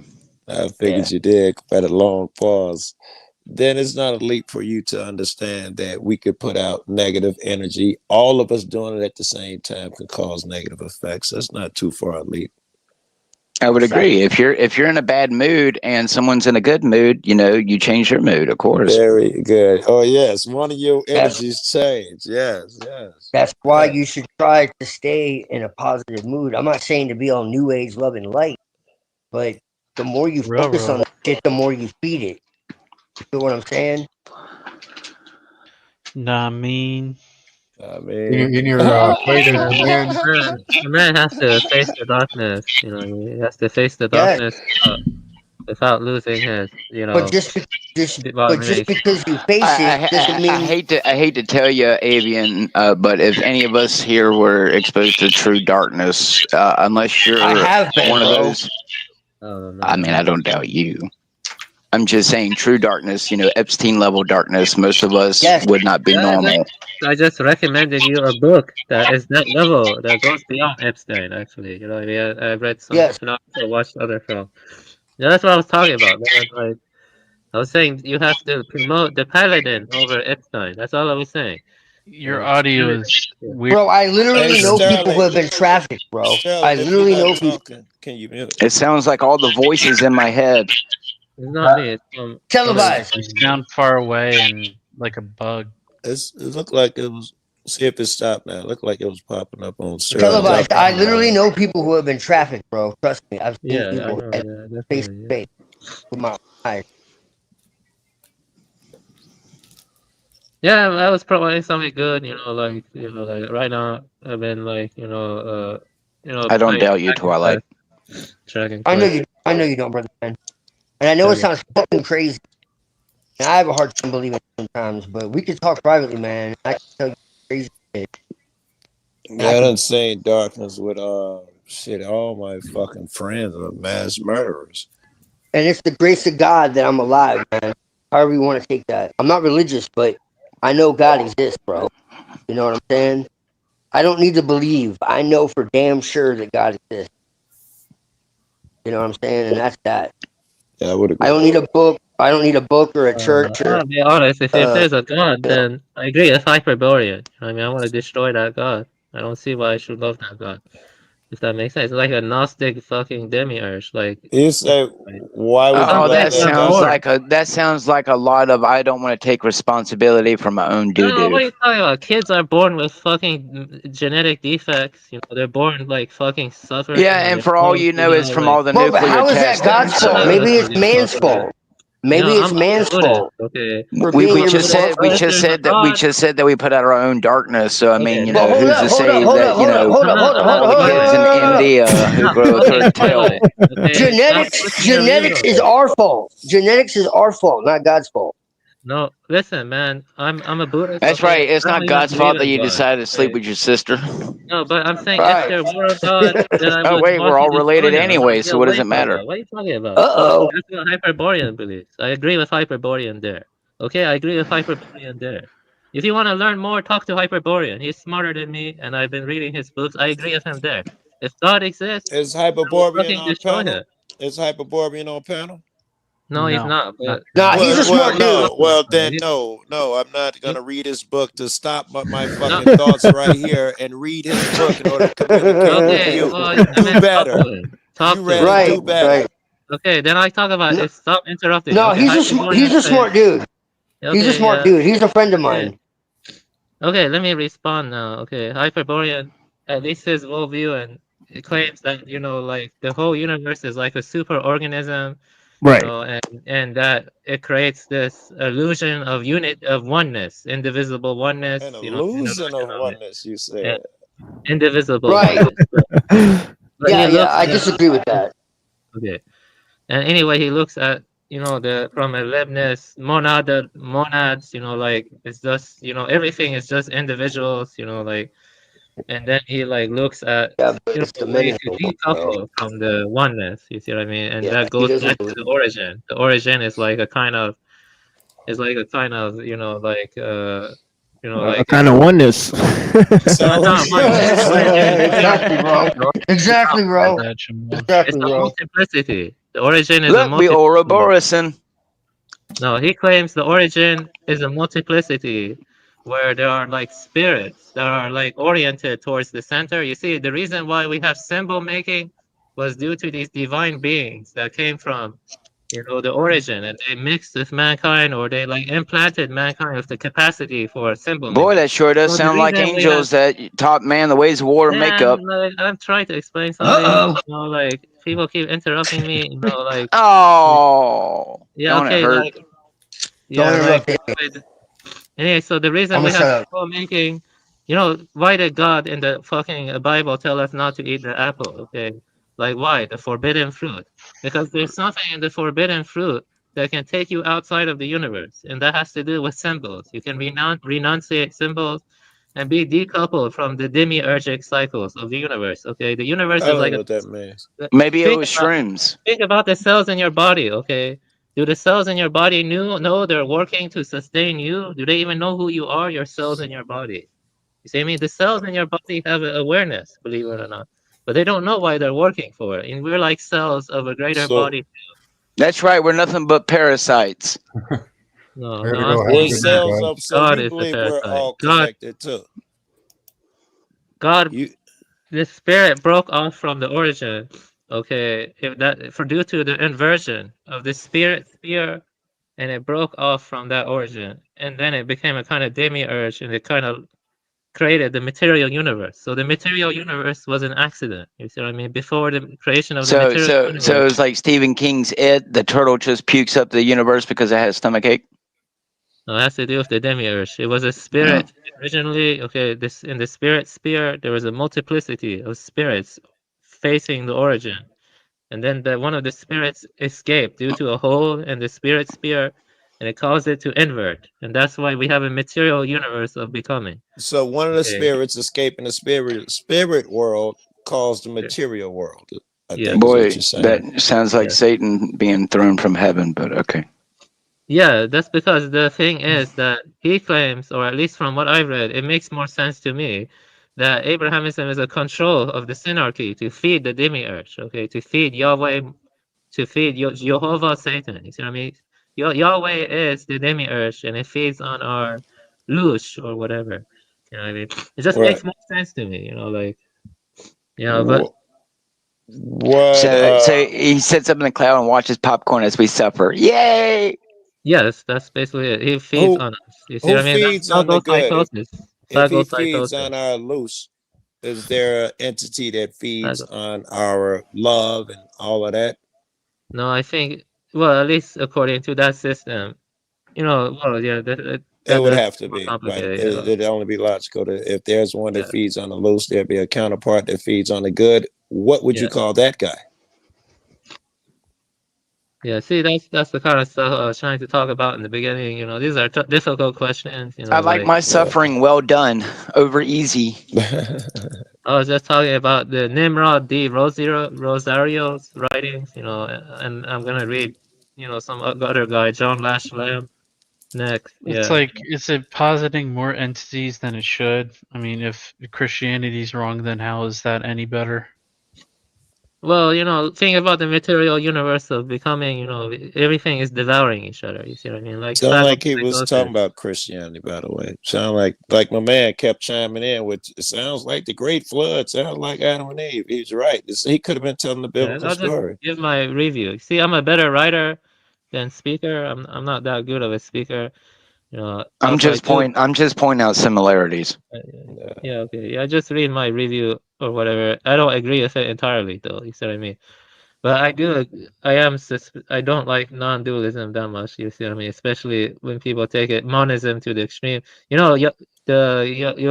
Agoris engage in like cannibalism. You know what I mean? Cannibalism is creepy. You know what I mean? Like, Where'd that come from? What the fuck? We talking about dualism and you went to cannibalism. no, How'd you get non-dualism. Because but let me tell you this: the Agori see it as like bringing in their like they see them bringing in the spirit into oneness with themselves. You see what I mean? That's a creepy ass belief, but that's the way Agori see it. Machine Lies puts Agori people on his avatar. You see what I mean? That's why I mentioned wait, you Agori. don't believe the oneness? It sounds like the philosophy that you believe we were connected, forming one. You were talking about can your cells be separate from the other, but they work together, but they're unaware that's what's going on. It sounds like you believe we're connected as well. No, I Okay. believe. I don't know what I believe. I have to work it out. You see what I mean? It's like Okay. That's getting fair. into the see if I get into more depth, it will get complicated. Like Parmenides being, and then versus like the Heraclitean becoming. You see what I I mean? don't fear complicated as long as you're willing to take the time and break it down the way you've been doing so far. I Well, don't yeah, mind complicated. I don't fear you can look at complicated. my review and I think and No, this. I won't be going to no fucking YouTube channels for the current conversation. Watch my 6-hour live stream. No, No, it's just I won't be doing that. a 5-6 paragraph summary. That's it. That's it. Like, Or say it now. yeah. Well, anyway, Give like, me some of it now. yeah, I'll give you a summary. Basically, Yeah. they were like, the reason we have symbol making capacity is because these beings called Cetos or whatever, they came from the origin, which is like a spirit spear, and within that spear, they were spiritual beings facing the center, and then they came into the material world of becoming, of the demiurge. The demiurge broke off from that spear, and then they like they mixed with the Pasu. The Pasu were like primitive ape men, and by mixing with the Pasu, then Pasu got the ability to use symbols. And the original purpose of the symbol was for the renunciation of the symbols to escape from the cycles of the demiurge. You see what I mean? And you can get that idea by How looking at was any not the object. same exact story of the angels came down, made it with the Yes. people, taught them how to do this crazy shit? How I was they gonna go. not the I was gonna exact go as same far to story? say it sounds just like when Adam and Eve got casted out of the garden and made fig You don't get leaves. what I'm saying. You don't get what I'm saying. I'm saying that he argues in his book, and if I go into that, it will take longer. That the original biblical stuff was an inversion of the truth in order to keep you trapped inside the demiurge to feed Yahweh Satan, to Jehovah Satan. I'm saying if there is a God, I see no reason to fucking worship him or accept it. When I say I'm Luciferian or whatever, then that means that I really don't like the Abrahamic stuff. I don't accept one God. Why should I be thankful to God? You Those see what I mean? last three Yeah, like sentences were why? all emotional, man. You abandoned logic 3 sentences ago, and you was like, "Damn it! I told you I don't like God. If I just So don't leave me materialistic as alone." well. Oh, why No, should it's not I? I don't know. materialistic. Maybe because It's he not. gave you Earth, he gave you the It's not ability to breathe. materialistic. You're able to see. You can walk today. But I mean, listen. lots of There reason is to a be pure thankful. spirit. But Listen. Do you agree there is a pure spirit? and where no change or no becoming exists, a pure spirit, where you like just like oriented towards the origin. You can like it's like something like where you're a god or like a spirit, you know, a pure spirit of changelessness and timelessness. Do you agree there is a state of that? I Yes or think no? we all are spirit No, and we we're in inhabit the change. fleshly. Is that the same thing? No, it's not the same thing. Because in the world of becoming and the material, you see what I mean? We're like tied to like the pressures that are induced by the material realm. You know what I mean? We have to respond to I don't know, barbarians. We have to deal Yeah, with I think a lot so. of Yeah, I crazy think stuff. I get the Yes, we're tie affected by our analogy. surroundings. Yeah. Yeah. But I'm saying in a realm of pure spirit, it's But not like see, you can't use the same word. A pure spirit could mean, All right, could mean yeah. something to me and something to you. You mean a being outside of time that isn't affected by time, degeneration, There age, you stuff go. like that? Yes, I do believe Okay. that there has to be. It's the only thing that makes sense because the universe itself is just too perfect, as shitty as it may be. Well, that's the Parmenides being, what you just said, but that's opposed to becoming, the Heraclitus becoming, which is only existing on the material realm.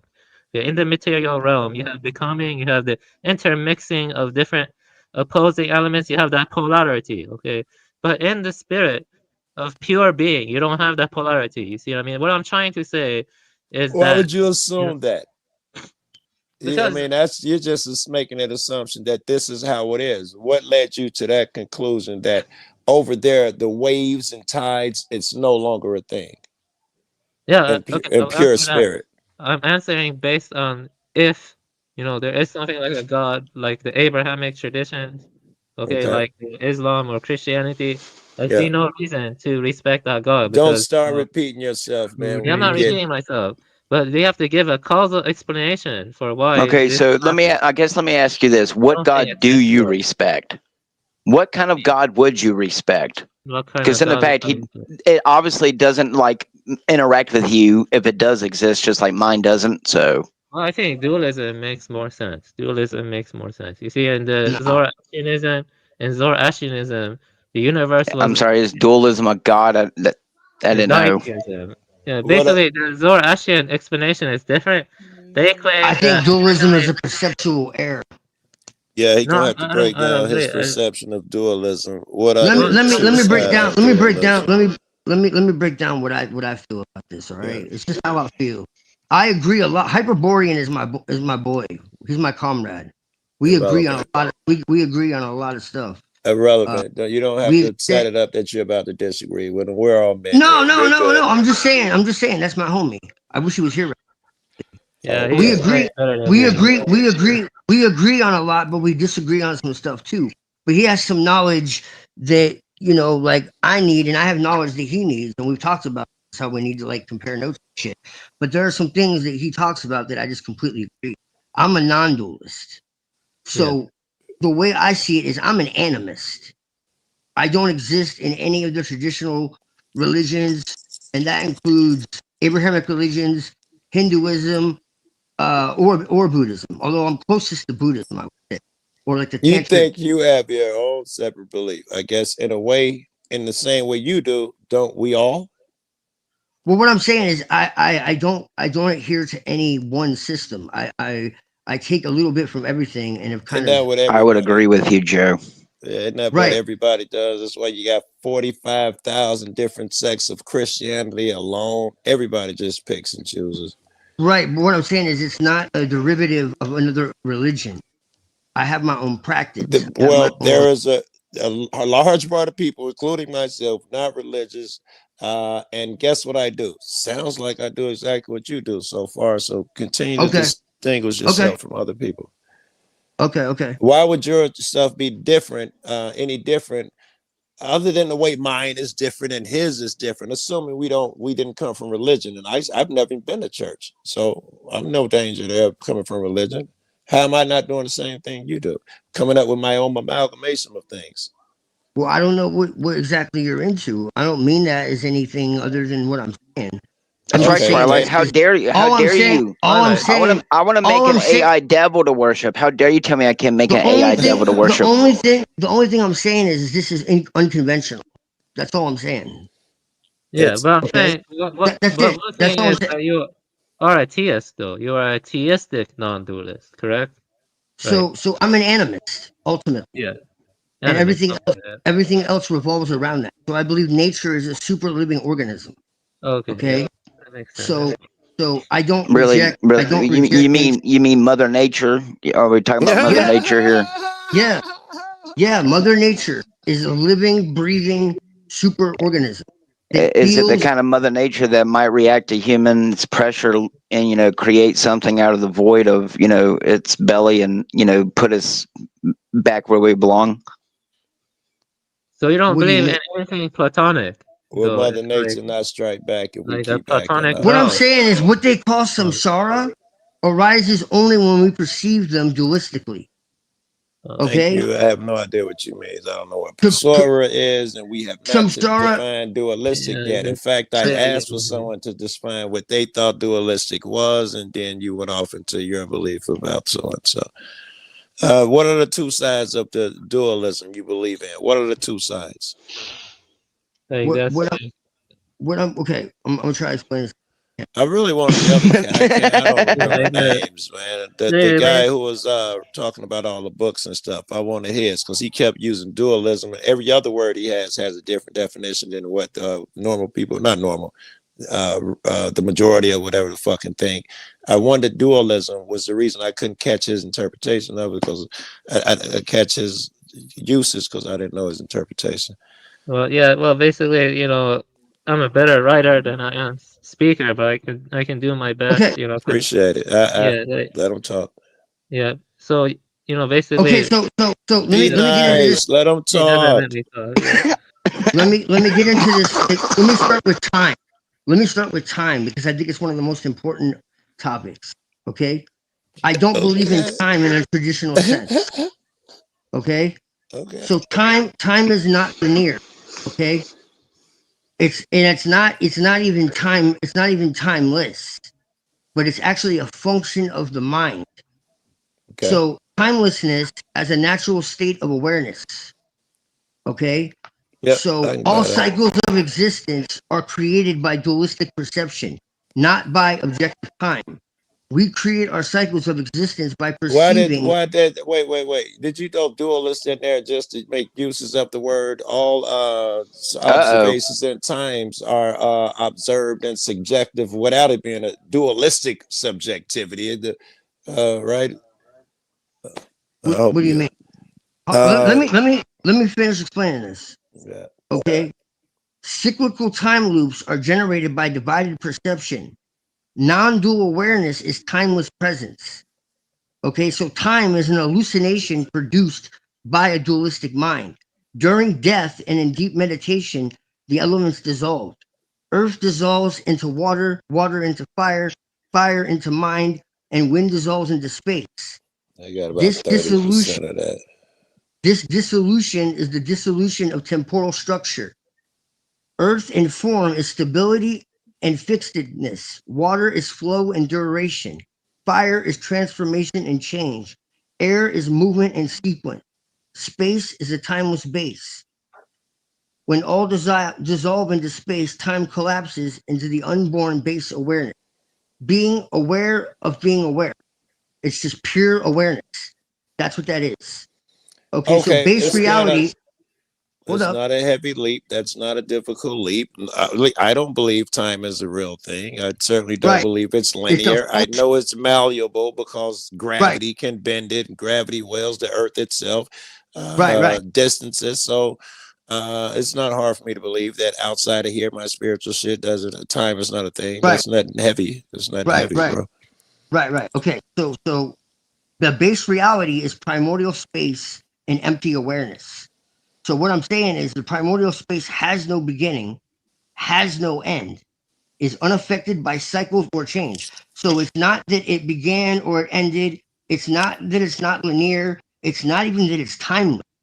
It has no beginning. It has no end. It is unaffected by cycles or change. So it's not cyclical either. It's Okay. eternally present. This is And all right, intrinsic timelessness. let's assume That sure does sound like God. No, hold up. It is. It is. let's assume So that we agree that over there time is not a thing. So since this time is not a thing, cyclical would kind of indicate time. So cyclical is not a thing. no. Okay. There is no time on the other side is not a thing. I do So believe pretty much everybody believes that. Okay, so it's eternally present. This is an intrinsic timelessness. It's not an eternal duration, but no duration at all. Everything is Okay? now. Everything is Yeah. all happening at one time. Even physicists believe that. Yeah. So it's unknowable. A movement entered the space with no beginning. This movement, Unknowable part, I'm not so sure. this movement is the birth of temporal experience. Time is motion perceived through the dualistic mind. Timelessness Why is it's got to be space through motion. the dualistic? Okay, all right. It's gonna make it dualistic. Time is perceived through the dualistic mind, and by dualistic you mean the out of body, ethereal. The separation between you and everything else. Would it also go to say dualism in the sense that for every second that is discarded, there's a new second being made? Well, there isn't really a second You being know, made at all. It's just our perception I'm saying that because they're moving pushing through the whole time. time thing where you can go back in time. Well, you're not really going back in time at all. That's the thing. Because Then it's everything is already logical.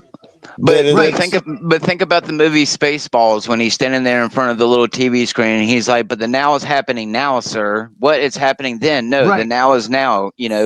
I remember. Do you remember George Carlin? Yeah. Who could forget him? Do you Sun remember his worshiper. skit?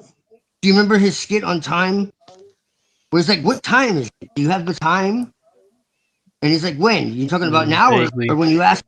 Like he kind of got what I'm saying. Let me ask So you, vision- Twilight Sun, is that your name? Twilight Sun.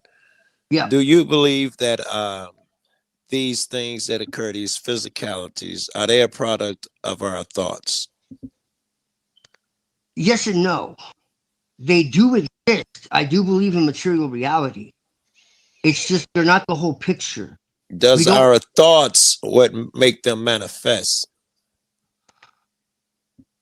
Is my question. Well, I believe that we are interacting with field, because I do believe that spirit and nature are inseparable, and I do believe that we are in a dream. Sound like a not Dodge. not a simulation, not something that's unreal, but a living.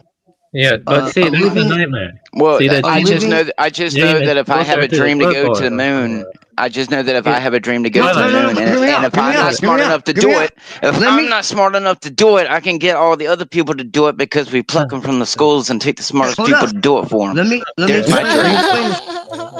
explain this to him. That's how Let me my explain this idea to him. comes to fruit. If I can't do it myself, I just have the billions of masses make the idea for me. So this is a recursive dream. We're being dreamed, and we're also having a dream. Yeah, Okay, but this is a that's divine. nightmares, This is the man, divine like, dream. We want the There's point a dream, is to dream, separate and our life. dream from that dream. You see, we It's gotta called separate our orneric. dream. It's called orneric mythology. Okay. If you Blessings, want Alexander. Glad you joined. down, that's a whole other topic that I can get into. But it's not unreal. You could go ahead. It's not unreal though. It's very real. It's interactive, and we are participating in it. As I said, there was no beginning, and there can never be an end. And that dream is coming from the Aeon Sophia. The Aeon Sophia.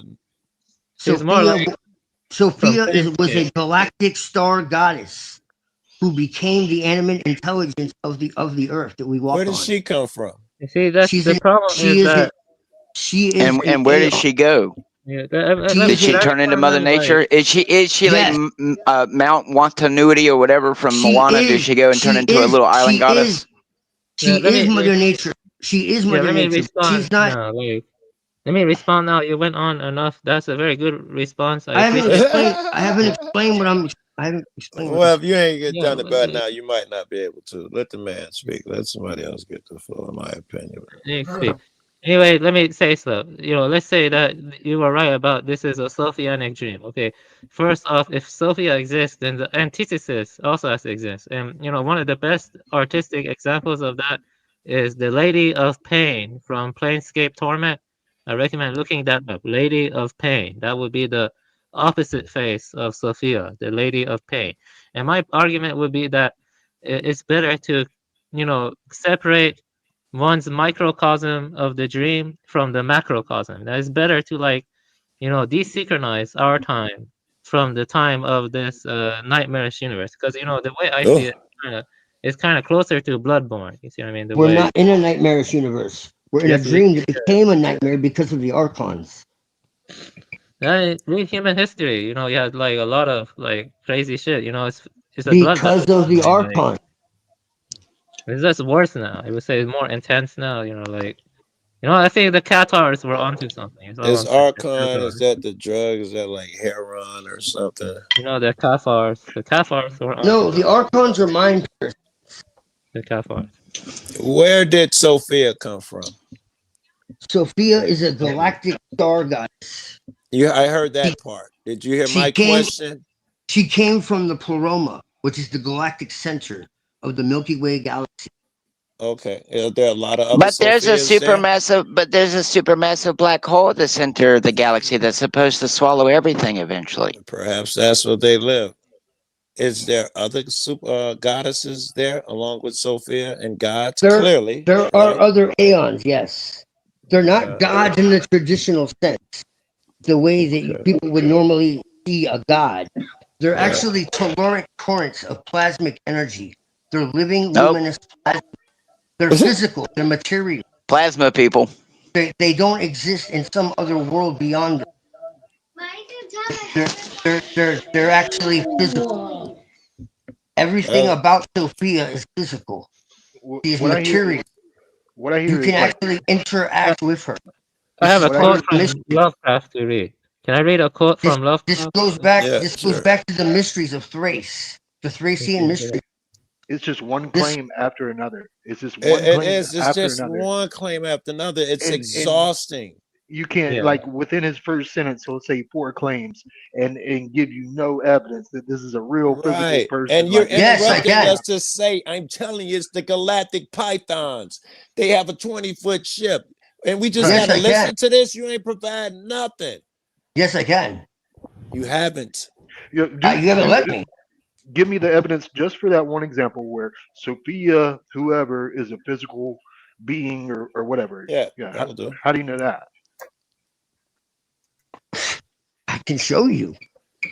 There was a surge. There was a surge from the galactic center. A torrent of plasmic energy that erupted.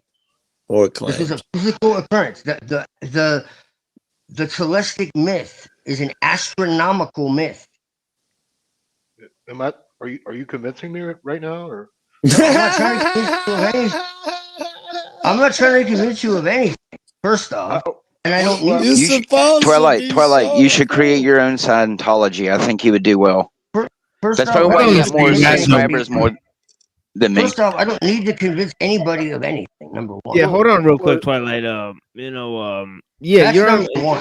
So the fact that you think that makes me think that you think you're a lot more important than you really are. Number one. No, I don't.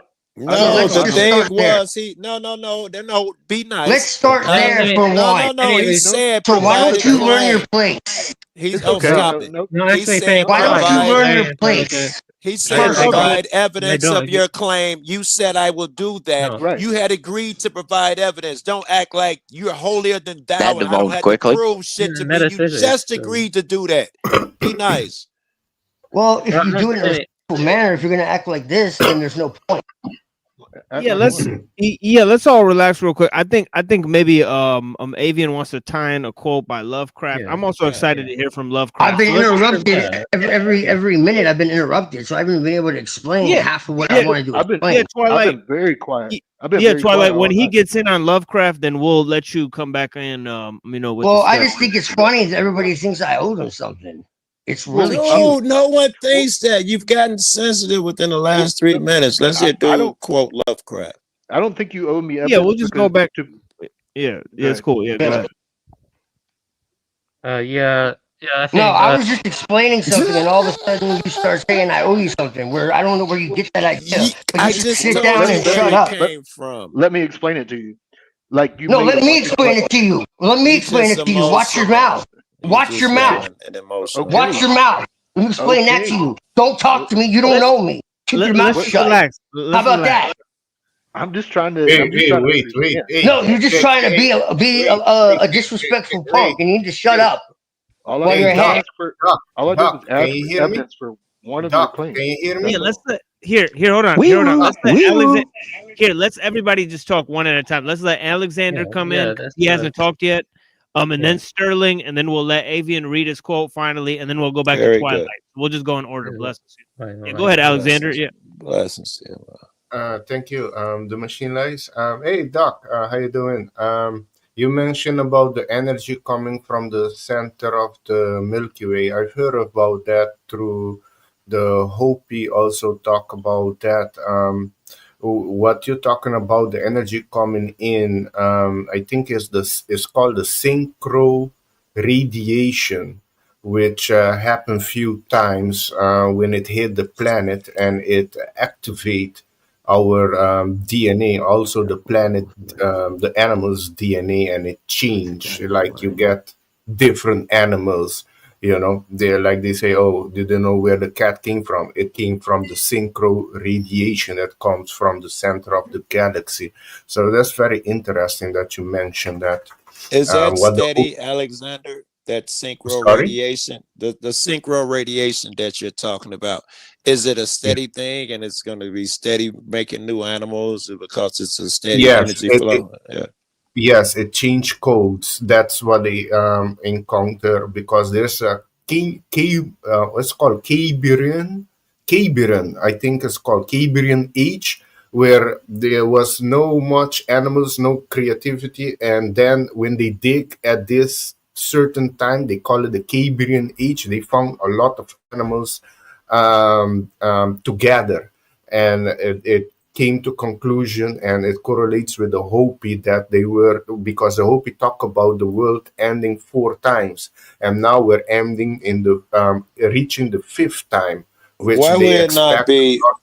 Why would I not assume the normal reason that people come up with? Because there have been natural disasters. It's logical that we'd get hit by a rock from time to time, or a volcano from time to time, and we'd restart. Why do I have to go into energy coming from the center of the galaxy? Well, how I say, yes, there's earth changes happening, especially now with volcanism. Since 2011, it has gone up by 200 to 300%, and now it's much more. There's volcanoes that are starting Every to day get you see a activated new here in the volcano. Caribbean, That's and right. volcano in Ethiopia just erupted after 10,000 years. Yeah, I've been watching. Yeah, there's a lot It's of volcanoes starting to. The whole incredible. ring of fire is active right now. They talking Sorry, about. the I ring of say fire yes. is I fully mean, I'm active I just would right like now. to agreeing with It I you. has would like gone to up a lot. contribute. I would like to contribute that to the But use no, of what I'm earthquake talking weapons. about. But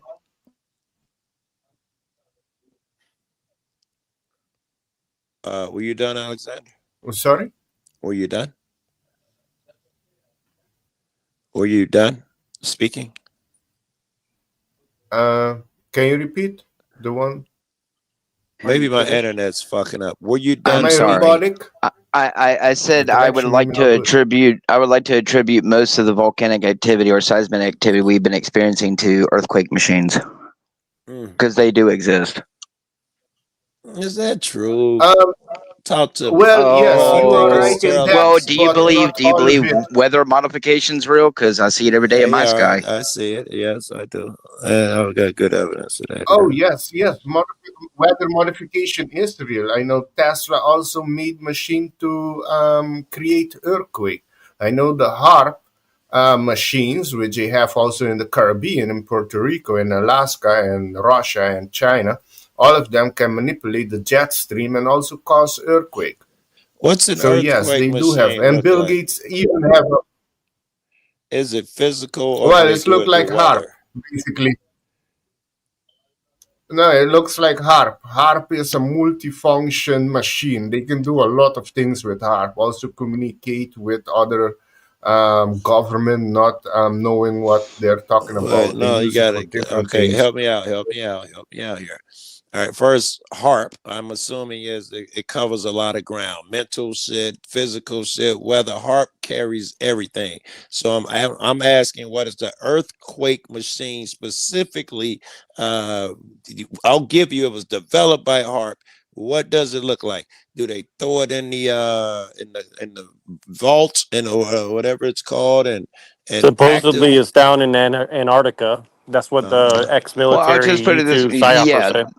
definitely in around Antarctica and pulsating ground weapons. They like to beat the ground a lot.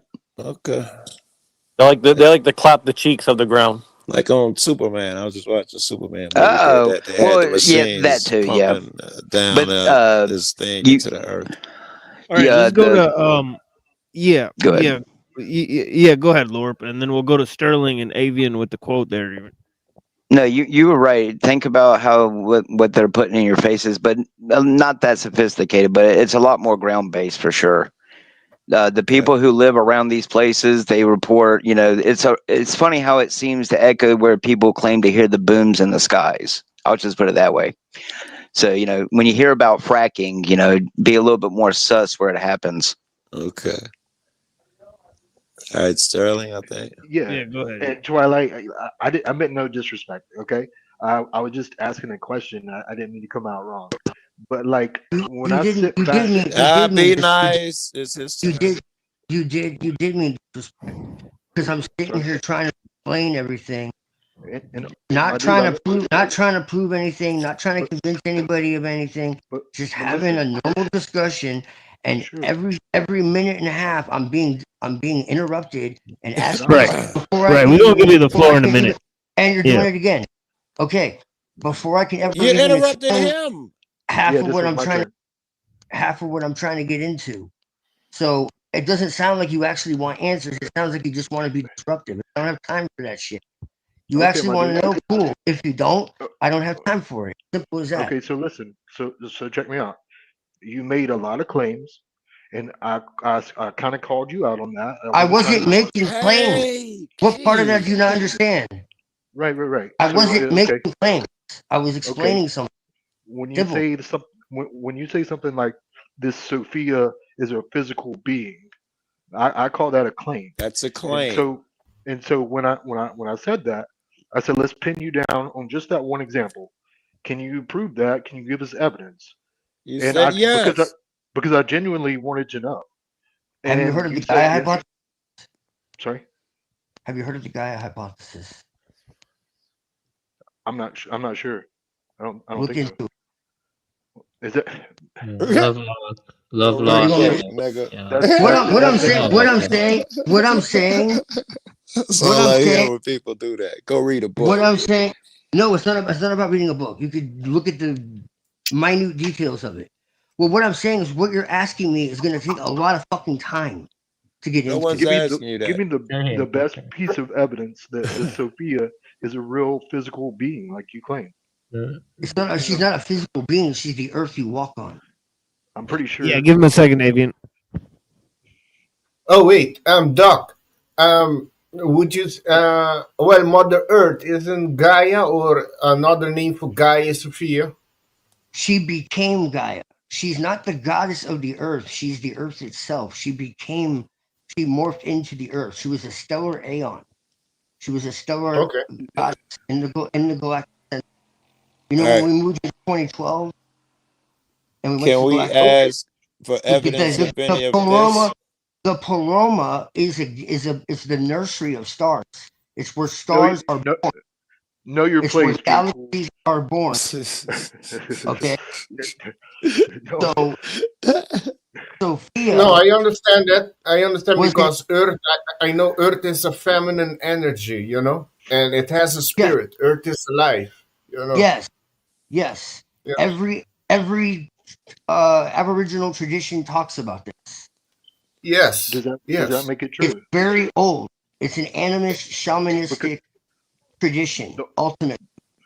But does that make it true? Like the older something is? Yes, because What I'm saying, and people like in the I don't know mainstream world, they're not connected to the earth. They think yeah, everything is exactly. separately and shit. Thank you, Alex. Yes. This is something you have to experience for yourself. Okay, Yeah. I can Yeah, tell take you how to LSD go or about mushroom doing or that. something. I can Did tell you? you how to go about doing it, and if you're honest with yourself and I you am. legitimately want to have that experience, I do. you will have it. So Yeah, tell go me. ahead and force your Yeah. way in there, Avian. Blessings. So that's Yeah, what I'm trying to tell you. You want to meet Sophia? You can do it, I mean, it's yeah, gonna have to come like, in at some point. yeah, but I it's mean, not something I can explain to you yeah, intellectually. Well, That's tell me why how it's I called can. gnosis. It's not a Beep beep, religion. It's not Richie. a philosophy. Beep beep. It's not a religion, and it's not a philosophy. Beep beep, Richie. It's a direct Take knowing. 5 seconds. Take 5 seconds. So if you want to have communion with Sophia, Wait. I show you how to do it. Okay. Well, we're gonna Please let do. dude read something right now, But you yeah. have to actually want it or and be not. genuine. I And will. I do. Yes. Yeah, okay, but listen, Twilight, you're very intelligent, and I know where you're coming from because I read in Jesper Hoffmeyer and that other guy, Pedrag. I cannot pronounce his last name. He wrote the book Biocivilizations. I'm very well familiar with Geoff theory and stuff, and what you're saying is intelligent, but I want to have some time to say some stuff too, basically now, without people interrupting me. Okay. oh, Anyhow, it's I'm gonna fine. yeah, I think It's you're just like very I'm not sitting intelligent. here trying to convert anybody. That's right. Let To the birdie anything. talk. I'm Okay. not trying to convert anybody to anything. It's Yeah, just all crazy. right. Like I don't sit and pick apart everyone else's fucking beliefs. Yeah, It's I know. child. Yeah, I know what you mean. I Yeah, could. I could ask everybody to provide proof of what the fuck they believe. yeah. I What's wrong with actually that? do. You see, I'm kind Like, of like choosing between something like yours and something more dualistic, basically. But But really, Twilight, with I this think you're book the only one who Lovecraft cares, to be and honest. You're the stuff. only one taking it so personal. You have to learn to not take these attacks so personal if you feel they're attacks. That's what I'm trying to get at, brother man.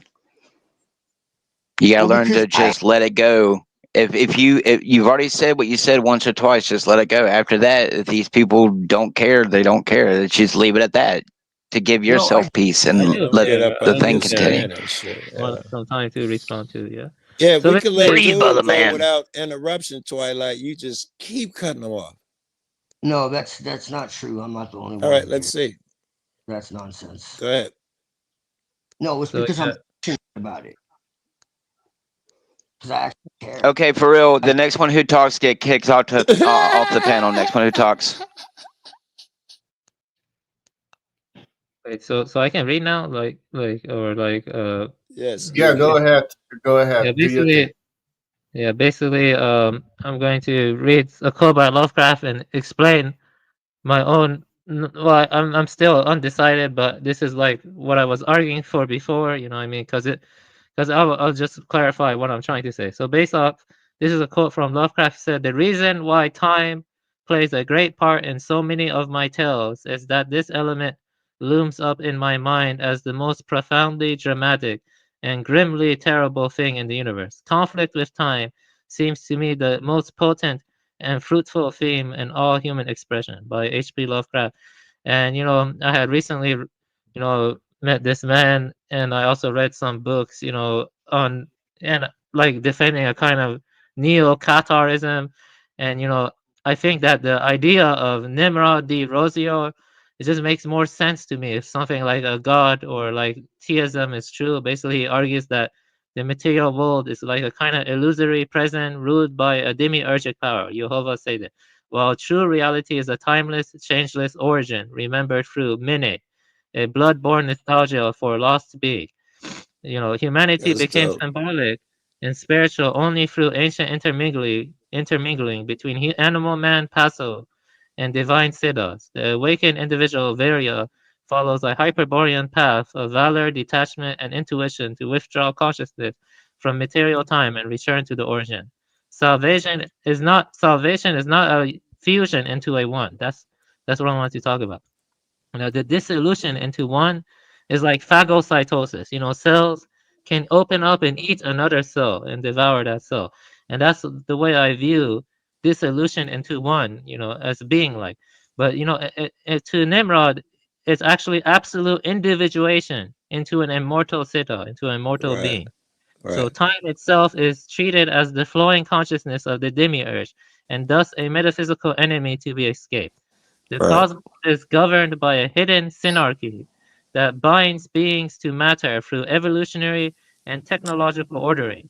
True perception culminates not in monotheistic unity, but in a higher polytheistic multiplicity of individuated truths. So I was just saying that, like, let's say, like, something like a god, or like, like, existed. I don't see it, or like the earth or a god or something like the Sophiatic stuff that Twilight was It talking about. still seems like your theory leaves room for a God over there, where everything becomes dissolution, amalgamation, and over there, it seems like it could still have its own rules. It seems like God could still be over there, just because the rules aren't like they're over here, and the individual thing is factor isn't there anymore. It doesn't mean that it doesn't have its own set of rules in God over there. No, the point is we become God. We become God through yes, through That's liberating right. the Welcome spirit. to the New World Order. We're Yeah, going to yeah. give you an No, invitation here no, soon. no. See, those people are still working within evolution. You see what I mean? They are still working within the material universe. Well, in this path, it's more about liberating the spirit from the material chains. Does that make sense? That's what Hyperborean argues. Yeah, but I'm still undecided. I mean, I'm Well, if undecided. we're God, does that mean We're that? not God. We become God through purifying the blood. The I blood mean, memory. once we're God, once we become God, Yeah. does that make us creators? Do we create stuff like I imagine God does? Yes, in a timeless realm, something like that. Very good, very good. At that timeless realm, would there be maybe more facsimiles like this one? Would there be different programs that we create?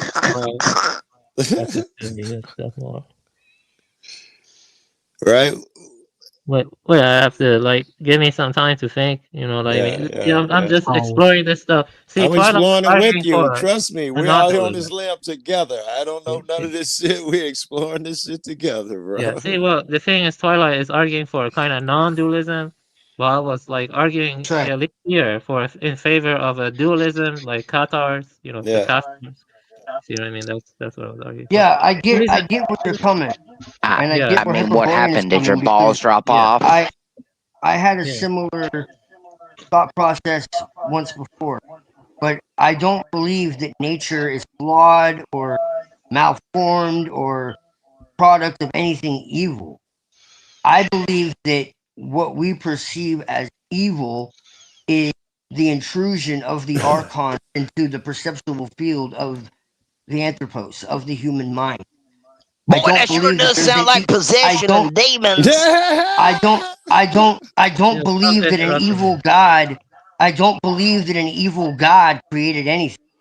I believe that a benevolent God created everything, and I don't reject nature because I believe that nature is divine, and I believe nature is a god. Do you believe in evil? You don't believe in evil at all, then? Yeah.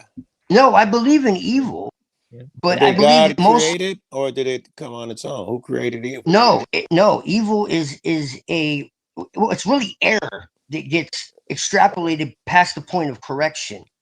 Who created it? Who created it? Evil. The archon. The archons are a parasitic mind parasite. Yeah, Twilight, can They I intrude- respond when you're ready? Tell me when you're So done. basically, what Hyperborean talks about and what Avian is talking about, that the demiurge created this world and material world and nature and all that, and that's somehow a prison that we need to Yeah, well, escape and Hyperborean's a all better that. LARPer than I am. My counter argument to that is that is untrue, and that the reality is that there is a parasitic species like the demiurge and the archons, but the only evil, the only error that exists is in how they deviate us from our natural evolution with Sophia. So it's a mental hack. It's So an how did intrusion upon the human mind. so how does the black hole that's going to destroy everything fit into that? Yeah. Also, let me respond now. You know, lions, they eat their children. So basically, That's right. Yeah, like lions or Poor cats Simba. eat their children. Do Well, you let me not hear that respond. dude's mic? Now let me respond. You know, like I think it was lions or like some other species. They can devour their children. You see what I mean? And you would say that's due to a false perception of duality. That them eating their children is fine. It's not evil. You see what I mean? That's what you would argue. That these species that devour their children, like the Dracula ants, and that the lions and the tigers that devour their children are not evil. That's what you would argue. It's due to our false perception of duality that we see it as evil. So what do you think about the black hole that's going to destroy everything? Oh man, that's just a let me talk to Twilight. I just want him to answer. Is that correct, Twilight? I think so. I think that's what he's saying. Yes. Nature. Nature is nature. Nature is balanced. So when the Dracula ant devours its children, and when those species devour their children, it's just balance, right? It's not evil. So then why is the anything? Well, I human believe beings we're do- not in a perfected state right now. There was a fall, but not like in the sense of the Abrahamic traditions, but there was like we're not in a pristine condition right now. The earth is not It sounds like beach Arden. It sounds like pick and choose. That's So- what Sophia's. That's what So like Sophia's now dear he's thirst. saying there is an evil. No, it's What he's not saying evil. It's the what air. he's saying is shit happens. He's saying shit happens. Basically, yeah. Evil is so subjective, and it's kind of like the boogeyman. It's a loaded word, and it kind It of is. implies that there are forces behind it. And really, You hear that, John Wick? what it always boogeyman, boils yes. down to is something really, really bad that you perceive is really, really bad. So that's what evil is. And I don't know, we talk about it as if it's something that comes from somewhere. It's just something really bad. But here's the thing. But wait, here's That's the thing right. though. The devil Like, doesn't exist. if somebody Sorry? came and started sawing your leg off and cooking it in front of you and eating it, right? Would that be evil? Tainted yeah, meat. because it would be really, really bad. It's So psychopathic. by that definition, sure. What about evil though? Is not evil the antithesis of good and love? The opposite of that? Harm, doing harm and hating. It's a Well, I mean, I guess that I would could totally depend, get though. behind like Because doing harm can't is the some opposite levels of of love. love Sure. hang on? Can't some levels of love also do harm? You can love someone But so like much you can kill them. I So just I'm don't not so use sure that's a thing. No, not unless you're some really, twisted fuck. have you not heard It's a stories? deficiency. Have you not heard what you mean? stories of people who literally caused the death of people they were taking care of because they did it too much? Hold on, I can't hear. Well, I've heard of crazy motherfuckers who like, I love you so much, I'm gonna let God bite you with this rattlesnake, let you bite you for God's There you go. sake. Exactly. Yeah, love Yes. can be as detrimental as the No, opposite. it So I mean, wasn't I really guess it really love though. depends It what was you just a perceive it lack as. of intelligence. It wasn't really love that killed the kid. It was an ignorant parent in that case. It wasn't love. Oh, So does anybody here not believe in evil though? I believe in evil, but I don't believe that it's like all evil is over here and all good is over there. Everything I mean, is if I'm being gray. honest, yeah, I've only seen human evil. I mean, if you want to call the Right. Illuminati, Grand Conspiracy, New World Exactly. Order, ultimate evil, that's the only basis I've seen so but far. here's the thing: is like to go back to Avian's example. Like maybe you just can't perceive the evil of a Dracula ant because you're not a Dracula ant. But I guess here's the thing though: is like if there does anybody deny the existence of a giant black hole that's allegedly gonna blow, like eat us all up and stuff? We don't know if that's true, dude. How do we know that's true? You Well, how do fucking we? talk about argon and ragon and you don't fucking trust black holes? I trust black Right? holes, but that doesn't mean that it's going to devour us. You should wash it. Okay. Like why wash our ass at night if the black hole is just gonna eat us all up eventually anyway? Who says it's going to?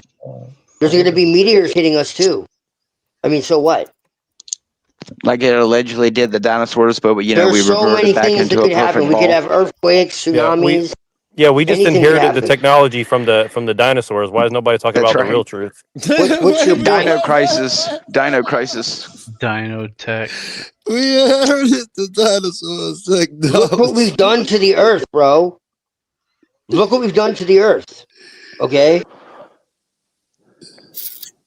I mean, The I didn't do evil is anything. the human mind, I mean, honestly, bro. the Earth is doing just fine. Honestly, The evil is right, just like they put in the movies, right? Not really, though. Every time humans die off, the Earth just magically heals itself. So Alright, no, there's some problems here. Like, I actually do respect you. What I'm saying is something like divine beings came down, or like Sithas or whatever, like divine beings. You know, like in the Bible, we had like the Nephilim or something, mix of human beings, right?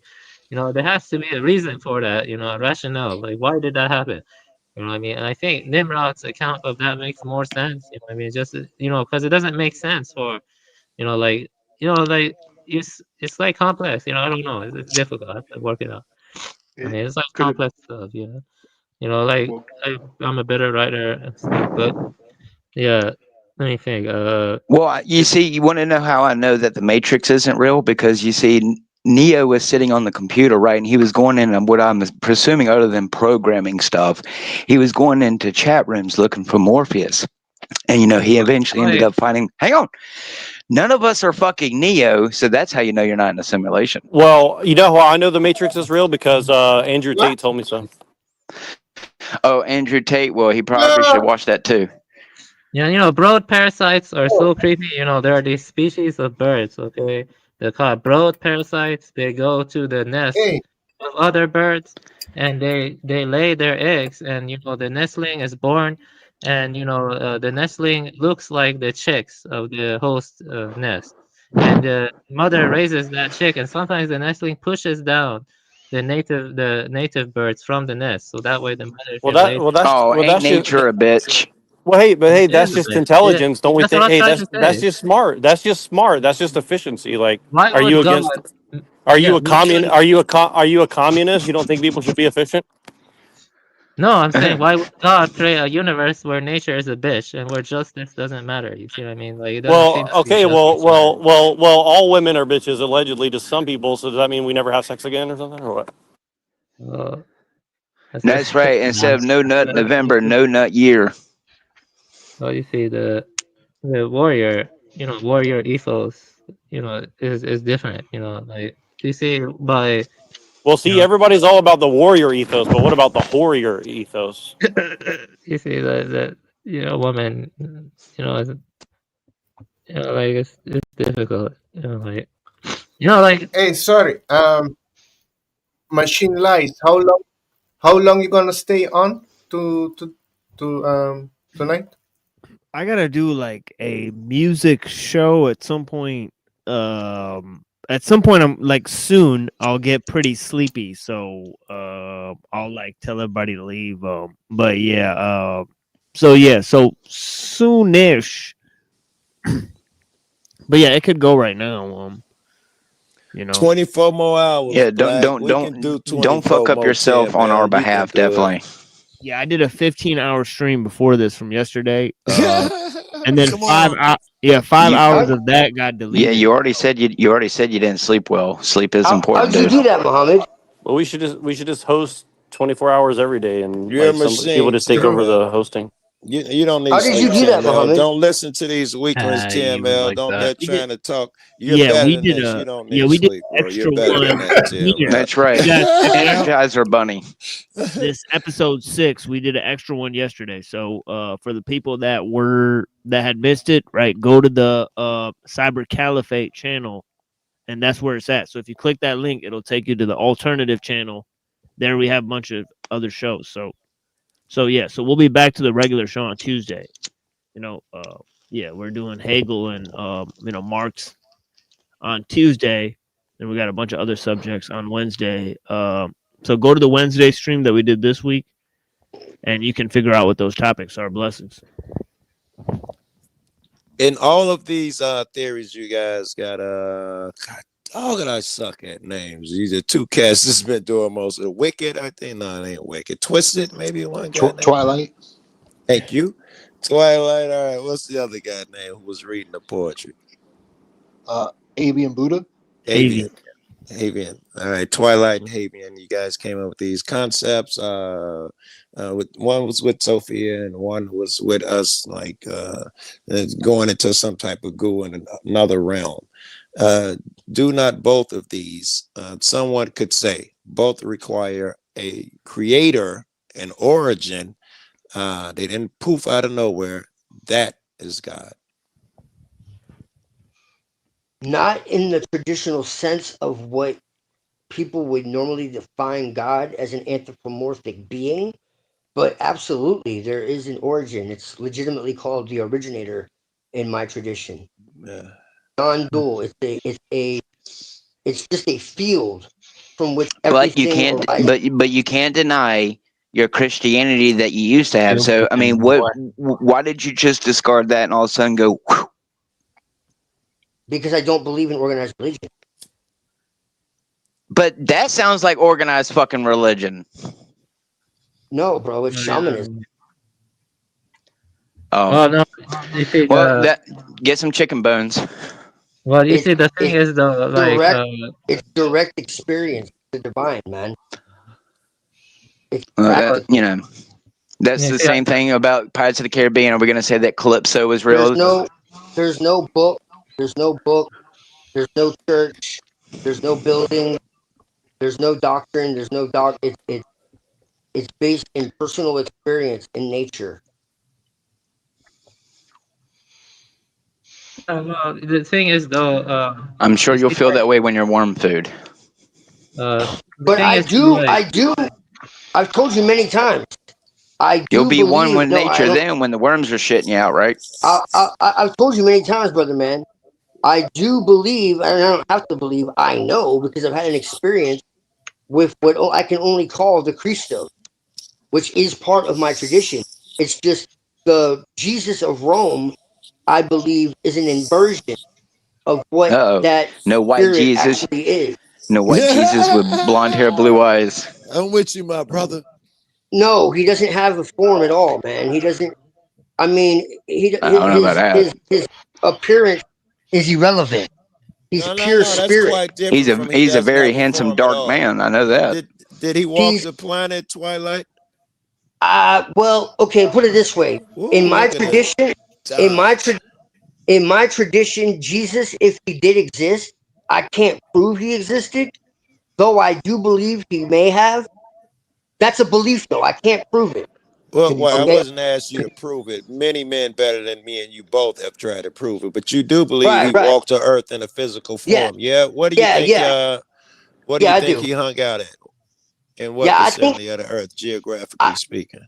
I think he did live, and I just don't believe in the tradition that the church hands out. I believe that he was probably an initiate of many mystery schools. Wait! Don't just gloss over my question. I know you want to go to somewhere else, but please answer mine first. What geographically speaking? I'm just trying to be thorough. Geographically speaking, where do you think he lived his life? Jesus, the man who walked. Yeah, what city? You know, his zip code. I don't know, man. Honestly, I really don't know. We really don't know. After initiation by the three magi, he likely traveled to the east and hung out in like the lower parts of the Tibetan mountains and studied Qigong. I think there's reason to believe he hung in Africa. I think so. I think for a while he got some learning in Egypt. Yeah, definitely. Let me give my response to Joko now. Basically, I think he was a mystic. I think he was in Egypt. I think he was in Tibet. You know, I think he was all over the place. And I think he was a lot more mystical, you know, and I don't really think he was a rabbi or anything like that. I think they kind of imposed that later. You know, look at I'm not sure. You don't think he had the disciples and all of that? I mean, to a degree. Because that would imply he was a rabbi. I don't think he was a rabbi at all. maybe not I think Jewish rabbi So, by so definition. are I you just mean a denying? Are you teacher denying with Jesus as a students. teacher? Yeah, that's what I Yeah. was going to ask. Are you denying I'm him not as a denying teacher? Jesus. I'm not denying Jesus as a teacher. I'm denying Jesus as a rabbi. Well, I'm just You calling a know? rabbi a teacher with students Yeah. that's teaching you religious stuff, or not. Probably wasn't no Well, religion at that time, but I don't know I what don't. he was ahead of his time or whatever he was teaching them. Right. Yeah, I don't think he was religious at all. I think Yeah. he was more a mystic, a healer. You know, and Rasputin. Oh, sorry. I would, I I would, I would agree with you. He would have to be those things. He'd have to know many mystic secrets and shit that we right. call mystic. Yeah. Blah blah blah Well. blah blah. Yeah. Yeah, Well, let me give my response now. yeah. I think Yeah. he was an initiate of the No mystery. chance. Every time you try to talk, dude, no Yeah. chance you get to speak. Yeah. No offense Twilight. to you, yeah. Let's Avian Yeah. speak. Well, like, basically, uh, I'm still undecided, but I do think if something like God existed, I lean more towards like the Cathars or the Manichaeans because, in Nimrod, the Rosarium. Wait, slow down. Yeah. My question was, Yeah. at the head Yeah. of all that, could there be something we call God? If you Yeah. I'm go into saying the I'm answering your question. Yeah. wait. If you go to the plural immediately, the Rathars, the Cantheons, my Yeah. first question is going to be who created all of them, and we're back to square one. So, Yeah. I'm who saying would be that at the top of this, original seed? Yeah, I'm answering the question. Okay, I have to answer the question. I'm saying if there is a God, it's a demiurge, it's a malevolent God that's dreaming the world. I don't see the point of respecting that God or worshiping that God. You see what I mean? Like, Oh, wait. it's an Before you evil go God. into your shit, so my answer to my question was yes, probably is a God. Yeah. Yeah, I get that you it's don't evil like God. him because you keep telling us you don't Yeah, like but I'm this saying cat that the origin is a primordial multiplicity of individualized eternal centers of being. that have Rather, always been because time doesn't exist. Yeah. yeah, rather, yeah, Something yeah. like that. Yeah, something like that. Rather than a single unified absolute, a true reality is plural, not monist. The demiurge or God is only in the sense of being the ruler of the material cosmos and of time, a subordinate and hostile intelligence mistakenly worshipped as the supreme creator. Thus, the monotheistic God is a cosmic jailer, while the true divine is the trans-cosmic, polycentric origin beyond unity and fusion. And that Oh, just makes more sense to me. I'm not entirely decided yet, but I'm saying if, Jesus or Yahweh existed, I see them negative. well. I Let's see go with that Muhammad theory. negatively. I see Jesus negatively. That's my view. I heard what you Yeah. said. The chance divine. Right. Yeah, and that is what a true essence is how you're saying it's in the chance divine. You sleep if you don't understand that the divineness and all these things hacking and random and all of these things. Okay, I dig the philosophy, but that's not what my eyes tell me. My eyes tell me is too much as an architect. My Let me eyes tell tell you me a there are crazy rules, too experience many I had. rules and shit for chance. Too many there's too much evidence against chance that all of these things are chance. I Well, let me mean, tell you a crazy I experience I could had give you when I was numbers. younger, though. Let me tell you a Yeah. crazy experience I had when I was younger. Okay, when I was younger, a voice came into my head. Okay, it was speaking to me, and I was watching a cartoon. Schizophrenia. No, shut up, man. Shut up, hush. And like I was seeing my body in third person. And I became Yes. part of this cartoon I was watching. I became a part of the narrative of the cartoon. Okay, Okay. I became a part, like my sentient self was transposed into the cartoon. Okay, Okay. and what I'm trying to get at here is like your dreams can like construct an entirely different reality. You see what I mean? Like when we play a game or I agree. really get immersed in a piece of artwork. It could be like movements, it could be like Dragon Quest or whatever. You see what I mean? It operates differently. It has different metaphysics, different laws. And what I'm trying to A say lot of is that if scientists there's would a agree with God, you with all these multiple universes and everything that you could imagine is happening somewhere concurrently, all things. A lot of fucking quantum physicists would agree with a lot of shit that you're saying right now. yeah, I don't know. Yeah, maybe. You see what I'm trying to say? I'm saying yeah, but what I'm saying is that Multiverse shit where everything is happening, every decision splits off. It sounds a lot like what you're saying now. Yeah, I know. Yeah. But anyway, I don't want to That's get right. too. Save me, Spider-Man. I'm just saying, if there is something like a God, if there is something like a God, He created all the causes and conditions, for these problems in the first place. You see, All I right, mean, here, that's here, the here. point. Let me help break it down for a simpleton, and I'm gonna give you the adult shit because you say you're still learning. Here, I'm gonna give you the adult shit. Yeah. Yes, there's a God, man, and he put you down here, man. It's a little test. When you were over there, man, you were a good guy, by the way. You're a good kid and all that stuff. You said, "I'm gonna remember you, God. I'm always be true to these things, love, kindness, and all of those things. I got it on the ball." And all of us were over there claiming that nonsense. And we come to places like this, and this is where you get tested. It's no different from fucking GTA or something like that. Down here, it's scary. Oh my God, how could you let the babies die? Then the fucking game ends and you're back over there and you realize, fuck, I was a character in a fucking video game. And all those feelings and sensitivities were just my baggage. But what remains? Your fucking deeds, and in some senses your words, because those are the ripples that influence the other people out here. Well, So God is disabled. Then I mean, God is disabled. I mean, I'm not gonna worship a disabled God. Yeah. Oh, what's wrong? You got something against disabilities? What's wrong? You don't think God's a paraplegic? Come on. Just let's think about it realistically, man. Why was he disabled? Why'd you choose that word? Think about it realistically, man. It's I mean, hilarious. well, realistically, Avon, do you think you could do it any better? No. I Cathars, don't think so. Cathars were Christian. He said, Okay? yeah, Cathars. I'm Cathars. arguing in favor of the Cathars. The Cathars. Look up Cathars. You'll get a better idea of what I'm arguing in favor of. Cathars. They were European. They were genocided by the Catholics. Okay, the Cathars. Okay, I'm not actually arguing 100% in their favor. I'm just Wait. saying The they make more Cathars sense ain't they from compared to the another other alternatives. world? The Cathars? Are you saying the white people killed them? No, the white devils. Catholics killed them. The Catholics. The The Catholics. Catholics killed the alien race? No, the Cathars. The Cathars. I thought the Cathars from another planet. No, Cathars were a Christian, Gnostic sect. Oh, They were okay. Gnostic sect. I might be confusing Yoshi. Yeah, and you're Wicked confusing shit. them with Chozo. The Chozo, Yeah. I talked about them a bit in the past. Right. But the Cathars are a Christian Gnostic sect that thrived in, France, and they were killed by the Catholics. They were slaughtered by the Catholics. Yeah, the Cathars believed that we were fallen angels that were trapped in Yeah, matter. exactly. Yeah, Just I'm like very familiar. Nimrod. I'm very familiar.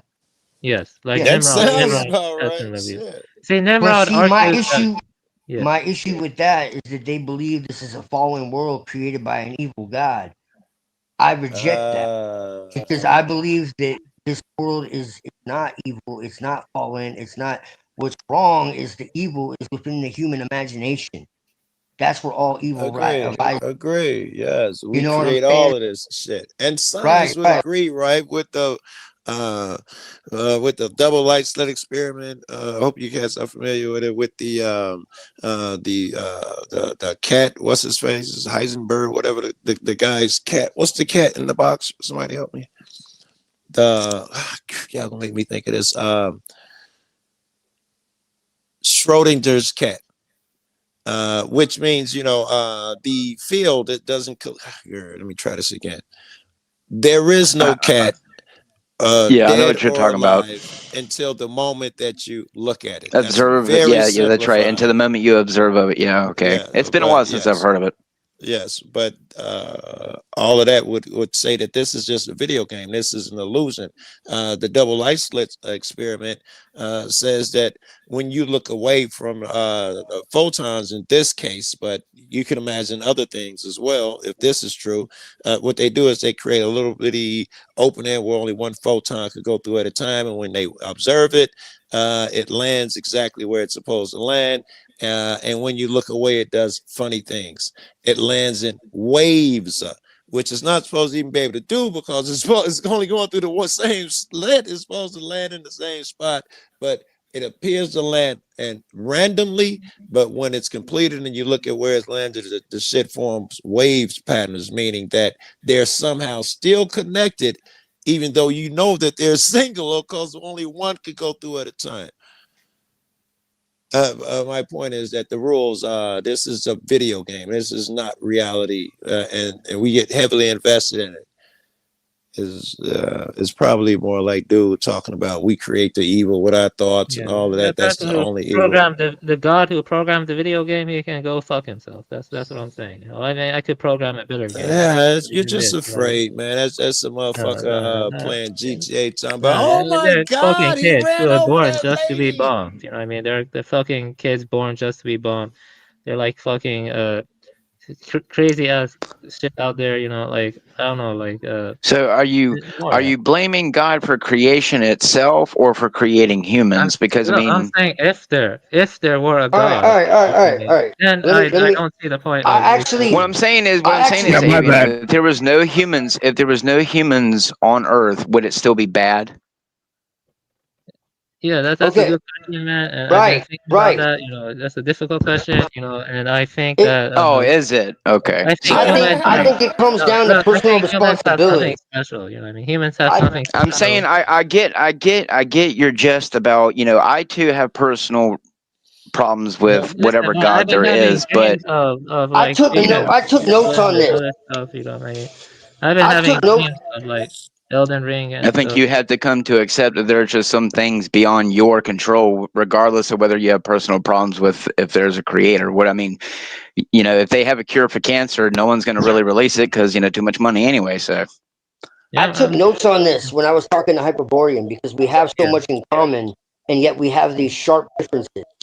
Yeah, So let me try to break this down for a Do y'all minute. have the beep in common? Is the beep in common? So basically, Rosario talks about a cosmology that claims humanity, okay, comes from a Hyperborean spiritual, transcendent homeland, okay. Yes, that's true. And this framing is the cosmos that we live in is basically a degenerated copy of a prior perfect spiritual origin. Okay? So the material universe, Earth, history are all corrupt reflections shaped by a false traitor cosmic order. The true origin is outside space time. It's a heavenly ether, transcendent That's right, and just like Hillary Clinton, you gotta break through that glass ceiling. Why you keep interrupting him? Let me finish. Gosh, I'm listening to him. So the pure spirits, the Siddhyas, the Viryas, dwell in incarnate life, flesh and soul, is seen as a trap or degradation from this perfected order. He possessed a dualistic metaphysics. So there's a transcendental spirit world versus the material demonic world created by a flawed demiurge. Okay? An actor. The material cosmos is a prison or distortion of the true spiritual order from the origin. So for Rosario, the goal of the Hyperborean initiate is a spiritual liberation, a return to origin. The work involves esoteric initiation, inner metamorphosis, and separation of spirit from the soul and body that belong to a corrupted material creation. I had a question. Okay. My goal is to separate the spiritual from the physical. Two questions, I guess. One, it sounds like the quickest way to do that is to off myself, and this sounds logical. And the second is, if there's a way to achieve it down here, where you mentally somehow separate yourself from the spiritual and the physical, what does that look like? Do you suddenly? I don't know. You tell me. Right. Well, I reject this. So the narrative is that there's a cosmic historical war, a conflict between the liberator gods or the loyal spiritual powers and the traitor gods or the demiurgic demonic forces. And this struggle has played out across ages, races, and incarnations. Now, my rebuttal to that is that the Aeon Sophia, okay, who came from the Pleroma, the galactic core, is the realm of the light and the Aeons. That's the true spiritual origin. Human archetype is the Anthropos, which was seated in M42, Orion. Okay, it'll take way too long to get into that. Okay, so Sophia dreamed a perfect world order, a triple form stellar planetary system. But due to a cosmic anomaly or error, the actual material universe, including our solar system and Earth, emerged differently. flawed and dominated by mechanical inorganic laws. I feel like you're just fucking an making error. me schizophrenic. You Yeah, just well, you saying that was missed one just an thing error. though. You ain't taking responsibility for nothing. Your religion sucks. Oh, there was an error. And the matter came into being. That's pretty non-specific, man. That's all I No, get in it that goes religion in of more depth. yours. So, no, it goes in more depth. So basically, you see, the spirit spear was Will originally you let me perfect, finish? and then there was an inversion. You kind of skip that stuff though, the inversion of the spirit spear, and Will also you you let me? talk about the Will you let, purification of blood. You gotta talk about the mene and blood. I'm nowhere near finished, man. Y'all keep interrupting me before I'm like 5 Yes, I am. Yes, you can bit long-winded. You're just making assumptions here, but yes, motherfucker, you just Okay. yes, you might get interrupted when you go on that fucking long. Yes. Okay, well, there's a lot to get into. It's not something I Well, can tell I'm you in not 3 promising sentences. you that I'm going to remain silent for the next 15 minutes. I may have a question, and I'm not going to regret it if I ask you and Well, then interrupt you you don't for a really want. fucking question. Then you don't really want to know. And if I could, That's your opinion. if I could intercede in a very simplistic fashion to directly hit at Joe Cool's question, I think that the idea of separating the supersensual or spiritual from the physical is a bit of a dichotomy of the mind, and they're interdependent and they interpenetrate each other. And if you think by sacrificing your physical form, you'll directly perceive truth, that you're definitely still wandering in darkness. Valhalla, you know what I Hey, mean? I was. So the Hey, that's Vikings quick. had I'm in. the I landed idea it. of I Yeah. landed Valhalla. it. Yeah. They are one and the same, Frank. That's my whole point. No, That's I why don't I'm a think. non-dualist. Is The that why? mind Is and that the why? Is mind, that the why there's body. a fat dude in a white hat on YouTube who draws pentagrams and sigils and says that if I do this with Satan The mind, Baphomet, I'll become rich and powerful? the mind, body, and spirit are one. There is no separation. No. I don't agree with that. I mean, I respect you for believing that, but you see, that's like, horrifying stuff. You know what I mean? Like, I've had like, my nightmares, and stuff like that. That stuff is, yeah. Let's make sure we understand Jokul's question. What was Jokul trying to get across? Because I think that's the crux of the matter. The separation that he is saying the objective is to leave the physical because it is corrupt. It is holding us back. All of those things. Our Yeah. objective So is to go technically, to the shouldn't he other have side. unalived first? Shouldn't he have unalived already? Me and Muhammad No, have talked about this for hours. Ask him. he has this idea of like, Kashyyyata, the warrior, He understands how deep. Viking. They purify the blood, and then they're valorous, and by getting into the fight, Yeah, they can but see utilize this. here's the thing though, is like see here's the contradiction for people like myself and Jokul, I Don't think. really want to know. No. When you're saying things in the physical space here, and then you say, well, everything in the physical is corrupt. Well, does that mean that we can believe anything you say? Isn't that a contradiction? Like a performative contradiction? But don't you believe in the spirit? I mean, like, Not sure if anyone said it was It all at least corrupt. must be questioned. That's not my stance. Oh, what's the matter, Georgie? Yeah. No, I'm not trolling. I'm saying, like, does that make sense? Why somebody might be confused, or does that? Well, does the that corrupt mind sees corruption. Yeah, it That does. type of But shit. Yeah. you see, like, I respect Twilight's views. I plan to research more and go into his views more deeply. And I've been a Buddhist too, and I know what he's talking about. I respect You know how Twilight far views, it but goes fuck on you, me. Christian. I get his criticisms. Okay? I get your criticisms too, but I'm saying that if the fucking spirit and mind and body are one, then antinomianism is unavoidable. You see what We I get mean? it. You're But can based, we? okay? But can we just stick to the topic of, like, is it not a performative contradiction that if you reject the material because it's corrupt, isn't that a contradiction? I understand what No, it's not Frank is saying. Because Frank's saying, like, well, two negatives make a positive because your mind is corrupt and also the world is corrupt. But it's like, well, is the mind Correction, separate? if your mind is corrupt. Yeah, if your mind is corrupt. Well, how would Yes. you measure such a thing? How would you measure such a thing? Yes. That's exactly my By point. the occurrence and pattern of disharmony and if in your frequency. perception is flawed, then how can you see clearly in the first place? How can you make correct decisions or see things in a pristine state if you're By looking through a purifying the broken? blood. The blood, the vero. You see, we were mixed with divine beings that came from the origin. Okay, that's How do why. you purify the blood? How can you Yeah, we prove that are, claim Avian. I then? agree with that, but to return to that requires Oh, some wait. How do I cultivation, and short-sighted purify people the won't blood? He cultivate to said it that like level. he said it really casual. It's to purify the blood, like everybody knows that man. How do you? Yeah, we're gonna explain it. You know, But how do you know that, Avian? Maybe Avian. Maybe you came from an alien and he, dropped you out of his butthole and you hatched from an egg. No, God damn it, no. You see, in the Bible, you have it too. Okay, you have these fucking angels mixing with human beings. Okay, you had that. Okay, that's How why do I our purify? yeah, and see, so they mixed with us, and we got this spirit from them. How They do I got the purify? spirit from them. How do You you know, prove Right, that? but How do you that prove doesn't that sound claim more though? plausible than what BB but that's what Britchie's your over here talking about, tradition right? says.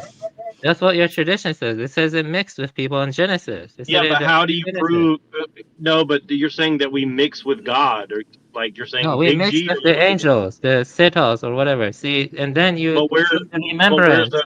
But where's the evidence for that? Though? Where's the evidence It's for in that? your. There It's are in the Bible, scientific, Genesis. tangible proofs through Wait, the so examination wait. of people who have studied and cultivated enlightenment for a long time, right? Like the bone marrow actually changes, and the Well, internal organs mainstream at the time media of said that death I was a are monkey proven to be man, so different. that's all that No, matters. I'm a monkey man. I came from a monkey Hold on, man. Just listen to Joe Rogan and get let me force-fed answer all of your the ideas. question. Hold on. Let me answer Just the pump the question. brakes Like, for 1 second. Hold on. Pump the brakes 1 second.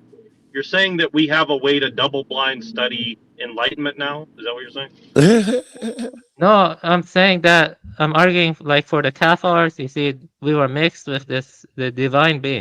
Okay, and that because of that mixture, we have this kind of special blood. Okay, and by remembering our origin or remembering the past when we were But mixed when with the Nazis preached that was can bad. purify the blood, and then that can Right, liberate your spirit. but do you understand that like but do you understand but do you understand how like how much more exponentially complicated what you're saying is than like Christianity or like Islam is though? It's No, I think it it's actually like the makes more sense magnitude with that's Christianity and Islam. It You makes more say Biology. if sense you with can remember Christianity the and Islam. past or something like that, you can purify Well, your blood. remember, he wants That's to a become a little bird boy, vague. so The blood is metaphysical, okay? You see what I mean? Because those beings were like pure spiritual beings. You see what I mean? Those okay. hyperborean Well, if it's beings instead of. metaphysical, okay, if it's metaphysical, how do you measure it?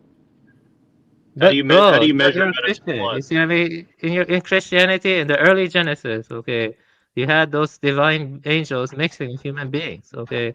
And I'm not actually, I don't fully commit to these beliefs. I'm just saying it makes more sense than Islam or Christianity to me. That's all. Like the Cathars make more sense to me than than yeah. Yet they're derivative of Christianity and Islam, though, right? So No. Cathars are ancient. The Manichaeans were ancient. You see what I mean? okay, Like these well, Jews are closer to well, Cathars than well, well, Manichaeans. well.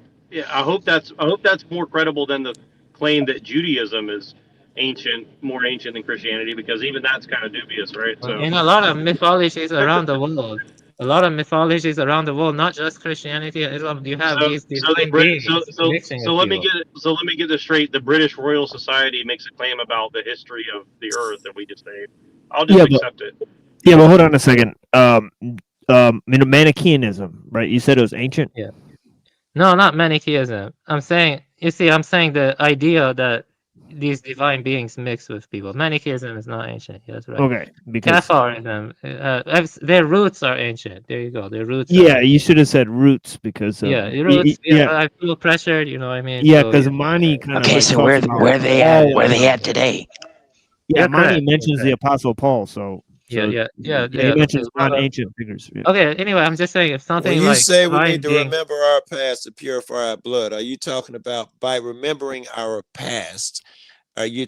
We have to actually do a thing, right? We have to perform an act. Listen, I'm gonna make this simple. Okay, I'm gonna make this So simple. we got Okay, to do we got I to don't connect to actually the fully e believe do we, this. wait. Do we have to connect to the meter and remember our past lives and stuff, or what? No, I'm saying that if something like divine beings did mix with human beings, okay, then that rationale makes more sense to me. Okay, No. that's an ancient Don't belief. abandon my question, man. Remember our But past. You said it. This is how we yeah, purify the blood. That's what I want to yeah. narrow It's down a on. What does that Nostalgia look for like? another world. Remembering our past? Do I go into a sauna somewhere and remember the past? Do I do holy acts to remember my ancient ancestors? What does remembering the past mean to you? It's a I can answer it nostalgia for under a another minute world. if I may Nostalgia intercede for for just a another moment. You couldn't answer for what he Yeah, thinks I'm it answering means. it. It's So a Yes, nostalgia that's for true. Yeah, we got like 3 different argumentations going on. yeah, it's a nostalgia for another world that's not material. Because those so we things that remember existed the us were not material. nostalgia of Yeah, they Welcome another weren't. to the world. madhouse. Yes, All right. yes, yeah. That's what it is. That's because But they weren't purely okay. material beings. So what's the? Like, Hold on. But dude, you look, Avian. Like nobody hates you here, but like you're just like going 150 miles an hour. Like, oh, just remember the past and move on. It's like pump the brakes for a second. It's like, how exactly are we supposed to remember the nostalgia of like being formless and non-physical? I mean, how is that supposed to happen You do exactly? make it sound yeah. like it's See, simple. listen, like I'm doing my best, but Hyperborean is smarter than me, okay? And I'm just saying he makes more sense Okay, to me well, if than you can't Christianity, okay? explain it, then why? Hold on. If I you am can't explain it, explaining. then why even bring it up? No, Dude, you just not came really. in the middle I of like bring the up a You're not. lot of explanation. shit I can't You missed explain like in all half of I my could honesty. give you a 30 Well, yeah, second but TikTok Joe sound Cool's clip that'd actually solve asking it. you a question of like, how do you do that, right? She So weightlifting, because you're pound the making an body, extraordinary refine the claim, and there's blood, like not, it's not refine even the like. bone But you, marrow, Sorry, which super I can't hear. electrifies the blood, and then and then from no, I'm meditation just saying speak Refine the as bone you it makes more, marrow. awaken, speak to it your just makes ancestral more sense. spirits. What? Now he left. Now he left. There you He go, just 30 come in and seconds. said I'm not Actionable making sense. claim that you could work on today. Refine the blood That's marrow. right. Slap that on a fucking back of a box and sell it. Yeah, that was like Put a it on a total bumper sticker. That was Zen. This is like Tao. That was yeah. promotional right there. Yeah, it's a total panel breakdown at this point. So I mean actually here he is. Yeah, so maybe not totally. Yeah, what's up No, now? I couldn't You hear read what the Mike was video. saying. Oh, I didn't know if whoops. he was talking for me. Yeah, maybe not. Yeah. Turning an alien, Yeah. bro. Yeah, your mic was really jacked up just now. Yeah, I it's all like just don't get why people have such a adverse reaction to dualism. I mean, No. like I just Large don't get it. claims require large proof, and you just Yeah. stating a thing leaves it done. Expect to Yeah. be challenged on these things. Don't Yeah, no, blame that's it on fine with other me. people. Yeah, that's fine. But I'm just saying that I'm not fully committed to these beliefs. And it's kind of complicated. I understood But you saying that. yeah, it's Yeah. just trying to clarify the beliefs. But I'm I just was just making it trying to clear work that with you and examine it, yeah, that's and fine. That's examine fine. it. And I can't lie. It sounds like a bunch of other theories I heard. Christianity just kept ringing through my head. If you replace Yeah. thyons with angels and another word Yeah. with so and so, you got the same story of Christianity. How they broke through the atmosphere, cast down here, the evil guy ruled stuff, and things with he. I don't know. It seems so similar. Yeah, it's Western occultism. So it's based on dualism, like he was trying to say. So that is what, like, dualism is basically just Plato. So like it's based on a lot of like very like Christians also use Plato. Right. So it's pretty interesting. But yeah, so yeah, it's not gonna be much different. But if you go to like how it ties into the Eastern systems, because there's some tie into different systems there too. So yeah, but Well, yeah. Go ahead, Go ahead, Neuro. sir. Yeah, and again, like I mean, I kind of get where I'm trying to understand where people are coming from, but it's kind of like, you're trying to put things in like a modern parlance of like how we people talk, and it's like and I'm not picking on avian, but it's like literally Christianity is a lot more simplistic, right? It's like it Yeah, this doesn't is like I don't even think the cosmology is like wrong per se, like maybe some of that stuff has some validity, but it's like, okay, but like, you're just making like, well, you got to purify the blood by remembering like what it was to be like formless or something. Listen, Like, I'm that's saying the just straight Cathars. The Cathars, you know about the Cathars? 'Cause they were Christian. The Cathars were Christian. You know what I mean? The Cathars were Christian, and they make more sense to me right. than like the Well, Nicene Creed. okay. So can You you know what I mean? cite the earliest known academic version of Catharism that we know of. Yeah. Yeah, see, I'm still researching. You know, you can read the Wikipedia, but the book talk a lot about Right, but Catholic. You know, no, but just you're just saying read they the go Wikipedia. way. You're saying, but no, but you're saying they go way back before Christianity and Plato and all this. And I'm not saying you're wrong, but it's like that's an extraordinary claim that I don't know exactly what the evidence for that What? is. Like, I can see what you might be saying, but it's like, that's a kind I'm of a saying bold that statement, isn't it? I'm saying that Plato and a lot of old mythologies, they talk about stuff like divine beings mixing with human beings. Okay, that's been around the world. I think Mesoamericans had similar ideas. Okay, like the Aztecs or Mayans. Well, I got again, oh no, no, no, no, no, no, no, no, no, Yeah, no, no, but no. you keep We don't interrupting me. actually Okay. know. Well, hold on. You're just like literally repeating like British Royal Society like What? version No, of we can history. read Like the mythology of the Aztecs. I don't know. Hold on. I don't know that we know what the Incans or the Mayans actually believe. Like I think there's a lot of assumptions with what they believe or not. Like I don't know that we Okay, know so what those people believe in personally. I mean, you might be right. I just don't know if that's as solid of a statement as you claim it to be. yeah, well, I can go check it, because you see a lot of mythologies. Like I can go double check it, look it up again. Well, I would love to see I know something that there's on a it. lot of I know there's a lot of Mormons that have a lot of money that are like claiming that they know what the uh, Native Americans believed. I mean, I know that. So, do we just take the Mormons' word for it and say, The Mormons say that Jesus came to North America and spoke with the Indians and all of that. I think that's where I read that at. yeah, exactly. That's I'm kind of just what. So saying that's what that. I'm saying is like, Yeah, I'm saying that I'm not actually Both the saying this is oranges. what I believe 100%, because I'm still researching and reading different stuff. I was just arguing in favor for it because it makes more sense to me, the idea that if there is a God that created this material universe, then I see him as evil and negative. sure, Like the Cathars, but if you okay? That's what right, I'm claiming.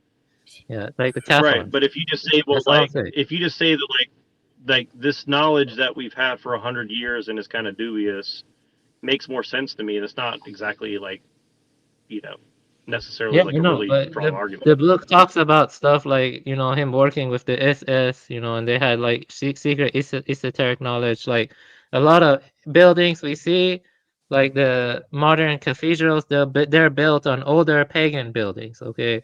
And, also a lot of wars were fought over like ancient tech from Atlantis. Atlantis already had ancient technology, and so, a lot of what we're experiencing now is like a repetition of what happened in Atlantis. Okay, and the book talk about stuff like that. You know what I mean? And maybe it's true. I don't know, but yeah, that's the and they are hiding a lot of things. It's called the Here, synarchy. Yeah, the synarchy. Age I'm not of sure Aquarius. you're giving my shit proper my Okay. understanding my theory, my video game theory here, Yeah. right? Okay. If this is just a video game, a simulation, then is the guy who made it evil? Is he worthy of Yes. hating? Yes. He's If this working. Let me is tell you Call why. of Duty, is Infinity Ward, do I hate them because they made Call of Duty? I do. Yes, I do. Let me give you the I reason for should it. hate the Okay. company who made Call of Duty Okay. because Let me tell you the reason why. they're Because we have. evil. Because Let me people tell die you. in Call of Duty. This is my question. Answer it, please. Yeah. Well. The people who Okay. made Call of Duty, because people die in there, I should hate the makers. Infinity Ward. Yes. Well, Is that's that a not the same logic? If I'm telling no, you that not the same this is logic. here on Earth for a short amount of time, it's just a simulation. You go back home, you're fine. Why hate the guy who made the video game? Is my question. Yeah, I'm gonna answer that. All Okay. right. Okay. Yeah, see, the thing is, what makes human beings special, okay, is we can program video games. No other animal can do that. We can consider alternatives of Oh, how the game stop could have been it. programmed. Oh, And the stop reason we it. can do that is because we were mixed with these angelic beings that Oh, came in stop the past. it. Stop So it. that's I the reason refuse. You're why. Yeah, yeah. trolling me. I can't even hear you after you said that separates us from everybody else is we can program computer games. No, I'm saying we can imagine the programming of reality different. You see what I mean? And that there has to be like a reason for that. Maybe I don't think that came from evolution, to be honest. Like I don't know. Like, see, I'm trying to work that out. Our Okay, imaginations, can I break it down to that? Would that suffice, or you're talking about something different? it's Our like what imaginations underlies the work different. imagination. What underlies the imagination? You see, what I mean? You can like change the symbols or the code to have been different. You see what I mean? Like it didn't have to be this way. You see what I'm I trying to think you're say? And talking about we have yeah, creative but I'm abilities saying to that just absolutely change shit with our will, mind, or no, something. I'm saying the possibility of considering that has divine origin, most likely. Did Like you from say the we can image. change the code? I didn't hear you right. Yeah, something like that. The We symbols. can Yeah. change the code, and how do we change it? And what's it look like? Aren't you saying we can actively do a thing to change the code, whatever that is? You This, probably don't really yeah, say what you say. you see, this gets into complex stuff. You know what I mean? Like I'm reading the book and I'm talking to that guy and Yeah, well, expect I'm questions, man. I'm You should just be I answer thanking your me. question. I'm saying that the guy who like the symbols or the program of the material realm, I think it was a kind of Yeah, it's I thought accurate. I believe that we can change the code. I think we are creatives. I think that all of that, our dreams, are creating universes elsewhere. I believe that the wave field function collapses when we observe it, and there are certain rules. That indicates a God, by the way. All of this matter, and we think time is linear. Someone wrote these rules to fool us. All this is evidence of an intelligence over there on the other side. Because we know they break down now that we know quantum physics. We know none of these rules make sense. Yeah, I'm just saying that, you know, if there is a God, I will look beyond him. You know what I mean? I just look beyond him. That doesn't make sense. You know, maybe. Yeah, I Yeah. always look beyond him too, and I've come to Yeah. call what is the beginning. And Yeah. admittedly, I don't even believe in time, so he would have been there eternally. The person who set forth all these things, the guy who created matter and came up with these rules and gave us a heart where we think it's better to do good things as opposed to negative things. We've achieved a thing when we better ourselves, and that was desires. All of that stuff I call holy and divine. I think that I attribute that to the creator of this video game, and I call him God. I see. Well, I would look beyond him. That's what I'm saying. I would look beyond him. Okay, You know? I tried. I can't get any further in my little peanut head. Yeah, I'll just have to say Just good put luck it with that this one, way: Avian. if you want to use the video game analogy, then you're asking, should we hate the creator of the video Yeah. game? Think of it as you spawn, you get tortured for this lifetime, Right. and you die. You Yeah. respawn, you get tortured, Yes. and you respawn ad nauseum. Would Right. that give Some you niggas cause to that hate bad the at Call of creator or Duty, not? they get shot and killed a lot. But no one gets off the game and actually hates the guy who shot them. It's so believable when it comes so believable that you believe it. Still, we're assuming, and what I'm saying, that you But we're step told out of to the video be game at thankful some point. for such an existence. What about faithful? What'd you say? We're told by To be X amount of faithful. people to be thankful for that kind of existence. I'm already grateful, bro. And not only that, I'm enjoying it. I don't even know you're supposed to enjoy it this much over here. And I am thankful because, you know, all the lessons I learned and all of them come through meeting people and things. I love learning new things. And, you know, I don't know. I wouldn't, I couldn't have created it better. You know, that's why we all probably are gods, and this is No, our I could amalgamation. create it better. Yeah, I could create it better. You could create it better? Yes. True that, yes, Joe Cool. Yes. Yes. How hubristic of you. No, you know that's why I like Hyperboreans. You know, it's called Teodicy. Teodicy, I can't pronounce it. Theodicy. I think his view is Theodicy. Yeah, Teodicy, or whatever. I'm a Yeah, better it's writer. it's pertaining to theories in philosophy of religion, okay, that talk about the problem of evil. Yeah. Right. So, yep. Yeah, I think his views deal with that better. Let me tell you this, okay?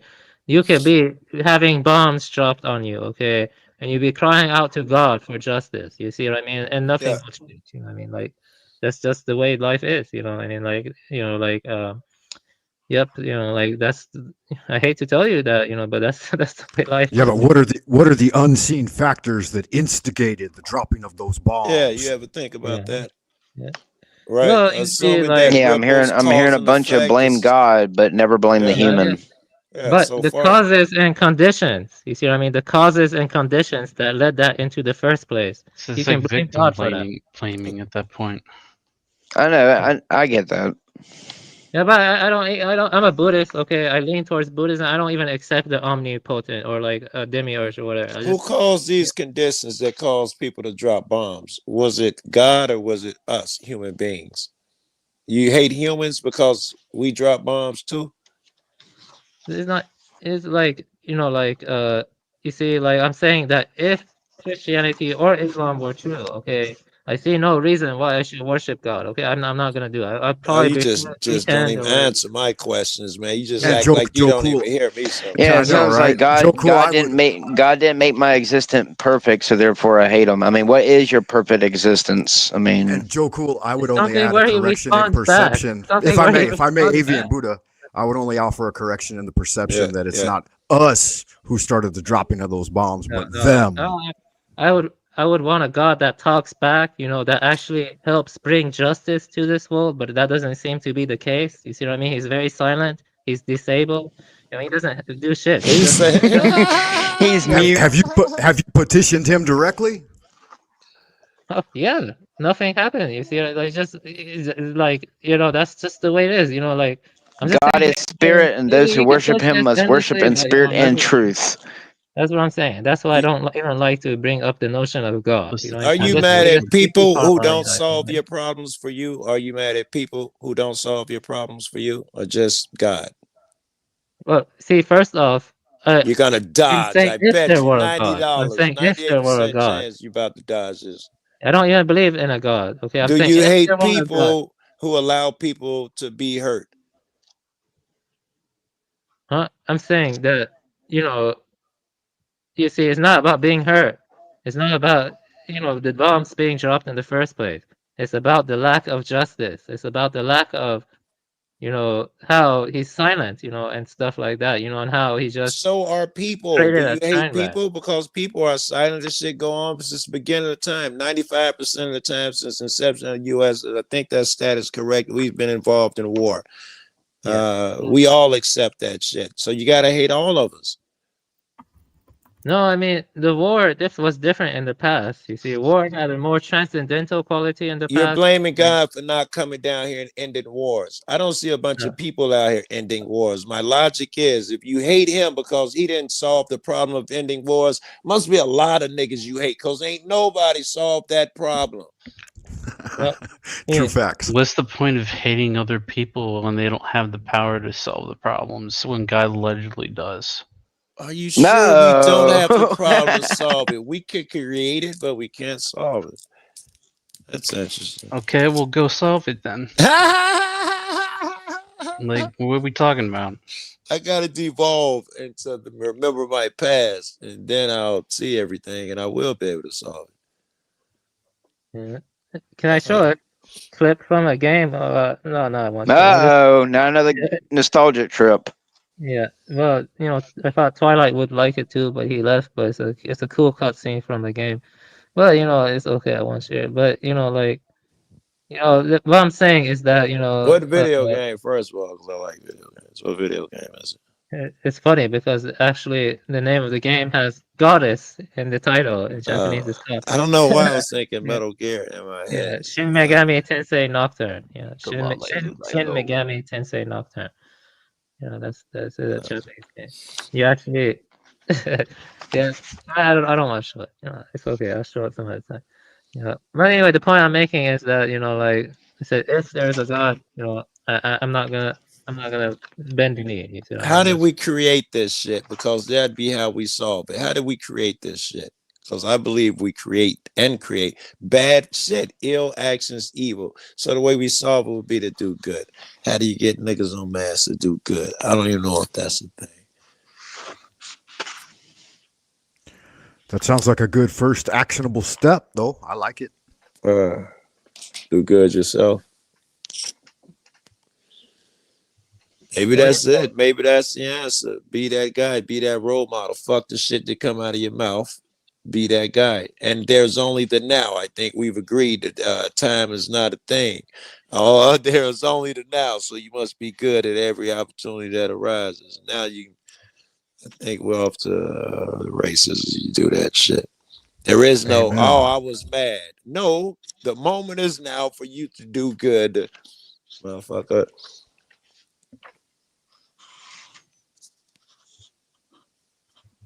I'm just throwing shit around in my head. Actually, I'm trying to see how I can use it in my activism. You guys ain't got to indulge that shit.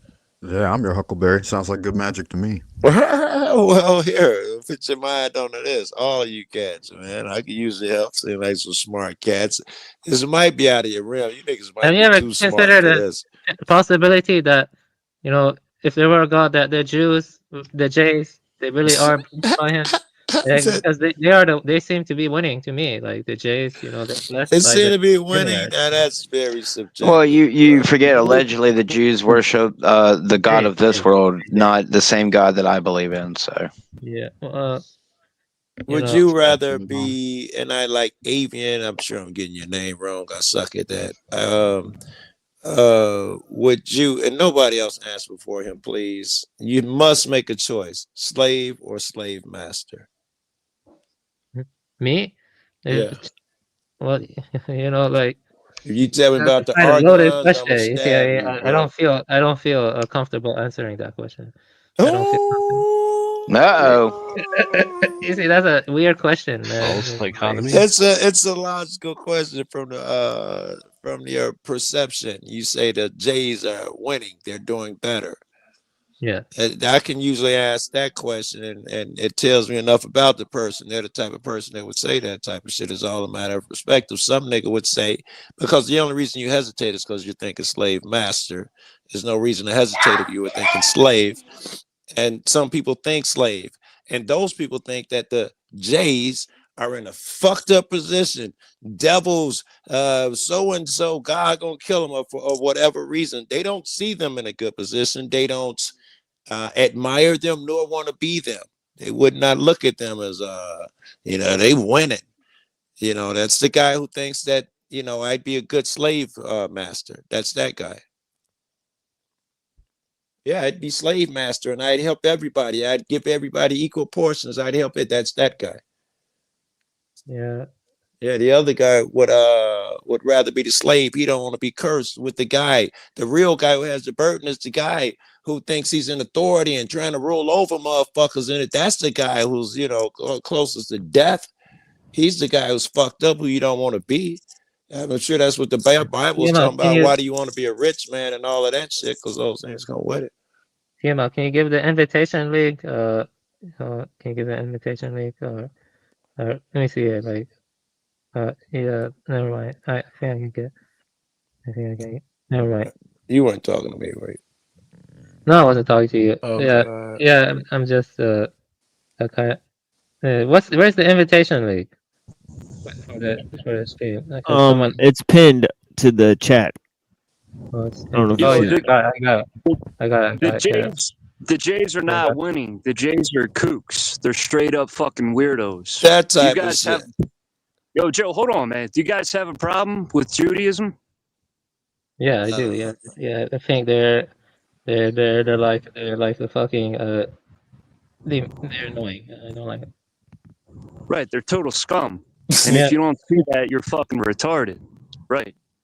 Well, look at the whole world. They're pretty much revering their victim consciousness. They're like freaking infiltrating all major institutions and banks. Like I don't know, like they're winning. It looks like to me, like Usury, that's the biggest sin in the Bible, and they thrive in that shit. That's yeah, like saying, I guess it just depends on your perspective. You could say the vice lords are winning, the Crips are winning, America is winning. You can use that metric, and a lot of motherfuckers winning. The dope dealers, he's winning.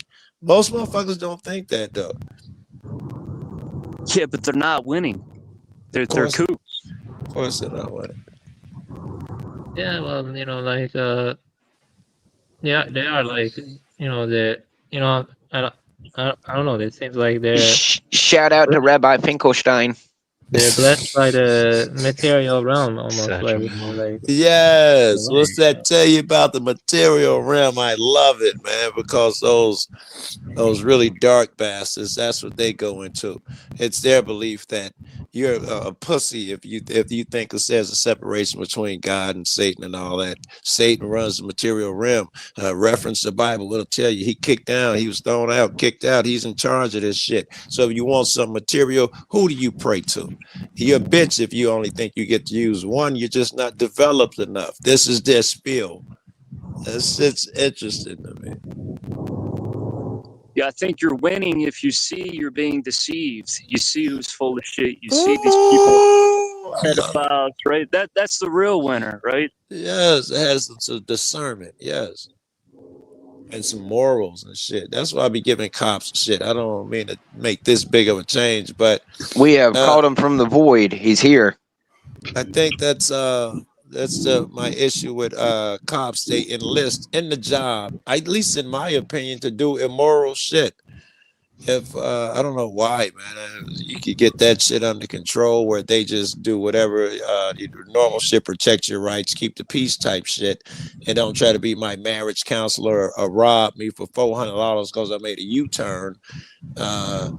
Suddenly I wouldn't be calling you immoral all the fucking time. Well, if you're trained to do some goofy shit, are you winning? Nah. If you're educated and you're live, right, Someone you're winning. would say the police are winning. Yo, Joe, I fucking hate you, man. I hate you. I can't stand you, man. Fuck, man. I'm winning. Yeah. In your mind, you're winning. Yeah. Yes.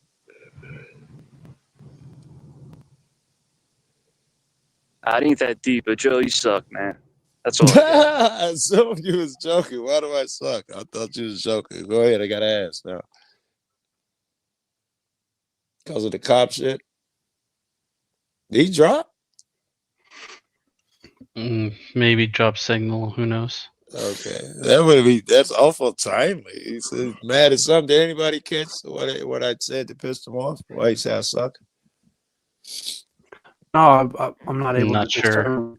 Yeah, what part of what you said changed his mind about you. As long as I don't know. As long as I said the cops shit. Oh, I don't know. I said so much shit. I think It I is kind of accused weird timing. Yeah, everybody. That was not awkward whatsoever. Yeah. Satchel. Hey, I just want to say this one time because I haven't said it today. Happy birthday, DML. I hope it's One time for the one time. One time. Hey, happy birthday. I didn't even know it was your birthday. You had one job to do. Happy birthday. Yeah, I didn't know that. Crack the IPA and then with DML. Let's go. Yeah, bring out the whiskey. If I had it, I would. Me too. I don't have any of that. I can't stand whiskey, man. I've tried. Was the in-laws for Thanksgiving? He had a shit called Rose Circle or something like that. A small batch bourbon. It's Chef's Kiss. It made Thanksgiving dinner taste like 10 times better. I can tell you that much. Oh. Something about bourbon getting a nice little glass before you eat. Damn. So, Hyperborean, please enlighten us on how Avian says you are smarter than him. He dropped 2. What's going on here? Uh-oh. Well, he was like, well, he has He thought you saw it. Yeah, stronger Started background. talking about the Jays winning. They're like, what? Yeah, he hit the wrong button. It seemed like kind of like Oh, that's the cattle drop. You serious? most likely, yeah. Most likely, yeah. I didn't mean to offend Twilight. You know, I like his views too. I wish he were still here. I didn't mean to. I wasn't trying to like challenge him or anything. I just more like just discussing the differences or something like. Yeah, he'll be cool. Desi or. He's easily aggravated sometimes. Yeah. Yeah, I think he like, like a lot of times I've given him like the floor and stuff. So, I think he just like wanted to say a lot because he like goes into like hidden mode and then he like comes out and says like 200 things. I think he did want to go in a teacher mode and just wanted to listen. Like I've seen you Yeah, do. he's passionate. And all of us have sat down and listened to people go on for long periods of time. I thought he thought that was okay. Yeah, I love like guy. when you're doing your readings and shit, it can go on for a long period of time. One person might go on for a long period of time talking. Yeah. Right, exactly. So sometimes you need like more space to explain some shit. Yeah, but you're right. Like if you can't explain it without reference to something that's not your own thoughts, and also like, like you need to like be able to explain it with examples and stuff. So yeah, it's all part of the communication thing, because you have to be able to explain it to the person you're talking to. So definitely, but yeah. So I appreciate you guys. Yo, and all I'm saying, right, Joe, he overtalks me. That's why I was getting mad. And you guys know my dad was a cop. And you motherfuckers know I don't fuck with them, right? You know I don't talk to them. I don't fuck with them. All right? No, I didn't know. What I'm saying is this is the Warriors, right? And you got the baseball Furies, right? You got Can y'all Judaism. hear me? The baseball Furies. Right. Yeah. Right? The Warriors, right? Right, I remember. They're like, oh, the Warriors did, right? All these clowns are putting the heat on the Warriors. Right? Come out to play, yay! Oh, the Warriors killed them, right? That's what I'm getting at. People are deceived. People are fucking. The Jews are winning. They're not fucking winning. They're on some baseball Furies bullshit. What is it like? Mundi vant decepi, or the world loves to be deceived? Yes, I dig it. I agree with that shit. First time I heard it, but clearly they wouldn't fight you so hard to undeceive them when you try to undeceive them. They love that shit.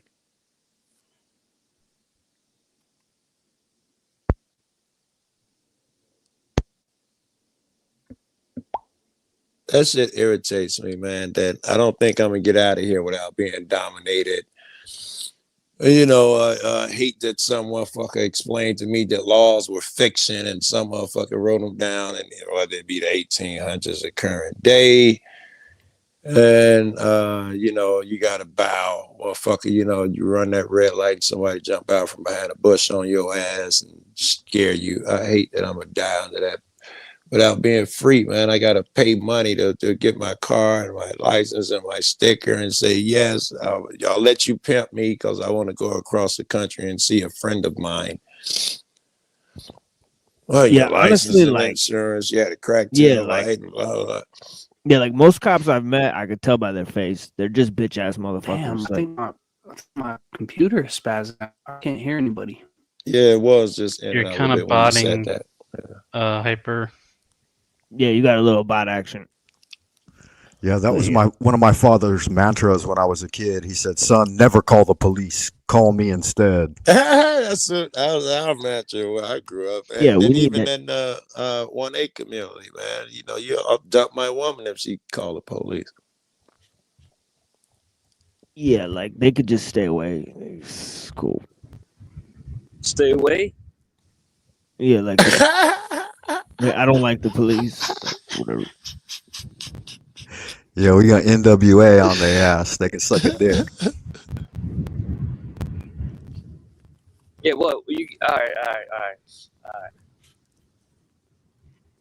Yeah, the thing is like you're just like a taxi cab driver for the state or whatever. And so I don't understand like what they really do, but like drive people to the jail. I don't know about that. The cop I dealt with told me at 13 years old that he wasn't a taxi cab and expected me to walk 6 miles home from school and wasn't, worried if I got kidnapped or traffic. So, Motherfucker didn't understand to protect and serve, huh? Well, I mean, let's face it here, a majority of cops don't, join to protect and serve. It's to, surveillance and report and give tickets. No, it's a gang. Yeah, I mean, Uh-oh. Tax collectors. Yeah, they said they thought it said to harass and extort. It reminds me of the gang around here, man, where you charge everybody who sell dope and all of that shit. You make the rules when you get really strong. And you're willing to do violence. That's the similarity that I see. These motherfuckers beating over somebody because they came short on the pack or something, or the police beating an old lady because she won't sign the ticket, which is worse. I don't know. Yeah, but it's the same with religion. I mean, the religious people are just like cops, right? Yes. And the fucking cops are working with the Jews. And they'll hurt and you got if people you don't. Look, Joe, if your dad was a cop, right? If your father was a cop, people would be like, damn, Joe Cool's a cop. Let's troll him. He was an MP. He was damn you'd near be a like- cop. you'd He be like, couldn't oh, stand shit. me. He thought I was a ghetto so-and-so. My old man couldn't stand me, man. Oh, yeah, so he might as well have been a cop. He was an MP, too, in the military. He was cop enough. Pretty much shit. same thing. Yeah, I mean, All like, right, I'll wait like 5 more minutes for maybe a Hyperborean Okay. to come back. But if he doesn't, then I'm fixing to like maybe move to the music at this point because it's already like way past midnight where I'm at. We're like 12 hours. Yeah, it's gonna be 12 hours or whatever before we shut this down. But we're already 8 hours in. So Okay. I want to at least get like maybe 3 hours of music. So Yeah, do you think? I need to So go if get cigars anyway. yeah, blessings, Joe. Cool. Yeah, if Hyperborean comes back in the next 5 minutes, then we'll engage with him. I'm sure Avian and others would like to talk to him. And yeah, so if he comes back, if not, if he's having internet issues, then we'll talk to him some other time and we'll figure out what we're gonna do next for the people here. But yeah, it's been a brilliant time. I've enjoyed myself greatly. Yeah, I've enjoyed myself greatly. Yeah. And we should all give TML a little bit of a birthday roast. That's why you don't let nobody know it's your birthday, right? All right, get Tim Yeah, you a guys hard can. time Yeah, with this yeah, you guys last could do 5 it. minutes. Yeah, let me launch in first. When you gonna brush that beard, get a haircut, motherfucker, looking like an imam and shit. Your brain is so big. Your brain is so big, most motherfuckers can't even approach you without getting sucked in. Yeah. Machine Lies is a cop for the fucking Jews. Shit. He's a cop for the Jews. Yeah, I think we got a clip for that right here. Here, hold on. Oh, where'd it go? Oh, here. Different things, and I mean, it seems like it's like it can mean several different things to different people. What does nice mean to one person? Exactly. According to their values, you know. Yeah. Now, what do you got going on here, bro? You got that? What are you wearing, bro? You look dressed like a Jew. Whoa. Sorry. Are you dressed like a Jew here? What's going on? What? Why is this Jewish? I'm wearing a pea coat. We had church service Where's your earlier. little curl, bro? You know, my wife said that too. She was like, "Where are your curls?" You're just like a Jew. Yeah, I thought Jew too, man. It was a hat. I thought Jew too. It was a hat. It told it. All right, I don't have any good TML jokes when sense of humor sucks when it comes to that shit. TML is so ugly. Well, see, I got nothing. That's the thing. It's so hard to roast people that you actually respect and appreciate, and they're out there doing the hard work. Oh, here, I got one. It's not a good one, but I got TML, he be lying. He ain't read none of them books. He be lying to us, so he ain't read none of that shit. And wires going across. Oh shit! Oh shit! Fire!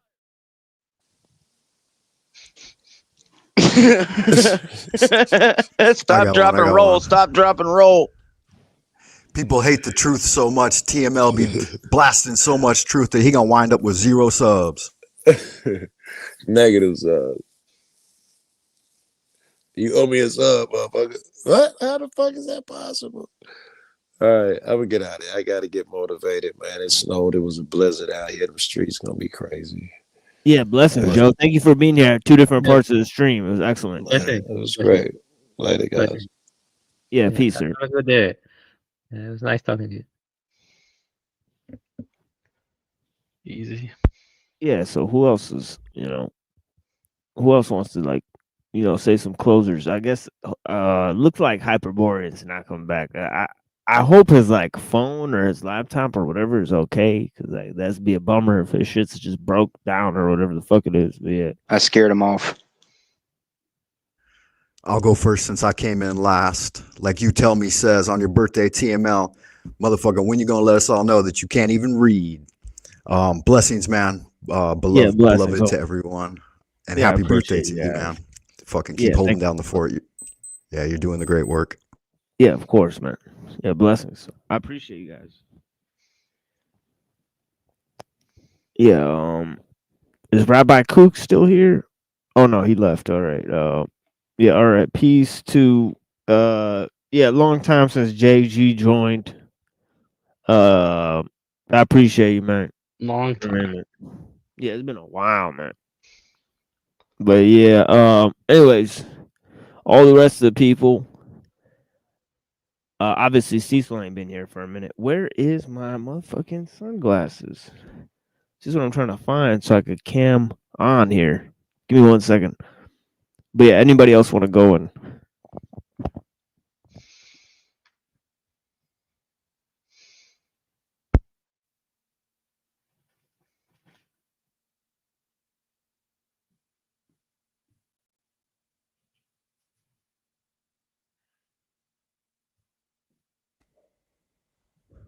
Come on now, y'all step lively.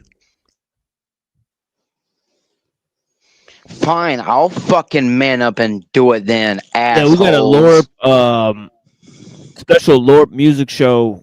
So man, That's right. Spawn from the pits of my mind.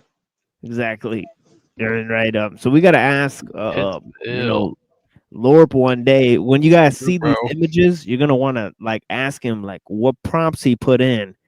You got That's the funny part. Actually, what I do is I do a set of tests first. I'll do like 4 or 5 generations of something, and if it doesn't come out, I'm telling you, dude, it's like I'll just keep giving small little prompts like dark, eerie, and it just it depends what you're asking about. But I guess what I'm trying to get at is a lot of the things that I use in my videos are auto generated by, like, I just give the system the image and it does what it does. I don't have to put in a majority of the prompts when it does it. yeah, you guys are gonna see it's gonna get progressively just wild. Like you got gay Jewish Hitler, you got fucking trans satanic Adolf Obama. Jizzler. Yeah, you got all sorts of crazy. Trans satanic Obama really got you. They Honestly, fall they're into like, place on their own, Oh dude. man, Obama got you too. yeah, they're like, what the hell is this?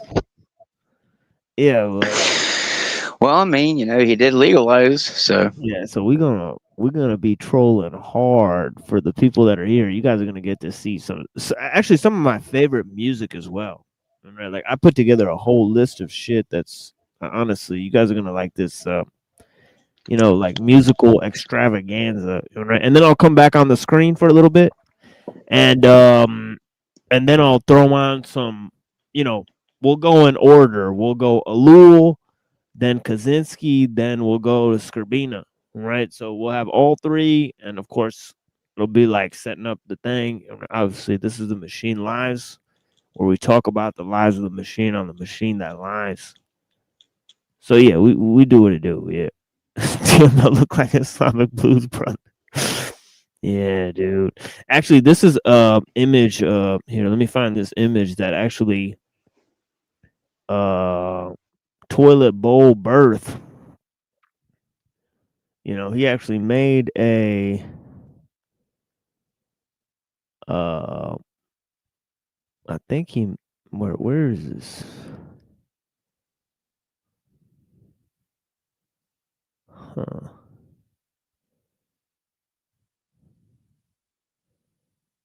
Yeah, I don't know where I put these images, but like I had images where I was like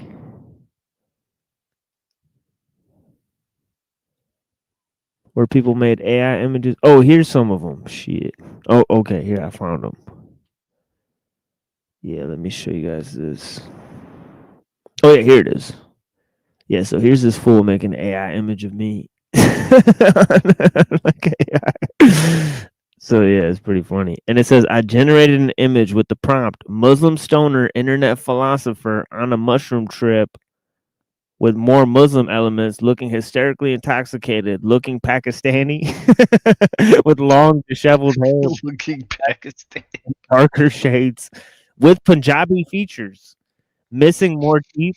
I don't know how he got, because the guy in the picture is not missing any teeth. He's got like perfect teeth. But yeah, looking like a reefer madness stoned person. So yeah, so it's quite a prompt. Well, again, this comes back down to when you just let every retard have access to it. Right. Yeah, all the LARPers and the actors, they all got their own AI. But yeah, we got some other ones too. Here, let me see. Oh wait, I gotta click images. Yeah, images. Yeah, this is one that Just Frank made. So yeah, so That one here's looks that more Just Frank- distinguished. Yeah, this one's. Yeah, this one. Yeah, I mean, I kind of like the mushroom guy. You know, I don't even remember who made this one, but yeah, there's like a Muppet one too. Yeah, hold on. It's like this guy here, right? It's like, oh, hello, my That was friend. me. Oh That was yeah, me. that was Lorp too. Yeah, Lorp made that one too. Yeah, I was thinking that it was was Lorp. that was so fucking long Weird ago. though. That looks like a Lorp image. Yeah, for sure. Right? Yeah, well, here's my final remarks. Yeah, who knows? Maybe in the future I'll get into Twilight's philosophy a lot, and then I will challenge Hyperborean with his philosophy. You see what I mean? And then I will get into other people's philosophies, and I will keep, challenging them with the opposites. Oh, you see what I mean? I don't know, man. Yeah. His power level might be over 9,000. Wait, who's that? It's amazing. Hyperborean. Yeah, for real. Yeah, that's Yeah. funny as hell, man. Yeah. Well, why don't you? Oh wait! Oh my God! Here he is. All right. So Just Speak of kidding. the devil, and ye Yeah, shall that appear. that was just a joke. That's a does your joke. mic work? He backed off. Now that he showed up. Yo, are you there? I don't think so. Mossad got him. Somebody So got smart, him. but can't get the device to work. Yeah, blessings, Hyperborean, man. Appreciate you. The base berserker, man. What a G. But unfortunately, we don't get to hear from him. Gay you-ish shit. What? Oh yeah, that's from LARP's video. Yeah. Blessings, guys. All right. I mean, this is crazy. It's like the third time Hyperborean. I think I'm just gonna shut this down because I can't just have like dead air in this bitch. I mean, we gotta stay professional in this motherfucker. But yeah, I appreciate you guys. But Sound is vibration. yeah, exactly. I wish I had that song. It's almost like a nod off to like Hermeticism in a way. I love that idea concept. All is vibration. Everything moves. So it's like everything is eternally becoming. Is that like a kind of a being? Well, I mean, there's It's only not like either or. It's me both and. yeah, but there might be like like sound. Like I think that sound is actually that it has a relationship with time, or whatever. So I don't think that like time is all bad necessarily the way that Lovecraft was saying, but I get what he's saying by that. It is horrible. It is like waiting for something to happen that may not happen. That is a torture in a way, but But yeah, so I There's appreciate. also this other quote: "Is everything owes its existence solely, completely to sound." Yeah. Yeah, but yeah, we began with Joe Cool and Sterling. We had excellent conversations with them. They're always great interlocutors, right? So I've had great times talking to them, and everyone else, right? That's here. We've had great conversations. I've had like actually, I think it was like Friday or something like that. I had like a 3-hour conversation with Twilight. You know, I love talking to Hyperborean. You know, he's like a genius and whatnot. Lorp is honestly, you know, one of my, you know, I like to think of him as one of my best friends. You know, pretty much, right? But yeah, he's a true homie. You know, or whatever. I think he's like one of the funniest people I've met for sure. You know, but yeah, Frank Monday is a true OG. I can appreciate him. I mean, all his knowledge that he brings in, alchemy, you know, Solomon, all that stuff. You know, it's crazy raw with his presentations. I love his show. You know, check out Frank Monday's show, man. It's like always chill up there, good conversations. Right? Obviously, Avian Buddha is a genius, right? Genius levels, right? It's always. So yeah, all you guys, man. Yeah, what you guys got to say for yourself? Blessings, guys. Yeah, I'll go first. Let me get off. Yeah, there goes. Yeah, there goes Hyperborean again. So yeah, blessings, Lord, man.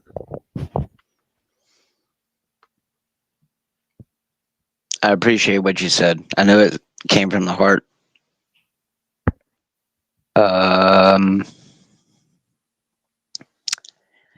I've always found it very hard to hate someone in my life, even when they do wrong to me. So, you know, I try to be as genuine as possible. So, you know, all I can say is happy birthday, and I pray that we all get many more days, even though they may seem hard to deal with and dim. And as doom and gloom as I seem, you know, maybe it's just the urgency I would like to see, you know. Not saying it's all the end, but you know, we live in a world full of a lot of fake people, and I don't like fake. So there you be. Just be as real as you can. But you know, I guess that depends on what type of realness you want to be. I strive every day to be a good person and to love another human being as much as I would a brother, a sister, or my own child. So if you don't resonate with that, then what the fuck does it mean to be human, you know? Everyone try to have a good night, morning, or, you know, whatever. And enjoy my Goyslop AI generated Mark Zuckerberg videos. I'm gone. I'm gonna get off of here. Chicken source for the win. Yeah, check out the music show. You know, at Hey, I least skim appreciate you, through. Doc. Oh, I am. I'm still gonna be. I'm still gonna be watching. Don't worry. Yeah, yeah. I don't want to disturb you guys with the music because it is a little bit jarring. And I know everybody's family's asleep and stuff, so I don't mean to disturb. So watch it later if you guys can't. But yeah, it's definitely going to be a banger. The conversation between the music and the videos is pretty fucking great. Honestly, I think it's like inside joke between me and Lord for sure. But yeah, blessings. I love you, dude, and have a Yeah, good man. night. Make sure you eat and get rest for sure. You deserve it, Yeah, dude. yeah. Blessings on me. Yeah, yeah. I appreciate it. Blessings, man. I'll talk to you later on Discord. Yeah, peace on me. Yeah. So who else is out here? Man? Yeah, Lord. You know the OG. I mean, yeah, we had some people out here before. You know, Rabbi Kook. Man, it sucks that my shit fell out right there at the last second because I was trying to holler at him and that Joe guy. Yeah. It kind of seemed like they were giving the J the benefit of the doubt a little too much. And I'm like, what is going on here? I don't know. Oh yeah, Pinoy joined. Yeah, blessings to Pinoy. You know, he was here for a minute. But yeah, I like some Pinoid. yeah. So yeah. Glad your shit's working right now. It's like yeah, man. That's wild, bro. As soon as the G topic came up, my whole shit turned gay. That was weird. Yeah, it's still kind of like auto tune. Like it's not like you're like, like Roger and Zap and shit. Computer love. Wait. My audio sounds like Roger and Zap. Yeah, a little bit. Damn. We can still hear you though. Yeah, we can still hear you though now. Yeah, so. Damn. Computer love. That was actually pretty good. Yeah. Yeah. Yeah, man. Yeah, so Avian asleep? Yeah, I'm here. Yeah, I'm here. You mean my final remarks? I mean, what Yeah. it do? Yeah. My final remarks. Let me think. Yeah, I have no final remarks. I think so. Like, I just want to say that, yeah, happy birthday, and yeah, that's it. Yeah. Mic drop. Yeah, he was going hard with the Hyperborean hypothesis. Yeah, for real. Damn, I missed it. Yeah, you missed it. Yeah, he was going Yep. hard with it. Yeah, he was. Yeah, him and Twilight almost went at it, but then I think like Joe Yeah, Cool. I might have Yeah. kind of fell asleep at that part. Yeah, they like. with Yeah, the Twilight. yeah. Like I was wondering if you were awake. I was typing in the private. I was like, "Are you awake?" But like, I don't know. Yeah, you didn't respond, so I just, But yeah. So there was some weirdness going on there. See, the thing is that Joe Cool and Sterling, they don't join much, right? So it's not their fault. I mean, right? They talk on a different level, and they're trying to get like more. Like if they went to the beginning of the show and saw the conversation I had with Joe Cool and Sterling, I think they would have came into it sort of a different way. But yeah. Right. Yeah, I can see how that happens. Man, I'm gonna have to play this back, man. I missed it because recently I guess Avian and he cruised through the first volume of Nimrod's works, and yeah. So I don't know. I wish I could have seen that interaction with him and Twilight, because Twilight comes from a completely different angle.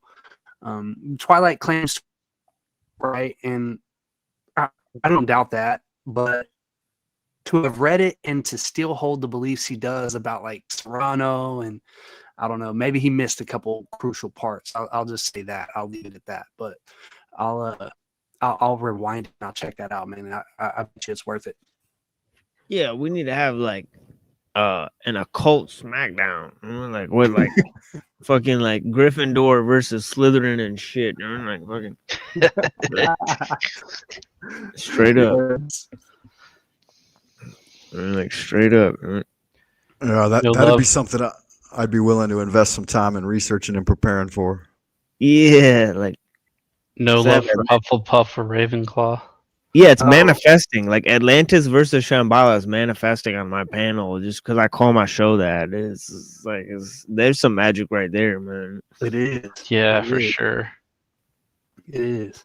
Might have to smack down yourself for your occultism right there. Right. Right. I got the. Yeah, I plan to go deeper into Twilight's views too. Yeah, I've been taking notes on Twilight's views, and I have some books to read to go deeper. Right. Into his Right. He's gonna read John Lamb Lash. So he's gonna get like. But see, Lash though, man, I almost want to save you some time because that's like 1,000 pages right there down the drain.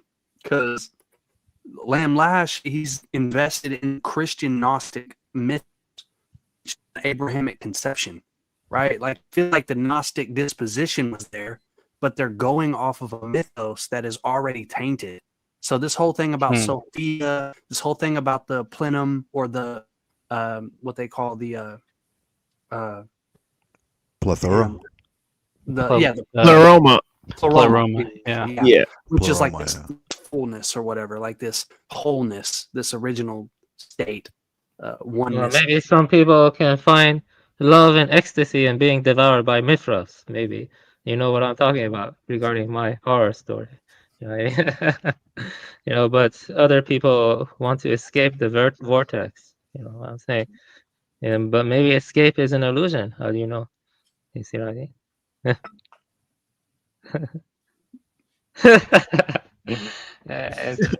Evil laugh at the end.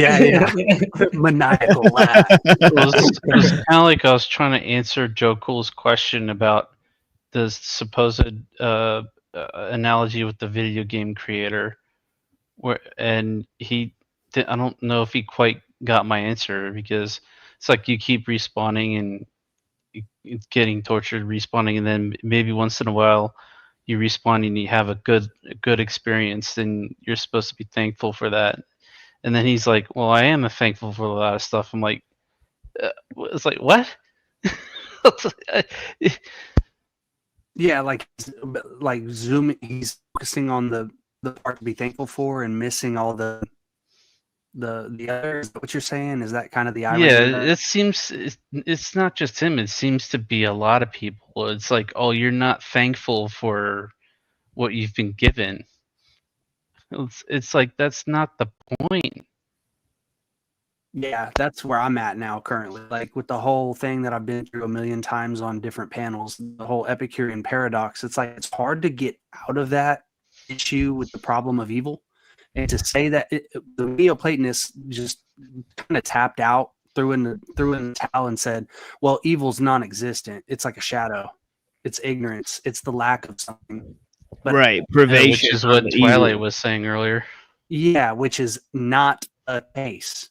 That's not the case, and we know that from our direct experience. Now, you can choose to ignore that and mislabel it. You can say like, well, I was kind of keeping silent because earlier in the stream I was saying something about if you read enough of what's really going on, you can find out what evil is.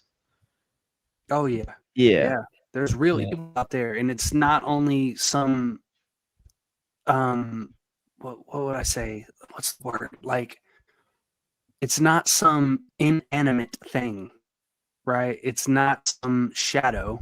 Yeah, you're saying that evil has real ontology. Has ontological. There's an ontological basis for it. Yeah. Whereas they say evil is a privation on the good. It has no ontology. So and you know that's what St. Augustine said. Yeah. Proclus actually.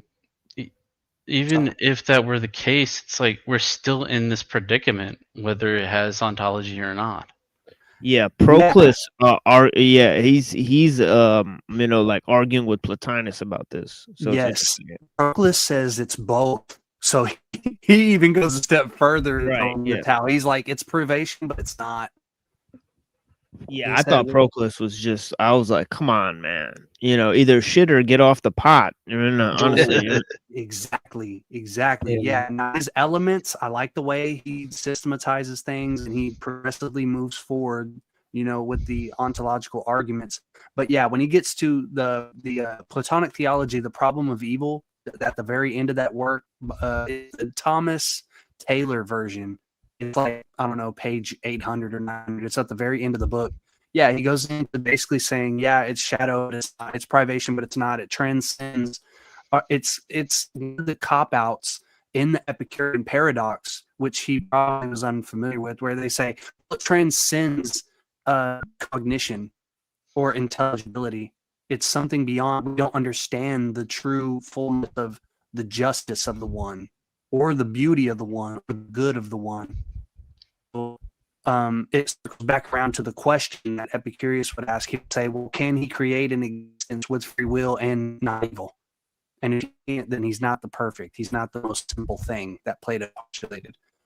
So yeah, I can't escape that. And when I look at my immediate reality, evil seems to be ontologically real. Like when I look at people who are evil, you know what I'm saying? Now you can maybe say that these instances that are circumstantial, like they give the example of animals being harmed, animals going through suffering, like a deer who gets its hoof stuck in the of some stones or something, and it can't move and it starves to death and gets pecked to death by vultures while it's alive or something, right? Like that's one thing, but then there's like a person that's behind and has intent, like serial killers and shit like that, pedophiles, things like Yeah, that. that's why the conversation started. You know, I was talking about Liz Chansky, Murderer. I'm not sure you ever heard of Murderer. It's a French surrealist novel. It tries to go into the essence of evil. See, Lanchamont, the writer of Murderer, he wanted to write a book. He was a Catholic, but he wanted to write a book going into like the essence of evil with Murderer, but he died before he could write his book of light. But you know, that book Mother really goes into the phenomenology and the intentionality and underlying evil. That book is very hard to read, Mother, but I do recommend looking into Mother and stuff. So, but yeah, that's how the conversation started. I was mainly talking about how um, privileging the light over the darkness, you know, because I do, you know, it's the solar justice symbol. You see, I hold the solar justice symbol kind of dear, you know, very dear actually. The solar justice symbol. That's the, you know, that's a very ancient symbol. The solar justice symbol. I was kind of talking about how it goes back to even very ancient times. You know what I mean? And so yeah, actually didn't intend for it to evolve. I mean, to move in the direction of a philosophy debate. You know what I mean? Like, but yeah, the Twilight was but yeah, Twilight sees the all duality as a false perception of, you know, like as a false perception. Yeah, I actually wrote down notes. He sees it as a false perception from the archons. You see what I mean? Like dualism itself is a product of the archontic consciousness. You know what I mean? He sees the archons are not creators but testers and parasites of perception, and he sees the living body of Sophia itself, you know, like a planetary animal mother or something. But you know, ultimately he argues for a dissolution. You know what I mean? The dissolving archontic influence by restoring human autonomy, creativity, and embodied perception in direct relationship with Earth and living cosmos.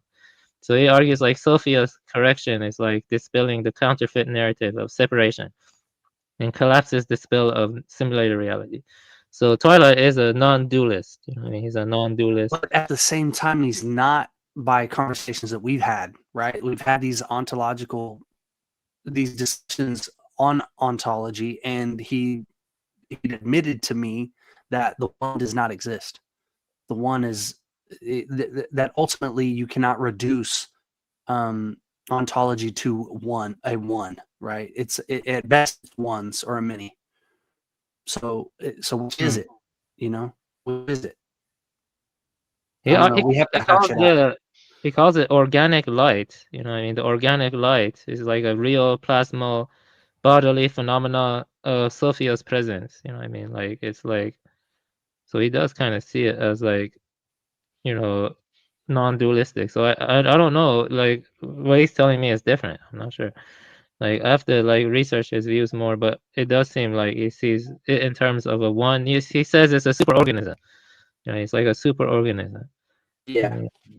Yeah. The earth, how do you have the earth, right? Let's worship it as a goddess at the moment. And then how do you separate that from polarity and duality? The law of contraries or complementaries.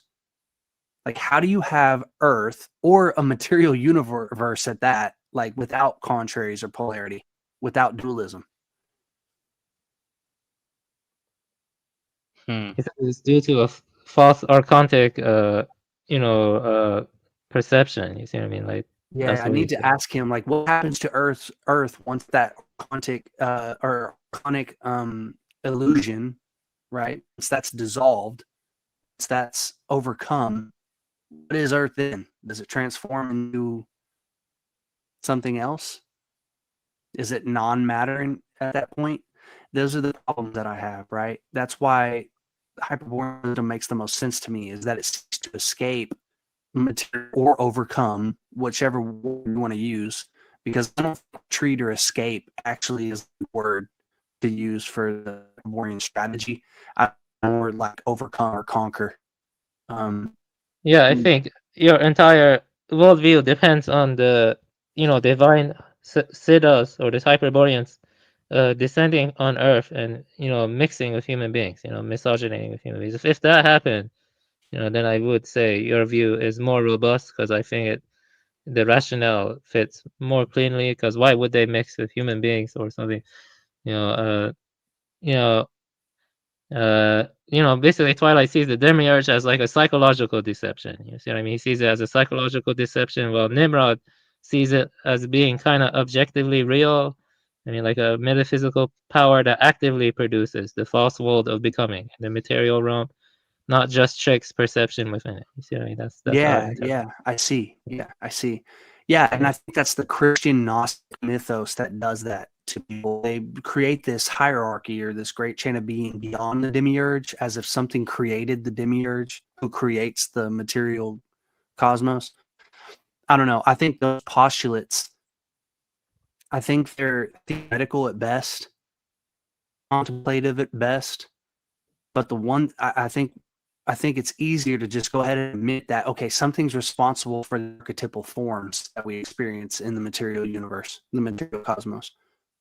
And I don't think you can go beyond that. I don't think that you can actually cognize or apprehend the phenomena beyond that. Wasn't that kind of like a nod to Hermeticism? Yeah, well, that I would say that is Hermeticism. The what we would call the demiurge or the one, that's the Hermetic god as well. They call it the all. Whoa.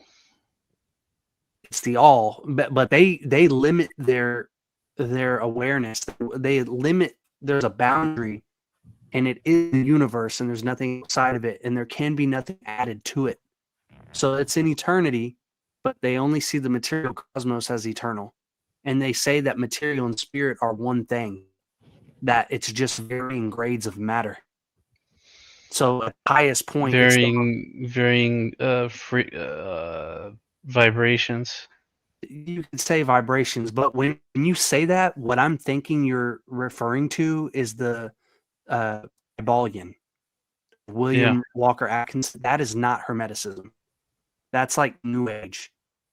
Like I once thought that was cool too, but when you actually read, like for instance, the 4 volumes of Sir William Scott, I think that's the name. For some reason, my name messed up. That doesn't. You might have sound to right. send me a link or something. Yeah, there's an actual Hermetica where they compile all these writings attributed to Hermes, which it's the corpus then. It's more than the corpus. So there's Stobius. I'll send you a link. There's 4 volumes. Each volume is like 500 pages. So it's like maybe 2,000 pages worth of Hermetica. And in these works, there are some points that contradict William Walker Atkinson. William Walker Atkinson was a Mason, a Rosicrucian, and a Theosophist. He was trying to summarize or condense. He was trying to give what he thought were principles according to the Hermetica. I don't think he had. No, so I it won't was say that. A subversion, whether he realized it or not. Exactly. I think that he had an agenda to make it fit his perception. Yeah, his audio was messed up, and now he's gone. Guess he was speaking too much information. Yeah. Well, I did have that weird experience where I read that, warning in Nimrod's book, and then 10-15 minutes later, a bird like just smacked into my workplace window right beside me, and I had to go and pick up that bird and put him inside the tree and put some leaves on Music it. of the spheres. Huh? The planes actually the plotting, like the ground. Yeah, it's weird. You disappeared from the studio real quick, so you were talking sound, but we sound couldn't is hear. like the He hears substrate, us. which gives Yeah. it gives the space Yeah, I'll tell them. for that plane of existence, which already preceded the sound in the mind of the creator or the all, which nothing can be added to or taken away from. Right. Yeah, can you hear us? Ground control the Hyperborean. It's crazy. Like, what's going on with his computer and stuff? No, it's just Yeah, I yeah, think he it's fell out. But yeah, let him cook. Yeah. Yeah, he can't hear us. He'll figure it out. Yeah, just you can't hear us. Yeah, we'll have to like maybe like can't. Oh no, wait, I'm clicking wrong buttons. I'm clicking the controls in the thing. So that's why. Uh-huh. Yeah, so I just turned my cam on by accident. You can't hear us. Here, He let's say see. he say he's leaving. He said he's leaving because it's messed up. You know, whatever's Oh, going okay. on. And he's Yeah. so just So is he coming back or? Yeah, no. I so think that's it. Oh, yeah, there he is. Yeah. Yeah, there he is. Yeah. yeah, I don't know if y'all have ever seen Idiocracy. Have y'all ever seen that movie? Can you hear Yeah, us? I can see. Yeah, I No. see. I Yes. can hear you now, but Yeah. I Okay. was fucked up. My Yeah, you got. you know when he goes to see the doctor Yeah. and he's like, "Your shit's all gay." Oh yeah. Yeah. That's where I'm at right now with my computer. Is I'm Yeah. feeling gay. Yeah, it's no worries. I'm feeling Yeah, hella hella sleepy. gay. Yeah, I've been like streaming for like 24 hours and shit. So yeah, we got like a different like stream here. You know, so yeah, go check this one out. Made by Machine Bob on the Cyber Caliphate channel. But yeah, we gotta shut her down, boys. You know, I'm Shut it down, shut it down. yeah, honestly, I mean, but yeah, real talk. I mean, yeah, you showed up real late, Hyperborean, but yeah, blessings, man. You know, because your audio is just it's failing us. Goofy as hell. Yeah, like now you're not audible at all. Again, And his avatar pic is not showing. yeah, so to just like he said, his shit's all gay and like it's all just fucked up and like yeah, so we'll give him like 2 more minutes to chime in and maybe like give a closer. So we'll figure it out with Hyperborean. Look, Hopefully he's not talking to himself. Oh, what? What was Was that? that him? No, look, I'm just gonna say, yeah, shut it down. Happy birthday, Tino. Yeah, Sorry blessings. for Yeah, I heard that. Yeah, this. so Rarely happens to me, man. So am I Roger? yeah, And no that? worries. Yeah, It happens to the best yeah, of us. yeah, Roger that. Yeah, 10-4. Yeah, Sir. yeah, blessings, bro. Yeah, I appreciate you, man. Yeah, man. Yeah, his shit's going crazy. It's wigging out. I mean, you know what I mean? So, yeah. I know it says science, but it always sounds like Satan to me. Yeah, it could be. You know, Probably they're both. awfully similar. I mean, right. But yeah, for sure. But yeah, I appreciate you guys out here. That yeah, basically, yeah, made in Empire's image. We about to do a crazy music show. I'm hella sleepy in this bitch. I'm gonna pour myself coffee and shit. And by the time I get to bomb 20, I know I'll wake myself up just by hearing it. I mean, so yeah, because it's just so hype. Right. So we got a super hype extra LARP music extravaganza. I mean, right. Exactly. So yeah, blessings to LARP. Man, where can I put up his channel out here, man? Let me put up the homie's channel out here, man. If you guys ain't seen these AI videos, shut her down.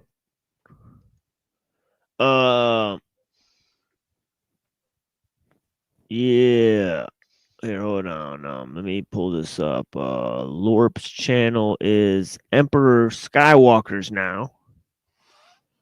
All right, so here's where you can find a lot of these videos that are attached to music, right? That he's created as well, right? But these little songs, I think I think it goes to the heart of the matter. Especially they're coming to take me away by Lord. And of course, Bomb 20. I mean, the indelible Bomb 20. I mean, right, with the classic tape, Flip Hamburgers or Die. Just a, you know, a musical masterpiece, if I do say so, because we were actually going back and forth, us and a homie in the Discord, you mean, right, and you know, they were remarking on that's you know, song that I played by Bomb 20 yesterday. So yeah, it's crazy stuff, man. But yeah, here, hold on. This morning.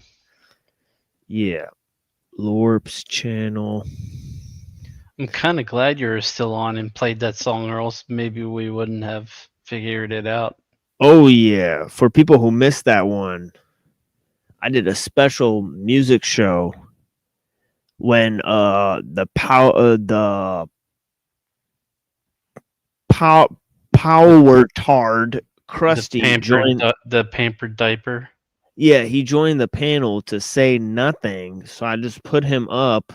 I kept playing the oh shit fire, and I put oh shit fire on the screen, and I was playing all this fire ass music. I even played MOP where they were like fire, right? And yeah, it was crazy, man. So yeah, Emperor Lorp, who just left? Somebody left. Hyperborean.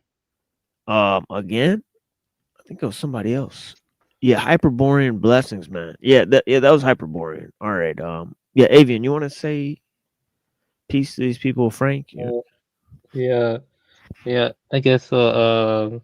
You know, you know, you know, I feel like you know, just do your best, you know, and yeah, and I don't want to talk too much. I could say lots of, but you know, one thing that I find that helps me cope or help me do things is like immerse my mind into like literature or like artwork. You know, I know TML doesn't like artwork that much, but it's fine. You know, but there are different things, different strokes for different people.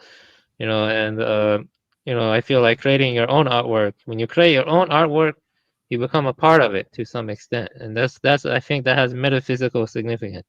And when you realize that, you know, it makes you ask, what is reality? I mean, and I don't know, you know what I mean? Because there have been experiences I've had, like you know, the dreaming of the butterfly and then the butterfly dreaming of man and the Shangzi. You know, I've had experiences like that, you know what I mean? And I'm pretty sure many other people who come on here have had that, you know, and once I had that experience, and then, you know, what if the butterfly were dreaming it was a man, but it was decoupled? I mean, like going far back, and then the dream starts to take a reality of itself. You see what I'm trying to say? And you know, like you know, who knows? Maybe ancient people, you know, uh, they did like sort of immortalize themselves in some ways, like in Valhalla or something like that. So I do think there is something about Hyperborean that resonates with me, but there is something in Twilight that resonates with me too, and because I think compassion to animals is important. You see what I mean? So I like that aspect of Twilight a lot. You know, I like their differences. I like to look into their differences and go into their philosophy. So Oh yeah, Atlantis versus Shambhala, Taoism versus Buddhism. It's all manifesting here on the machine lines. Exciting stuff. Definitely good to look at the little intricacies of the viewpoint. So each time Hyperborean comes on here, I will argue in favor of Twilight. Each time Twilight comes on here, I will argue in favor of Hyperborean. Oh, that's like chaos agent kind of stuff. Oh, but I might I find see you. It's a good troll. Yeah. Yeah, but you know it's weird. The same thing though. Yeah, but what's strange is what I said before is that when one shows up, the other one disappears, and another one shows up. So it happened again today. So it's yeah. So you could actually pull that off because they never show up at the same time. So you know they have a good track record. Except like maybe once. Well, one way to argue against both of them at the same time is to say the demiurge both is and is not real at the same time. So you can say that. Yeah, we about to do a crazy Emperor Lord music show for you guys, and yeah, man, and of course I'll see you guys in the Discord and all that. Frank, you got anything for us? Bless us, Yeah, sir. I'd like to finish just by saying a happy birthday to you, and Yeah, an may esteemed your guest. Yeah, of go ahead. course. Yeah. No, just saying a very esteemed guest, Frank Monday. I mean, Oh, thank you, definitely. sir. Yeah, Thank you. bless you, Appreciate brother. Yeah, that. And yeah, of course. may your dwelling be surrounded by auspicious clouds, and may you be visited by 10,000 blessings drawn in by celestial chariots.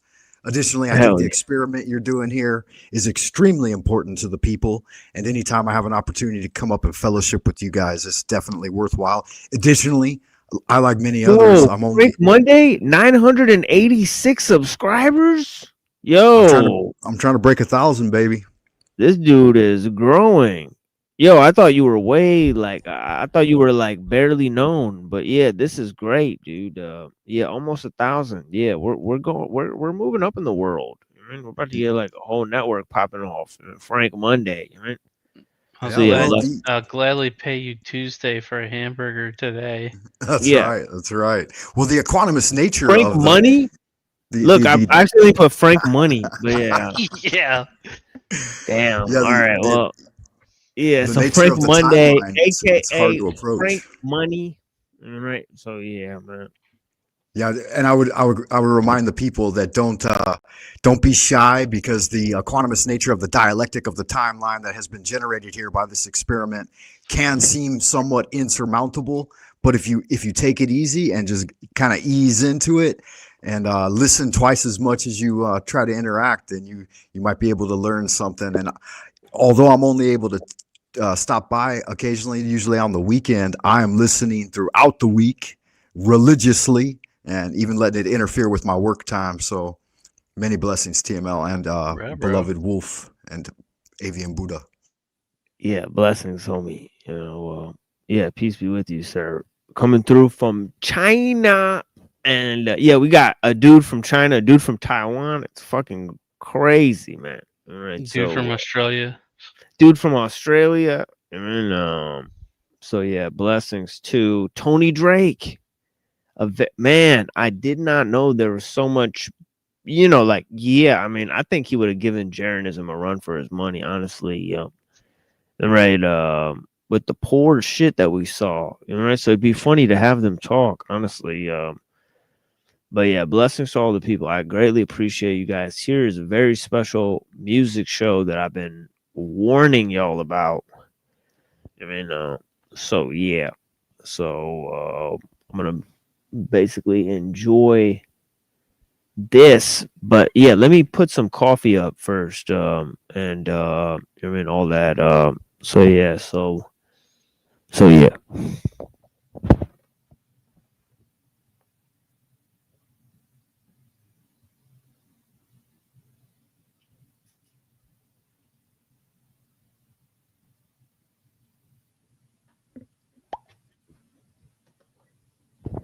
All right. And the videos you can find here, but the show will be available here on this channel. So all right, so for the music and the show, it will be here unless we get. I mean, I've played all this music, so I can't imagine myself getting popped for the music. I mean, so we won't get popped for the videos because the videos are AI. That's the beauty of the videos, right? So yeah, I'm pretty sure this show will be available tomorrow and whatnot. I mean,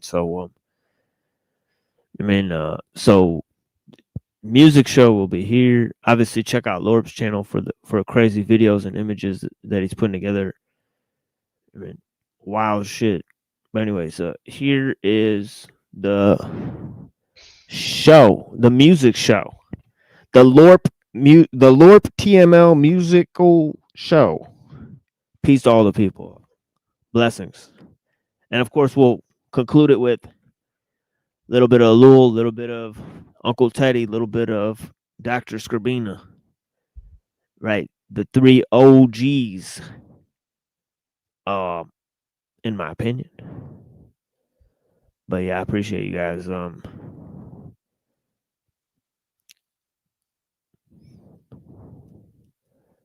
And of course, he used to, go by Outer Light.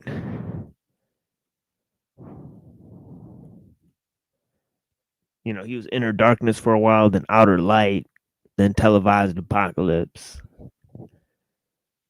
then Emperor Lorp, then Maiden Lorp's image, then Maiden Empire's image. So he's quite a dude, man. He's my G, man. Honestly, dude is hilarious to me. But yeah, check this out. Crazy stuff, that combinations, right? Peace.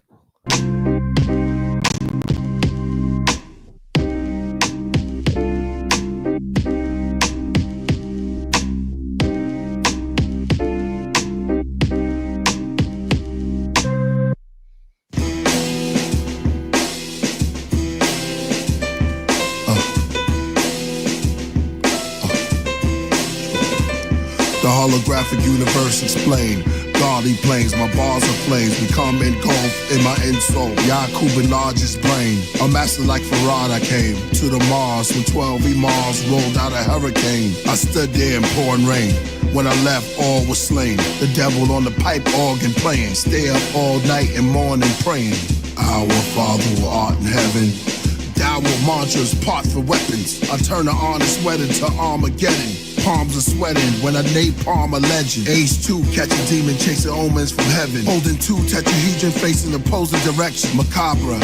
From Suma came Abba, Hindus of the Naga, Medulla oblongata, Pioneer, the tree of life, 5 wheels, and the Kabbalah. Rhyme skills stood time still, holla. Get chills writing out your will, my page terrorist. I chop off the arm of water bearers during the age of Aquarius. Ascension pull the chariots. I will shepherd the Aries. Red flag is Sagittarius. Like Ole, 800 skulls lay, forming into a K. The P look like a blade. Let us form man from clay. Melchizedek withheld the presence of death. Inhaled the essence of breath. I scale Mount Everest. Forever I'm blessed. In jail, where his lessons was left. I took a rocket to a plethora of nebulas. Rhymes are better cause it's from where the ancestors was. I'm the replica of the messenger. And y'all have phobias of Ethiopia. Your own flesh and blood. Y'all blasphemed on the mic. Expect a flood. 40 days and 40 nights on your area.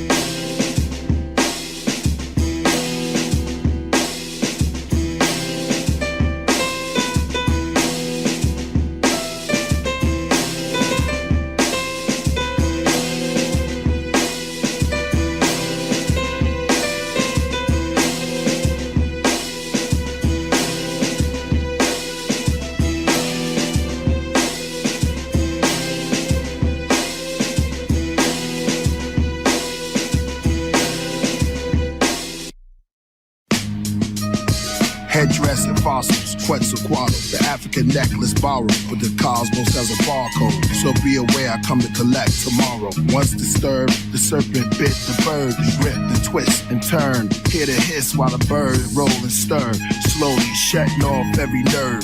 Unholy, inky, horned head, Egyptian king Harmhead, vision in all red, you're witnessing dawn of the dead. The psalms are read, in the morning I spread wings with feathers that spiral. The archangels with Michael together on my fingers, their head on my ring. Start the Goliath riots, kill David with his own sling. The 12 tribes of giants, I hibernate in the pyramid and dream. Dimethyltryptamine. It's time for my team to redeem supreme. It seemed like a vision that I had before. I've seen vivid scenes of a life before. In the back of my mind where there is no time. Undefined designs of the most sublime. I wore a sun-disk and headdress with Quetzal feathers. And would travel to the netherworld to speak to the netters. We get together, sit and build over a meal. Then the secrets of the universe, they were revealed to me. Cause I ain't one of them just as you too. But do you know amongst the Neteru, which one of you the ancient symbols of the zodiac signs we use? Like Osiris corresponds to Scorpio. My man Dirty tried to tell y'all, but most didn't know. Baby Jesus and Osiris, rebirth and transformation. Same character for all systems of spiritual cultivation. Yes, we represent the crown itself. Through our mercy, the wicked maintain their health. But remember, justice will come swift, and when they aim, it won't miss the target. Cause none could get deeper than the gods get.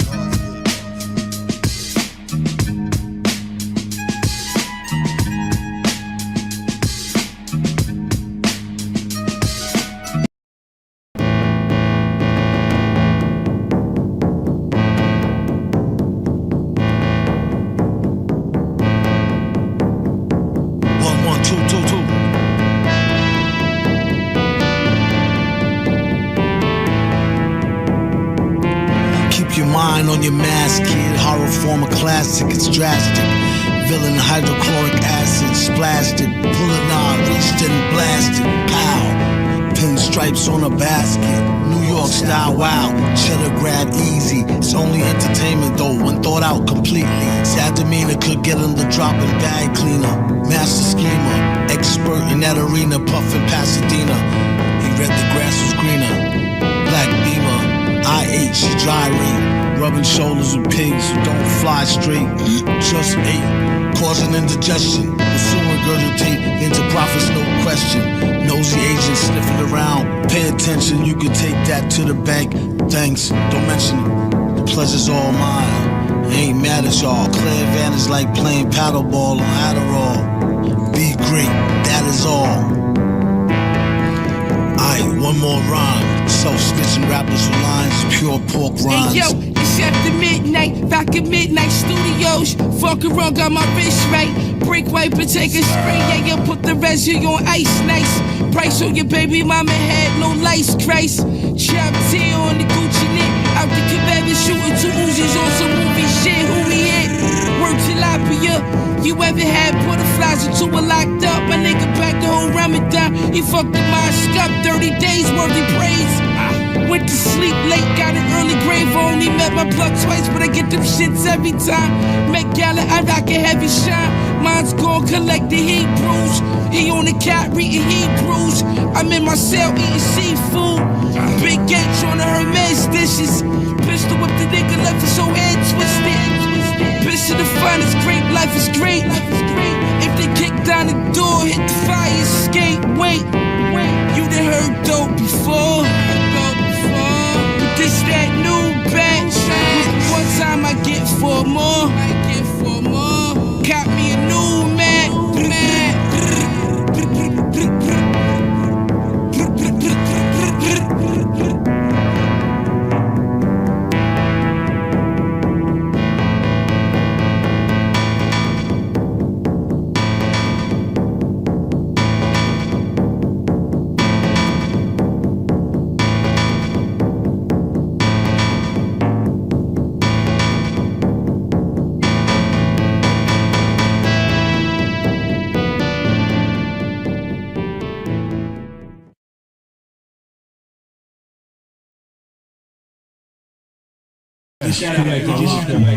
Bomb shot, abomination, the Holocaust, war ghosts, back to haunt you motherfuckers. What? Yo, I was born dead with a fucking horn on my head. The unicorn is my friend. I sleep in a thorn bed in the enchanted forest. Live these 2 days that hold pieces and spit these mystical fiery rhymes for gold pieces. These were the men who would contend with the emperor and try to free the minds of the slaves from this pretender. He brainwashed his empire to an army of vampires, and at night they all gathered around the light of campfires. On every full moon would begin the witching hour. They knocked down the tower, for it possessed great power. They were exiled and hunted from the evil they fled. In the wild you can hear the screams of the demons and dead. They cast a spell to send these devils back to hell, and vowed to fight this wicked kingdom till it crashed and fell. Their bones remain buried under a pile of stones, and the only thing to remember them by is their poems. Them permanent tarnish and them fall off their throne. The hearts of darkness shall reap what they have sown. For them a stone, the chosen one with ancient bones. Whoa, watch the kingdom fall like Rome. Men who by reason of their daring met tragic ends. Where I cure a mutant strain of smallpox is how it begins. A gunfighter died of bullets, maybe 10. Jurassic Chin killed 48 men. Where there, 2 bored Indians decide to rob a bank again. A blind mole can dig 15 feet per hour with power. Your body drowns in the ocean of the Bahamas, coward. A scaly and equilateral right obtuse and isosceles triangle appears and disappears your ship in the rain shower. Nature's the Duchess and the dirt water fox. Nighttime sunshine, inside the gun there is a shark. Oh, why does the Bible mention snow? Today the Holocaust, overlord of the last pageant. You reassemble and then explode. There is a muscular red-winged dragon. You run like faggots, you gods, dance bastards. Nope. That all is law is the king of all actions. With swords and guns, I assassinate an ambassador. I'm the Holocaust. You run, You cry in the last chapter. Then a cherry Elijah ran faster. We're all through Jerusalem. Strange things happened the moment Jesus died. At the temple, the curtain in front of the inner holy room tore from top to bottom wide. Tombs opened and dead people came back to life. They walked through the city and many people saw them. For a time, all the city was in chaos, right? The hearts of darkness should reap what they have sown. For them a stone the chosen one with ancient bones. Whoa, watch the kingdom fall like Rome. Once lived a wicked witch who was half gargoyle. Appeared to be a beautiful maiden, but her heart was childboiled. She took her husband's son far away and tried to hide him, cause she was tricked by the wicked king of secret magic to blind him. When the son got older, he set on a journey to find him, only to find out that his mother had lied to him. He learned the devil's plan for the families was to divide them, mislead and misguide them so that he could get inside them, confuse and distract them so he can misuse and attack them and spread the diseases of evil. And this is what happened, possessed by greed, lust, anger, jealousy, envy, and hatred, and led them far, far away from all things that were sacred. Left them hungry and naked. Though they had plenty of food, they remained spiritually starved, quenched with the wisdom of fools. Now that he realized the truth, he never trusted them again. Inherited the trade from his father, thereby clutching the pen. Now his born legacy was a defeated sworn enemy, which was a snake in the garden that was cast down with enmity. This child was blessed with serenity, the ability to produce tranquility for infinity. His words sharp as swords from the Lord when he wrote, and these were the songs that the wise men would quote. And yet, when they spoke, then his mother had awoke. Them come to tarnish and them fall off they throne. The hearts of darkness should reap what they have sown. For them a stone the chosen one with ancient bones.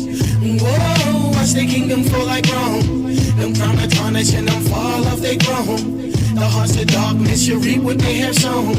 For them a stone the chosen one with ancient bones.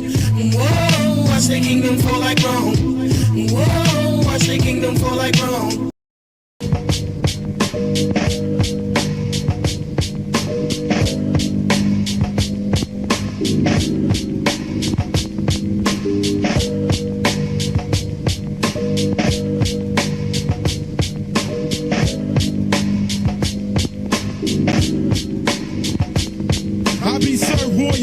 Emperor in this rap shit. Acknowledge my charisma in the way I format shit. Drop jewels, my science is beyond Einstein's theory. E equals MC square. I make rappers leery. My brain weighs 7 in 1, half a power. Mics get melted down, verbal warfare. I'm louder, mad militant. I'm known as a secret agent. Royal frontier, I'm swinging like a cavalier. Authority, black knight soldiers are guarding me. Royal fam live performance held at the Carnegie. Lyrical chess, pawn takes queen. I'm faster, tournaments get deleted by the grandmaster. Precise, nice with mics when I manifest. Something got to give in this biz for the non-stress. Finesse, sounds be flowing like movie credits. You know the rules, Royal fam always fucking say it. Deadly blows, my foes get marinated. Knowledge is infinite, my mind stays saturated. I hang with pharaohs with crossbows and arrows. Knights with shields that ride horses with saddles. Real philosophy revealing ill prophecies. My ways and actions shows improve true equality. We conquer continents, hemispheres, and land masses. All you ever get is stage passes. So you wanna be an entertainer, vocal arranger. Step inside the battle zone, prepare for danger. It's us against 1,000 men. Who's the remainder? Royal fam, Wu-Tang Clan, the hidden chamber. While you be eating pork, my thoughts be traveling through galaxies. Excalibur, professional, flowing gradually. I battle thee. Who goes there? Brave heart, executioners dressed in war gear. We never fear. Lungs expand when I inhale. Sentences make sense. Lyrics giving details. Snakes in the mall. Or rhetorical assault, entourage attack. Your religion's caught war. Infection starts. Inject hearts with poison darts. It's the Ming Dynasty. Master of royal arts. Hidden chambers. My third eye preparing for the third world. Put your fists up. I'm making moves with my bishop. So seize them. Intruders trespassing quarters. Commence the revolution on the mic. These are the orders. Medina lords. Crowns and swords be the symbols. The underground passageway leads into the temple. So send a message. Request the general for duties. A thief near the castle with the emeralds and rubies. Round up the soldiers. Protect the main gate section. A fleet of royal men throwing spears in all directions. Release the cannons. Let off, set off the firearms. Evacuate the premises. Explode them with the bombs.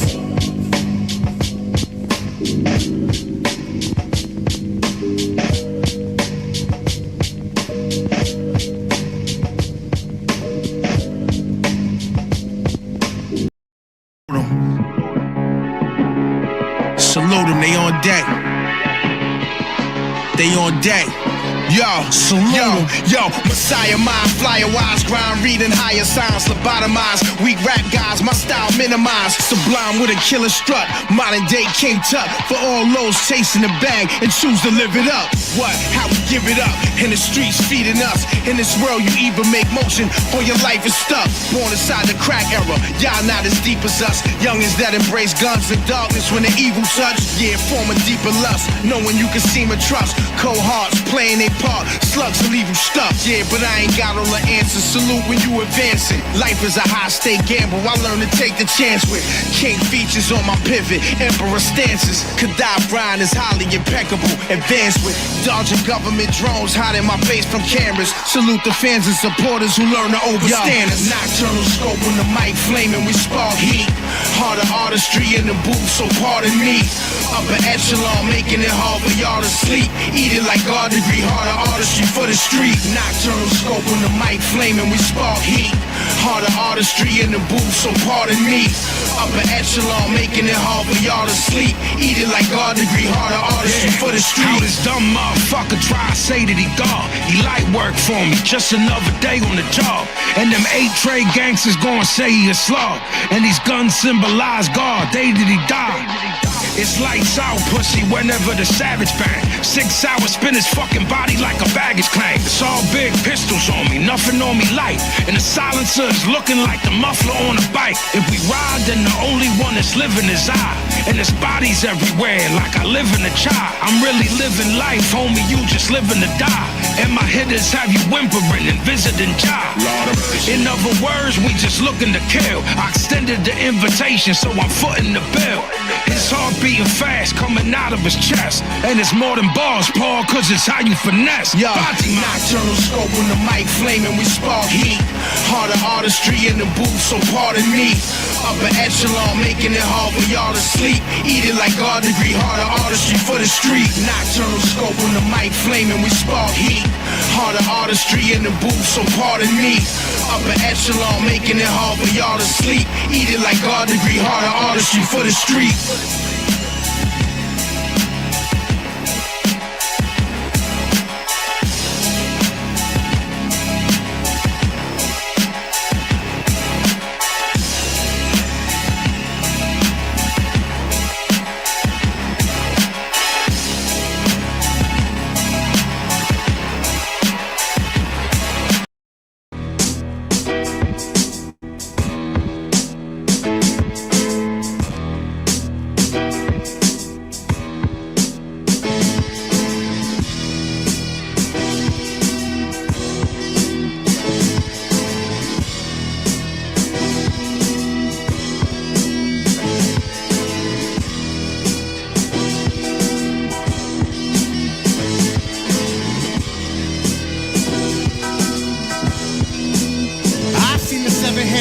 Talking to the eagle, the two-headed snake illustrates a caution to the people. Electronic fog, alien Bibles, crop circles at the sand in Cairo like Kiss of 76, demanding pyro. Human history, 50% catastrophe. It's actually the arms race between the facts and anarchy.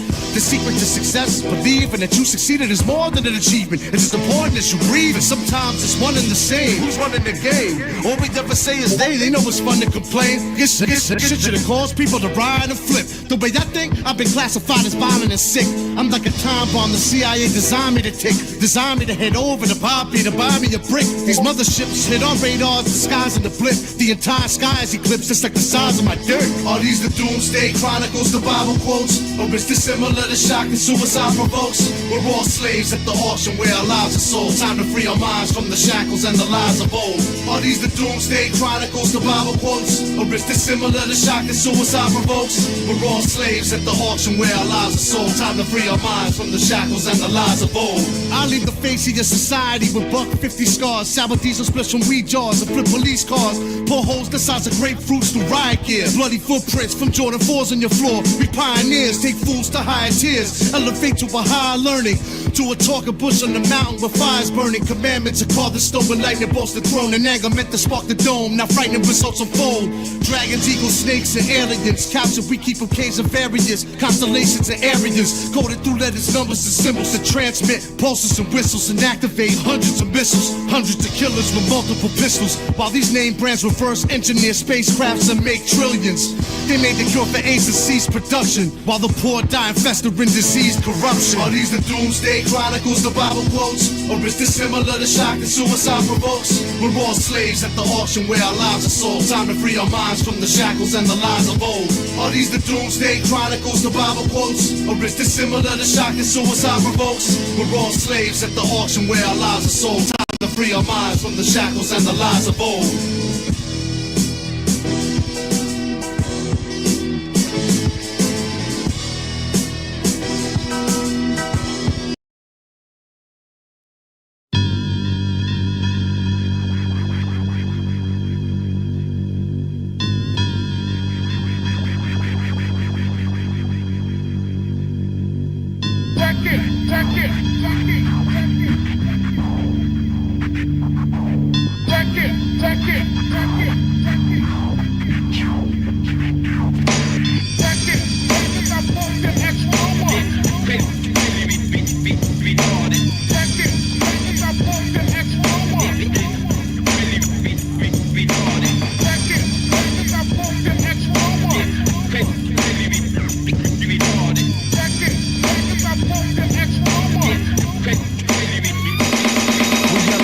My green face, my pink and white afro.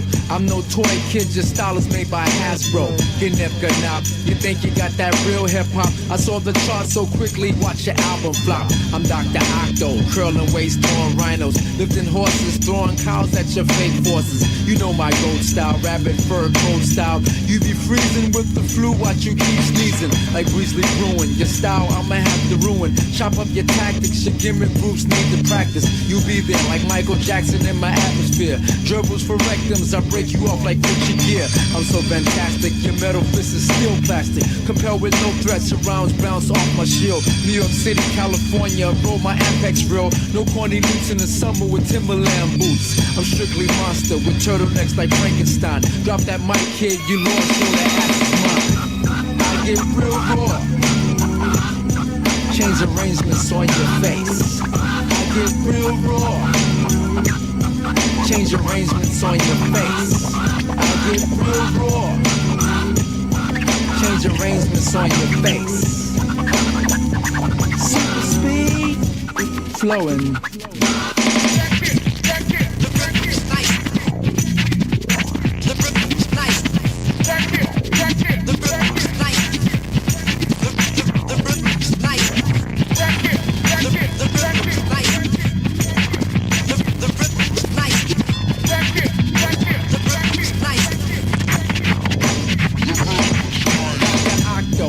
Disorder, person and alias, 55-6 computer tracks on your ass cracks. They'll be patient, ignored your rhymes in the train station. You don't want none, the vomits on your cinnamon bun. You still rapping in the city, talking pig Latin. In fact, you know, test your tired man, won't you rest? Take that sleep with no dose, that common style is cheap. You bought your mic cord, pay all the scams to Billboard. Slots, that's not high, you settle for the nuts you got. Record releases, your crew is whack like chocolate Reese's. Urine stains to spread out black colors on your brains. You beware of orangutans tapping on your window. Bulls and coyotes, while roaches walk around your pillow. Like Shakespeare, genius thoughts pumping every year. MCs know, retire quick, rap like Coleman Rowe. Josie Merriweather with blocks on your skin is clever. Upright direction, I'm battle any yeast infection. Put missiles to work, my needles in your midsection. Hold up right, I burn your anus with the purple light. Use up your power, make phone calls for an hour. I get real raw. Change arrangements on your face. I get real raw. Change arrangements on your face. I get real raw. Change arrangements on your face. I get real raw. Change arrangements on your face.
coming to take me away. Ha ha, they're coming to take me away. Ha ha, hee ha ha. To the loony man with all you can eat prescription drugs like Dorothy and lithium, electroshock and insulin, and they're coming to take me away. Ha ha.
Circle 360, repeat history. You missed the scene, Mr. Dual, clear MCs out, I'm Listerine, mouth clean. Envisioning a land where nonsense is nowhere to be seen.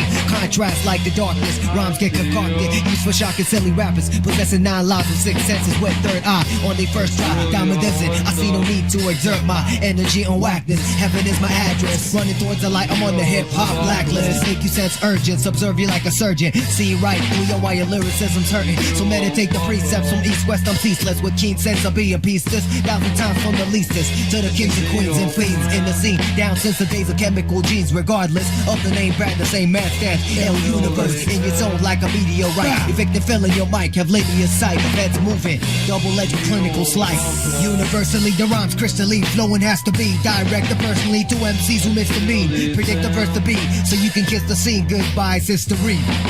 Universally, the rhymes crystally flowing has to be directed personally to MCs who miss the mean. Predict the verse to be so you can kiss the scene. Goodbye, it ain't a mystery.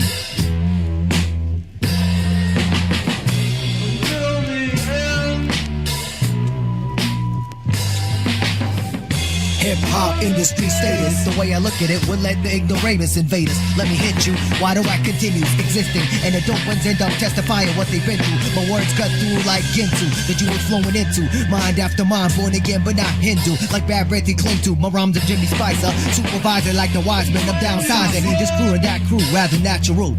Dealing with infatuated MCs in unilateral fashion. Separate boys to men like plasma and blood. Yo, I fasted from rap for ears and cast out inferior factors to practice the true art of rhyming and gain access. I never backslid the verses true till it's fluid. It ain't what you do, but why you do it. Why you do it. Universally, the rhymes crystalline. Flowing has to be directed personally to MCs who missed the mean. Predict the verse to be, so you can kiss the scene. Goodbye, history. Universally, the rhymes crystalline. Flowing has to be directed personally to MCs who missed the beat. Predict the verse to be, so you can kiss the scene. Goodbye, it ain't no mystery. Words are heavyweight, manifest my fast-paced mind state. Balancing extremities to resuscitate. I display the blueprints of plans to aggravate the prudent. Street evangelists, verbiage and tuning. Through loudspeakers, teachers with underground features. In deserted regions, even invade the prestigious. For those who feel this, I represent.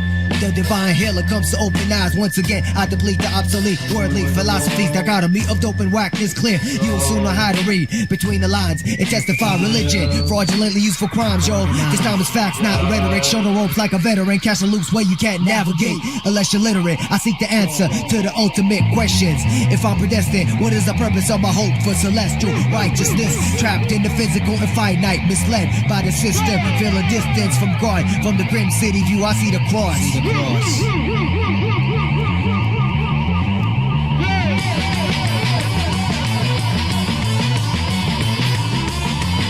Universally, the rhymes crystalline. Flowing has to be directed personally to MCs who miss the beat. Predict the verse to be, so you can get the scene. Goodbye to Sari. Universally, the rhymes crystalline. Flowing has to be directed personally to MCs who miss the beat. Predict the verse to be, so you can kiss the scene. Goodbye, it ain't no mystery.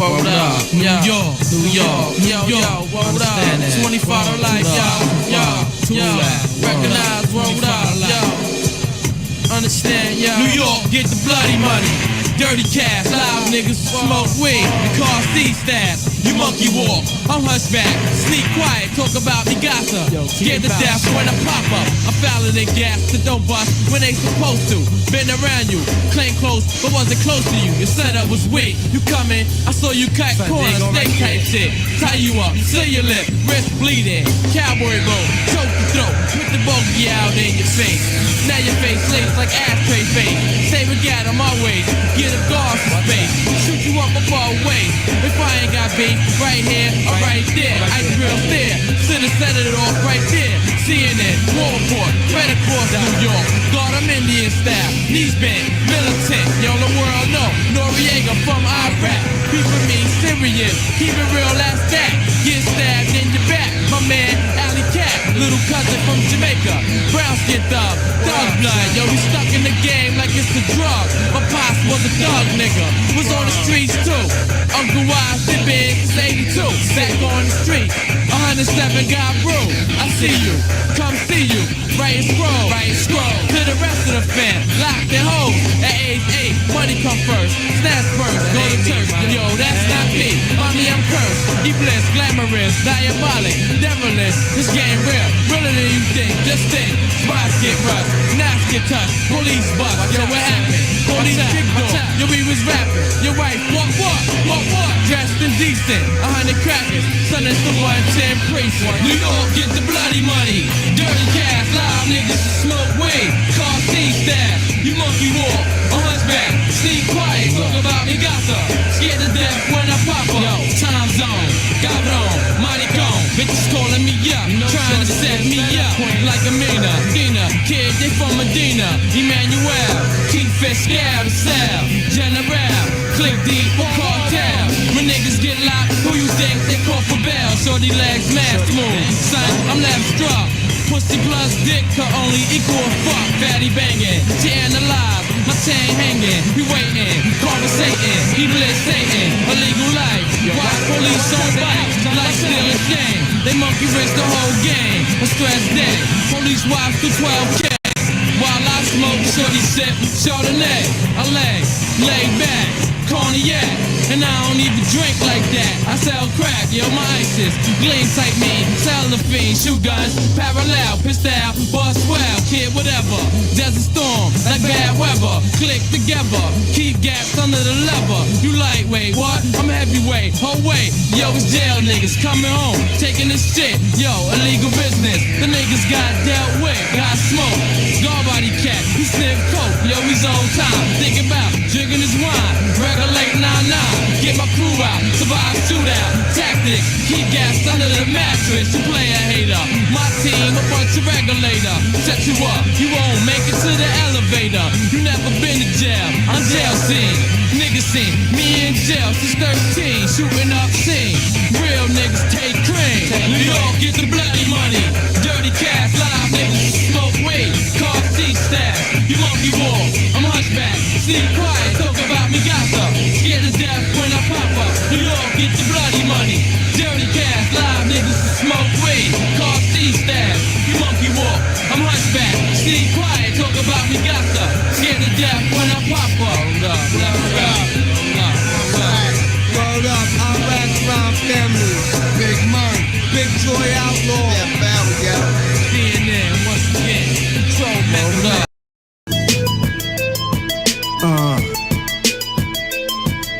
D-I-T-C. Yeah. Pistol Pazzy. Yo, Vinny, what up? It's just bars. That's what spitters do. From the Bronx to Philly, only real niggas feel me. Sucker proof is how they built me. We outlast trends, pay attention to your friends. See me in the train, might see me in the Benz. No matter where you see me, I'm official. That's without the whistle, even without a pistol. Known for launching missiles. My air strikes, check these clowns like Air Nikes. Your whole team against me and pass, that's a fair fight. Pro-black nigga, even when I wear white. We raise the price like fare hikes. I just want a clear mic to make sure these niggas hear right. The giant, worldwide fans and street clients. Put you in a box and call it the sweet science. Before you start, we up one. That's cause the cloth I'm cut from. D-I-T-C, A-O-T-P, Army of the Pharaohs, known for shooting arrows. Digging in the crates, have gun will travel. D-I-T-C, A-O-T-P, Army of the Pharaohs, known for shooting arrows. Digging in the crates, have gun will travel. It's moments like these when in the zone ain't the word. First time my words relate from 33 and a third. Nerve endings respond to the sound of the drums. Taught myself breath control as I can strip my lungs. Each line makes sense, I don't just flap my guns. Talking loosely to target, a pen is my gun. Tactician of the reincarnate is Saruko Yamamoto, the one responsible for the attack on Pearl Harbor. Die-hard bloggers, log in the followers. Some stark commentaries about who shit's magnanimous. Character traits, a funny style artist get the taste smacked out of their mouth for spitting garbage. The solution for half-wits is solve it. Toss little pumpkin bombs like Green Goblin. Take the heads of so-called kings and sip wine from a goblet. Looting castles for their profits. D-I-T-C, A-O-T-P, Army of the Pharaohs, known for shooting arrows. Digging in the crates, have gun will travel.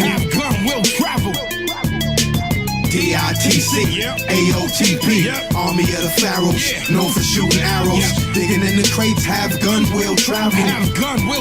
A wadi blood clot, all of y'all swim on sharks. And the closest one to you, he be living with knocks. Everybody have a choice, but you live in the dark. And with this bulldog, ain't nobody live when it barks. Every rhyme is a very small glimpse in the dark. And these dum-dums gonna put a rip in your heart. I don't waste time, money, I'm efficient with art. I was leaving Jordan 3 footprints in the park. That was 88. You talk a lot, Aki, you ain't got the nerve. The 4-pound millie silly, but the Glock absurd.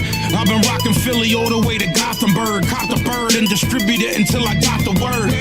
Half moon, par, guard, dog fade. Armor all y'all, car wash, car spray.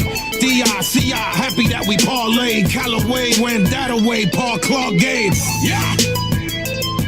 Yeah. Pistol gang Pazzy. Yeah. Yo, hey, what up? Peace, God, knowledge. Oh, what up? Yeah. Pistol gang Pazzy. Yeah. Yeah. Z.I.T.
the American dream.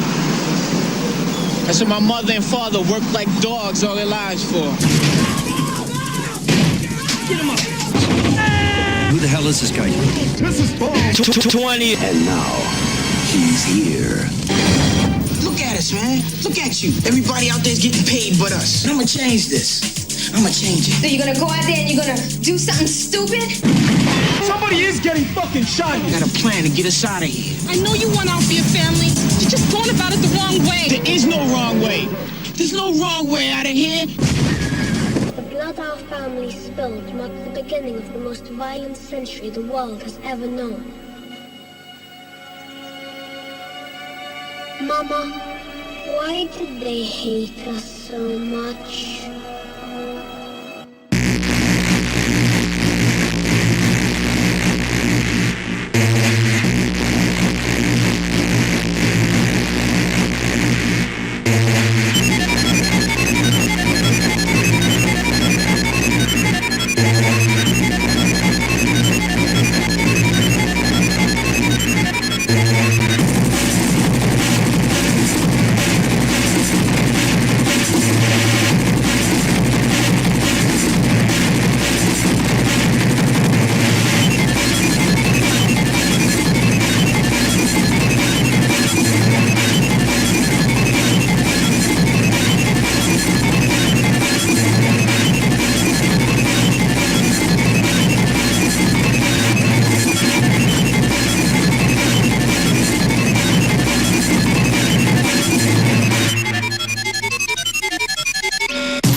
pray for me,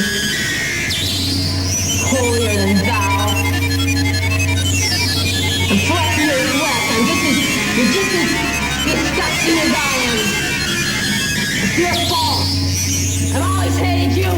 You ruined me. And all my life.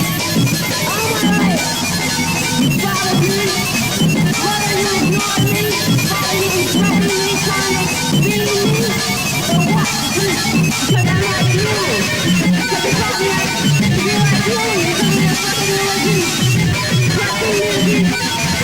Calling or something in your fucking way. Yes. You know you're not. You know you're not. Because you're fucking evil.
You always were. You will never were. You don't do wrong with fuck saloon. You never did, you fucking pig cunt. All you want is your money, huh? Your filthy money. You ain't even a good fucking liar. It's the same old shit. Who the fuck do you think I am, motherfucker? 20 reality. That's my business. That's what I do. That's what they wanted from. 20 minutes before it blows. Yo, chill. Yo, fuck chill.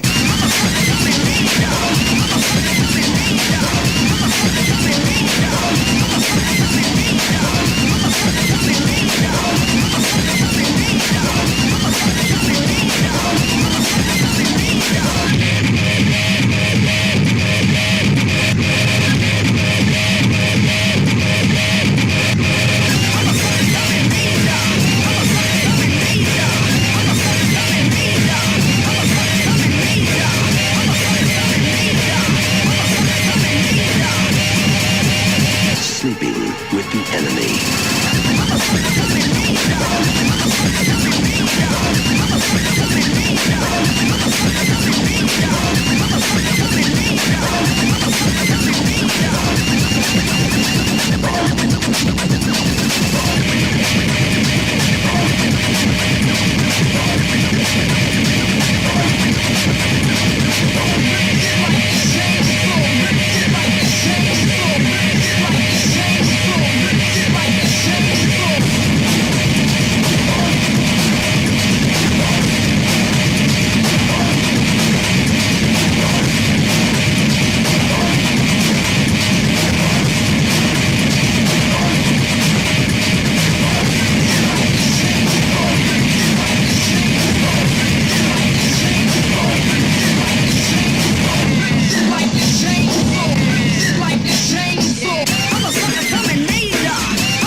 To a choice between the unthinkable and the impossible. They branded his theory paranoid. They branded his theory paranoid. They branded his theory paranoid. They branded his theory paranoid. They branded his theory paranoid. They branded his theory paranoid. They branded his theory paranoid. They branded his theory paranoid. They branded his theory paranoid. They branded his theory paranoid. They branded his theory paranoid. They branded his theory paranoid.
goddess of fire.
Intellectual killer, special majestical. Open up the devil's hell, I'm hanging from my testicles.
Sitting here on your ass, or you die out there. At least we take a shot. We owe it one. What the fuck are you talking about? I'm talking about killing that big motherfucker. Still doesn't mean we should go out and fight him. Jesus Christ, give us a break. You guys have got to be fucking nuts. Look, I've got a wife and a Nobody kid. gives a shit about you. You're not one of us. You're not a believer. You're a fucking company man.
Hey, what the hell are you laughing at, you chain snatcher? Look, who is this kid and what is he doing here? Oh, please, Pierre, don't you think it's a little late to try acting like a husband now? Look, I just think you're taking this save the children shit a little bit too far, that's all. Bye. Look, I just wanted to tell you what's up for your own good. Bye, Pierre. Well, I can't express concern what, huh?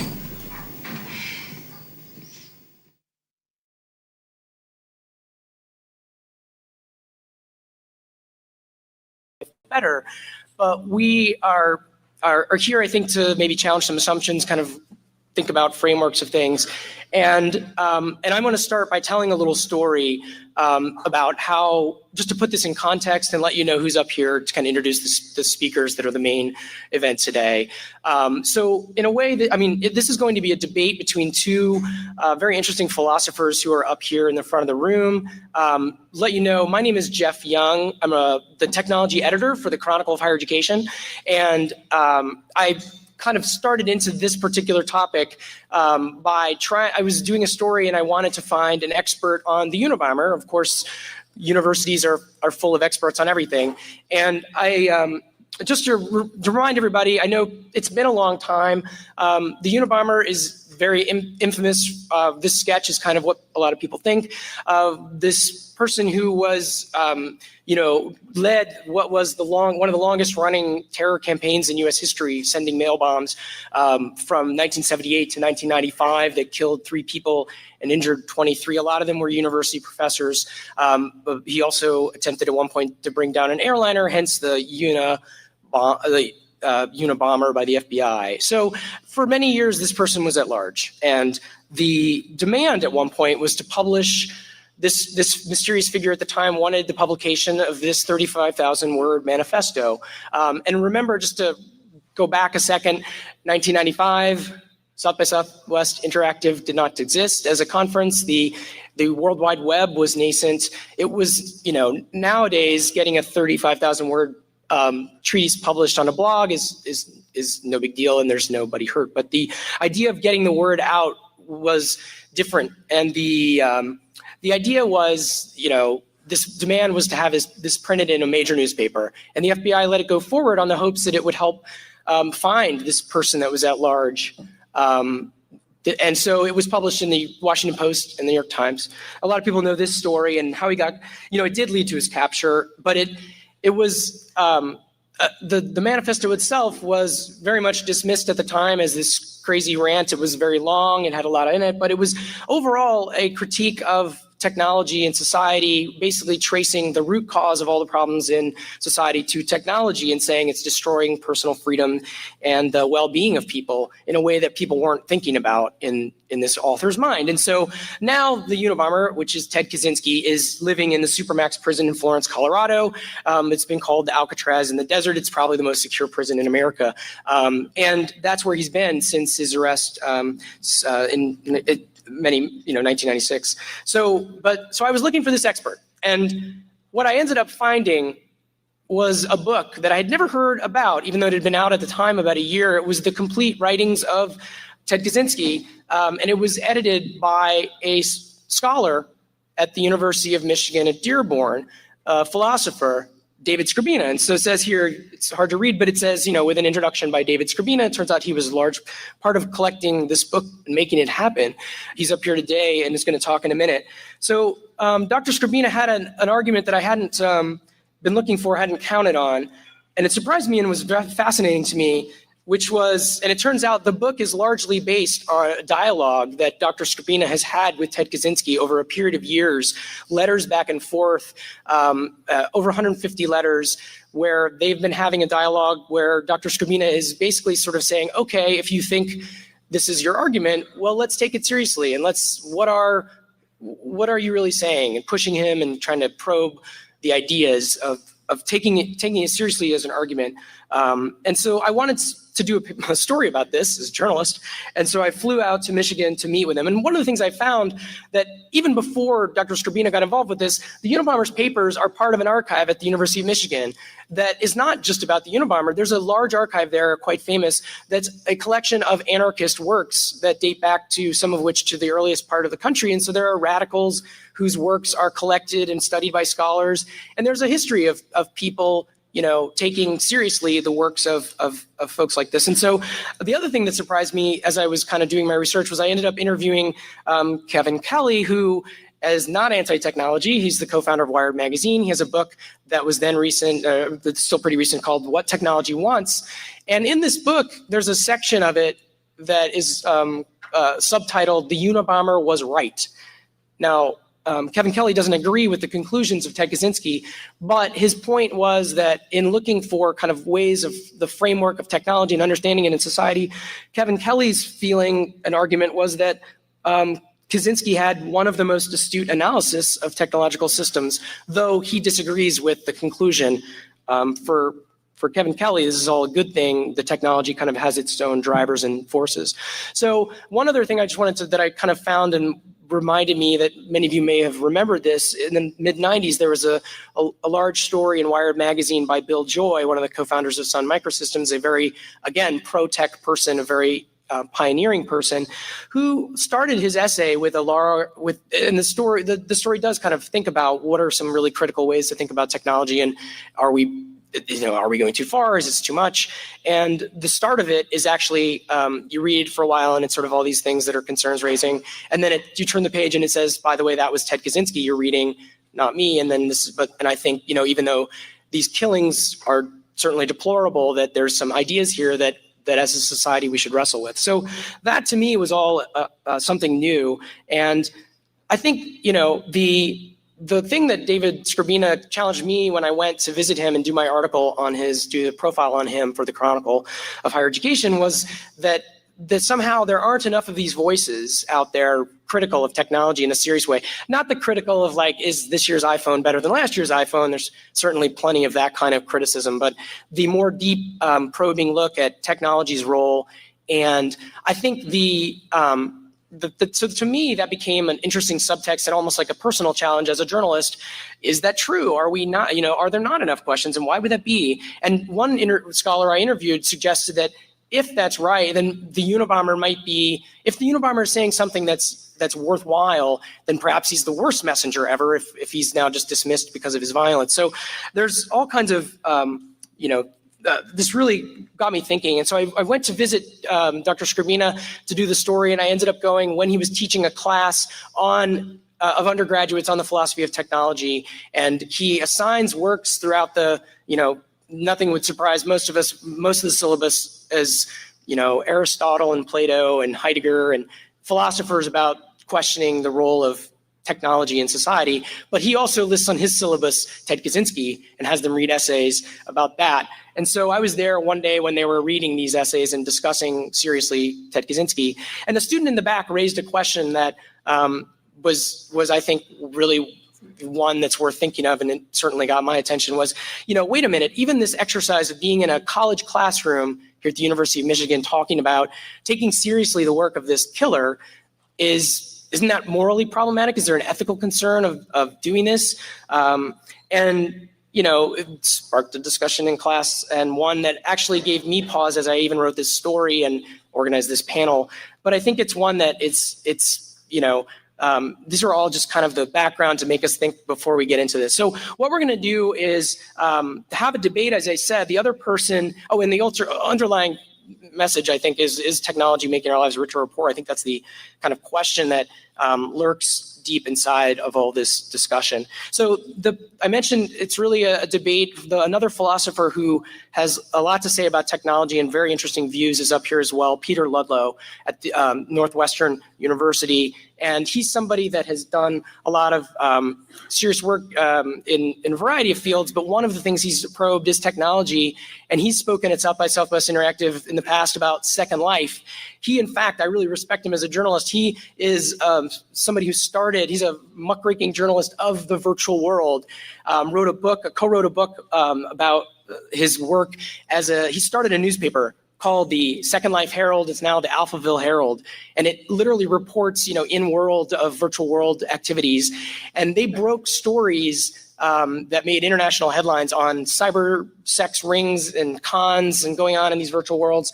And he brought attention to them in a way that actually, because it was bringing negative publicity to one of these virtual worlds, he got kicked out of one of the virtual worlds and then made international headlines and people were championing him. So he's been an interesting figure in virtual worlds. MTV.com called him one of the top 10 gamers of all, top 10 most influential video gamers of all time. So that is who we have up here. He's one of the things that we did a profile of Peter Ludlow for the Chronicle of Higher Education, and we said about him that his interest is actually thinking about how to make virtual worlds run better, that take them more seriously. And this idea that they're just run as by companies sort of willy-nilly is something that he questions. And he talks about that in a way it's comparable to the American Revolution. In the beginning, and cyberspace needs great thinkers to formulate its governance structures, like Thomas Jefferson thinking about the Declaration of Independence. So the format is going to be each one of these two presenters are going to go one at a time and give you guys an argument. And then I'm going to ask a couple very quick speed round questions of them to kind of warm us up, and then we're going to have some hopefully time for questions. So that is just putting it in perspective. Once again, first of all, just help me welcome David Skrbina, who is a pen pal of Ted Kaczynski, the Unabomber.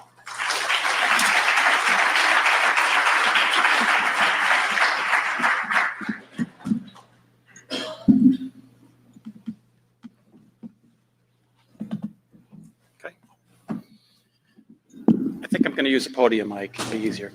Okay. Very good. So, subject, what we can learn from the Unabomber. Thanks, everyone, for coming. It's a great chance to be able to have this debate here at South by Southwest. This is obviously a key audience for questions about technology. This is a very important debate, which very rarely happens these days. So I really want to thank everyone for coming. It's really important, I think, with this audience because you guys really understand technology. You're consumers and you're also producers of technology. So you really understand this stuff from the inside. So it's really important that I think you participate and help contribute to this whole debate about the pros and the cons of what technology is doing to us.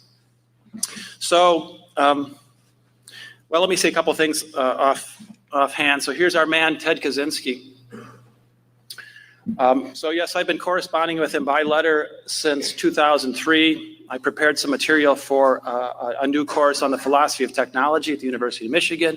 I wanted to include Kaczynski's material, so I thought I had to write to him directly to get his comments on just elaboration on what was in the manifesto and some of his more recent thoughts.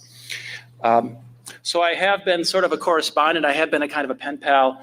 I did write the introduction to his book. I want to be clear, I don't speak for Ted Kaczynski. I don't endorse what he's done. But I think he does have some very important ideas. So that's what we're going to look here briefly, kind of a summary of his main points in the manifesto. We'll look at a basic argument against technology. I'll address a few objections, and then I'll turn it over to Peter, and he'll give you a sort of an opposing view. So I'm going to start with a couple of quotes. So here's one. Technology is the controlling power of our age, affecting and shaping virtually all aspects of human existence in this century. It may be that civilization will never recover from the bad climate which enveloped the introduction of machinery. The world is now faced with a self-evolving system which it cannot stop. That was Alfred North Whitehead in 1925. So we have some fundamental questions that we can ask. What is technology is a first question. What is its purpose? Does it increase or decrease overall human well-being? Where is it heading? Do we control it? And might it threaten our very existence? I think all very relevant and important questions. So just a couple comments on what is technology. Well, I favor a very general definition, a very broad definition. Technology is tools, machines, devices, databases, products, procedures, organizations, institutions, human beings, animals. I think it's summed up nicely by Jacques Ellul, his definition of technology as the total ensemble of means to achieve any end whatsoever. And here's another one by Kaczynski. Technology is a global industrial system which functions primarily to degrade and enslave nature and humanity. So what's the core argument? If we can distill the basic case against the technological system, I think we can probably put it down in 6 concise points. Number one, humans evolved under primitive low-tech conditions over the past 2 million years. We lived in small autonomous groups, 25 to 50 people amidst vast wilderness. Modern technological society is radically different than this and imposes unprecedented stress on humanity and nature. 4, technological stress will only continue to worsen. The environment will become simplified, manipulated, and contaminated. Humanity will become either enslaved, genetically modified, or eliminated. 5, such a condition is undignified, abhorrent, and profoundly dehumanizing. Furthermore, number 6, it is impossible to fix or reform the system so as to avoid these disastrous outcomes. The conclusion, therefore, is that the system must end. And in fact, we have a moral obligation to end it. So the manifesto, published in 1995, looking at it as a whole, we can find 3 major themes within the manifesto. Number 1, the dangers of leftism, which begins and ends the manifesto. Number 2, the power process and loss of freedom. And then number 3, the threat of industrial technology.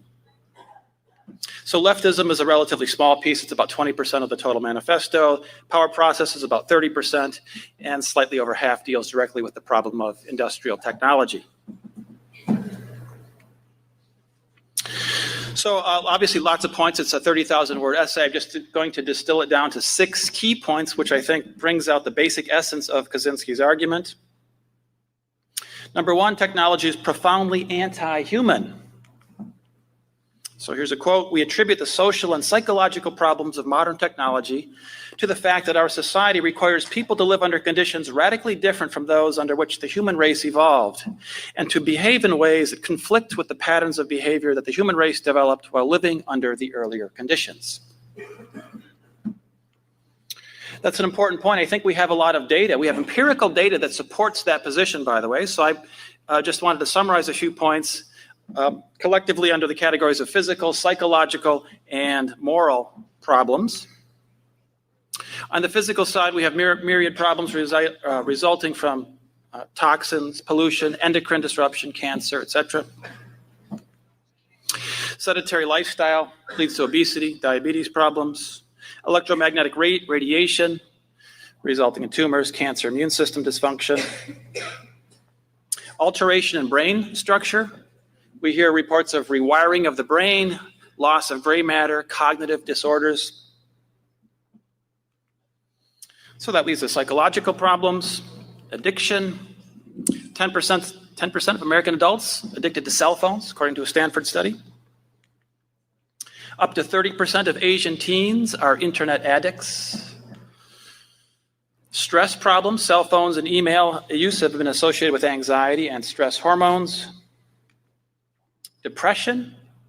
10% of all Americans are on antidepressants, up 400% in the past decade.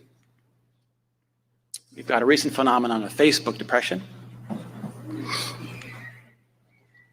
Mental illness. Autism rates are up 78% in the past decade. OCD, ADHD is up 50 to 100%. Bipolar disorder is up 4,000% in the last decade. Internet users have been shown to reflect symptoms of multiple personality disorders. And something like 40 to 50% of all American adults have at least one symptom of mental illness. On the moral side, so lots of things we could mention. For example, rising plagiarism, cheating in schools. We see this problem a lot in the universities. 2010 study, internet kills empathy. Hypertexting is linked to smoking, drinking, sex. Pornography leads the internet, something like 4.2 million sites. Video games are reportedly continuing to be reported to promote violence. A couple of studies in the last few years on that. 2009 study, Twitter is too fast for the brain's moral compass. Second point, loss of freedom is inevitable. Industrial technological society cannot be reformed in such a way as to prevent it from progressively narrowing the sphere of human freedom. The system does not and cannot exist to satisfy human needs. Instead, it is human behavior that has to be modified to fit the needs of the system. This has nothing to do with political or social ideology that may pretend to guide the technological system. It is the fault of technology because the system is guided not by ideology, but by technical necessity. This is why we see convergence in many societies, whether they're capitalist, socialist, or communist, they all converge in a common pattern according to technical necessity. Third point, we can't just eliminate the bad parts of the system. Modern technology is a unified system in which all parts are dependent on one another. You can't get rid of the bad parts and retain only the good parts. I think this is relatively clear. All components of industrial technology are interconnected and interdependent. No element can function without support from many other technologies. If you try to remove the bad parts, the good parts will be affected in some way, and you'll be either forced to retain the bad parts or introduce something else which has a negative consequence. Fourth point, technology advances through repeated compromises. While technological progress as a whole continually narrows our sphere of freedom, each new technical advance considered by itself appears to be desirable. This is a very subtle and important point. Every individual advance, every individual new component or device appears to be useful and benign, but the collective effect is to progressively erode individual autonomy and independence. Fifth point, human behavior will become increasingly controlled. Research will continue to increase the effectiveness of psychological techniques for controlling human behavior. Stress will increase, and the system will therefore be forced to use every practical means of controlling human behavior. Each new step in the assertion of control over the human mind will be taken as a rational response to a problem that faces society. And the last point, number 6, technological collapse is conceivable. This is Kaczynski's ultimate goal, is to have a revolution against the technological system. He thinks it is possible. The system is currently engaged in a desperate struggle to overcome certain problems that threaten its survival. If the system succeeds in acquiring sufficient control over human behavior quickly enough, it will probably survive. Otherwise, it will break down. We think the issue will most likely be resolved within the next several decades, say 40 to 100 years. I would note that we're 20 years into that process already. So a couple of closing quotes. Whatever else may be the case, it is certain that technology is creating for human beings a new physical and social environment radically different from the spectrum of environments to which natural selection has adapted the human race, physically and psychologically. If man is not adjusted to this new environment by being artificially re-engineered, then he will be adapted to it through a long and painful process of natural selection. It would be better to dump the whole system and take the consequences.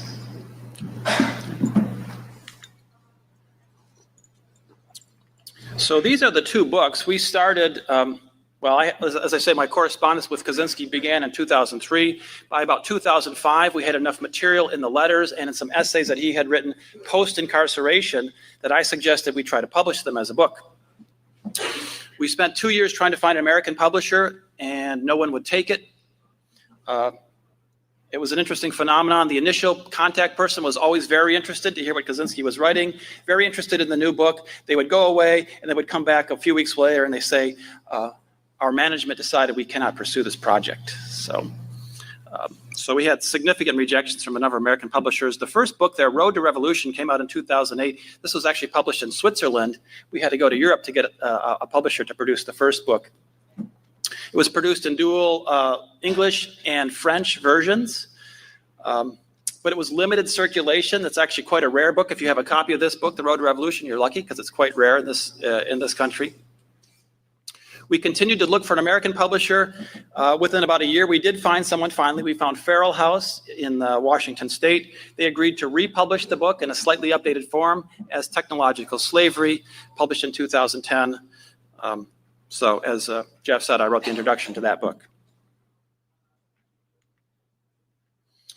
So that's the basic case against technology. So I guess there's some obvious objections. I encounter these all the time. So I wanted to mention 3 of them and then some replies just to kind of get those out of the way, and maybe in the Q&A time and whatnot, we can talk about some other issues. But these are 3 common objections. We hear these a lot. Number one, technology itself is neither good nor bad. It is neutral. It's how we use it that matters. So in reply, if technology were in fact neutral, we should expect the following to be true. One, its use would be optional. Two, it would be fully under human control. Three, it would result in predictable and manageable risks. Four, any negative side effects would be incidental to and not inherent in the technology. Five, both the benefits and costs would be fairly distributed among society. And six, it would yield a clear net gain after weighing all pros and cons over a sufficiently long span of time. In fact, none of these things are true. In fact, philosophers have argued that technology cannot be neutral because it embodies its own specific values. Here's one example. Henryk Skolimowski from 1996 identified 5 intrinsic technological values: control, manipulation, efficiency, competitiveness, and aggression. Another interesting comment here from Jacques Ellul. Since technology has put itself beyond good and evil, it need fear no limitation whatever. It was long claimed that technology was neutral. Today, this is no longer a useful distinction. The power and autonomy of technology are so well secured that it has become the judge of what is moral, the creator of a new morality. Thus, it plays the role of a creator of a new civilization as well. It is truly autonomous. Second objection.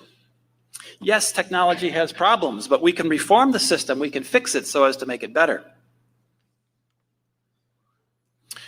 In reply, 1, technology is an independent force in society, largely beyond human control.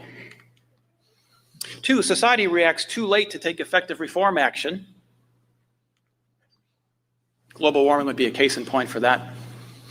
Number 3, the complexity of technological society makes it nearly impossible to address root causes. 4, oftentimes the fixes produce side effects that are as bad or worse than the original problems. 5, reform often involves unacceptably degrading and dehumanizing solutions. 6, if a given problem is inherent in technology, then of course reform is impossible. 7, the historical record of peaceful and rational social reform is not good. And 8, the system effectively resists reform through pacification, propaganda, temptation, and coercion.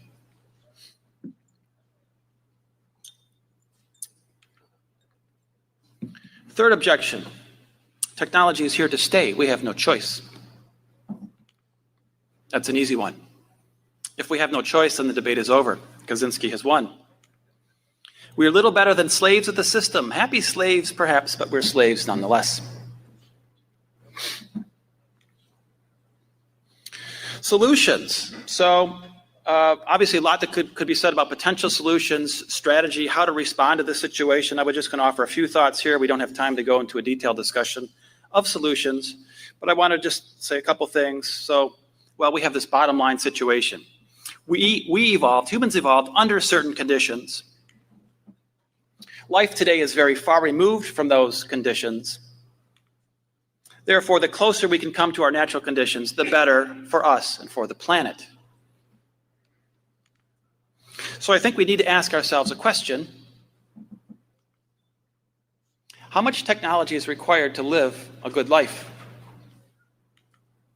And I think the answer is very little.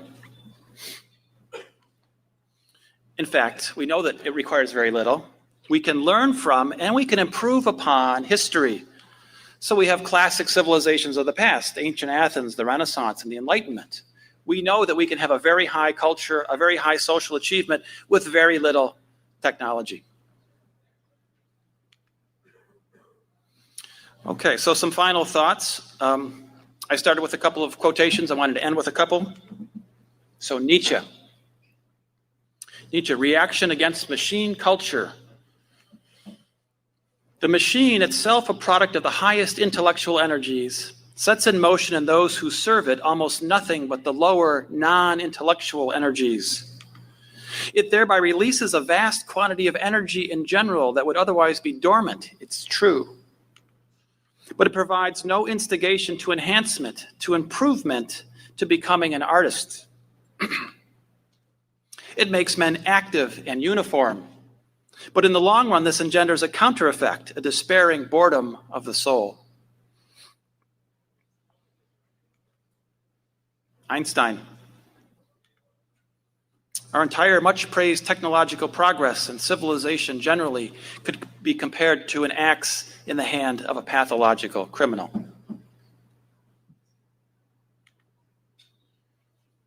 So, a few closing thoughts. Technology has an ability to undermine our very capacity for deep philosophical thought. It redefines thinking as objective, analytical, and quantitative. Creative, sympathetic, and compassionate thought is devalued and displaced. Technology thus functions as a kind of mental AIDS. It destroys the very sort of thinking that we need to overcome it. The seriousness of the situation cannot be overestimated. Thank you.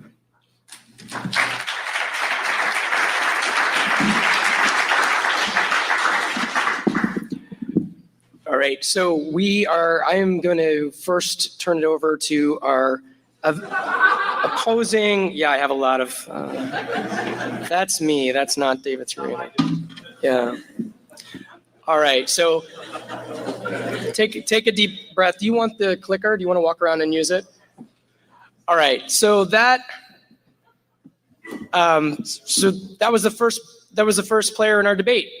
Now we have second, Peter Ludlow, who is going to give a rebuttal to what you just heard, and then we're going to do a little dialogue. Take it away. Sure, thanks, Ted. So what can we learn from the Unabomber? My point is going to be nothing, absolutely nothing.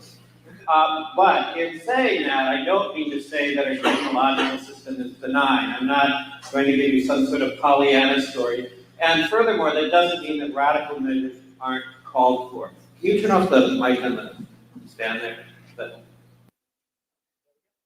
What it means is that the Unabomber is not the go-to guy for answers in this particular domain. Okay, that's the point.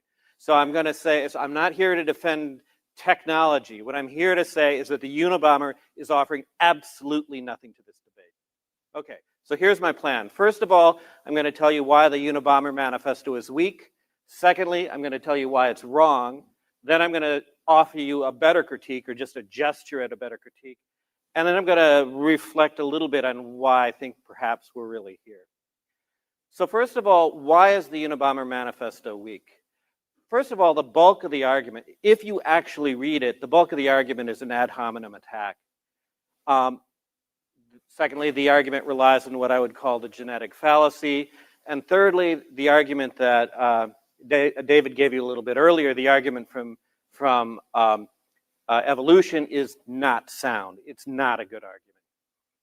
So let's talk about the ad hominem and genetic fallacies first. What role do they play in the manifesto?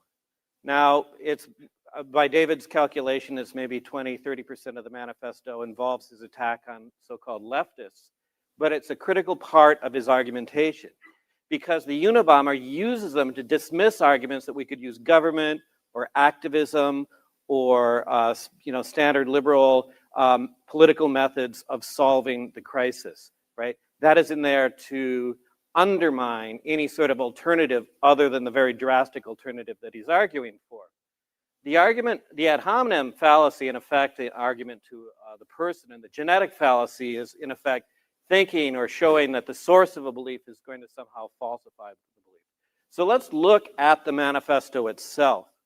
And if you think about it, if you look at the concluding slide that David gave you and what the Unabomber actually says, they're drastically opposed. Like, he is not even summarizing the Unabomber's position in that last slide. So let's look what he says about, this is in paragraph 7. When we speak of leftists in the article, we have in mind mainly socialist, collectivist, politically correct types, feminists, gay and disability activists, animal rights activists, and the like, but not everyone who is associated with one of these movements is a leftist. What we're trying to get at in discussing leftism is not so much a movement as an ideology or a psychological type.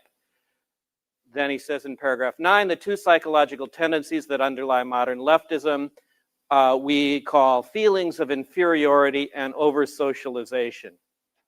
By feelings of inferiority, we mean not only inferiority feelings in the strictest sense, but a whole spectrum of related traits. Low self-esteem, feelings of powerlessness, depressive tendencies, defeatism, guilt, self-hatred, etc. We argue that modern leftists tend to have such feelings, possibly more or less repressed, and that these feelings are decisive in determining the direction of modern leftism, right? Why will leftism fail? Because they have these psychological problems which make them incapable of operating. Feminists are desperately anxious to prove that women are as strong and as capable as men. Clearly, they're nagged by a fear that women may not be as strong and as capable as men.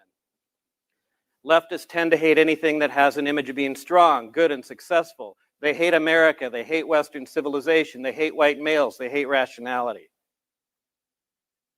Art forms that appeal to modern leftist intellectuals tend to focus on sordidness, defeat, despair, or else they take an orgiastic tone, i.e. sex, throwing off rational control as if there were no hope of accomplishing anything through rational calculation. And all that was left was to immerse oneself in the sensations of the moment. Again, this is part of his argument, right, for why standard political methods are not effective. They dismiss reason, science, objective reality. Now notice the counterpoint,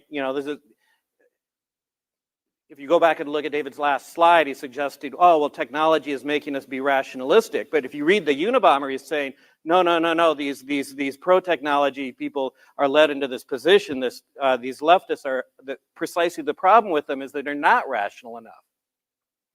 Okay. And then he goes on about the masochistic tendency of leftist tactics, right?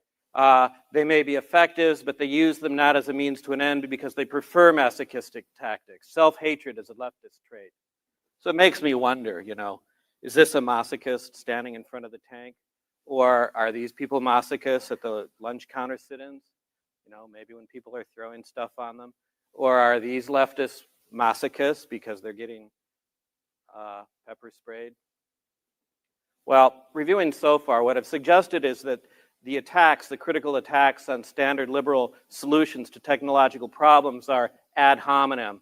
They play a role in the genetic fallacy. In any case, the psychological claims, such as they are not supported by any evidence. I mean, there's no evidence for this. It's just impressionistic stuff that he's sort of churning out. And they're very likely false. But let's get to the core argument, right? And this is basically taken from David's slides. First of all, that humans evolved under primitive low-tech conditions. They lived in autonomous groups of 25 to 30. Modern technological society is radically different to this and imposes unprecedented stress on us. So this technological stress is only going to continue to worsen. This is undignified, abhorrent, dehumanizing, and it's impossible to fix or reform the system. That's the argument. Now, the conclusion of that is that the system must end. We have a moral obligation to end it. First of all, notice that this argument is not sound. The fact that a situation is abhorrent doesn't mean we have a moral obligation to exterminate billions of people to end it, because in effect that's what he's talking about, a technological collapse that leads to the death of I don't know how many billions of people. Furthermore, from the claim that people are metaphorically enslaved, it does not follow that the enslavement should end at any cost, particularly when we're talking about ancient Greek as alternative models where much of the population is in fact enslaved, which makes these lovely lifestyles and philosophy possible. From the fact that the species is at risk, it doesn't follow that any action is justified. For example, if we're going to starve if we don't kill and eat someone, it doesn't follow that we should kill and eat somebody. Furthermore, it certainly doesn't follow that we're under moral obligation to kill and eat somebody. So the fact that there's a bad situation is not some sort of argument that, it's okay, let's go end civilization as we know it. But critically, there's also a missing premise in the argument, right? There's a step from this premise, right? If we don't return to conditions under which we evolved, humanity will become enslaved, genetically modified, or eliminated, to the conclusion that the system must end and that we have a moral obligation to end it. And the missing premises are, one, that freedom optimizes for freedom, dignity, genetic stability, and survival of the species. And two, that the only way to stay optimized is by being in the conditions in which we evolved. And this is the really weak part of the argument. I mean, in my opinion, the book is just weak from beginning to end, but this is the weakest part for sure. First of all, this missing premise number one, that evolution optimizes for freedom, dignity, genetic stability, and so forth. And that if we return to those conditions, we'll be optimizing for all of these. But the premise is false. Evolution doesn't optimize from freedom and dignity and genetic stability or even the survival of the species. Evolution only cares about reproductive success. So if we're reproductively successful, evolution doesn't care if we're not maximally happy. Just not part of the evolutionary story. It doesn't care about freedom and dignity. It doesn't promise genetic stability. To the contrary, all it promises is that whatever creature is going to be optimally adapted is going to do the best. And it doesn't promise survival of the species. It certainly doesn't promise the survival of ours. It's just a weird view about what evolution is and what it's for. Second missing premise is that in returning to the original evolving conditions is the only way to optimize for dignity, freedom, etc. And that's not right, right? So first of all, I mean, what you could say is that, this is what human factors engineering is for. We engineer for people as they are evolved. So for example, all of the chairs that you're sitting on are basically designed for human beings as they are evolved. They're not designed for giants or rabbits or anything like that. There are other ways, though. So at Kansas University, Steve Ilardi has suggested that, I mean, he buys into the story about hunter-gatherer society and that we were like much happier in a hunter-gatherer society. And if we went back, if we could reproduce those conditions, we'd be happier. I don't buy that, but suppose you buy it. Suppose you buy it, then what? Well, he says, well, here's what we could do. We take more omega-3 fatty acids, we exercise more, we could get better light exposure, we could sleep more, we could be more socially connected, and we shouldn't be so ruminative. Okay, so here are the options. You could exercise, get more light, sleep more, hang out more, be less, not think too much about your problems, or we could end civilization as we know it. I mean, it seems to be that that's the kind of thing. I mean, there are kind of alternatives on the table. So, but here's the fundamental thing. Is the background assumption of this true? And the background assumption through all of this, and now we're just, in a way, we're shifting from like Kaczynski to Jacques Ellul and these other people, which is that human technology is alien to us as human beings. And I'm not buying that either. Perhaps we actually evolved to be technological creatures. So bees surely did. Beavers surely did. Spiders surely did. But each creature has evolved so that it has a certain kind of technology. Birds have a certain kind of technology. And is it unreasonable to think that human beings, for example, are also evolved to be technological creatures? So that if you were an alien anthropologist or an alien naturalist coming to Earth, you would say, oh, wow, this is rather interesting. There are these many, many technological creatures on this planet. There are these bees, and then the ants build these things, and birds build these nests, and humans actually have some very interesting technology too. They would consider it continuous with our biological nature that we are technological. So then if that's right, then what is a better critique of technology? Because I'm not in the business of saying that technology is all good or that we should be Pollyannic about our technology. And first of all, I would just offer an anarchist critique, which is perhaps we're only alienated from technology when those in power seize it from us. That is to say, technology is part of our nature, but if someone takes it away from us and forbids us access to it and forbids us fair use to us, that can be the source of a problem, right? We're not alienated by technology, we're just alienated from technology. And there's a related kind of critique, which I would call the hacktivist critique. And the hacktivist critique is that we become alienated when the ability to be technological is taken away from us. Right? That is, we become alienated from technology when we aren't allowed to see and understand how it works. right? That's what the hacktivism is about. You take the box, you open it up, you try and figure out how it works. You share that knowledge with other people. There shouldn't be technology that's shielded from us, and maybe that's the problem. It's not technology is evil. It's like we are inherently technological creatures, and don't take it away from us. Don't deny us access to understanding how the technology works. So alienation then occurs when the ability to understand and hack technology is withheld from us. Okay. So how do we fix the misuse of technology? You put the technology back in the hands of everyone, not just those in power. So information wants to be free. All right, so question. Why do I think we're really here?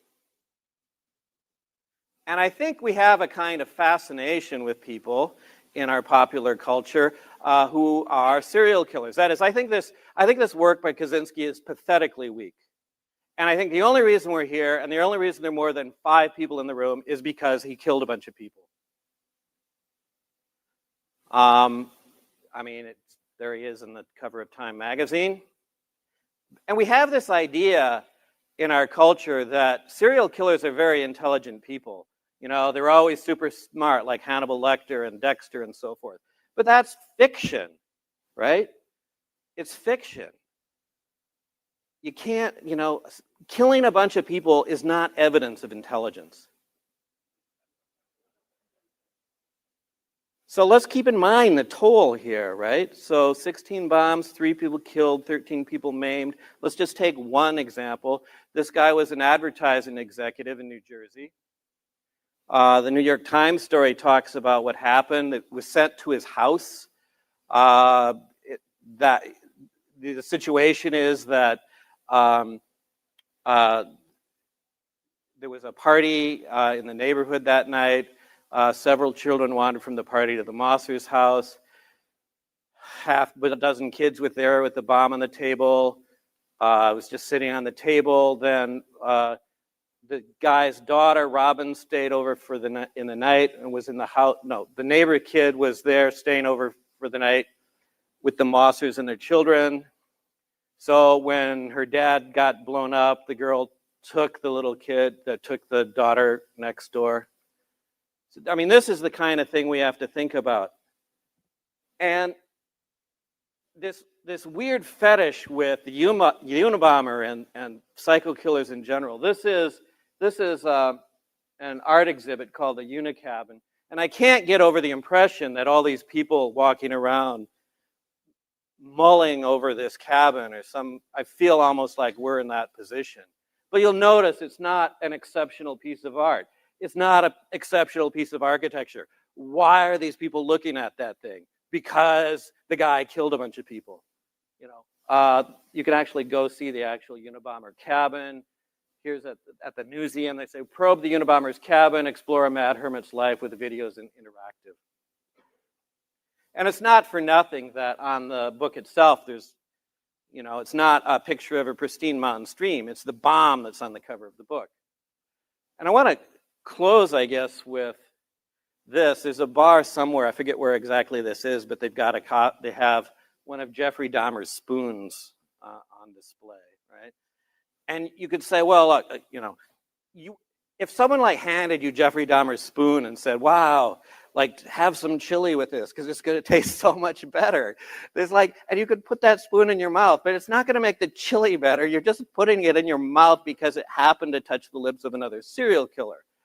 And I can't get over the sense that the reason we're here is because we're talking about an idea which has no merit except that it came from the mind of a serial killer, and we find that titillating. That's it. Thanks.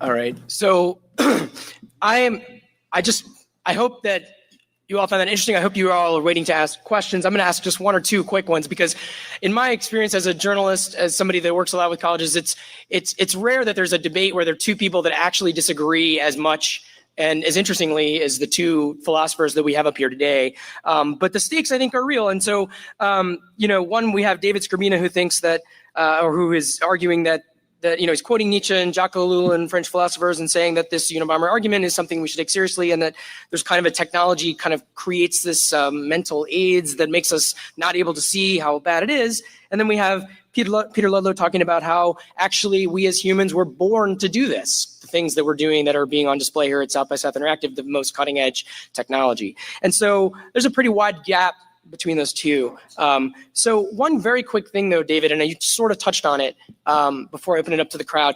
If you could talk very quickly, which is almost impossible, but in the interest of time, sure, about the biggest thing that in interviewing, that you and talking about this, and I did interview one of the victims who was injured by the package, and he said academic freedoms, he's fine with having us talk about these ideas as far as his view, but still, if you take the Unabomber's critique seriously that you presented, isn't the only conclusion to overthrow the system, and that would include acts of violence. I mean, the trick is what your work and your argument that we've talked about is that you feel like we can separate the acts that the Ted Kaczynski took in these terrible killings and maimings from these ideas that are separate, talk about those. Right. But in a way, don't the ideas don't they call for violence? By if the system must end, then isn't it a call to violence inherently? That's okay. Yeah, I mean, I think that's a good point. People think that there is some implicit violence in this process. I guess a couple of points. First of all, we tend to forget about the violence of the technological system itself. So if it's wreaking havoc on the planet, it's affecting the global climate, it's putting tremendous stress on humanity, it's a violent process in itself. So I think, first of all, we shouldn't forget that fact. Secondly, nothing in the manifesto explicitly calls out a request or a demand for violence. It's a striking point when you look through the whole manifesto, and Kaczynski was able to publish virtually anything he wanted there because the FBI had acceded to his demand. There's nothing in there that calls for violence on the part of anyone. It's sort of vaguely alluded to as maybe one option among many, and he just talks about the need to bring the system down and the system has to end. He furthermore stresses that you can't do anything against the system unless it's already weakened by its own internal characteristics.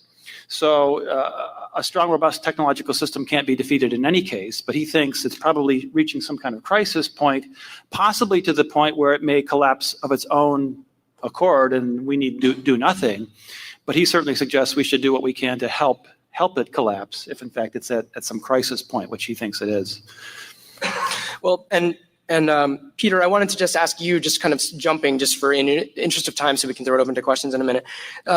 One thing that David's noted and sort of projects here is that there's not enough of a radical critique of technology, whether it's the Unabomber or anybody, that there's a void, a kind of intellectual void or a discourse void. What do you think of that idea? I mean, do you think David has a point there, perhaps?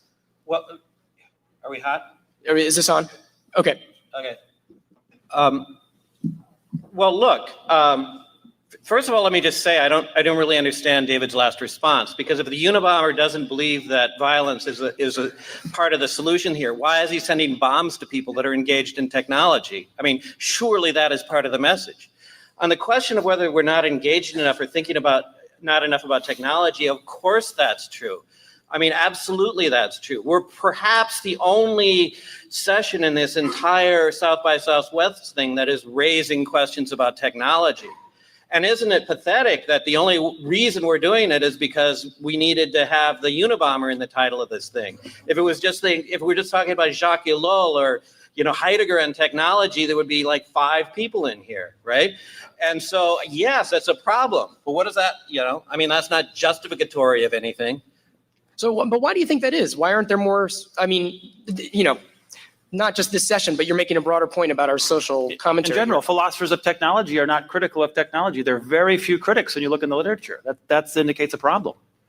Well, I'm not opposed to being critical of anything. I think there are certain reasons why you don't see criticism. I mean, part of the reason is that it's, in many cases, if you're working for a newspaper or a media outlet, you need to incorporate certain kinds of values, and typically those values don't include questioning core core political, economic institutions. I mean, I think that's the Unabomber's critique as well, is that the media is kind of in on it. Well, let's open it up for questions. Are there any questions? Please come to the microphone and state your name. Yeah, my name is Scott Lindsay, and it's kind of ironic that the big data meeting was supposed to come over here. But, for me, I have to think that we're better as a society and people, all the great things that we've done for technology. I mean, technology goes back to creating a will. So I think that as far as I'm a creative director myself, and it has opened my eyes to a whole new world, experiences, everything. So what do you have to say about that? Well, surely it's not a 100% uniform process. Obviously, there's going to be exceptions to any trend. But I think the empirical data, when you look at the data, I just gave you a few of the statistics there. The numbers are very bad and they're getting very worse. Collectively, for human society, the more we engage in advanced technology, the more it's putting pressure on us, such that we require medication and antidepressants and exhibiting psychological problems. So the fact that you are fine is not really indicative of the larger social trends. Well, always existed? The audience, the question was basically those things are true, and no matter what the when we look at history, we see very little evidence of. In fact, depression is a good example. When you look at the study from the time of the ancient Greeks, they did not even have a word for depression. There was no concept of depression. The word in for ancient depression Greece. was melancholia. That was and famously Socrates had melancholia, black bile. I mean, of course they knew about depression. I mean. Depression, we could even be optimized. I mean, depression could be important in our development. It makes us ruminative. It's not obvious that depression is a bad thing. I mean, but the idea that somehow we have these statistics that since Facebook came on, there's more depression. I mean, how could you possibly know something like that? What kind of longitudinal study was done to show this? I mean, we just didn't diagnose people with depression like in the 50s and 60s. All right, let's get another couple questions in here. Well, this is kind of piggybacking on his statement about the psychological and physical issues. Do you find that there's any paradox in the fact that maybe our advancements in technology help us discover these issues and problems more regularly so than the past? So that's why there's all this increases that maybe we didn't know about in the past. And also what about all these more people on antidepressants? How much do you think that's related to the pharma industrial complex? More so than just technology and people trying to make money off of people drugs. Right. Well, obviously, in any incidents, there's the physical technology itself, and then there's the motivation behind the use of it. So there's more than just the existence of the pills. I think that's one point. But it's a good point though about many more people are diagnosed with depression. How much of that is being driven by big pharma? I don't know. But I don't think when you see OCD and attention deficit disorder goes up by 4,000% in a decade. Diagnosis of it. But that can't be purely diagnosis. That can't be purely diagnostic. Why not? Maybe a tenth of that is diagnostic. How many people even knew that was a condition? When I was in grade school, none of my classmates were diagnosed with that condition, but I'm sure they would be now. I think it's called being a kid. All right, we're going to stick around after the official time, but let's get at least one more question in. My name is Stacy Seria, and I have a question for Professor. So how far back does that go? I mean, are you Facebook? That's a good question. So it's a definitional. What is technology? How far back? That's actually very good. That's a very good question, because the beginning of the manifesto says the Industrial Revolution has been a disaster for the human race, which would imply that the Industrial Revolution was a turning point, and he wants to go prior to that. I explicitly asked him that question, and he responded. He says, no, you can't just go back pre-industrial revolution or even to an Athenian society. He flat out says, we need to aim for a kind of a hunter-gatherer society. This is really his objective, and he says furthermore that you can't really even aim at something. He says all you have is a tremendously powerful technological system which needs to end. It needs to collapse, and it will be such a chaotic situation. He thinks there's no possible way of aiming at a given level of civilization. You'll basically be back to primitive agriculture or some kind of a nomadic hunter-gatherer situation. There's nothing he said. Yeah, I kind of like. I mean, nothing. Yeah, no, nothing that I've seen. There's no level of technology that he's satisfied with it. Very primitive levels. Yeah. All right, let's get at least one more in. All right, isn't this anti-technology thing kind of self-correcting in a way where if you subscribe to that line of thinking, I mean, we all arrived here via technology, right? So, I mean, if you subscribe to this line of thinking, wouldn't you want to set an example by sort of rejecting technology in your own life? And therefore, you essentially become irrelevant because you're not able to show up and talk myself. Yeah. Well, you're right. I mean, I personally experience this all the time. It's a kind of the hypocrite charge, right? So anytime I use any kind of technology and people know my position, and suddenly I'm accused of being hypocritical or something. But I guess the point is, if you're going to do anything other than remove yourself from the system, you have to engage with people who are in a technological society. And to do that, you have to deal with society on its own terms. So I have to fly to get here. I have to communicate with email. Personally, I try to keep those to a very minimum in my own life. So I don't do Facebook. I don't have a smartphone. I have a TV with rabbit ears at home. So I mean, I try to keep it to a minimum extent possible. But I choose to stay engaged, and that forces me to use a minimum level of technological capability. It's pretty minimal, but I have to do it to engage. Otherwise, you will never hear these arguments, and I could go live in the north of Michigan, and you might never see me again. But Kaczynski might have seen you for engaging in technology, right? Well, do you want to throw that last question in the air, and then we'll break up? I know we're technically over time, but unless they kick me off, I'll try to keep the stage. My question to the panelists: do you think what creates this problem, or what is adverse discussion, is that there might be a problem with how do you spread technology, how it's diminished across the masses? Do you think that's part of the problem? And what do you suggest is the solution of spreading technology? I mean, that's almost Peter's point, I think, right? That it's a distribution problem, or a control problem. I believe it's a control problem. So if my answer would require the ability for knowledge and technology to be distributed, and so that if I understand the question correctly, it would be a kind of problem that I would have to overcome if I were going to advocate some sort of positive story about technology and our relationship to it. We're going to stick around. I really am glad you all stuck around. Thank you for being here. And let's thank our panelists with a round of applause.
The Industrial Revolution and its consequences have been a disaster for the human race. They have greatly increased the life expectancy of those of us who live in advanced countries, but they have destabilized society, have made life unfulfilling, have subjected human beings to indignities, have led to widespread psychological suffering, in the third world to physical suffering as well, and have inflicted severe damage on the natural world. The continued development of technology will worsen the situation. It will certainly subject human beings to greater indignities and inflict greater damage on the natural world. It will probably lead to greater social disruption and psychological suffering, and it may even lead to increased physical suffering, even in advanced countries. The industrial technological system may survive or it may break down. If it survives, it may eventually achieve a low level of physical and psychological suffering, but only after it passes through a long and very painful period of adjustment, and only at the cost of permanently reducing human beings and many other living organisms to engineered products and mere cogs in the social machine. Furthermore, if the system survives, the consequences will be inevitable. There is no way of reforming it or modifying the system so as to prevent it from depriving people of dignity and autonomy. If the system breaks down, the consequences will still be very painful, but the bigger the system grows, the more disastrous the results of its breakdown will be. So if it is to break down, it had best break down sooner rather than later. We therefore advocate a revolution against the industrial system. This revolution may or may not make use of violence. It may be sudden, or it may be a relatively gradual process spanning a few decades. We can't predict any of that. We do outline in a very general way the measures that those who hate the industrial system should take in order to prepare the way for a revolution against that form of society. This is not to be a political revolution. Its object will be to overthrow not governments, but the economic and technological basis of the present society. In this article, we give attention to only some of the negative developments that have grown out of this industrial technological system. Other such developments we mention only briefly or ignore altogether. This does not mean we regard these other developments as unimportant. For practical reasons, we have to confine our discussion to areas that have received insufficient public attention or in which we have something new to say. For example, since there are well-developed environmental and wilderness movements, we have written very little about environmental degradation or the destruction of wild nature, even though we consider these to be highly important. The psychology of modern leftism. Almost everyone will agree that we live in a deeply troubled society. One of the most widespread manifestations of the craziness of our world is leftism, so a discussion of the psychology of leftism can serve as an introduction to the discussion of the problems of modern society in general. But what is leftism? During the first half of the 20th century, leftism could have been practically identified with socialism. Today, the movement is fragmented, and it is not clear who can properly be called a leftist. When we speak of leftists in this article, we have in mind mainly socialists, collectivists, politically correct types, feminists, gay and disability activists, animal rights activists, and the like. But not everyone who is associated with one of these movements is a leftist. What we are trying to get at in discussing leftism is not so much movement or an ideology as a psychological type, or rather a collection of related types. Thus, what we mean by leftism will emerge more clearly in the course of our discussion of leftist psychology. Even so, our conception of leftism will remain a good deal less clear than we would wish. But there doesn't seem to be any remedy for this. All we are trying to do here is indicate in a rough and approximate way the two psychological tendencies that we believe are the main driving force of modern leftism. We by no means claim to be telling the whole truth about leftist psychology. Also, our discussion is meant to apply to modern leftism only. We leave open the question of the extent to which the discussion could be applied to the leftists of the 19th and early 20th centuries. The two psychological tendencies that underlie modern leftism we call feelings of inferiority and over-socialization. Feelings of inferiority are characteristic of modern leftism as a whole, while over-socialization is characteristic only of a certain segment of modern leftism. But this segment is highly influential. Feelings of inferiority. By feelings of inferiority, we mean not only inferiority feelings in the strict sense, but as a whole spectrum of related traits: low self-esteem, feelings of powerlessness, depressive tendencies, defeatism, guilt, self-hatred, etc. We argue that modern leftists tend to have some such feelings, possibly more or less repressed, and that these feelings are decisive in determining the direction of modern leftism. When someone interprets as derogatory almost anything that is said about him or about groups with whom he identifies, we conclude that he has inferiority feelings or low self-esteem. This tendency is pronounced among minority rights activists, whether or not they belong to the minority groups whose rights they defend. They are hypersensitive about the words used to designate minorities and about anything that is said concerning minorities. The term Negro, Oriental, handicapped, or chick for an African, an Asian, a disabled person, or a woman originally had no derogatory connotation. Broad and chick were merely the feminine equivalents of guy, dude, or fellow. The negative connotations have been attached to these terms by the activists themselves. Some animal rights activists have gone so far as to reject the word pet and insist on replacement by animal companion. Leftish anthropologists go to great lengths to avoid saying anything about primitive peoples that could conceivably be interpreted as negative. They want to replace the word primitive by non-literate. They may seem almost paranoid about anything that might suggest that primitive culture is inferior to ours. We do not mean to imply that primitive cultures are inferior to ours. We merely point out the hypersensitivity of leftish anthropologists. Those who are most sensitive about politically incorrect terminology are not the average black ghetto dweller, Asian immigrant, abused woman, or disabled person, but a minority of activists, many whom do not even belong to any oppressed group, but come from a privileged strata of society. Political correctness has a stronghold among university professors who have secure employment with comfortable salaries, and the majority of whom are heterosexual white males from middle to upper middle class families. Many leftists have an intense identifications with the problems of groups that have an image of being weak, women, defeated, American Indians, repellent, homosexuals, or otherwise inferior. The leftists themselves feel that these groups are inferior. They would never admit to themselves that they have such feelings, but it is precisely because they do see these groups as inferior that they identify with their problems. We do not mean to suggest that women, Indians, etc. are inferior. We are only making a point about leftist psychology.